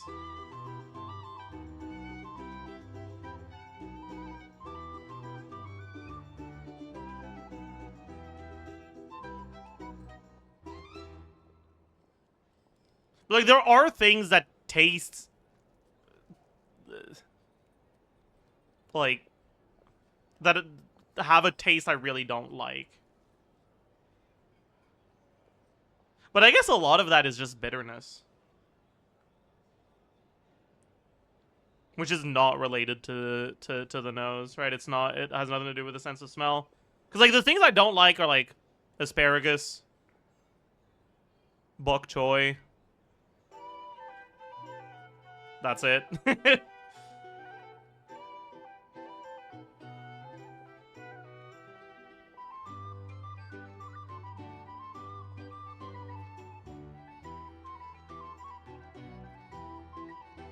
Cilantro, too, actually, yeah. I also don't like cilantro.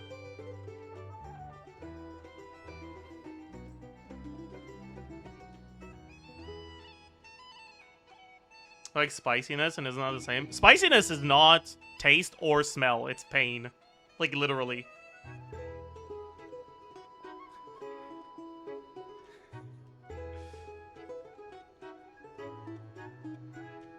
Like, the way that your mouth perceives spiciness is through the nociceptors, the pain receptors on your tongue.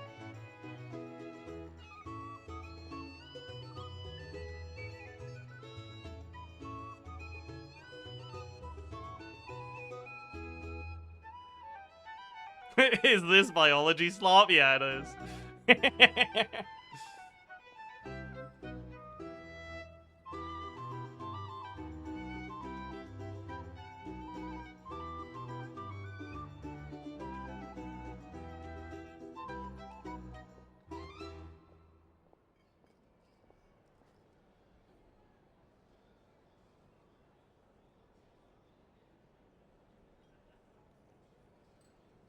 So you hate spice? No, I like spice.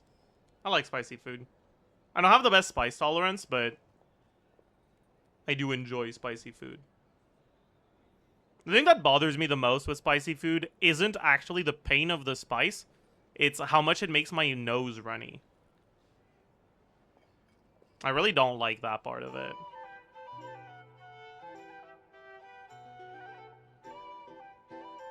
But, like, I'm very white in how easy it is for spice to make my nose runny.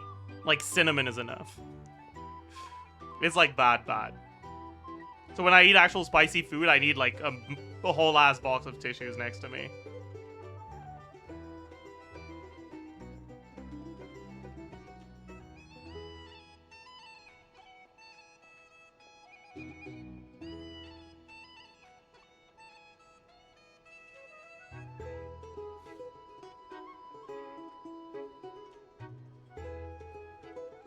But in terms of, like, the spice level I enjoy, it's like the Shin Ramyun hot pot.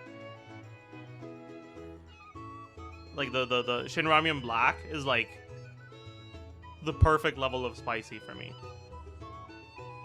And like I can go spicier, but spicier than that starts getting unpleasant to me.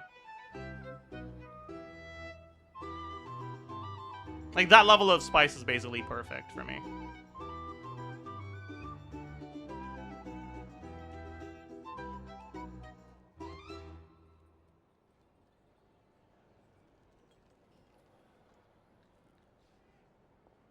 Hot pot.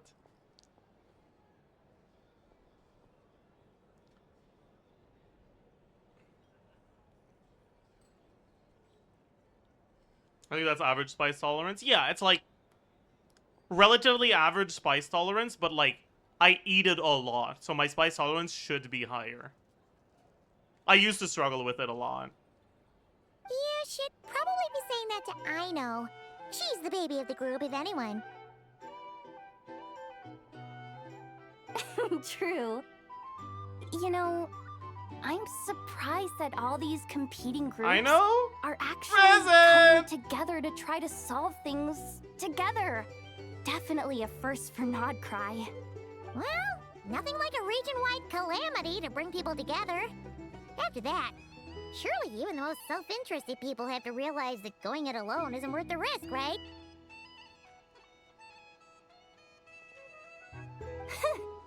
Try telling Boss Neff that. She's not exactly convinced that people are gonna get with the program. Really? But if she's so pessimistic about it, why'd she agree to be the Curatorium's representative in the league? Probably 'cause even though Unity sounds like a pretty far-fetched idea, the benefits it would bring make it worth a shot. I think things will work out, though. I swear, Not Krai feels like one big family now with everything that's happened. More than it used to, anyway. Paimon's with you on that one. And it seems like plenty of other people agree, too. Just listen to the bustling streets. Hustling and bustling of Ormos, or whatever the song is called. All right. Everyone's been rebuilding these last 2 weeks, and the evacuees have been coming back in droves.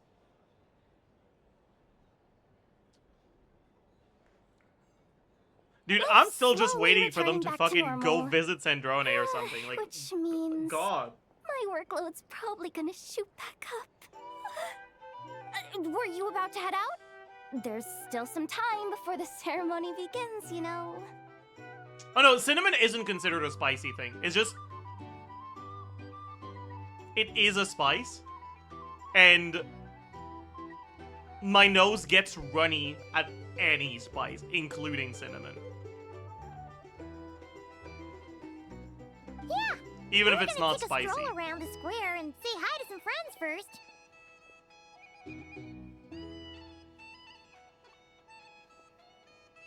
Are you snorting it? No, I'm not.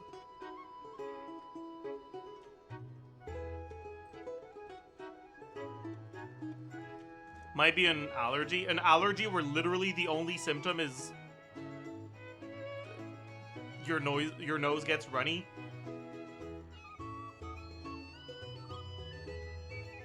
I don't know about that. That doesn't sound like an immune system response.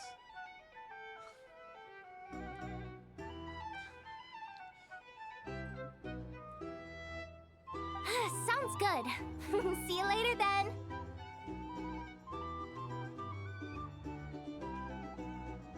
Pollen allergies, but like that also like makes you sneeze or like makes your airways like clogged or something.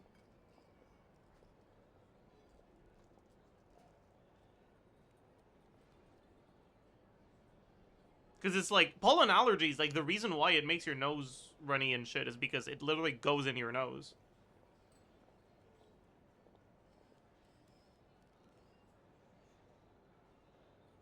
So it's in direct contact with the inside of your nose. So like, yeah, that's gonna be where symptoms manifest.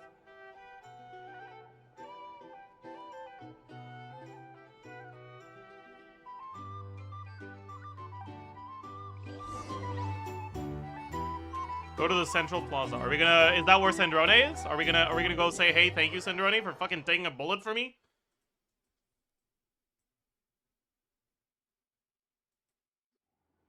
Please accept today's boon. Have a Wrong nice day. clanker. Are Paimon's eyes deceiving her? Or is that Nefer handing out food for the Frost Moon Scions? Hello there. Would you like a feast of the moon, along with some snacks of the day? So, what's new, Nefer? It was only a few days ago when we last saw you, but it looks like you've joined the Frost Moon Scions in that time. And I know too? What are you talking about, Paimon? We're just here to help, duh. In the wake of the disaster, it's all hands on deck. We responded to Lama's request for support. I know! Present! Sorry. At times like these, the smallest good I should deeds stop can saying inspire sorry after I others say and that, help because I'm them through the not hard sorry. days I ahead. stand by this. Present! And we're using eggs and heating tubes to make that a reality. In true Krumkake crash-up style! Enough! Did you hear that? The Traveler said I did good. The Traveler! That's because it's true, I know. Proposal. I know? If you can resist eating today's dessert, I will provide you with compliments, too. No way! Well, that proposal got shot down quickly. I need something to get me through the hard times too, you know. True. He's not old enough for alcohol, so she's gotta use crumbcakes as a coping mechanism instead. Mom! Yes, dear. Go right ahead.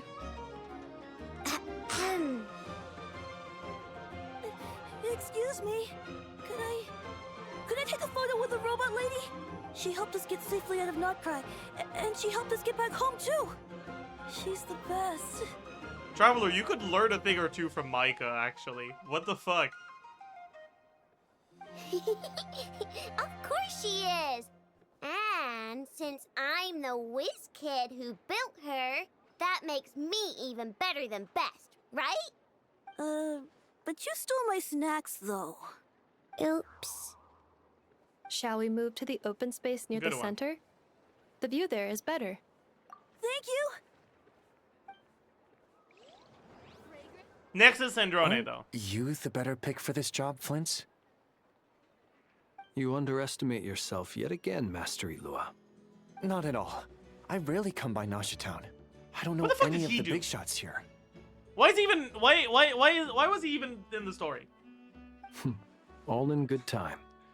Socializing is a step-by-step journey. But you're much further ahead on that road, aren't you? You're not seeing the full picture.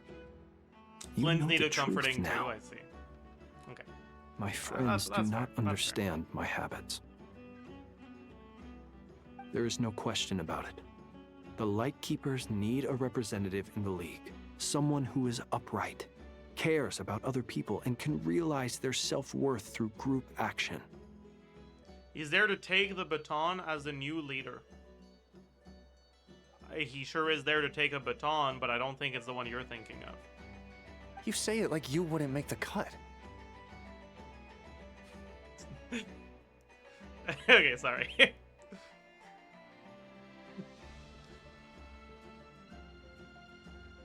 I am most flattered that you think I would. You're on form today, thank you. Sigh a little less, Master Ilua, and have more faith in yourself. All the Lightkeepers agree that you're a very promising young man. That is precisely why Starshina and Nikita felt safe delegating such important work to you. I'm sure we all also agree that we would sooner die of dehydration than manage to wrangle anything out of you in a discussion. My apologies. I am not in the habit of bringing water with me when I go out. Whatever. I'll take the job. By the way, who else is part of this? Oh, it's quite the who's who of Krai. There's the Moon Chanter of the Frostmoon Scions, the boss of the Curatorium of Secrets, a representative of the Voynich Guild, and even someone from the adorable Crumbkake craft shop. I'm sure you will find speaking with them to be a genuine pleasure. If you say so. I've never done this work before, so I'm honestly a little scared of making mistakes. But I'll do it. Not only is it our duty as Lightkeepers, but because I want to make Krai a more welcoming place. An admirable attitude to take. The beacons are lit, Ilua. We're but one step away from breaking through the blizzard. We have the chance to band together and build our shared homeland into an Elysium.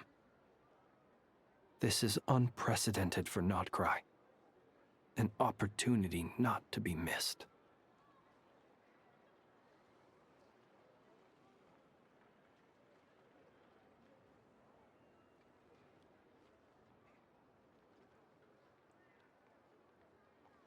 They have Greek mythology in canonically in Genshin. Why is he using Elysium as a synonym for paradise here?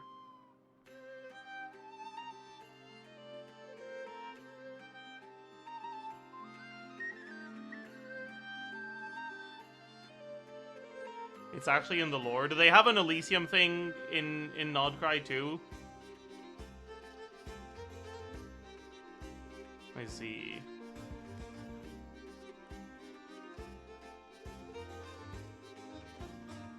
Book of Elysium. Oh, true. Yeah. You're right. I'll do my best. Quite a few familiar faces have arrived. Let's go, shall we? Okay, no, you know what? The reason why they're not showing Sandrone is because they're gonna do what they did last time and have an unnecessary flashback. It's because we already talked to Sandrone, and they're gonna show the apology as a flashback. That's why you haven't seen it yet. That's why we haven't. Yep, that's why we haven't seen it yet for sure. It has to be. Everyone's here. Yep, everyone. No one missing. Not a single person missing. Mm-mm. You seem well rested.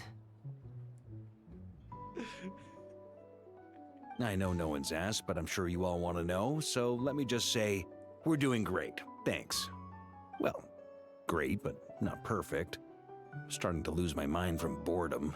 Can't drink a drop of alcohol while I'm waiting for my wounds to heal. I'm sure you had a sneaky swig or two. It's fine, Varka. You put in some work. You stood there menacingly. That's a lot more than you usually do. I can understand needing a moment to rest. Wait, how'd you find out? I'm sure you must be missing Mondstadt after all these years away, Grandmaster. Yeah, you could say that again. Every time I get news from Mondstadt, it makes me want to go back and see the place for myself. Honestly, once things are wrapped up here, I think it'll be time to head back home.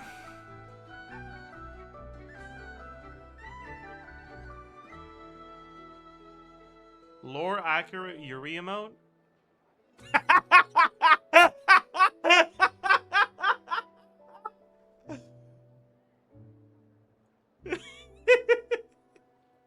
I like that.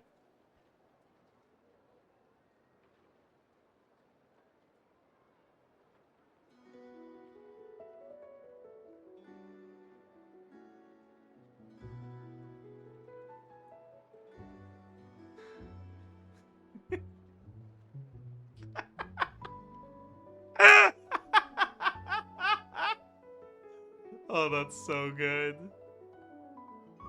Let's refresh chat. Goodbye, Yuri. Welcome back, Yuri.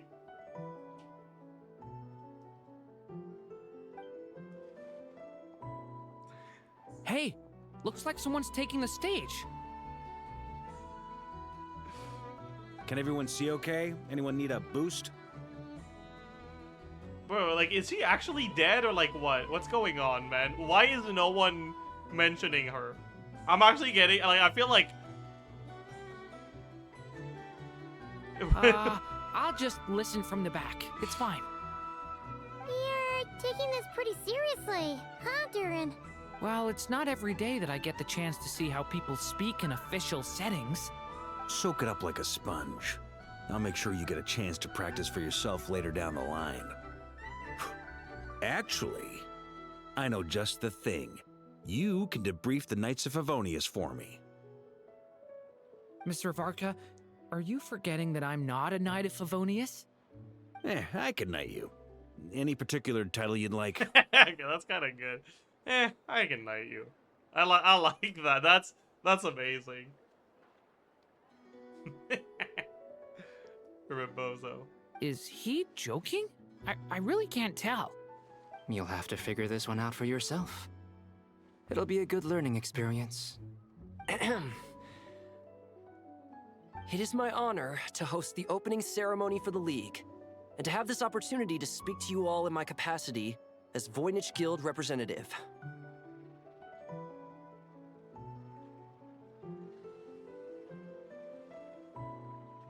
Okay, when they said there was a Voynich Guild representative, I was like, who the fuck is that? But I felt scared to ask, because I thought you guys were going to make fun of me for being a lore skipper. It's just a random NPC. Okay, it was normal for me to be confused. Okay. Could this person Okay, it's also have fine. been pushed onto the big stage by the real big shots? Guess I'm not the only one then. We come here today, having weathered the trials and hardships of yesterday, Look at and him. having learned from them the He doesn't importance know if of he's unity fucking and 33 or cooperation. 12. All right, here we go. Uh-oh, looks like Aino's off in dreamland already. Wait, boss is looking kinda drowsy too. What's up with her? Come on, get this speech over with already. Krai is our home, the land we rely on for survival. And as we chart a course for the future, may we persevere through the storms ahead as we sail towards a new era of prosperity. Is that how you're supposed to say freedom, persevere? Are you and supposed hope. to say persevere? Or are they just consistently mispronouncing it? Because Arlecchino said it like that, and I was like, maybe she just, like, I don't know, fucked it up once. Like, it happens. But now this guy's saying it like that too, and I'm very confused.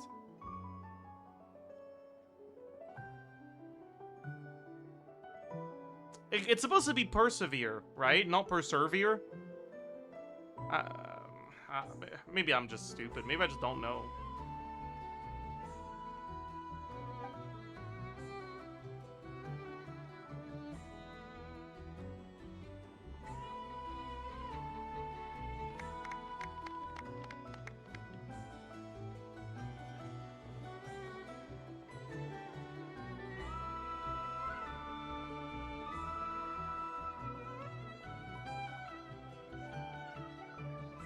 Looks like we'll have more opportunities to travel in the future.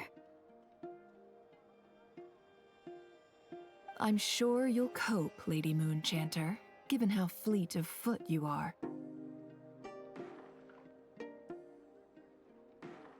What's that? Clappy? No, I don't want to have that. Unfortunately, I suspect I'll be too busy at the curatorium to act as your host. We have a busy schedule, not to mention an international network of contacts to manage. It'll be all right. I'll just check your schedule with Yehuda well in advance. And if she's not available, I can simply ask Ashru. You...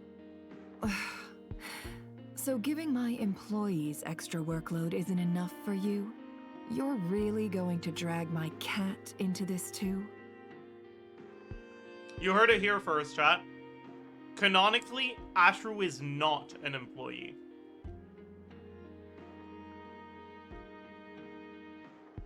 Because it's very clear from what she's saying that Ashru is not included in the employees category.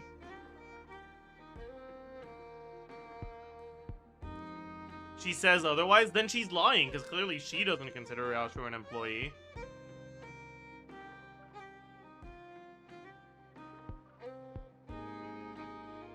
I thought you'd approve.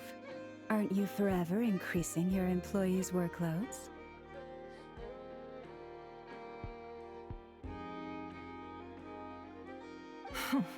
That's a bold statement. Are all the Frost Moon Scions feeling more audacious now that your moon goddess has returned? In the idol animation, she says that Ashru needs to work at the counter for his or her food. Well, what do you call someone who is forced to work for food, but does not count as an employee? I mean, if you're generous, you could call him a subcontractor, I guess.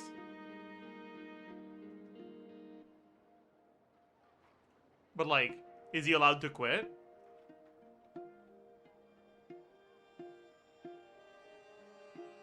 I don't know that.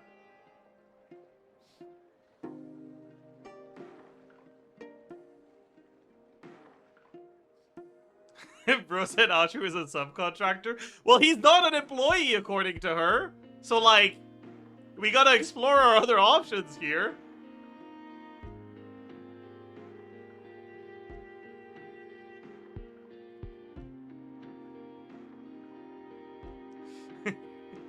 Columbina's return has brought joy to all who care about her. That includes both you and me. As for the Frost Moon Scions, we are learning how to thrive independently, without relying on the Moon Goddess. It is up to us to make our home a more livable place. Joining the League is one of the steps we are trying towards that end. I like the word try. It's nice and non-committal. You can opt out at any time and still say you tried. You don't see a bright future for the Frost Moon Scions? Or did you mean the League? I'm just not as optimistic. Why do they as sometimes you. capitalize the League and sometimes they don't? I guess it's just localization. The Frost Moon Scions should count themselves lucky that they have a leader as stubborn and enterprising as you.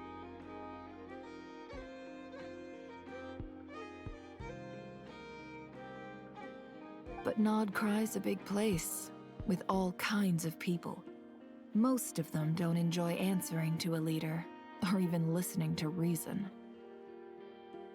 Well, that's where you and your methods come in. Unless the Curatorium of Secrets is only here for appearances. For now, yes. And that won't change until this venture becomes worth my while. She'll make it worth your while. What would make it worth your while? Getting out more than I put in. Right now, I'd barely break even, but I'll grant that it's a good start for Nod Krai. Getting out? I'm not sure if I can do that. Getting off, though. Then maybe it's worth a try. All right, you can stop now. Or do I have to join the Sorry. Frost Moon Scions before you'll get off my back?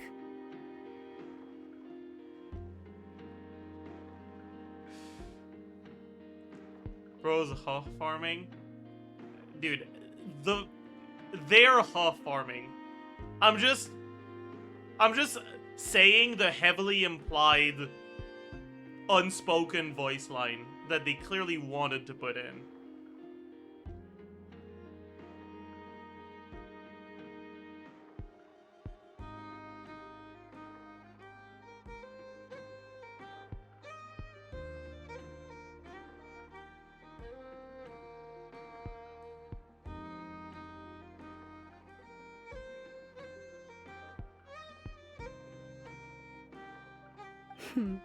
You'd be very welcome to join us.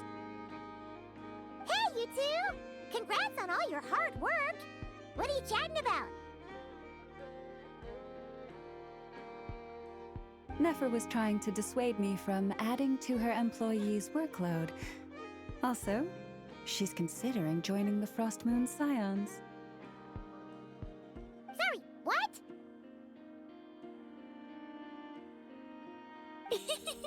Your conversations are always the most interesting. Dude, even Nicole, like, are we gonna get news from Venti before we get to see what the fuck happened to Sandrone?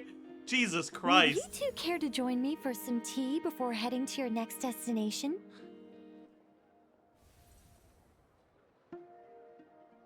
Someone bring her up, please.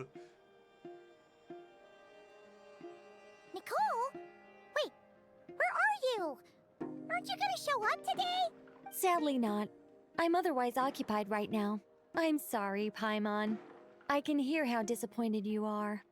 If it's any consolation, let me say that how things appear on the surface is a far cry from what they are at their core. Core? Sandrone has a core. Perhaps you'll feel better if you focus on the fact you have a special line of communication with the great mage okay, herself. sorry. Okay? Has something happened? No, or not yet, anyway. I wonder if the fact that Varka had previously made a deal that was supposed to guarantee the witches protect Mondstadt, and he ended up cashing in the favor for Krai instead, will be relevant at some point. Like, imagine if Krai just dies. Or if Mondstadt just dies. Maybe that's what happens next patch, actually. And we are getting the Mondstadt stuff with Varka, right? So, like... Well, that's not ominous at all.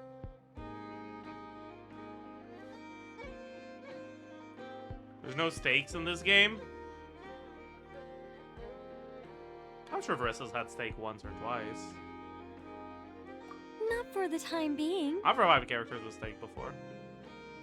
Just think of this as a general check-in to make sure this communication system is still running smoothly.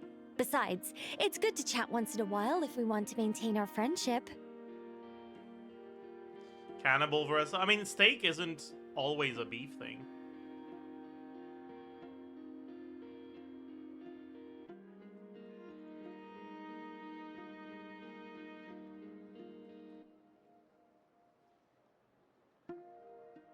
Yeah, like you can have a tuna steak. You can even have a watermelon steak. I don't know exactly what steak means, but I know it yeah. You could have just said so. Paimon got all worked up for nothing. Still, the best friendships are built through face-to-face interaction, you know. It's never gonna stop being weird having tea with you when you're not there and just talking to thin air. All right, fair point. I'll bear that in mind for next time. Mind if I ask what's keeping you occupied? Yeah. I wish we And could the have some of update on that that curiosity crisis at for the what the world's fuck borders? happened to Sandrone, man. Alice just informed Fuck. me that they had their work cut out for them. And now everyone's thoroughly exhausted. But they did finally get things back under control. Still, we can't let our guard down yet. Yeah, what happened to dottore, too? The disruption caused by this disaster has made Teyvat easier to detect from the outside universe. She plans to wait for things to stabilize, then reschedule her Mondstadt vacation plans. As for me, I agree with Hat Guy's perspective. This is a time when many new variables What do you think are happened? emerging, and the situation is changing constantly. Plus, most of this change is for the worse. He got out unharmed and will be plotting his revenge with an evil laugh or something. I don't know, man.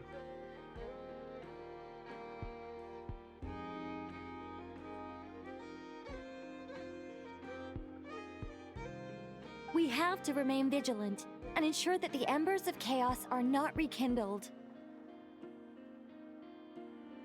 I did notice that the energy in Krai changed somewhat after the War of Funerary Flame, but since it was still aligned with the Light Realm, I never gave it a second thought. It looks like I'll have to examine the connections between phenomena I observe more closely in the future. Just doing my duty. It's more or less second nature by now. Of course. To give you the full picture, I'd have to start with the substance from which angels were formed. Never mind. Paimon's right. Showing off my knowledge would be much more satisfying in person. By the way, you did receive the gifts from the Hexen Circle, yes? I'm not trying to claim credit or anything, but my pride demands that I at least mention it.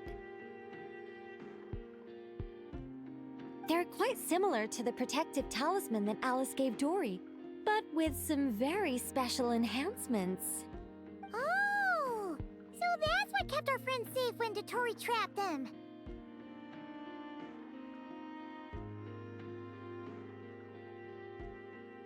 No, I'm not adding yaoi.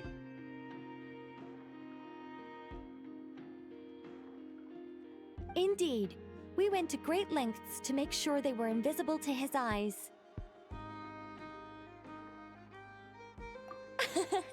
I'm so Homophobic. happy If they I came in add handy. yaoi the Still, same not day I fishing for remove gratitude, by the Sandrone from way. Yuri, I just you want guys are you to just be gonna aware say I that hate women. sometimes I'm not your falling friends for may it. be protecting you in ways you cannot perceive. I'm not falling for it. Anyway, I'll contact you if anything else crops up. If not, you know what they say. They're losing me no right news now. is good news. Oh, my angelic instincts are tingling. They say you should head to the docks next. Your friends are about to board their ship home.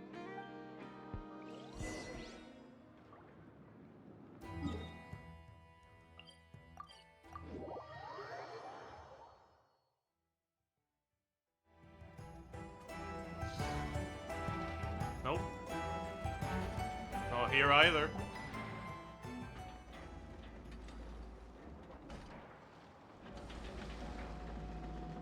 You're here. You're back together? No. I'm bound for Sumeru, and she for Fontaine. We just happened to cross paths at the harbor. How are you holding up? Everything seems fine. Sandrone may have an abominable temper, but she's always been very responsible with important calculations, and things entrusted to her by valued friends. So, okay, cool. Are you gonna tell us how she's doing? You always speak as if you know us inside out, Mr. Hat Guy. Maybe I'm just a good judge of character. I certainly hope that's all there is to it. Regardless, you have been a significant help in this matter. For that, you have my gratitude. So, like, does she know? Because, like, what else would she say? I certainly hope that's all it is. Like, unless she know it's negative. Like, what is she implying here? What is the alternative that she's considering that would actually be a problem?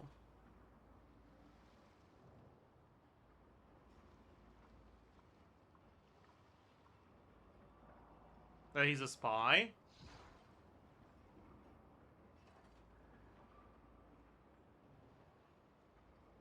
That there is a spy in the Fatui? Okay, I see. That makes more sense. Because, like, suspecting him of being a spy is stupid. He...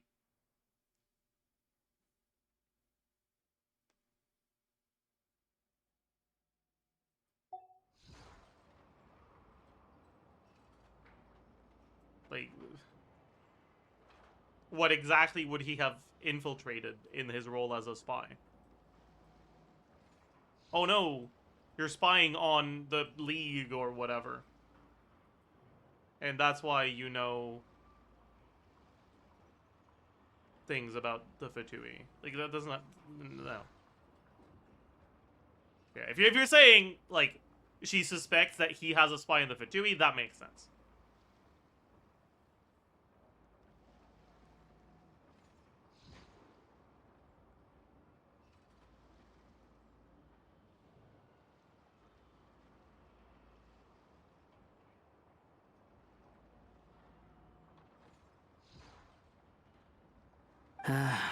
I didn't do anything special. Sandrone's the one who completed a seemingly impossible formula and turned the tide of the entire battle. Fuck, she's dead! Even giving her Wait, life actually? in the process. She's the one we should be thanking. No, she's not. She's not dead. Even we were unaware that Sandrone had hidden the That's real fake. formula inside That's Polonia's fake. body. That's 100% fake. She is not staying dead. The character that's a fucking robot that it has canonically on screen multiple times transferred her consciousness to other robots is not dead. You're not selling me on that. She managed to fool dottore into thinking the formula was running in her system. You're not by selling me on that. installing an identical-looking decoy within her.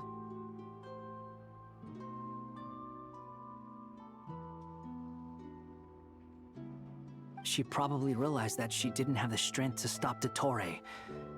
But this way, she could at least get him to lower his guard. She always worked like that. Always had a backup plan. Yeah, even he is implying she's not dead here. Like, you're telling me the character that you are saying always had a backup plan didn't have a backup for her consciousness somewhere? Like, clearly she does. What will happen to her body? Well, that's why I'm traveling to Fontaine. She made a request of me long ago, and the time has come to fulfill it. Think of it as her will. She said that should she ever fail in a mission, she'd like me to deliver her core and Polonia's to the okay. Fontaine They're Research gonna Institute. revive her for sure. Okay. I don't think this is even like supposed to be a mystery. Like, I think it's very clearly like, yeah, she's not dead. She also mentioned that she had made arrangements for people there to set her affairs in order. Do you think she's gonna get revived in Polonia's body? Wait. Yo! Huge, actually. Hey!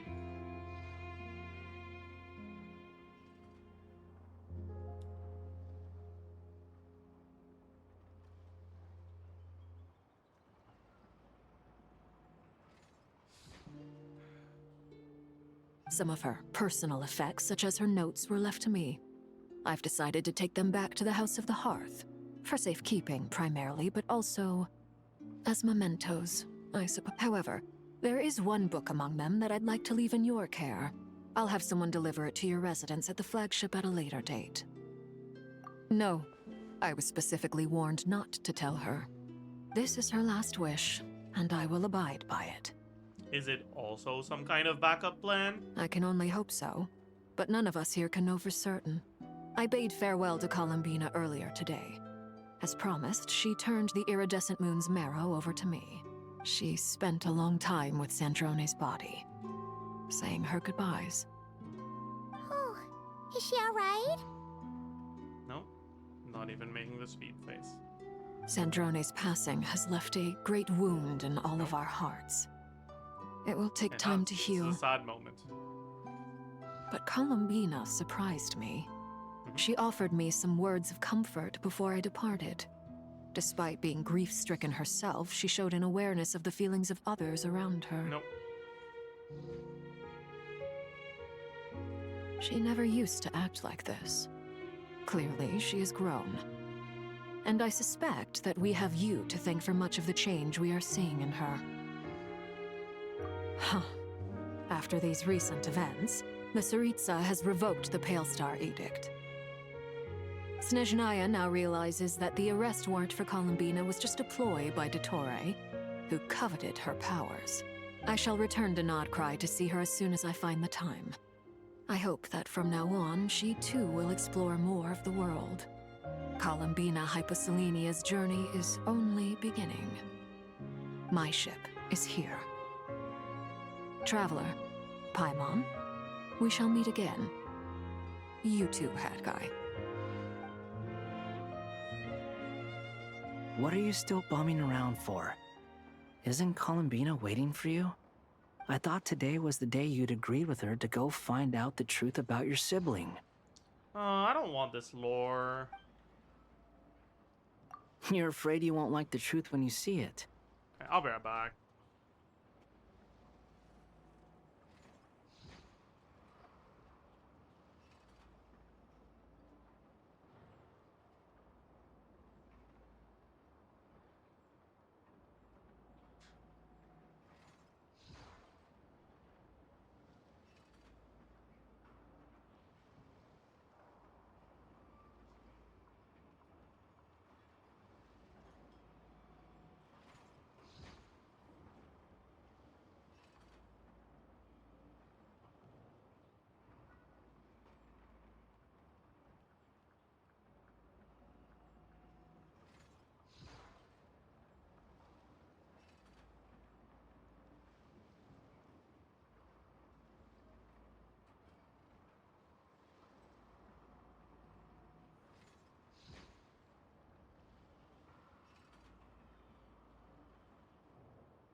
Well, this is new. I was starting to think that nothing could scare you. Don't say that! Wouldn't you be if you were in this situation? Fair point. But I'd say I have more experience facing up to unpleasant truths than the Traveler. They say blood's thicker than water. I know how much you need your family back. More than you need any of your friends. And I'm sure that all your real friends understand that too. This is fun. He's throwing shade right now. He's like, Why are you bitching about your fucking twin? Like, who cares? Like, I've been through so much worse, and like, just like we fucking get it, okay? Stop it. No matter what the truth turns out to be, they will stick by you and support you, whatever decision don't you feel make. fucking bad? All these people care about you so much and you don't give a shit about them? One of them fucking died yesterday, and you just fucking had a nice, pleasant luncheon with a bunch of your friends the very next day. What's wrong with you?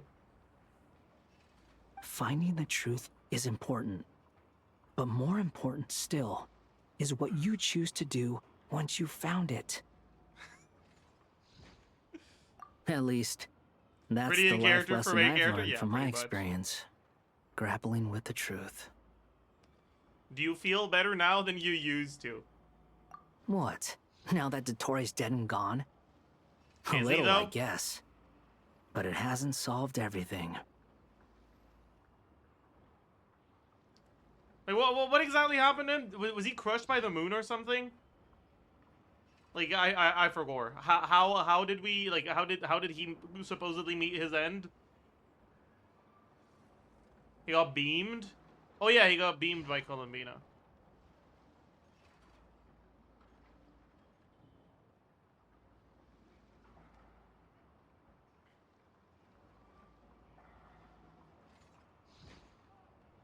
So, when Dottore boxes the Traveler, everyone assumes that the Traveler just got kidnapped. But when Columbina beams Dottore, everyone assumes he's dead. Maybe I regret not getting to end his life with my own hands. Or maybe it's something else. But for whatever reason, I still feel like I have a chip on my shoulder. Either way, I'm going back to Sumeru. Lesser Lord Kusanali is gonna need help dealing with all the chaos Dottore left in his wake. Not just from this incident, but everything he did in the past, too. Obviously, it's because beams are stronger than boxes. I see.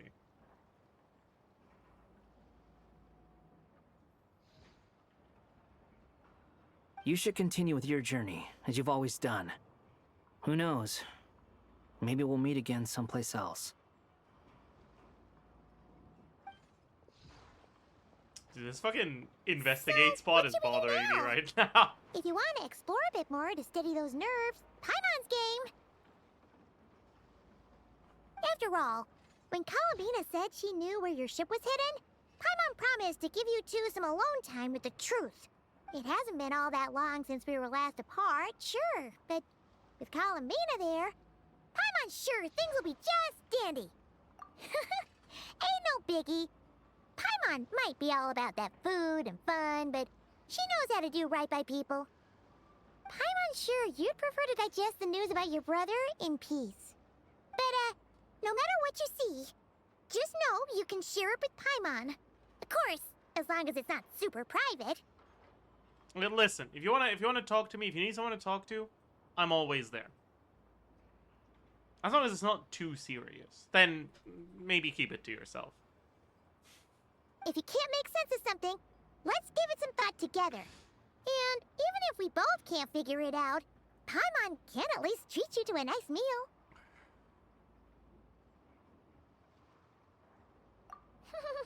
Glad to hear it. Feel better now? Yes, much better. Alrighty. All thanks to you. Next up, time to meet with Columbina.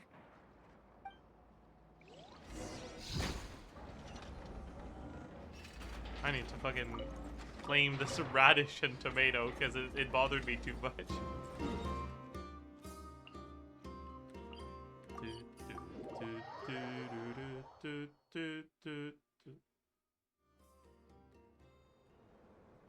Thank you. Columbina, we're here! Can't quite believe we're meeting out here. We've gotten used to walking over to Silver Moon Hall whenever we go see you.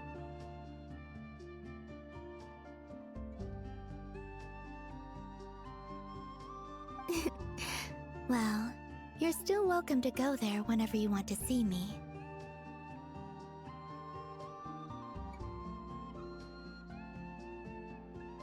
It's just, now that it's all over, I've decided to make some changes. Try and fit in with the Frost Moon Scions, like Llama suggested. The older generation are still timid around me. They don't dare get too close, and they bow their heads when I walk by. But things are much better with the children. I see more curiosity in their eyes.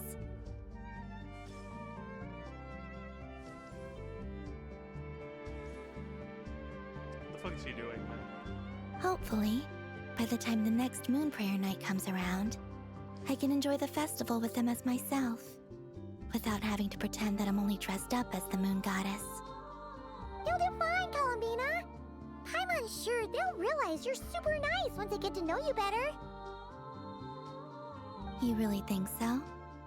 When we first met, you thought I was a little... I just realized, you know, did no one think of Columbina going undercover by wearing different clothes?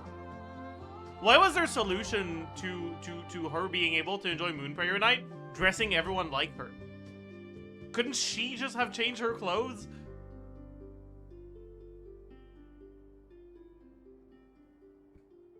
Okay, it's fine.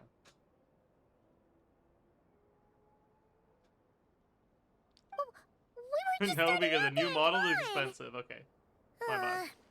So Llama told you, huh?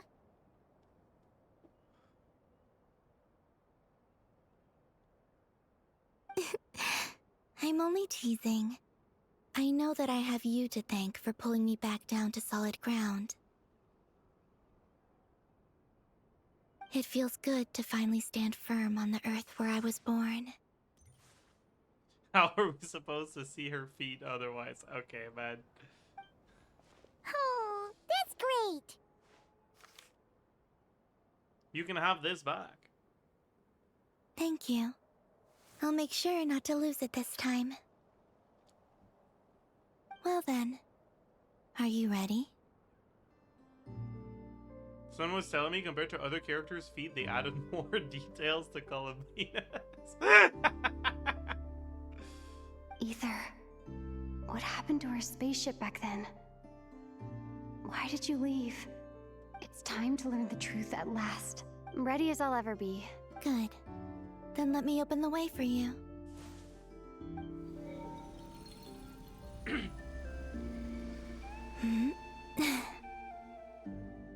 Where does this lead? To our shared destination. Huh? Do you remember me telling you about my missing prologue back when we just met? I said that my story began on the moon, but while I was inside the moon's reflection, I realized that my prologue was really hidden in the future. I just had yet to discover it at that point. It wasn't a prologue, it was a prequel. Holy. The story of the time before I was born was in fact the story of my distant future. It's truly fascinating. But when I obtained the Trilunar Authority and returned to our present reality, I sensed something I hadn't expected. Your prologue.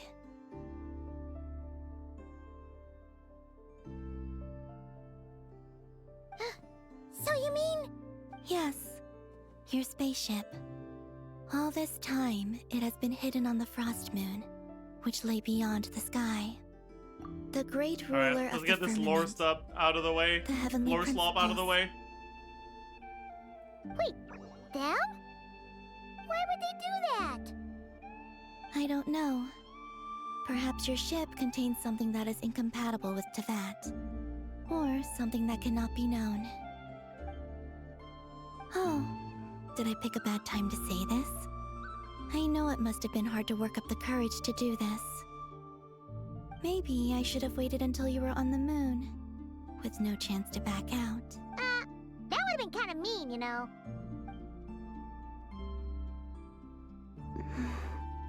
Take me there. Oh? Whatever is hiding in that ship, it belongs to me and Ether. Those memories belong to us. No one else has the right to decide whether I should or shouldn't know about it. Not even the heavenly principles. Very well. Then let's go. You two take care, alright? And don't forget to come back soon!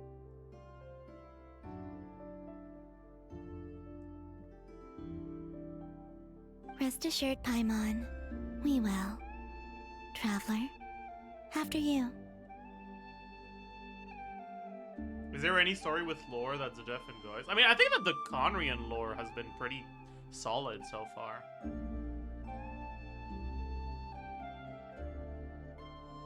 Like, Carrie Bear was great. The Rerir story was great. Like, they've just been consistently putting out really good stories with Conrian lore.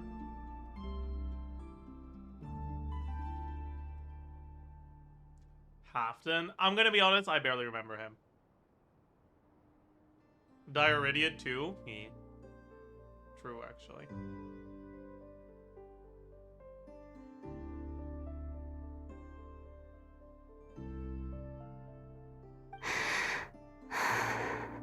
Thinking about the story that we'll find hidden on the moon? Yes. And hoping that it has a happy ending. That's not a +1. That doesn't count as a +1. That's not a moan. That's just a loud breath. There was no vocal cord involvement here. Stories like that don't exist, you know? Like, it was not. Sorry. You don't believe in happy endings? I don't believe in endings.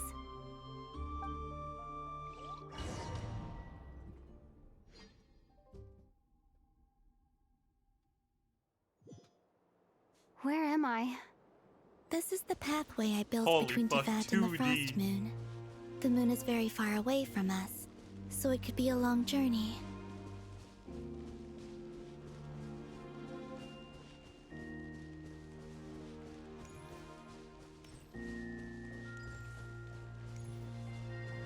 After I obtained the Trilunar Authority, I unwittingly saw past events from many of my friends' lives.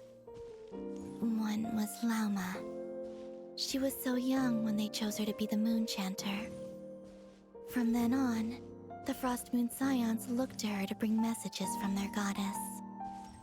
But, for Is that better or baby worse, llama? That's crazy. I had left Hisi Island before she was ever born. It was not until much, much later that she met me. I think it's for the best. Because of the way things turned out, you had the opportunity to become friends. You're right. In that sense, I think we were both very lucky.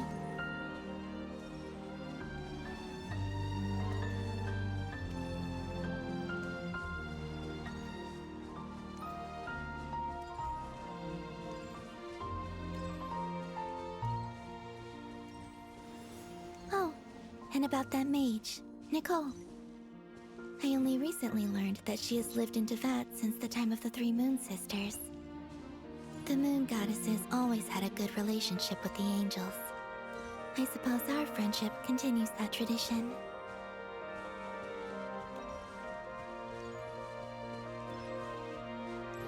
She does not look like that. Oh my god, is that Allegiate? Holy. And then, there's Sandrone. I never knew that much about her, beyond the fact that she was created by someone called the Lord Artificer. She, too, suffered for a long time. I want to see Allegiate before joining the again. Fatui. Chat, I want you to look at the image in the bottom left, okay, where you guys are. Alright? This is Fontaine a long time ago. This is Fontaine yesterday. This is Fontaine now.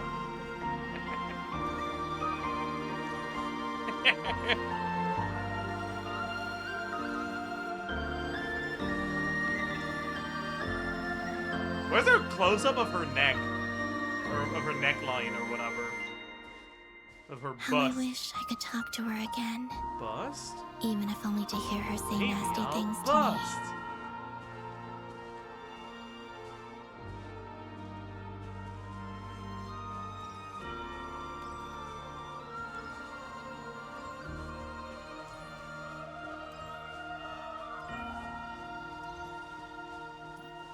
Shut up, Columbina was having a moment, my bad. Also, I saw your siblings' story. Why is it I'm rude guard afraid I like didn't that? see much. It seems that he rarely came to the He's like, surface where the moonlight This is the fucking shines. Minecraft rude guard. What the But fuck? I did notice that back when you first set out on your journey, he would often appear nearby, gazing so at funny. you from afar with a guilty look in his eyes. Ether. Let us speak no more of the past. I probably shouldn't reveal so much about my friends. It's not my place. Let the moonlight carry us forth. We are very close now.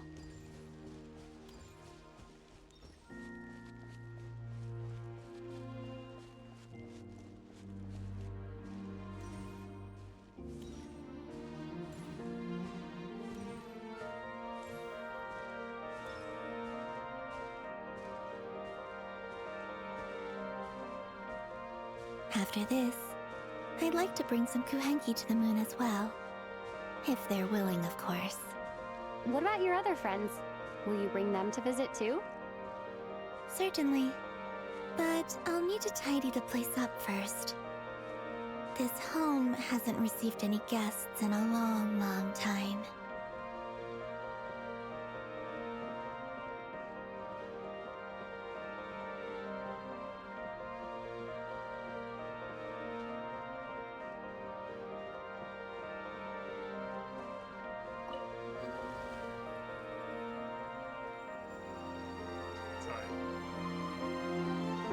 I remember writing something similar with you on Moon Prayer Night. I believe it was called... Dodoko's Whirligig. Yes, that was it. That's something I asked skipped. me It if might I have been was something I afraid to skipped. return to the moon, and I said that I was. The idea that I had gained something precious, only to lose it so quickly. Yeah, it was the That festival frightened slob. me. I love the word But I'm not slob. It's afraid so good. anymore. Besides, this time we're traveling It's together. probably my favorite word right now. It's so OP, yeah. It's like a rhetorical checkmate to call something slob, actually.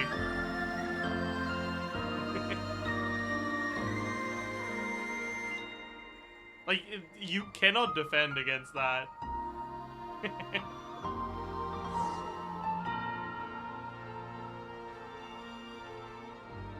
All you can do is get upset. Yeah, it's like the perfect rage bait.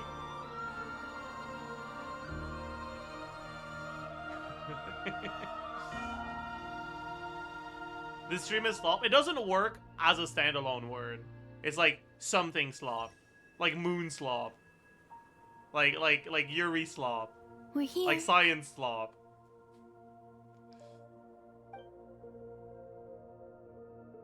Like lore slop. Like Zajef slop?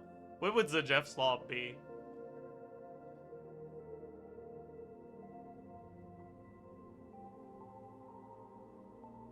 Like what would the slop of my stream be?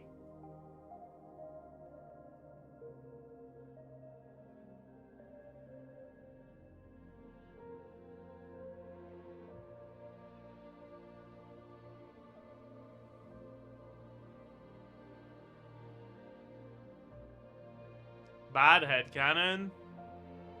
But I feel like you guys actually enjoy that.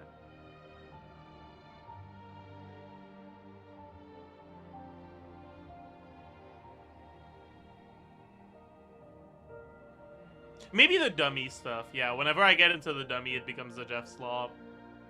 Over there.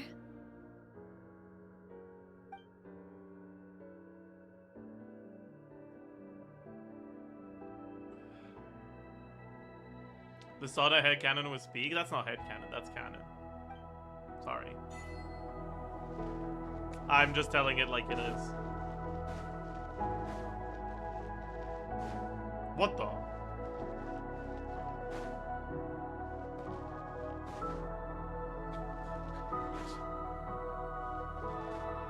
The way that, like, they just slowed down the jump animation.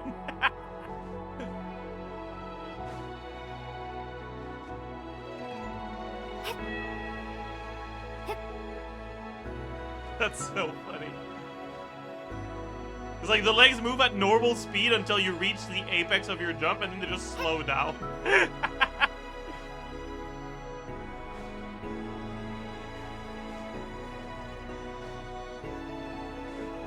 Wait, we have infinite stamina?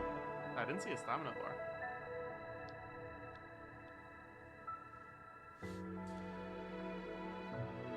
Our spaceship. It's huge. I suppose that the moon is the only place one could hide it.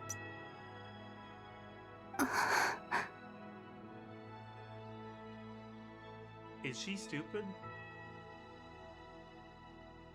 This fits in the room of a house. What do you mean the moon is the only place that can hide it?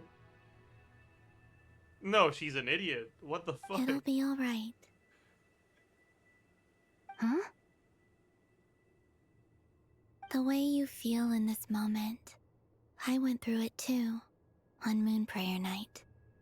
The door was right in front of me, but I struggled to find the courage to step through. Solitude for me once meant living a life in which even I was absent. Before I met you, that was the only life I knew. How the fuck did this manage to last for like 2 hours and a half or some shit? Man, that's crazy. But that night, solitude meant throwing away the life I had I thought all we had gained left after was the meeting all dottore of you. fight. You stall? I didn't stall. I don't remember doing that. That didn't happen. Columbina. Go. I don't think so, Retrieve at the least. part of your life that was once lost. Trust me, you will lose nothing by doing so. Look, Tavad is right there. All of our friends The are Jeff down Sloth there, happened? waiting Okay, for us. damn. True. You're right. Thanks, Columbina.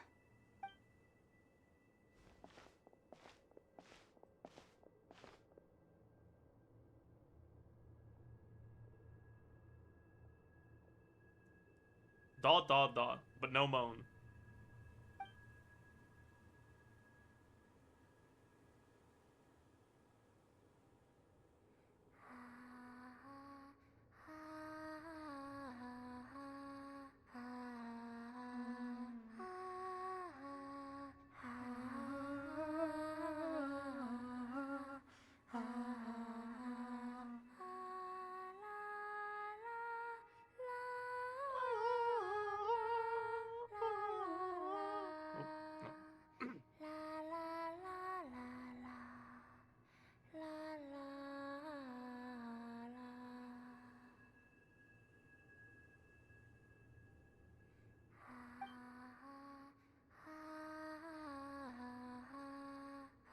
Is this supposed to be their sun? Why is the sun blue?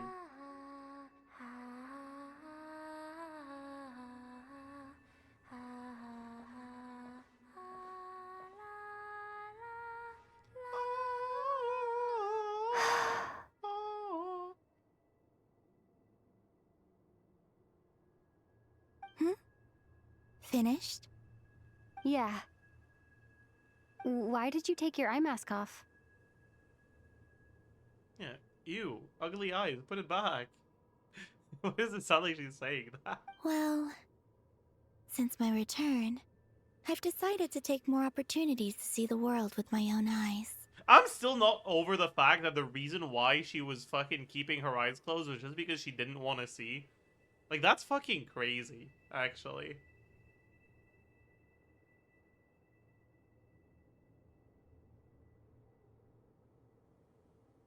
Like, that is insane.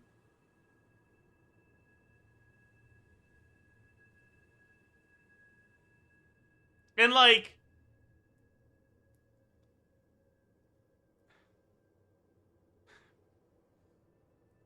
Why would she want to see a fake sky? I mean, it's not just the sky. You know, eyes do things other than allow you to gaze upon the sky. And it's not like closing your eyes will make it so that the fake sky isn't there anymore. Like, this is such a stupid, arbitrary decision. It's like, imagine, alright? Picture this. You're 10 years old, okay? You got really excited about your favorite TV show getting a season 2 or whatever, and you accidentally broke your mom's favorite vase. Okay? And your mom says, "All right, Twitch chatter peepoga clap. You are not going to be allowed to watch your favorite show today. No television for you." And you, upset at the punishment, decide to close your eyes and keep them closed. Because if you can't watch the television, you don't want to watch anything. Like, what are you doing? Actually, what is wrong with you? Like, grow up. Like, maybe for a 10-year-old you could see it. But now, picture this. You're 500 years old, and you're still pulling up this kind of stupid behavior.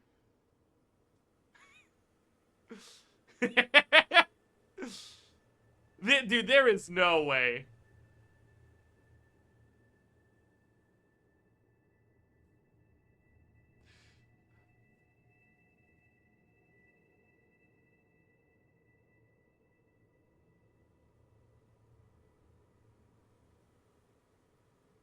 Like, that is actually just aura forming. You want people to be like, "Oh my god, Columbina, you're so moral. And you stick to your principles so much that you decided to not open your eyes at." What the dude, shut up.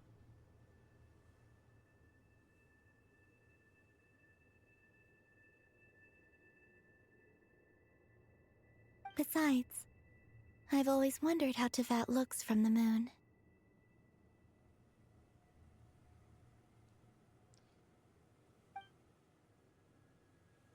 And what do you think? So, are we not getting to see the explanation? What happened? Was that for the traveler's eyes only? Okay, cool. It's beautiful. I was like, I I don't could want spend a whole day Actually, here I actually just did not gazing want at to know, it. so I'm happy that they skipped it.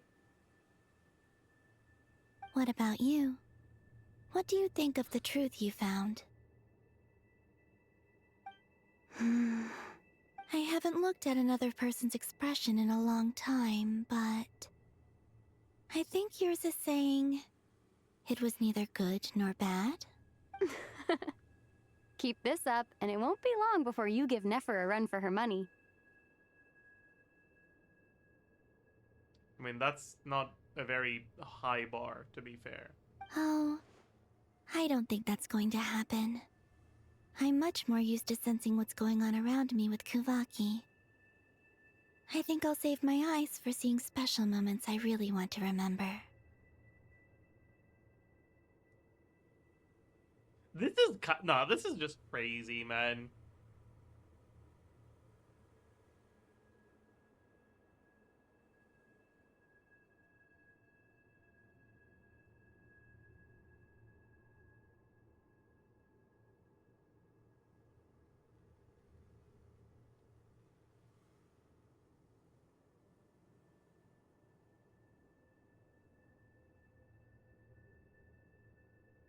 I read the spaceship's flight logs.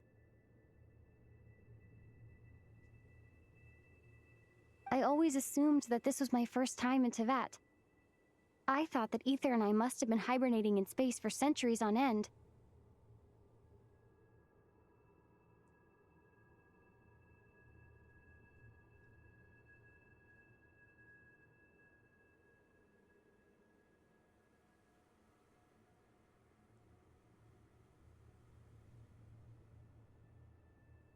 But the logs show that our spaceship flew over the skies of Tevat once before. A long, long time ago. Flew over? So you didn't land? No. The ship barely came to a stop before flying on again. After that, it continued traveling through space for a long time. Some of the data is corrupted, but I suspect that it kept flying for thousands of years. It was only after that that the ship made a forced landing in Krai.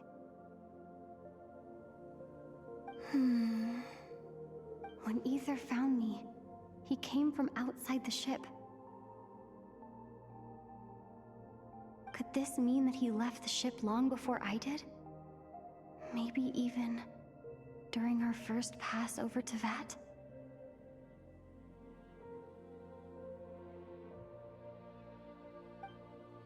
Are you alright? Yes. I can feel that the truth is coming together, one small piece at a time. I remember Ether telling me that when he first arrived in Conria, he could not recall the past.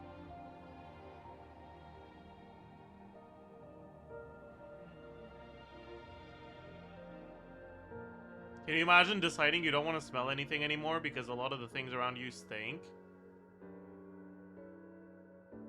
But like...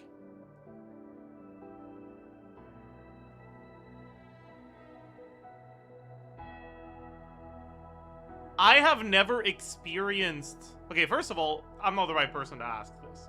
Because I can't smell shit. Right? But like, also... I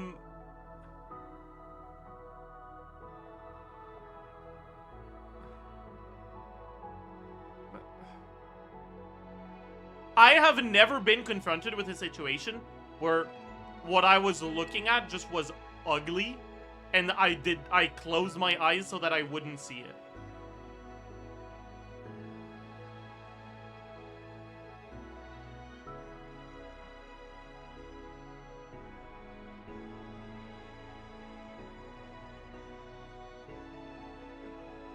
Like, there isn't the fucking psychological reaction to unpleasant sights the same way there is to unpleasant smells. Or unpleasant tastes.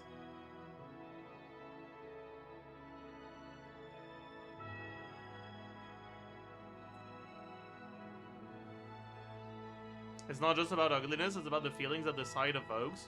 But like... Are you telling me that it is obvious to her eyes that the sky is false and whatnot, but it is not obvious to any of her other senses? Like, that sounds stupid. That's not convincing. You're not selling me on that one.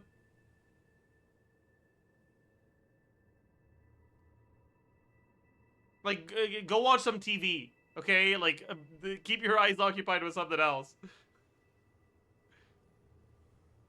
So this might be something that even he doesn't know. Here, I made some space for you. Your mind must be racing, and this seems like the perfect place to relax and clear your head.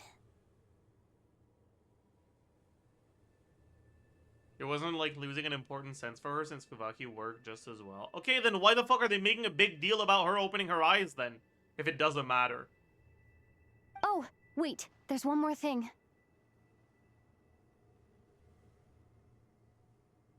Aura. Yeah, that's the answer. It's just for aura.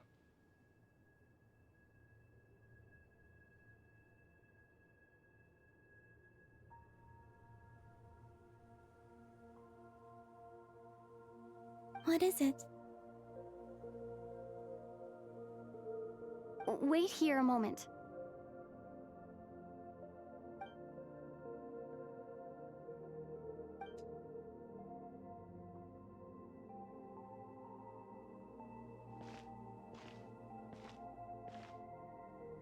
Hey, Columbina.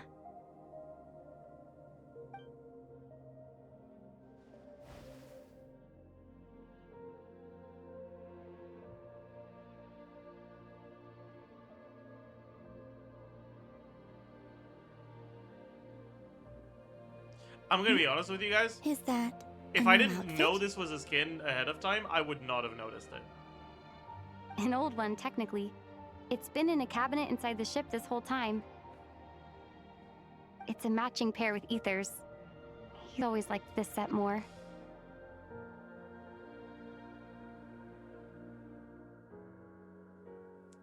You might be blind.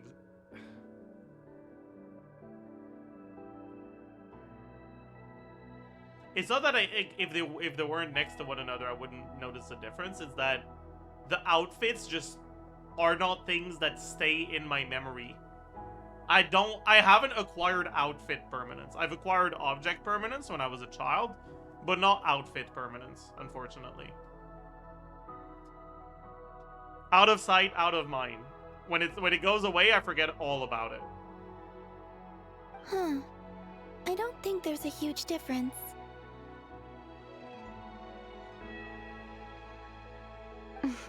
Really? She agrees with me. Yes, it's still the same you. You're the same person, no matter what clothes you wear. Jen, I can see just as well as the person that kept her eye closed for 500 years. Only Colin Are you proud of make me? an observation like that. Traveler, do you consider Tevat your home? Home is wherever Ether is. But then, after all the time I've spent here and everything I've been through...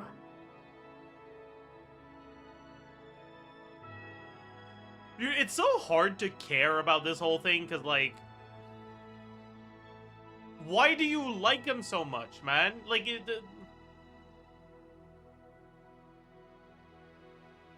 whatever. Yes, I'd say it's my home.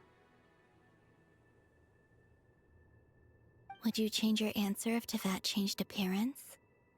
I mean, if the truth about Lore Tevat skipper? turned out to be I'm different sorry, than what you thought. but if in order to have any sort of understanding of your protagonist's motivation, you need to read chapter 83 of the tale of the princess that stood once in Conria and had 3 hands, there's something deeply wrong with your storytelling.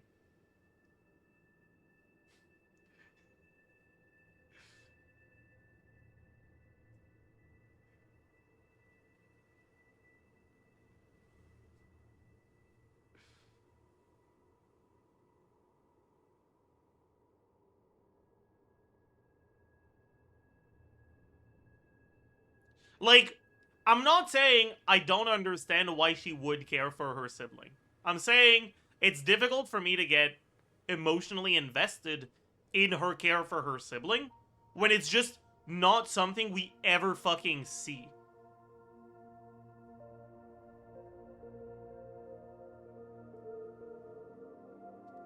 They skipped an important step.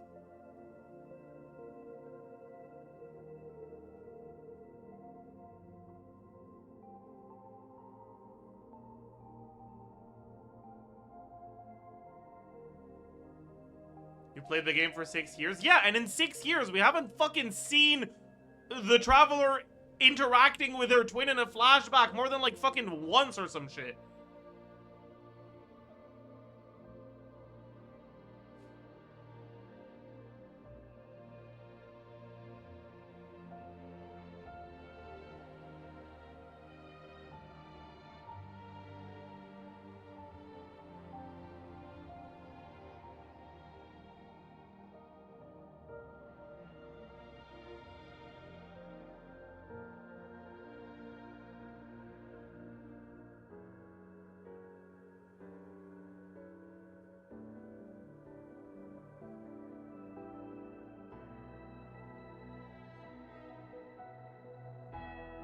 I almost got rage baited into donating, but I'm so pissed off I'm not even gonna do that.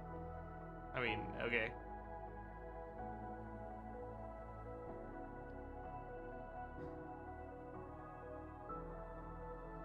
Sorry, I guess.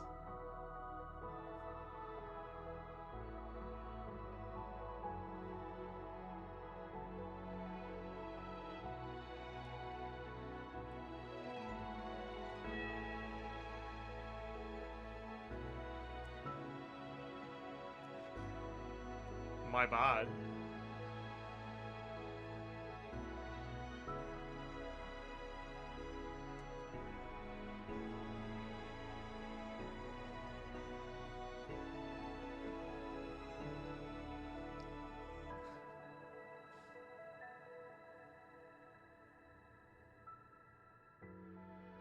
Honestly impressive. I've never been rage baited harder. I mean, it's not rage bait. You're just...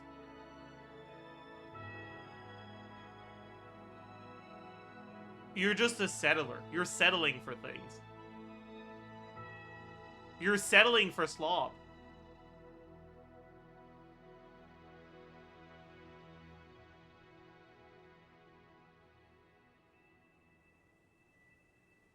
If you were friends with Nick for over thousands of years, but suddenly some god steals Nick away from you, would you forget about him after a few years? I'm not saying I don't understand the motivation. I'm saying that narratively, this is boring as fuck.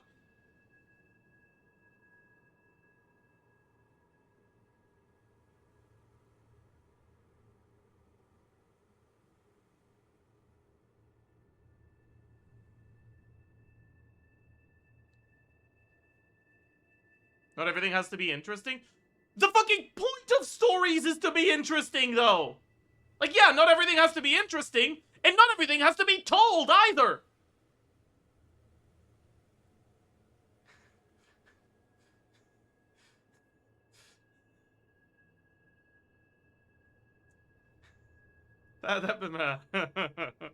Yeah, that's rage bait for sure. Like, no, idiot. Of course this story doesn't have to be interesting.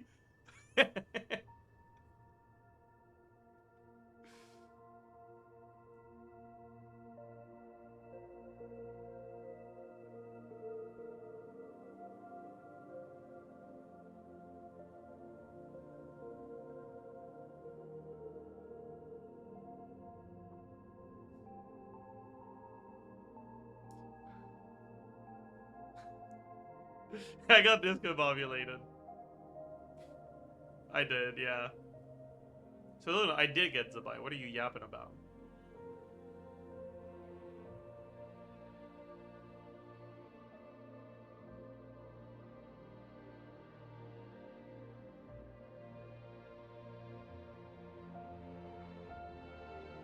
I just wish they put in more work into actually developing the traveler's motivations, because like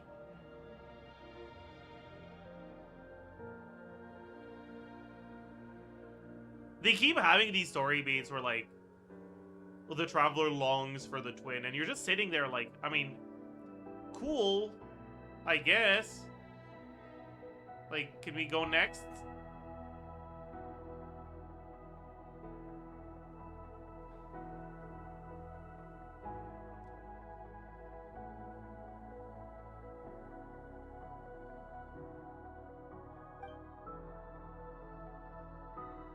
I don't know. But I don't think so.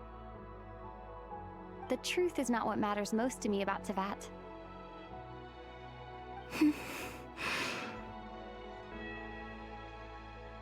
When I was first born, I longed for a home.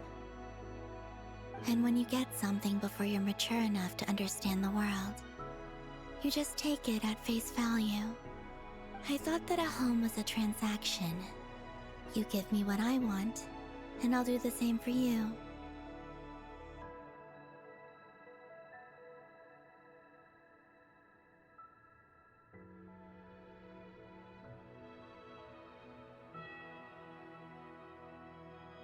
But you and your friends taught me what a true home should look like.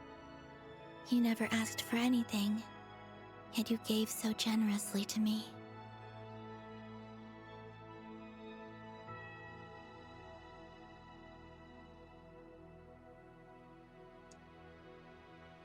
Now, I don't think that's true.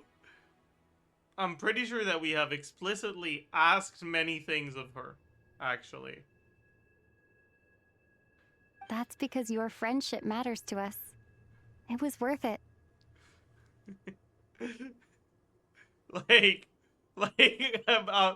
Yeah.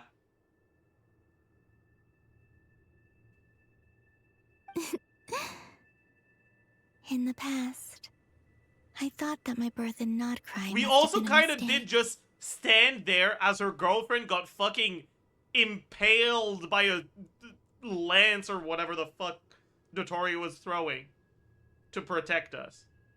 Like, I don't know. Anyways. It is what it is, I guess.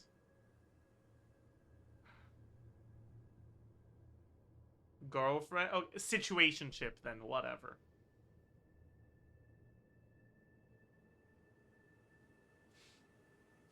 But after journeying to the distant past where the story began, I realized that it was I who chose Krai to be my future home.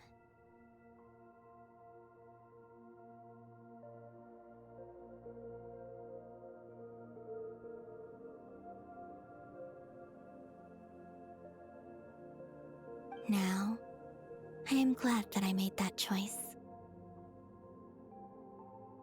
I'm sure your friends are just as glad. In fact, I intend to make the same choice today as I did back then. Sure.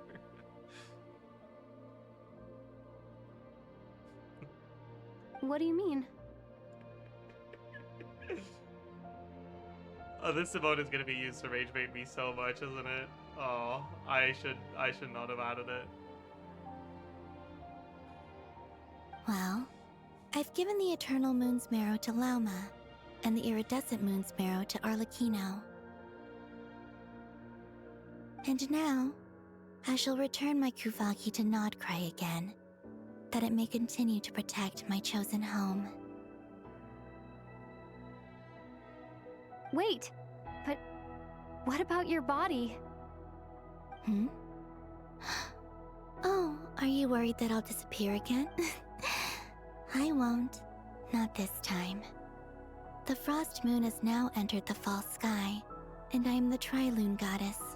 I am only returning to Krai the part of me that it needs. I am giving what I can, because my home is worth it. Oh, and I have something for you, too. For me? Yes. Come closer.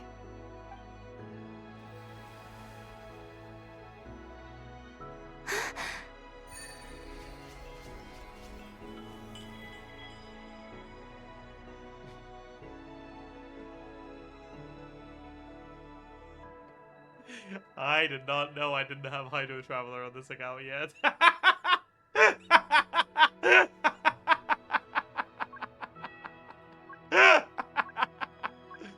Oh, that's pretty good.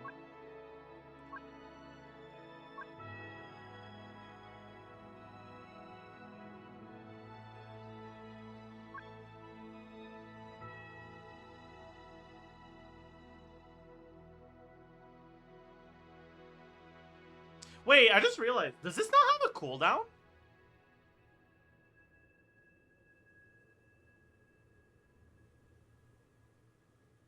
It does? Oh. It doesn't say it here. Because I was like, wait, that might actually be good if it doesn't have a cooldown. But obviously I was wrong.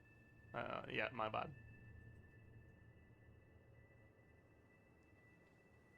What was that?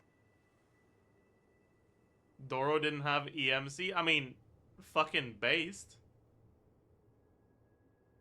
Like, yeah, that. I lifted some of the restrictions this world placed on you. I trust this will help in your future adventures. Inazuma skippers rise up. My power. It feels like it's grown. I can use the elements more freely now. Thank you. This will be a great help. You're welcome. I see you as family, and after everything you've done for me, I love when the power-up is character gets a power-up and then says, oh my god, I feel more powerful it's because now. You're worth it. Hell yeah. And then they move on to a different subject. That's perfect. Here, this flower is for you. People flower.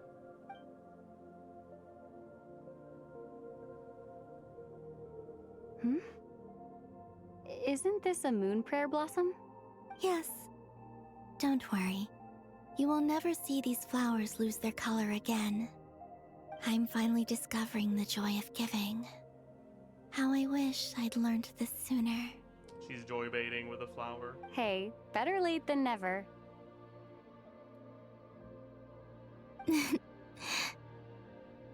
What are you thinking about now? Why don't you take a guess? You get one shot. I don't think I'll get it in one guess. You're probably But thinking I'm about sure it's a happy comforting thought. someone. But who? That's kind of a sneaky answer. I can't say you got it wrong. Did they? Okay, straight up though, like, why are both of them so happy right now?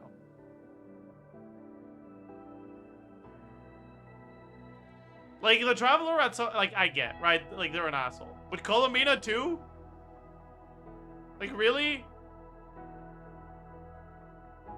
Dude, poor Sandrone. Actually, what the fuck? Down into that. The moon seems so far away. I felt it might always lie beyond my reach. Yeah, she's moving on fucking fast, my god.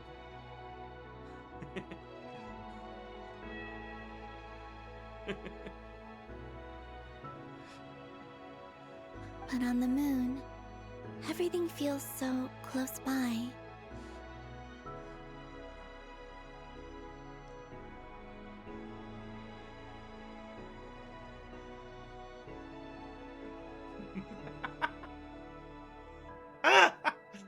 Damn! The haze that once enshrouded the skies has finally been dispersed. I feel like a traveler on a winter's night, starting a new chapter in my tale by the warmth of a bonfire. I don't have a lot of luggage, but I do have a lot of hope for the future.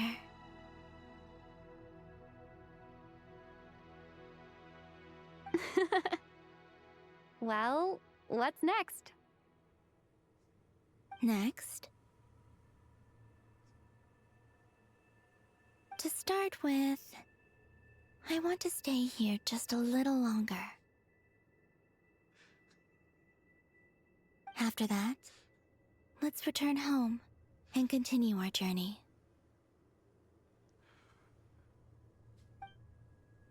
I gotta stop looking at chat. Oh, we're done.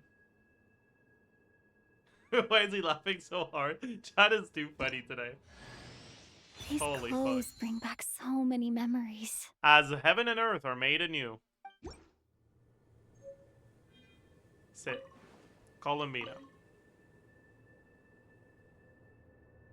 The journey goes on, for you and for me.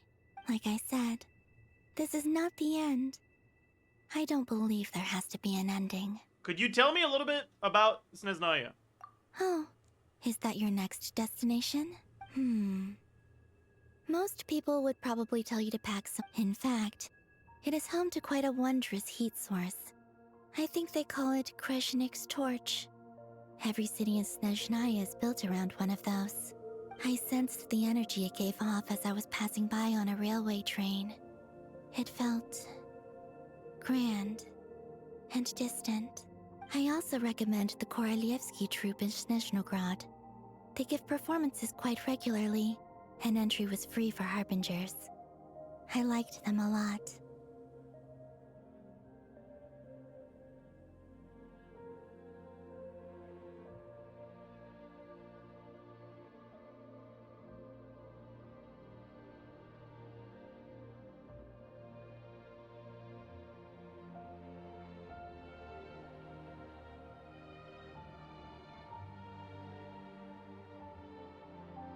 Can't believe people are falling for it. Oh, where? Yeah, let's get this lore slop out of the way. Wait, what was the Ice question? I just cold clicked on the second line. I and didn't read what it sharp. was. crystal clear in some ways, yet profoundly unfathomable in others, like the thick layer of ice on top of a frozen lake. What do you know about the Tsaritsa?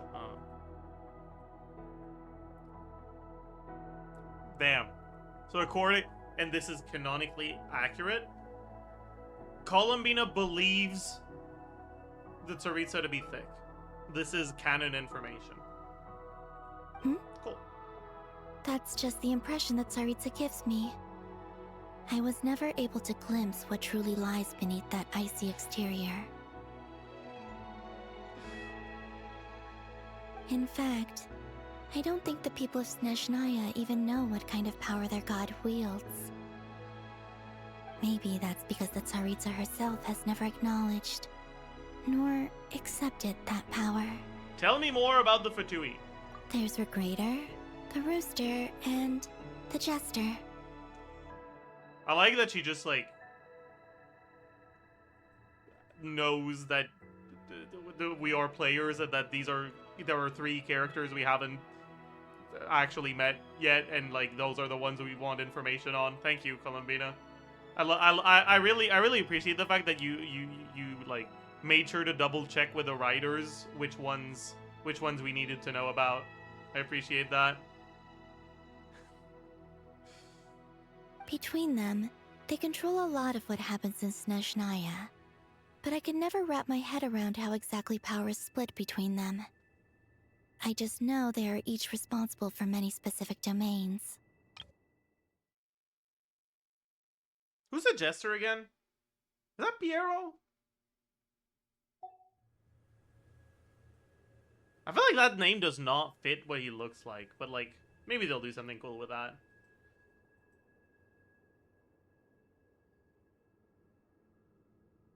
I noticed that the Rooster and Regrator often appear to get along on the surface, while working against each other in secret. And theirs is not a friendly rivalry. But I wasn't particularly interested, so I tended to keep my distance. Now that I think about it, the term Mistelton often seemed to come up in connection with Project Stuja.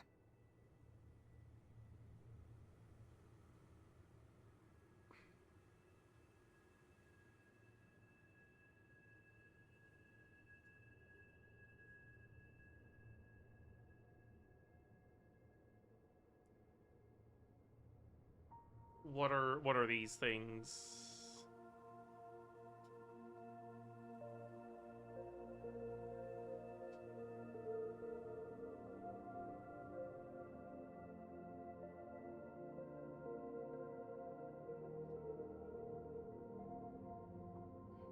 Okay. What are your future plans? Once things settle down in Krai, I'd like to explore the world beyond Snezhnaya. You've told me so many stories about the other places you've been to, and all the friends you've made there. I'm curious to visit those nations and see them for myself.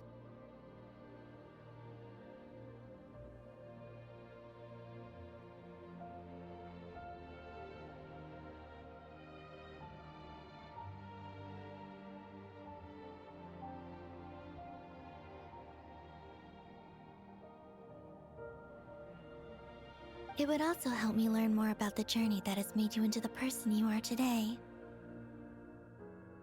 Alright, okay. cool. As you continue on your journey, don't forget to gaze up at the moon once in a while. It is, after all, Isn't the moon beyond no the false longer sky? an illusion. I'm confused. It shall cast down its true moonlight, connecting No, us in truth. not anymore.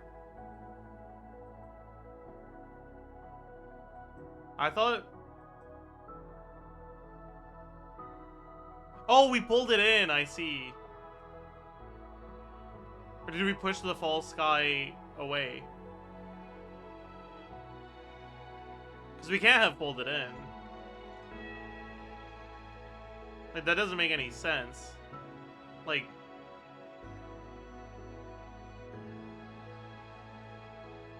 Like astronomically, that doesn't make sense. The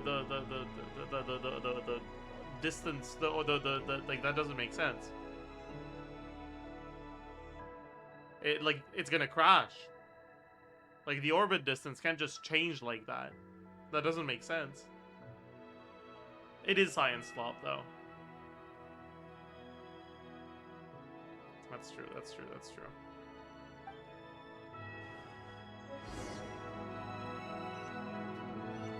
That's a good point. Okay, I just fell.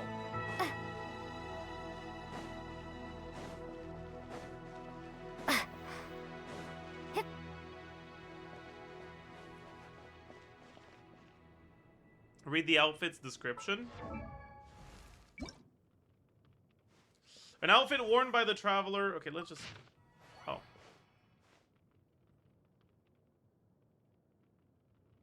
I'm not reading that. That's too many words.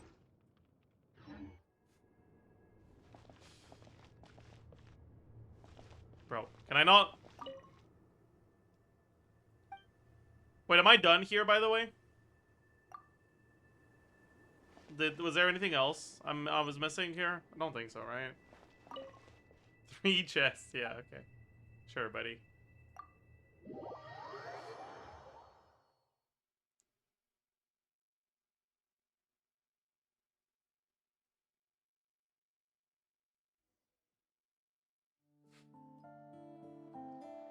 To Jean, acting Grand Master of the Knights of Favonius. Varka can write?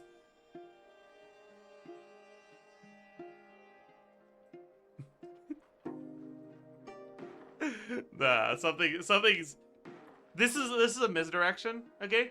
He's drawing while dictating his letter so that Albedo can write it down for him. Ugh, this preamble is such a pain to write. It's probably high time we got rid of this acting business.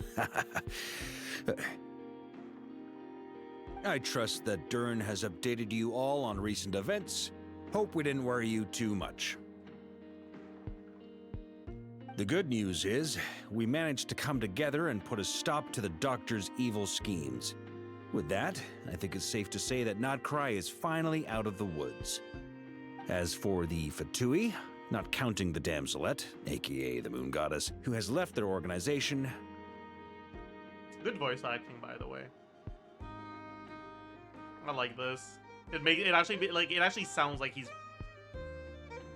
like thinking about things he's writing in a letter, you know? His voice acting slop, yep. We found ourselves allied in this instance with both the Knave and Marionette. May she rest in peace.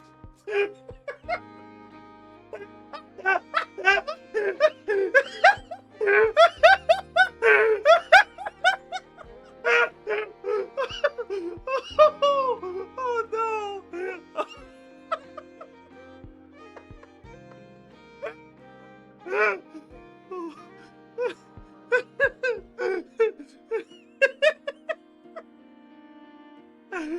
We gotta listen to it again. We found ourselves allied in this instance with both the Knave and Marionette. May she rest in peace. Oh, that's so funny. That's why he's my god. As ever, we find ourselves better off for making friends rather than enemies.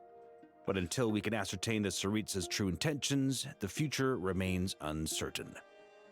In a short while... Wait. How am I meant to surprise everyone if I tell them in a letter that I'm heading home? Well, that would be a huge waste. True! Okay, got it. I will begin sending the expeditionary team back home in waves. I'm sure they'll be able to answer any questions you still have. I hope they won't gloss over the details of my many heroic deeds. True. But if they do, I'm sure it'll be because they're just too exhausted from the long journey. Yep. I think of Mondstadt daily. Please give everyone my best regards. P.S. The honorary knight went above and beyond this time. Can't go without a bit of traveler glazing, but if it's coming from you, Varka, I'll let it slide.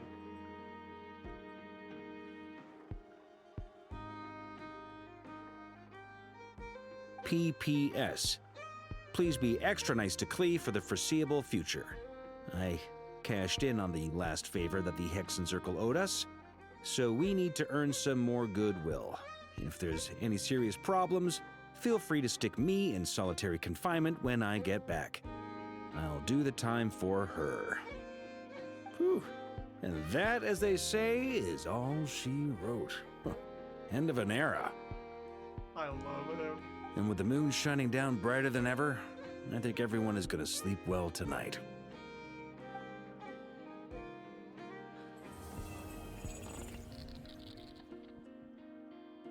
Uh-oh. Uh-oh. Time for a break. This place looks perfect. Uh-oh.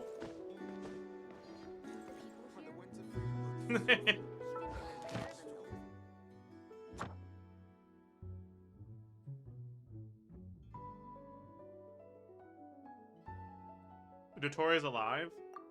Chad, what if we never left the fucking Dottore mindscape? And this has all been an illusion. And we lost.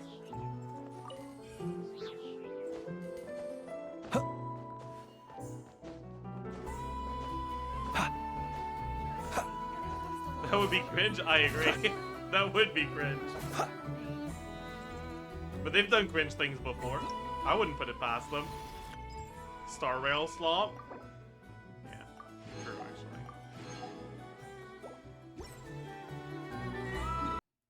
Tier list? Oh yeah, we gotta do that, that's true. Nod,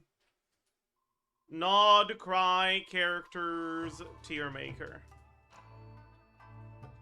Our final thoughts, because is the next quest like not Song of the Welkin Moon anymore, or is it still part of Song of the Welkin Moon? Do we know?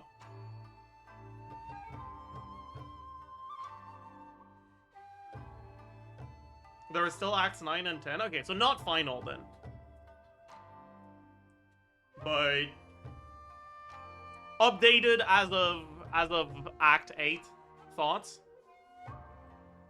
On the characters in Nod Krai. This was last. Was this last patch? Or did I do this again after 7? I think this was post 7, right?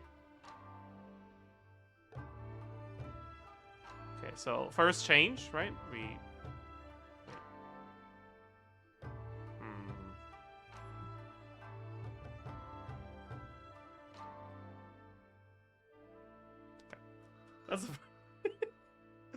That's the first change.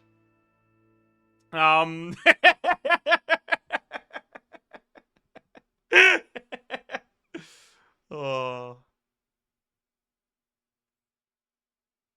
Honestly, I don't think my thoughts on pretty much any of these characters have changed.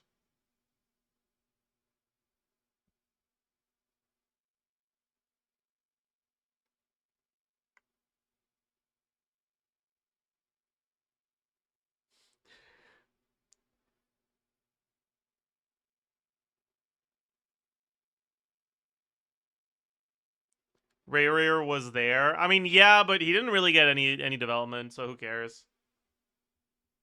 Okay, that's not true. He did get development, but I want to pretend like it's not real. I don't want to think about it. I don't want to think about that. Just get no. I still refuse to think of present day Rerir and past Rerir as the same character. They are not the same character. Past Rerir is an S tier character. Present day Rerir is like a fucking D tier character. All right, like that's how it's gotta be. That's how it is. That's how it's gotta be.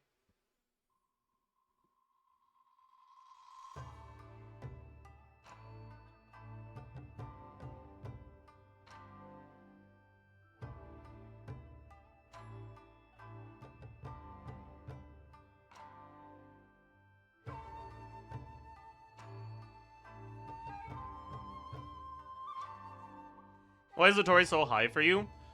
I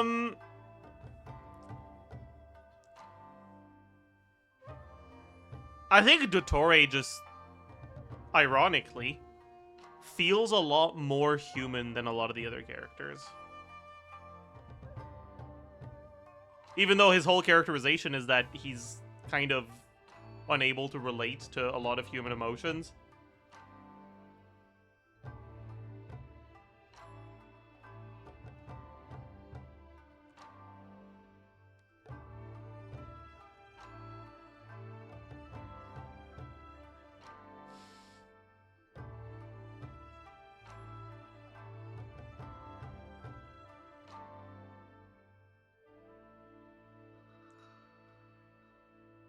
Bro, put Durin in the same tier as Nefer to rage bait me for more bits. I already did that. You don't have to ask me.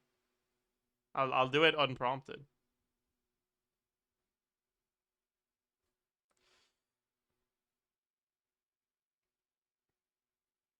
No, but like I really like what they did with Dottore's character, because characters like him being given an unhappy ending where they don't get to have any sort of catharsis is what should happen. That's what I want to see. I want to see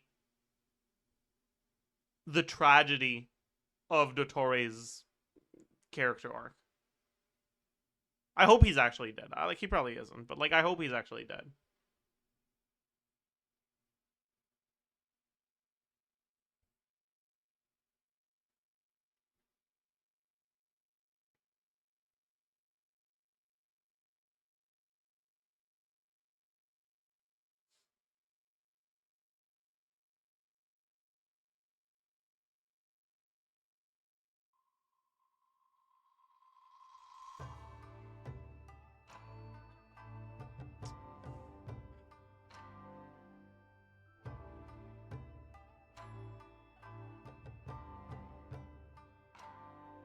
His death was too anticlimactic. I mean, it very clearly was actually the climax of the act, so I don't think it was anticlimactic necessarily.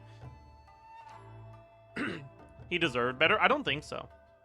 I think it's actually good to have Dottore as a villain who, from beginning to end, never able to empathize with anyone. His inability to empathize with others is sad. It makes me feel pity towards him, but it doesn't absolve him of the responsibility for his actions. So he does deserve a bad ending.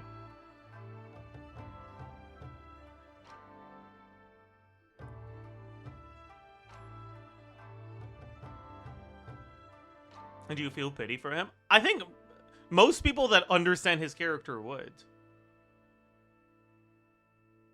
It's not that he hasn't tried to relate to other people. He has, often. He's just unable to.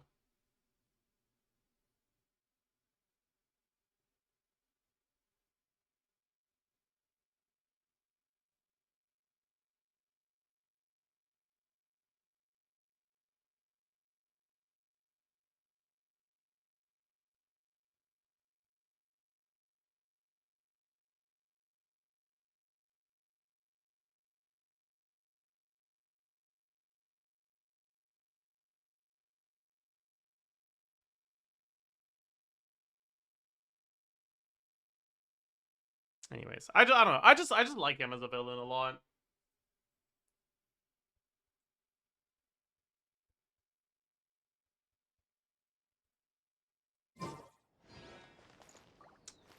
Anyways, how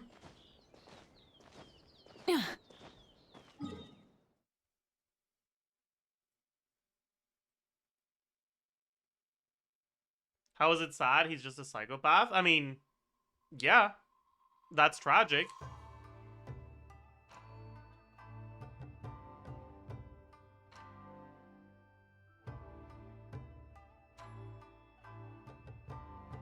I think it's unfortunate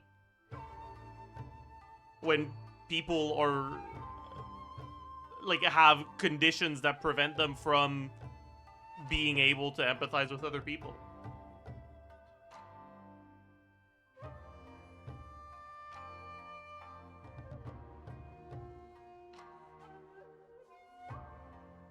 Yeah, evil people being unable to get to become good people is an incredibly sad thing.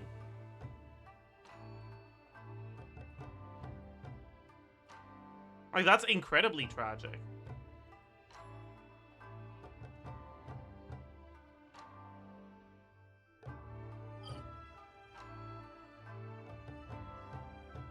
Like, I feel more pity towards Dottore than I do towards Rerir.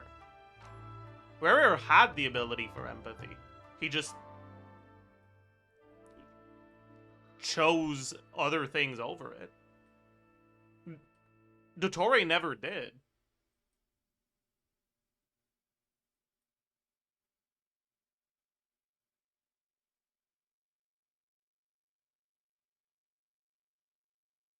Hard pity versus soft pity. Yep, exactly. Alright. Let's go to the flagship, because you guys keep asking me to go there. Why pity, though, since it won't negatively affect him? I mean, it did negatively affect him. He's fucking dead, supposedly. As a result of the actions he took. That resulted from him being unable to empathize with others. Like...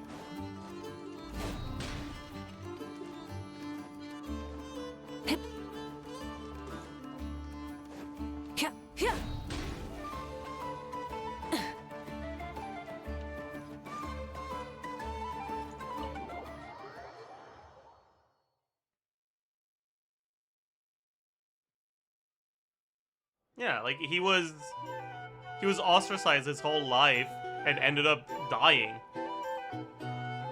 Like, that is most definitely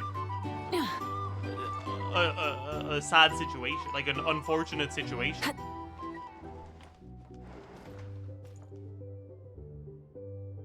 Deserved? I'm not saying he didn't do anything to deserve that. I'm saying if what he did to deserve that is a result of his actual physiological inability to feel empathy,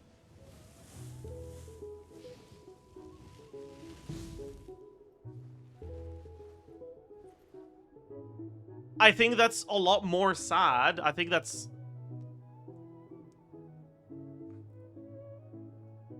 There's, like, less personal responsibility than if someone is able to feel Instead that of empathy confining and, like, themselves to the actively chooses God to should ignore it. broaden their horizons in the world below. Alright, like, I'm not saying, yeah, like, he's a chill guy.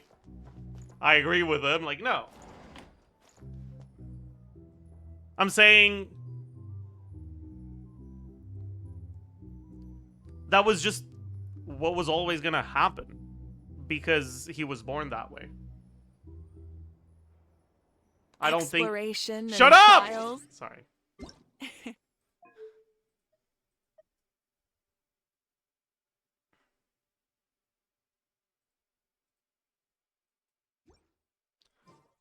Adventuring is right up my I don't know. I don't think...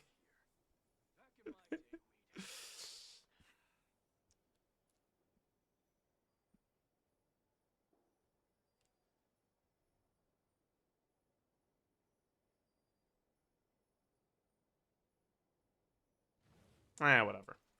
You guys get what I'm saying, and if you don't, you're rage baiting. That's how it works. Marionette's notebook. Now that I think about it, every time I saw Sandrone, the notebook she had with her was never exactly the same. Probably because she was someone who loved taking notes and often had new ideas. Though she is a machine, to you and your companions. Okay. You can't say, now that I think about it, and then to you and your companions. Both as part of the same inner monologue.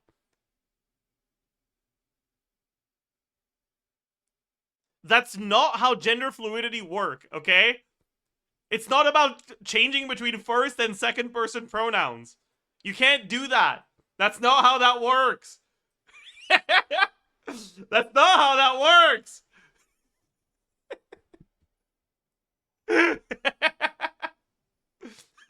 You pronouns just dropped.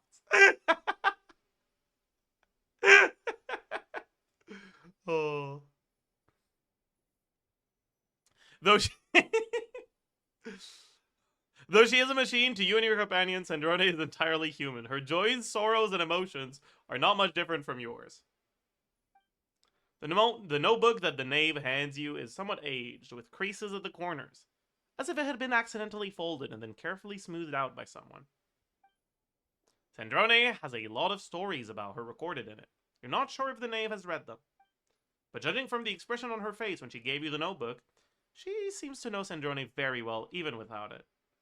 and is even responsible for carrying out her last wishes.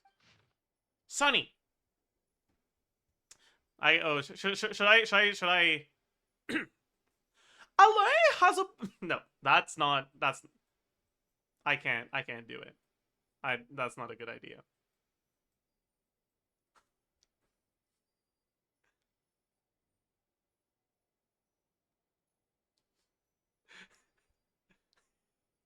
That's not okay.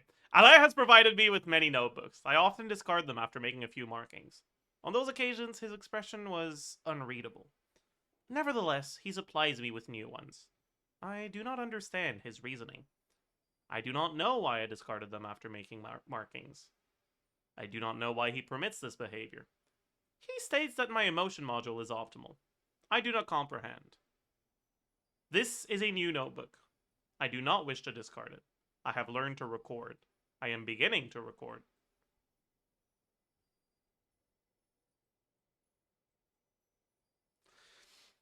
Sunny. I have your... Sorry, I have the Yuri in my mind, so I was like, I have urine. No, I have learned more, and my manner of speech has become more elegant. Elegant is a new word I have learned.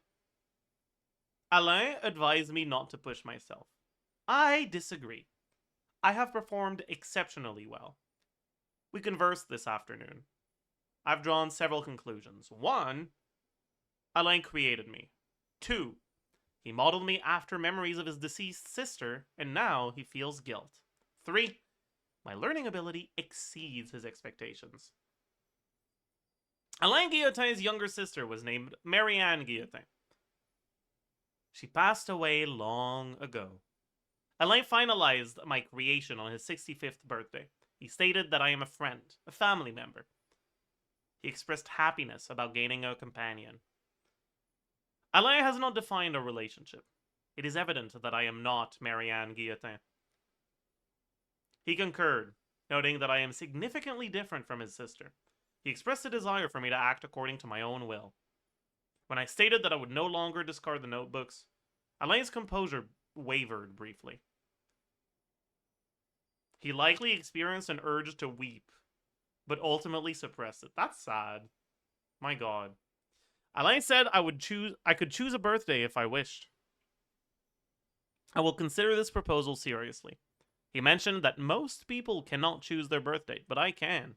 I am free. Overcast. Oh no, chat. It's not sunny anymore, so it's going to be even sadder. Alain's physical condition continues to deteriorate. Yup. Doctors have visited frequently. Each time he closes the door, I am excluded from the process. I sense something unfamiliar. Later, Alain identified the sensation as anger and sadness. He expressed satisfaction that I was learning to recognize them. However, he noted that I do not yet understand guilt. He explained that the social mechanisms behind this emotion are too complex for most animals or machines to acquire easily. I have concluded that understanding guilt is not a necessary function for me. She's about to understand guilt. He's gonna die. Alain inquired about my desires. My response was, I want you to be healthy. About that. Also, Alain presented a new invention to me. He has named it Polonia. I cannot classify Polonia as family, kin, or friend. Its architecture lacks an emotion module compared to mine. The reason for Alain's design choice to create it with different specifications is unclear to me. He asserted that both Polonia and I are unique and cannot be replicated. He clarified that I am myself, whereas Polonia is a purely mechanical construct.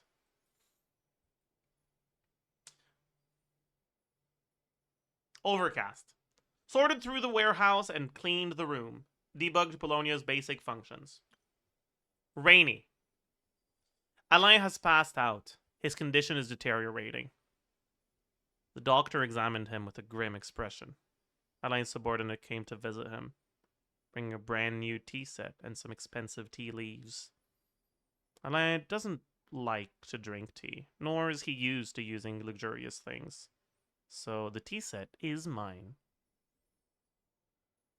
Sunny. All my potted plants are thriving.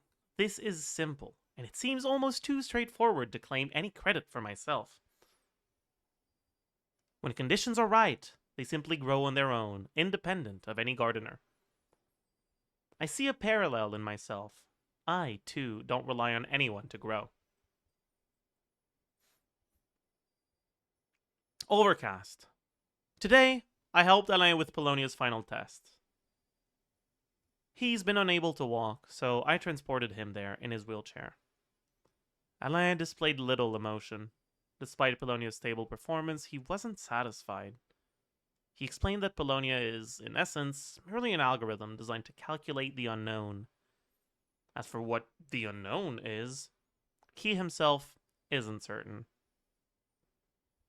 The scope of the unknown is vast, too vast to quantify. I find it difficult to process that even he lacks an answer, and that this realization causes him sorrow.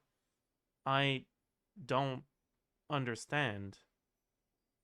And I asked, how shall we view the fate of this world? Use a detector, I responded. Sunny.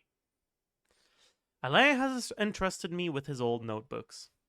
It brings me genuine joy, and I find great value in the knowledge he imparted. Lately, I've been contemplating the fate of this world. I quickly concluded that it is an inquiry without an answer. If people cannot even grasp their own destinies, how can they presume to meddle with the world's? A truly foolish notion.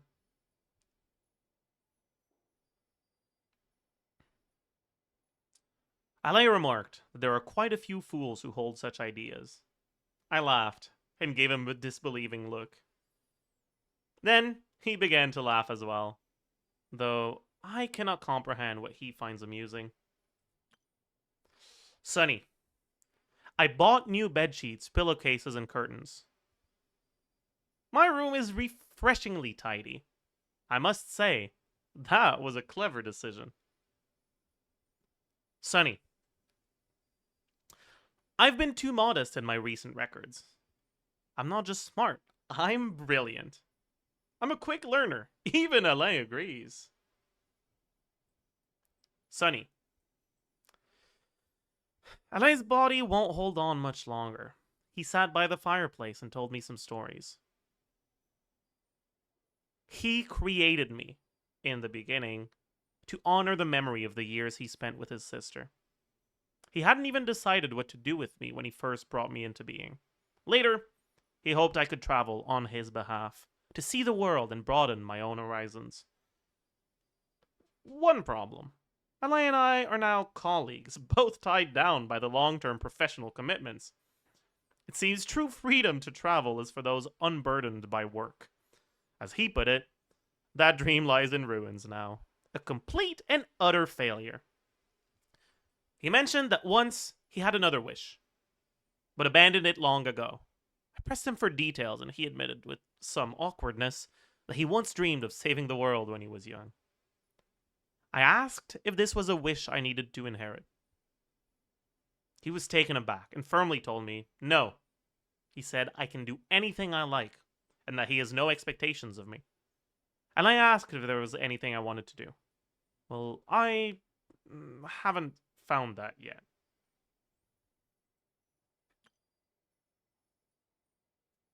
Sunny.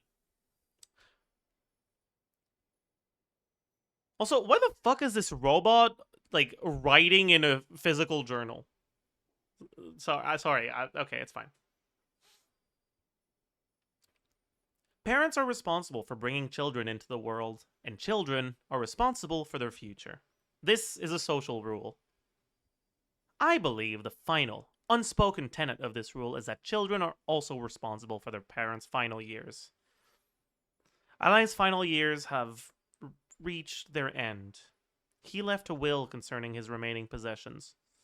A small sum of savings, Polonia, and some notebooks. He asked me to burn the notebooks after his death to avoid theft. That was difficult to say. My bad. Honestly, given the sheer volume, Polonia is probably the only one who could steal them. Polonia was Alain's final pursuit in life.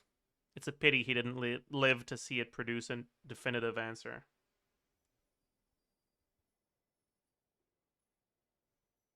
He told me not to worry about it, and that I could leave Polonia to the Fontaine Research Institute.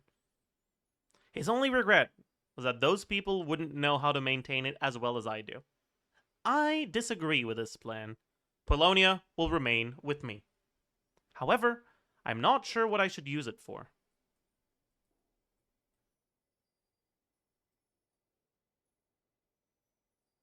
Rainy. Today was Alain's funeral. Heavy rain fell throughout the ceremony, as if someone was crying in the sky. Yeah! Annoying! Holding an umbrella in the rain is so inconvenient. Alain was ready to rest, and everything proceeded smoothly. I was the one who stepped forward to bid him farewell, while Polonia stayed behind to look after the house. The weather didn't clear up until midnight. I sat by the grave for a while, keeping Alain company, with the moon in the sky keeping me company in turn. The night was very quiet. No more sounds of labored breathing. Feels as though the only companion I have left in the world is the moon.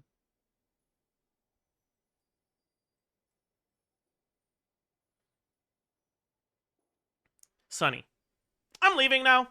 Farewell. Overcast. Update log. Upgraded Polonia's tea brewing functions. Upgraded Polonia's meal delivery functions. Upgraded Polonia's book search functions. Corrected a malfunction where Polonia could not hang laundry. To the outside! I'll claim that Polonia is my attendant. That should turn some curious stares away. I have to protect it. It's Alain's secret. And his wish. Overcast. Snezhnaya is so cold. Though it has nothing to do with me. Overcast. I found a new job, and the pay is pretty good. My boss is a woman with an icy demeanor. And I do mean icy. As for my colleagues, they're a real mixed bag. It's already getting on my nerves. Sunny. What's the point of a sunny day in Snezhnaya? It snows just as heavily. My colleagues are so annoying. Rainy. I haven't journaled for a good while. It just slipped my mind. Nothing felt particularly worth recording. And since it's something I don't feel like doing, I might as well pause it for now.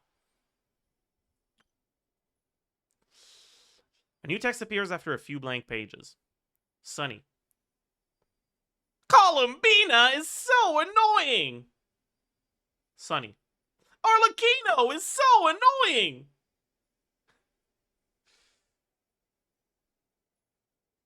Thank you.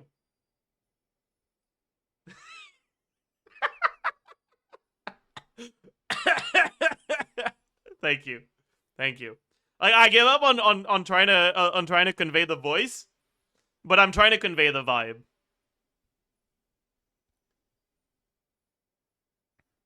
Overcast. What on earth was dottore thinking? I simply cannot agree with his approach. Overcast. It's been weeks since a new project was launched, and it's still stuck in the approval process. What is Pantalone's problem with financial approvals? Why is he so ridiculously stringent? It's not like it's his personal money. It all belongs to the Fatui. Snowy. Dottore's project was approved 10 times faster than mine? He and Pantalone should do me a favor and disappear from my sight. Sunny. A meeting with Her Majesty the Tsaritsa. Her Majesty. That's not how you say with Her Majesty the Tsaritsa. Duration, 2 hours, 15 minutes. Oh, the mic cut out. My bad. Sunny. Rosalind brought me a new tea set, claiming it was from Mondstadt and a bottle of wine. That's odd. Didn't she say she couldn't be bothered to go to Mondstadt? Sunny. Attended Piero's lecture. Not bad. Content is pretty good. Pulcinella's lecture is tomorrow. Rainy. A meeting with Capitano, Arlecchino, and Rosalind. Duration, 40 minutes. So, the tea set was purchased by mail. Well, that explains everything. Rosalind's new high heels are so loud. They're noisy. But I do like the gifts she gave me. I suppose I can cut her some slack. Heavy snow. Columbina's preference for tea is quite ordinary, not as refined as Arlecchino's. Perhaps that's just like her. Do special people like ordinary tea and ordinary people special tea? I like that she's calling Arlecchino ordinary. That's fucked up. Sunny. It's been 2 weeks since we lost contact with Tartaglia on his mission. Sunny. Tartaglia returned with a few scratches. Also, looks like Columbina and Dottore are on the outs. I didn't ask further. It was only a matter of time anyway. Overcast. Arlecchino and Columbina came over for tea and picked Rosalind up on their way. It was a good day. I should keep some cookies on hand for next time. Sorry, I saw the next entry. Snowy. Rosalind is dead.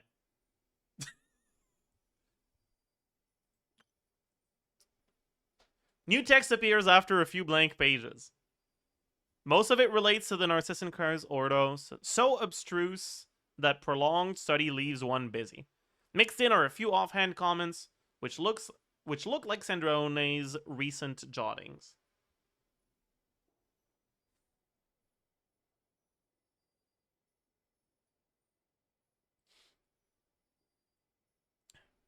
Heavy snow.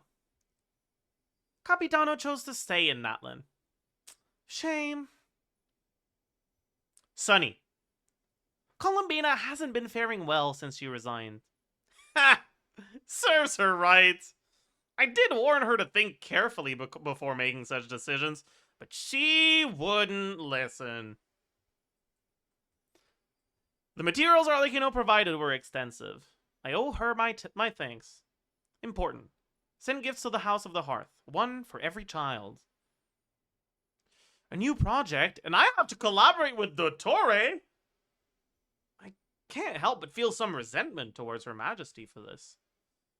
But Her Majesty's plan, it must succeed. Gods, Columbina! Can you stop being so annoying?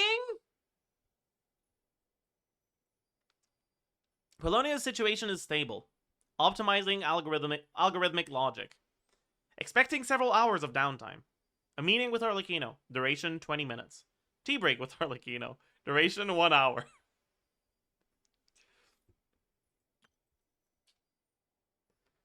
Scattered among vast volumes of data or a few terms. Calculation, orthants. Okay, who cares?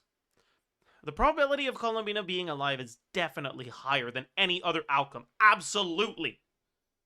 Also, today is Anai's birthday. I do hope the traveler is safe. It will be a great hassle otherwise. Almost there.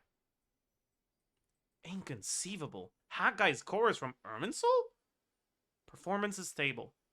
He seems to know us pretty well. Or maybe he's just the sociable sort.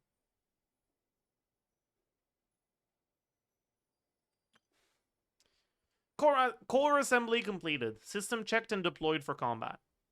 Recording the key points of this technique by using Luan Notar, a fragment of Columbina's soul connection, With a variable in this world, a descender, we aim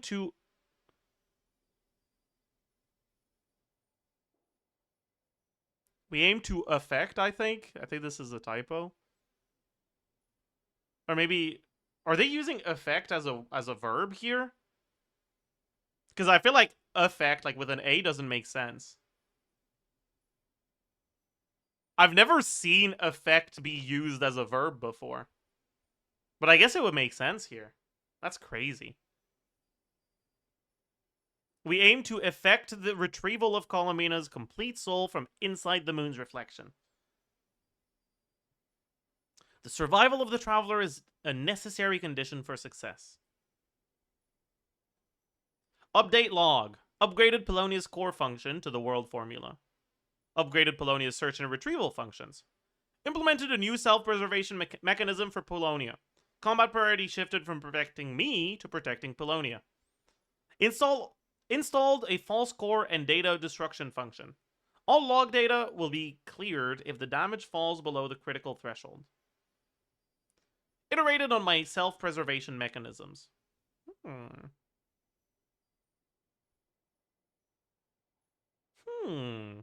Your self-preservation mechanisms, huh? You read all that, but you wouldn't read the Traveler Skin's description? Yeah. I like this, though. This isn't really lore. This is character development. I don't want to read the lore.